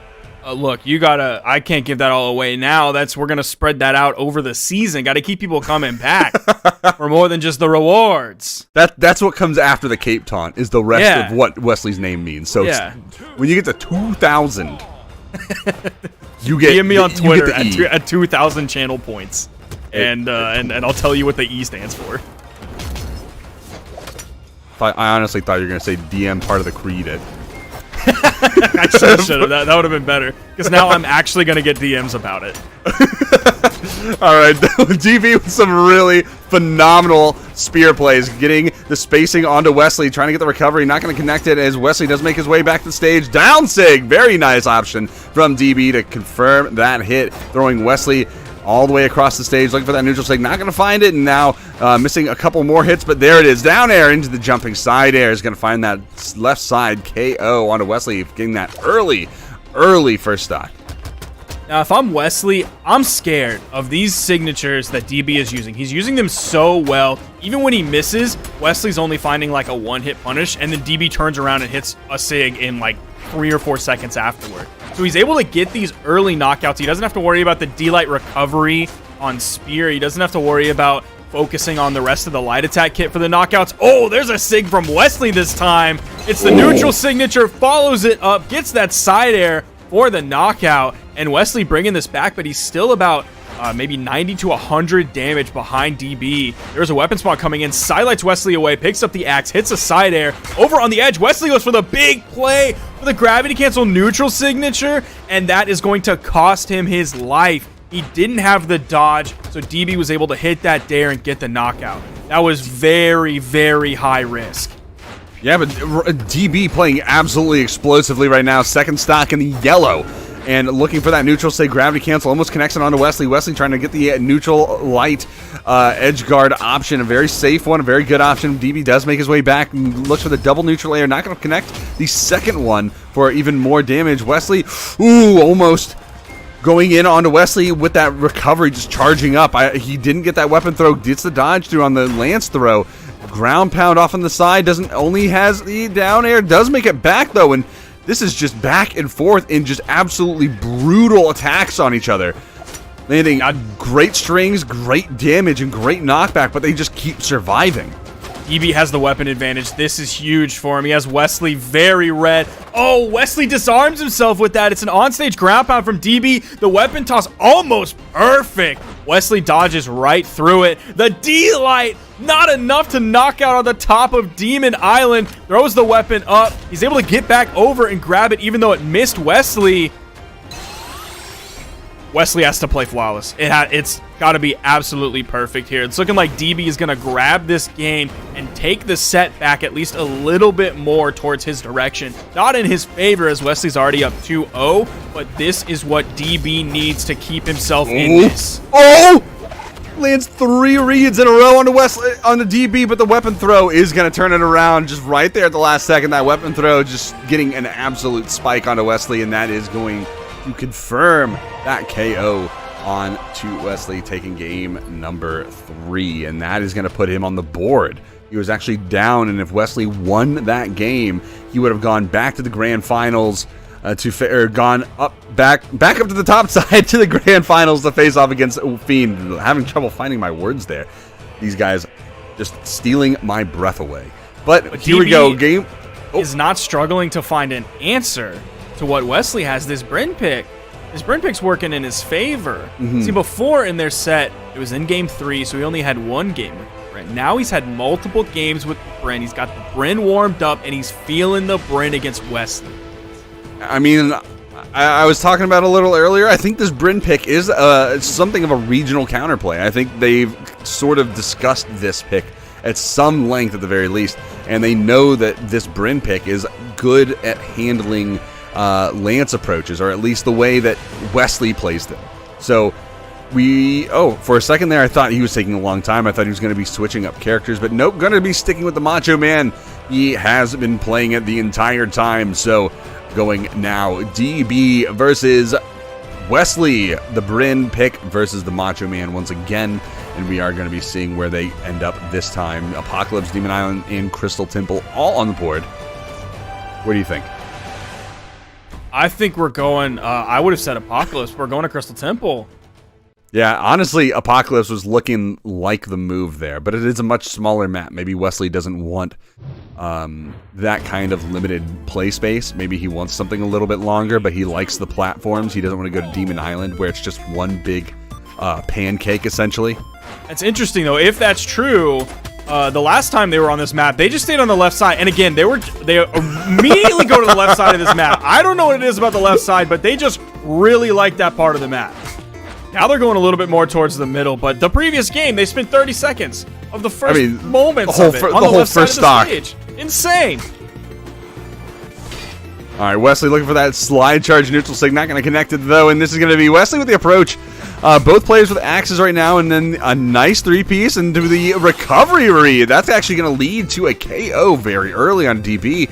This is going to give Wesley an enormous lead here to start things off. This gives him so much room to make mistakes against DB. If he wants to try out different options, he doesn't have to worry. He can just sit back a little bit and just throw moves out and not really worry too much about them. Now, if DB does end up finding a run here, a few big combo strings, that could cost him quite a bit. But right now, Wesley does have a pretty sizable lead, and all of this bonus damage to stock extension, phenomenal. I literally already have DMs asking about the Ian Wesley, by the way. I should have said to DM Creed. I take it back. DM part of the Creed on Twitter. He knows. Oh, nice nair. Oh, Wesley just barely got interrupted by the platform. He would have nailed that. That would have been the KO. Is this going to be the opportunity for Wesley to go up 2 stocks now against DB? Ooh, that down signature from DB. He's been using that real well. That locks you in place for a long time. But he's been doing it like out of hit stun now a couple times. He's already done it this game as well when he picked it up before. And it's like out of hit stun, so he'll spot dodge. And that'll give him some iframes. And then like Wesley will be just enough in front of him that when he throws out the D-Sig, that'll pick up Wesley. That's actually kind of a solid move to use sometimes. But Wesley with the D-Light KO off the top, continuing this massive lead that he has over DB. I mean, Wesley right now in the winning position. This is DB on his tournament stock. Remember, this is the losers finals, lower bracket. If DB is taken out right here, and he goes for a very risky option. Zider, though, that is going to find that KO. Now it is. Just barely. He would have clipped the bottom corner of that wall on the stage, getting back. DB actually in a phenomenal position to take this back. Moving in to the center of the stage, trying to play that map position onto Wesley, going for that down sig, going to get punished right out by the neutral light. And, I can't believe that D-Light didn't hit. I can't either, honestly. I thought he was going to pick him right up. Weapon throws coming out right now. This looks like a Wesley W right now. You remember what that W in Wesley means? Because I don't. It stands for work. It means work. And he's putting in that work. He's Is he going to get the putting in that work here? right now. He's up already 2-1 in the set. If he finds the KO on a DB right now, that work is gonna be turning into a win. So maybe there's two meanings. But probably not. There's only one W. DB's finding some damage here. That weapon spawn's going to go right to Wesley. He's not going to be disarmed for too long. DB needs something here. It's do or die for him. Has Wesley in the orange. Wesley hasn't found a KO move yet. That Nair getting him further into the orange. That neutral light. He's finding these whip punishes. Has Wesley in the red. Oh my God! He did it! Wesley! I can't even believe it. Wesley thought he could charge up that recovery and be safe all the way over there. And DB came in with the weapon toss. His weapon tosses have been so accurate. Even the ones that like haven't hit and Wesley has dodged through them, like they've been so close. Oh my god. Look at this. Look at this right here. Gets that side air through Wesley's side air. Gets the outranged spacing. And then the follow-up cross-map weapon throw. Perfect from DB, and we are seeing a swap from Wesley. I think this is the first time in a few tournaments that we've actually seen him do a legend swap off of the Macho Man. So this is going to be him moving over to the Black Knight, the Orion crossover skin. A whole different set of signature moves. A lot of people. I mean, what's the... Oh my god! What Wesley? He took him from the left side to the right side. Now DB is still going in on it too. I'm still reeling from the comeback that DB had last game. And now this game is almost even nuttier already right off the bat. Absolutely gross. And there's a slide charge neutral sig, an Orion classic, something that you normally do, pushing people off, trying to get that read back onto the stage. Typically when they try to go for a mid-high recovery back onto the stage, you go for that slide charge neutral sig. Phenomenal option there. DB finding the KO with the side sig, the spinny axe there. On to Wesley for that KO from the center of the map. Weapon throw, very nice combo coming out from DB. Yellow. That's brutal. He's already yellow. Weapon spawn goes in. Wesley actually D-lights away from it. DB's able to get up around, grab the weapon spawn. Like one more hit and Wesley's orange, and he's found like next to nothing on DB. Bro, DB's just going in. My gosh. He is really just taking this to Wesley, even after what we saw at the very beginning of this match, where Wesley was basically just controlling the entire flow of the battle here. And now the neutral air coming out. Oh, another one coming out. That's a neutral sig.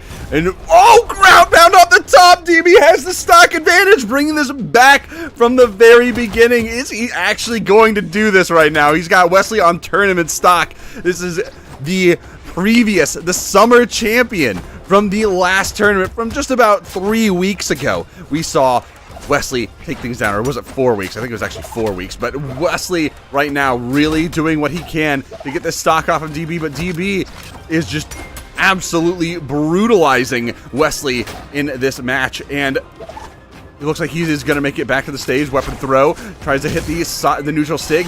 It is going to not going to connect, but the punishment, finding that KO off onto the right side. DB, the stocks are all evened up, and Wesley actually didn't take too much damage in that last stock, so there's a lot of room for him to work with. But here we go. DB trying to finish this game off right now. He has the lead. DB axe in hand. Definitely going to have the matchup on his side, playing axe into Lance. Has the damage on his side as well. Oh, he's disarmed now. He loses that axe, so he has to get that weapon pickup. He's on the spear right now, but Wesley, look how much damage he's building up right now. DB having so much trouble getting this damage, and neutral light going to be following up. Is it going to be another neutral light on the edge guard? No, it's going to be a neutral sig. Not going to connect it. It does hit grounded in the right position, so DB does have to be careful for that option. Neutral sig off the top, and DB does it! He did it!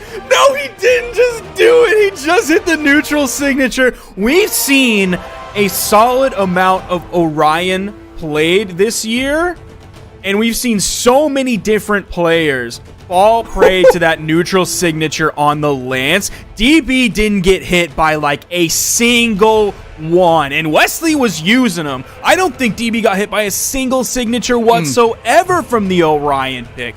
Oh my gosh, what a comeback. There were a couple neutral SIGs that got hit. There was a slide charge one off the side that led into a KO on a DB. Oh yeah, that's the true. first that's stock, and there I think there was a like 1 or 2 others that weren't KOs, but they were some pretty solid damage. Other than that, that was it. Wesley wasn't able to find what is one of the best SIGs in the game, of course. Rarely. DB played absolutely phenomenally, and even so, 592 damage to 525. Such a close game between these two.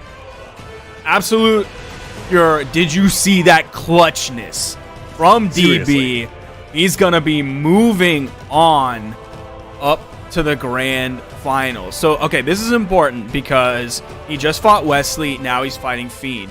Rewind the tape back several weeks into the Summer Championship 2020 for South America. Who did he lose to? Wesley and Fiend. He's already beaten Wesley. Now he has his sights set on Fiend. Now, we did see this matchup, I think, 2 or 3 tournaments ago. DB made the winner's bracket run all the way to the winner's finals against Fiend, and Fiend came out on top in that one. I don't remember the score of the game, but I do remember that he came out on top, knocked the DB down to the lower bracket, and ended up being Wesley taking DB out in the losers finals. So this is DB getting his revenge for that game. But this time it is DB trying to get revenge onto Fiend for all the other tournaments, I suppose, because Fiend did, win pretty much every other one except for like 2. So we'll see if that works here. We'll see if we have a new South American champion or if we see the return of Fiend. I'm going to be so bold. Ooh? As to say DB's going to win it. Is that what the B means in DB? How'd you know? I haven't told anybody that. That's a good guess. You nailed it.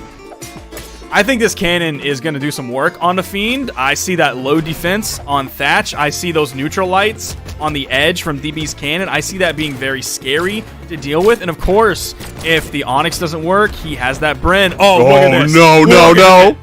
Oh my gosh. I feel like Patrick walking around showing SpongeBob to people. Look at this.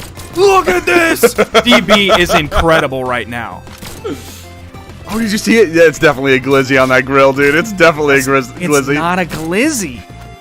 Look, it's just blue. It's hard to tell. If it was the normal skin, I guarantee you'd be able to tell. You don't see blue glizzies. I need a blue glizzy. I need at least one blue glizzy. Talk to my boy Crave Dog and see if he shoots one. Anyway, we got DB with the cannon on the side. Look at that right there. Almost had that perfect setup off of the weapon toss, bouncing Fiend into the neutral light. He was just a little bit back too far. They're both in the red, fighting for who's going to get the first KO. It might be Fiend, but these neutral lights still struggling against all of this defense that Onyx has. That's going to be an easy punish. Those neutral SIGs have not been doing the most for DB. Well, right now, Fiend trying to make his way back to the stage. He is playing a very fragile character in the Thatch. Of course, he's one of the few 3 defense characters, and going up against Onyx. That's a heavy-hitting character with those cannon attacks, those high variable force moves. So this is something that, he's got to be able to deal with. Now, he basically goes just under even against the defense from Onyx as well, but I think we do see something actually very... Ooh, that was not good for Fiend right there, taking the fall, going a little bit too far into the map and not able to get back, timing that a little bit too spread out on that recovery. That's going to cost him, I think, an unnecessary stock, honestly. Oh, it's definitely an unnecessary stock for him. Neutral light coming out from DB, side light coming out. Both of them struggling to find a hit. Down air as DB in the orange. Fiend's in the yellow. DB almost a full stock ahead. Is that a hot dog? That might be. I'm gonna feel like a real idiot if it's a hot dog. Dude, I think it's like hot dog links. Like it's 2 of them. Maybe. Like the double glizzy. I think it might be a double glizzy. But we'll see. I'm gonna have to look it up after this. Wait, does Baron know? I don't know. Or He's is that really not lore? smart. That's what everybody says is how smart Baron is. Except he lost that trivia. Oh my god. Anyway, we got Fiend trying to get the blasters reads, taking DB off the top. We got DB. Oh, there's a recovery right off the top. And that unnecessary stock on the left side a little earlier cost Fiend too much, because that's going to lead into DB able to take that stock off the top of the recovery. That variable force being phenomenal for finding those kill options. And now going into game number 2, DB 1 up in the set already. Having that advantage is going to give him so much room to maneuver now. He does have 5 more games to win if he wants to become the champion, though. Coming from that loser side, he has to get that reset first. If I see that low defense on Thatch, man, even 4 in the defense stance, I am so scared of the damage buildup on Cannon. It's so quick. It's so scary. You add in the amazing signatures that Onyx has. You're seeing these early knockouts. You were seeing that gauntlet recovery at the end of last game. If he had maybe 5, 6, or higher defense, I think he's surviving that. You know, honestly, I think he does. Onyx is one of those extremely tanky characters, and I would actually wonder. No, he is going to be sticking with the movement speed stance, which I think is probably the most beneficial when you're playing Onyx. Gives you that extra movement back to the stage. Dex really isn't going to do too much for you, I believe. I don't remember the charts exactly for Cannon. I don't remember if it makes too big of a difference. I don't think it does at that level for gauntlets, but maybe someone else could correct me. Fiend, though, I didn't see which stance he had, but either way... He's defense. He is defense? Okay. I was about to say anything else, and you're just like way overconfident. Because playing a 3 defense character, you just have to go for the defense stance. Oh, man. That damage buildup is so fast. Oh, and the ground pound. That's going to kill him in orange. And that's not even like just a Brawlhaven thing. Holy cow, what an early knockout. There's the D-Light Dare. Fiend's already in yellow. Uh-oh. Down air's coming out from DB. Oh, no, and he didn't get the wall touch there. That's going to stall him out from getting back to stage. Double side air coming back to stage. But did he touch the ground at any point? No, before he did those siders? He ended up going a little bit too far. He overestimated what he still had in his in-air movement. And even so, like the side air that hit Fiend in the orange sent him off screen from Cannon. Oh, Fiend looking for a gym kill. That's going to be it. That's going to be it. Oh, my God. Did he just? He just. Weapon spawn coming in. Fiend with a very solid lead. DB, low defense, man. Brawlhaven, low defense, man. Hitting that recovery, I think he turned red right on that, and he was just absolutely done here. Look, double-edged sword. Like, you get those early kills yourself, but you also got to be extremely aware, especially playing the Thatch. I love Thatch. Every single time I see it played, and Fiend pulls it out like all the time for the tournaments. But you always got to be careful too, like especially on these smaller maps. You die so quickly, especially to big hits. Now keep in mind, DB coming from loser side of the bracket. He's got to win this best of 5 and then another best of 5. Meanwhile, Fiend only has to win 1 best of 5. That's the blessing that he gets for coming into this from the winner's bracket. That's his reward. Oh no! Ground pound and a beautiful. No, DB wins a second one in a row. Insane weapon toss there, and you're seeing those low damage numbers being reflected in orange stocks being taken by every player.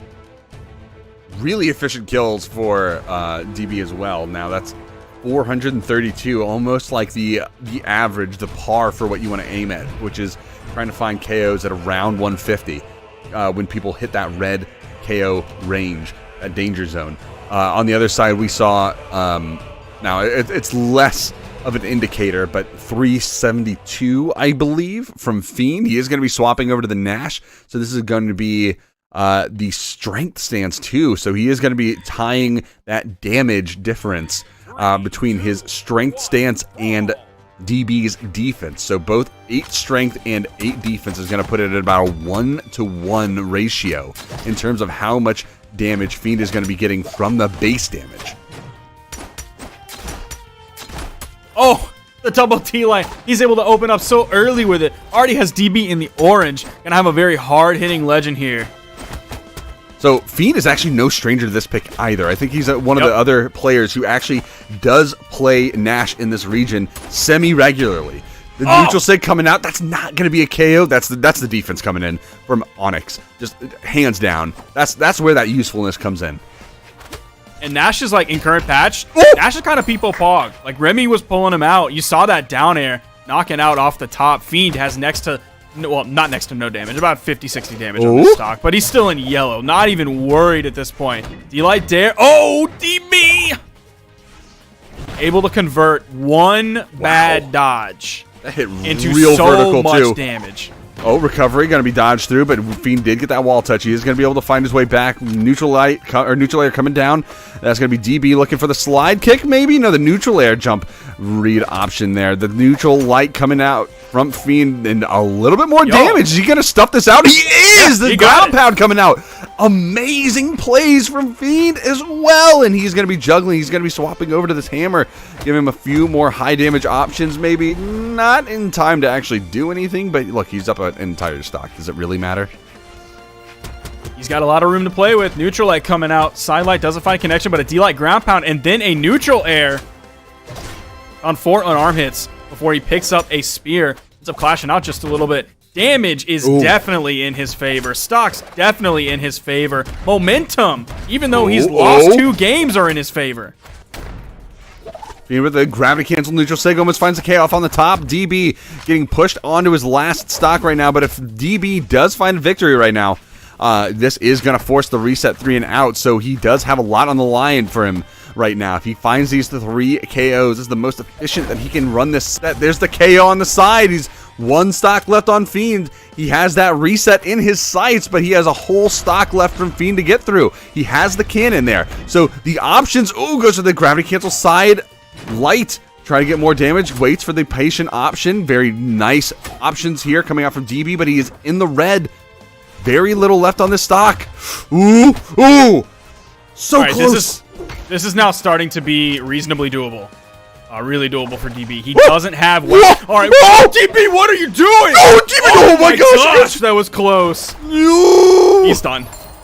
Oh my gosh. That was so close. There's a weapon spawn on the field. Now, I would have gone over and gone for that weapon spawn after Fiend did the ground pound that missed. But DB's built different. I was going to say I anticipated a Bryn swap, but he's not swapping over to the Bryn. He's going in with the Onyx. Last game was very close at moments. If he spent a little bit more time on that final stock with a cannon in his hand rather than unarmed, like if he had that as an option, I think the last game could have gone his way for sure. Oh, for sure. Like, there's no doubt in my mind. He was pulling that back extremely efficiently.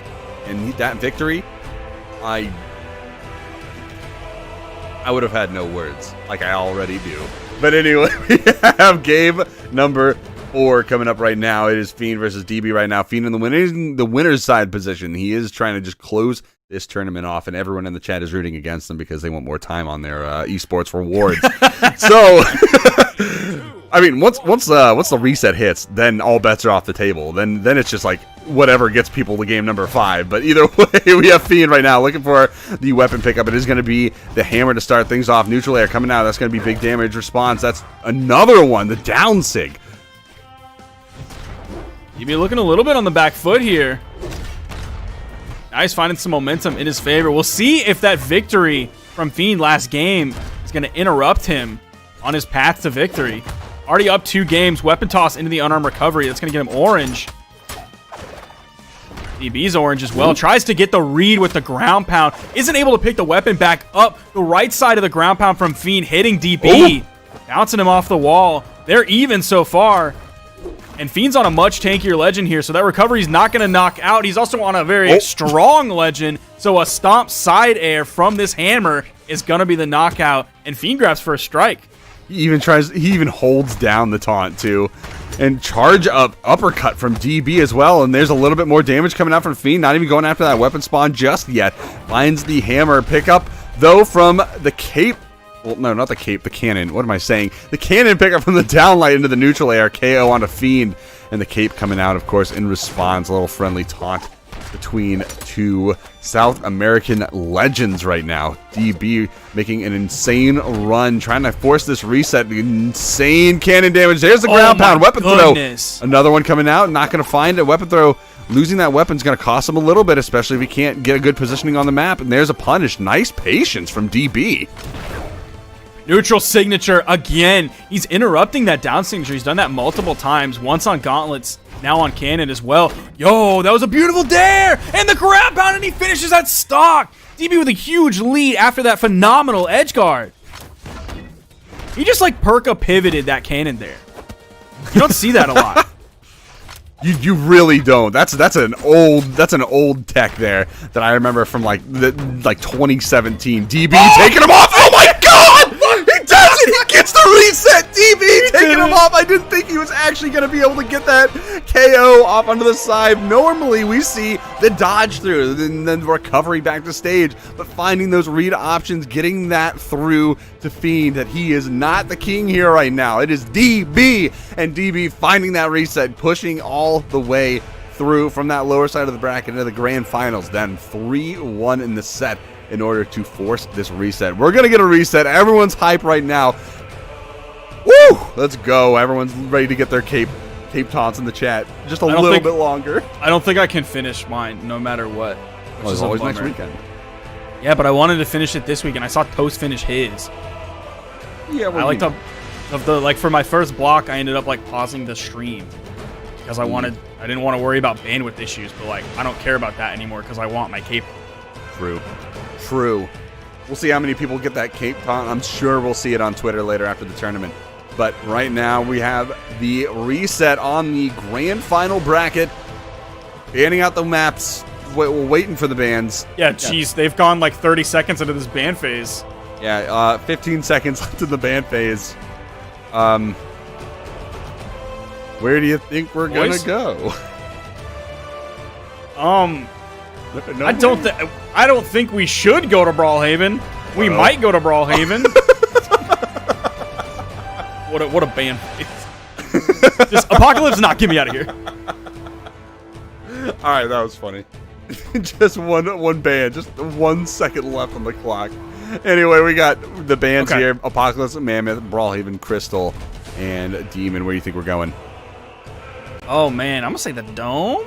You think so? We think we're going to the Dome? Honestly, I agree. Oh, we're not going to the Dome. We're going to Enigma. This was Enigma because neither one of us expected that. This was the map that who did DB body on this map? Was it Lopez? I think it must have been Lopez. I think so. Yeah, it was Lopez that he just absolutely deleted. It was like a 1.5 minute long game. Well, we're gonna see if he does the same thing to Fiend right here. It was with Onyx. It wasn't with Bryn, so maybe we'll see it. But Fiend is a different kind of beast here.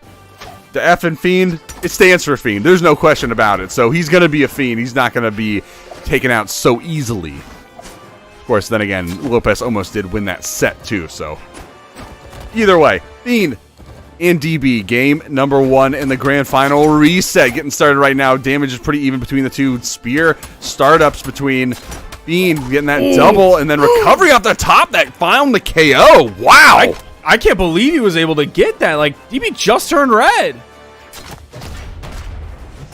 Recovery on Spear is not the beefiest move in the world.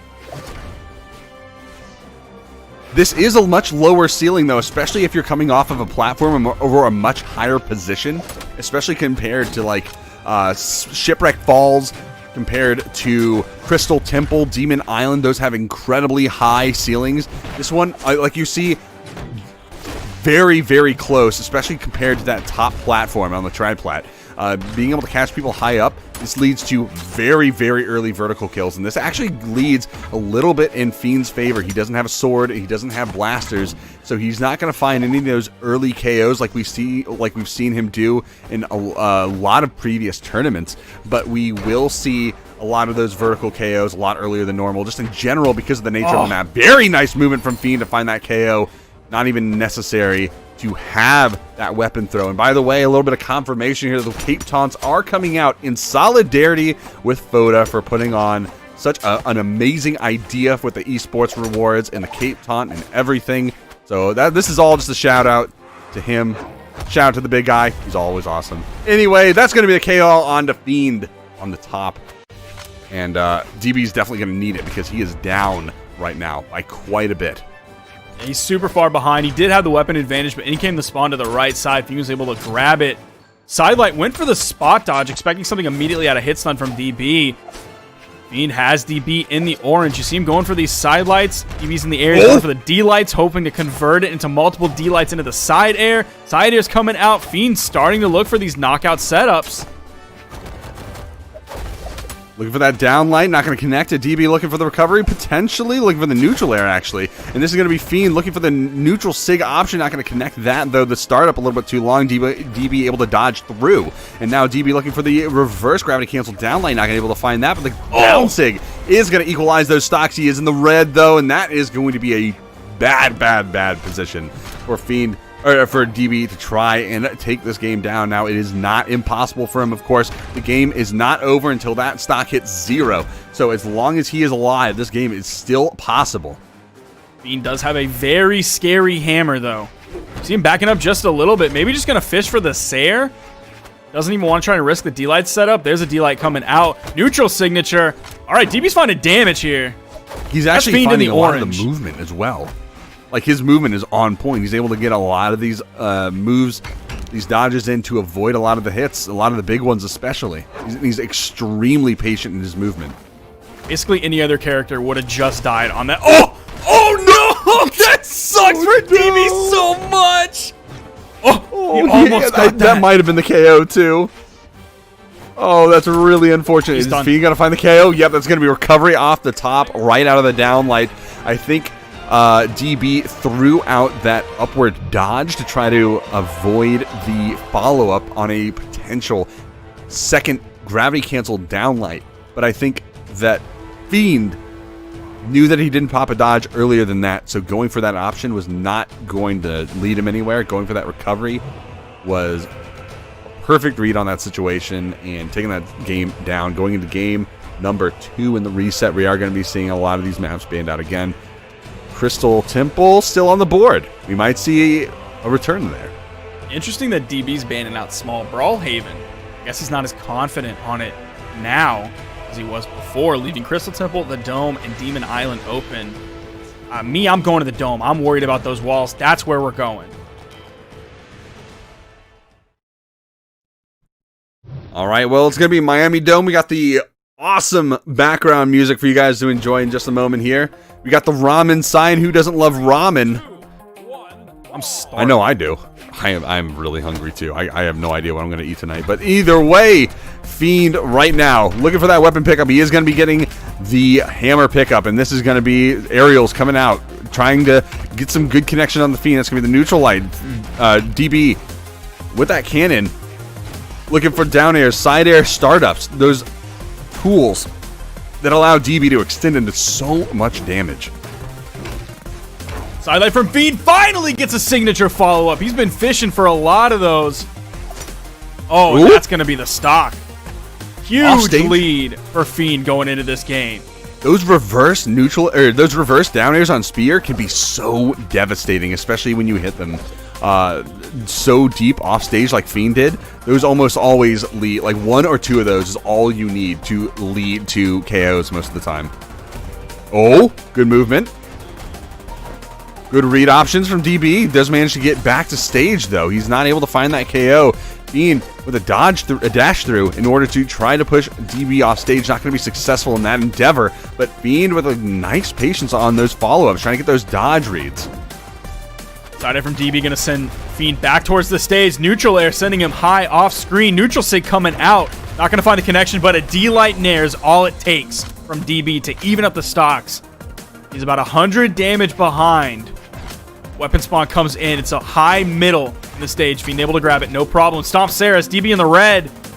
Doesn't have a weapon in his hand to use that Sair to get back to the stage. D-Light ground pound. DB not afraid to go really high when all it would take was a hammer nair, or in this case, a hammer down air, and he's done. maybe that's the idea, is going up really high. It's not something that Fiend is going to expect, so trying to read out those lower options and the recoveries back to the stage is exactly what Fiend is expecting, and that allows DB to exploit those opportunities that Fiend is just not ready for.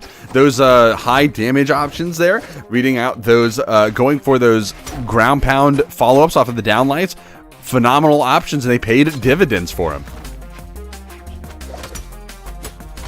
There, weapon toss up. DB, man, he just can't catch a break. He can't get a weapon spawn. One finally coming in. Neutral sig comes out. Oh, with a nice side hit. Another one, not going to connect. There's the coach pitch. DB trying to find his way back. He doesn't have enough, and that is going to be Fiend winning game number 2 in the reset. One more, and he is going to be taking it down as the South American low-tier city champion. We will see if that is the case right here, or if DB is able to start bringing this back and push it in towards a game 4. DB's hoping a swap over to Chedro will be what he needs to deal with this Nash from Fiend. This Fiend swap looking really good for him.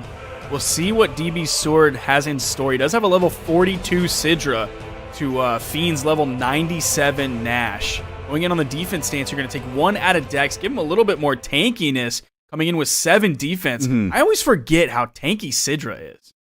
Yeah, it's actually really surprising that she... I mean, it does lend itself towards a more balanced, like higher than average defense stance. That 6 defense, usually alongside other things. And of course, that comes at the cost of dexterity, but that might not be...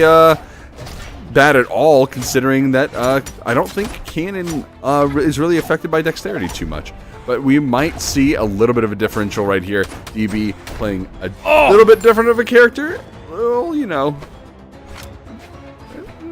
we'll see if the second stock is any better. Based on some of the previous performances in this set of DB versus Fiend, this is looking like Fiend is going to run away with it. Fiend is absolutely dominating right now. I don't know if you can tell, but all these recoveries, all these down airs, all these aerial attacks, it's so much damage. One hit being about 16 to 18 damage is huge. They're now even in damage. Fiend is just a little bit behind, but Fiend is a full stock. That down air is going to be a nice start to the edge guard. The down air from Sword is going to finish it up. Almost was able to reach up with his fingertips. Not quite. That's going to be the stock for DB. He's about 1/2 to 2/3 of the way through this stock. Fiend going to come in unarmed. An on-stage ground pound or on soft platform ground pound. Going to open this up.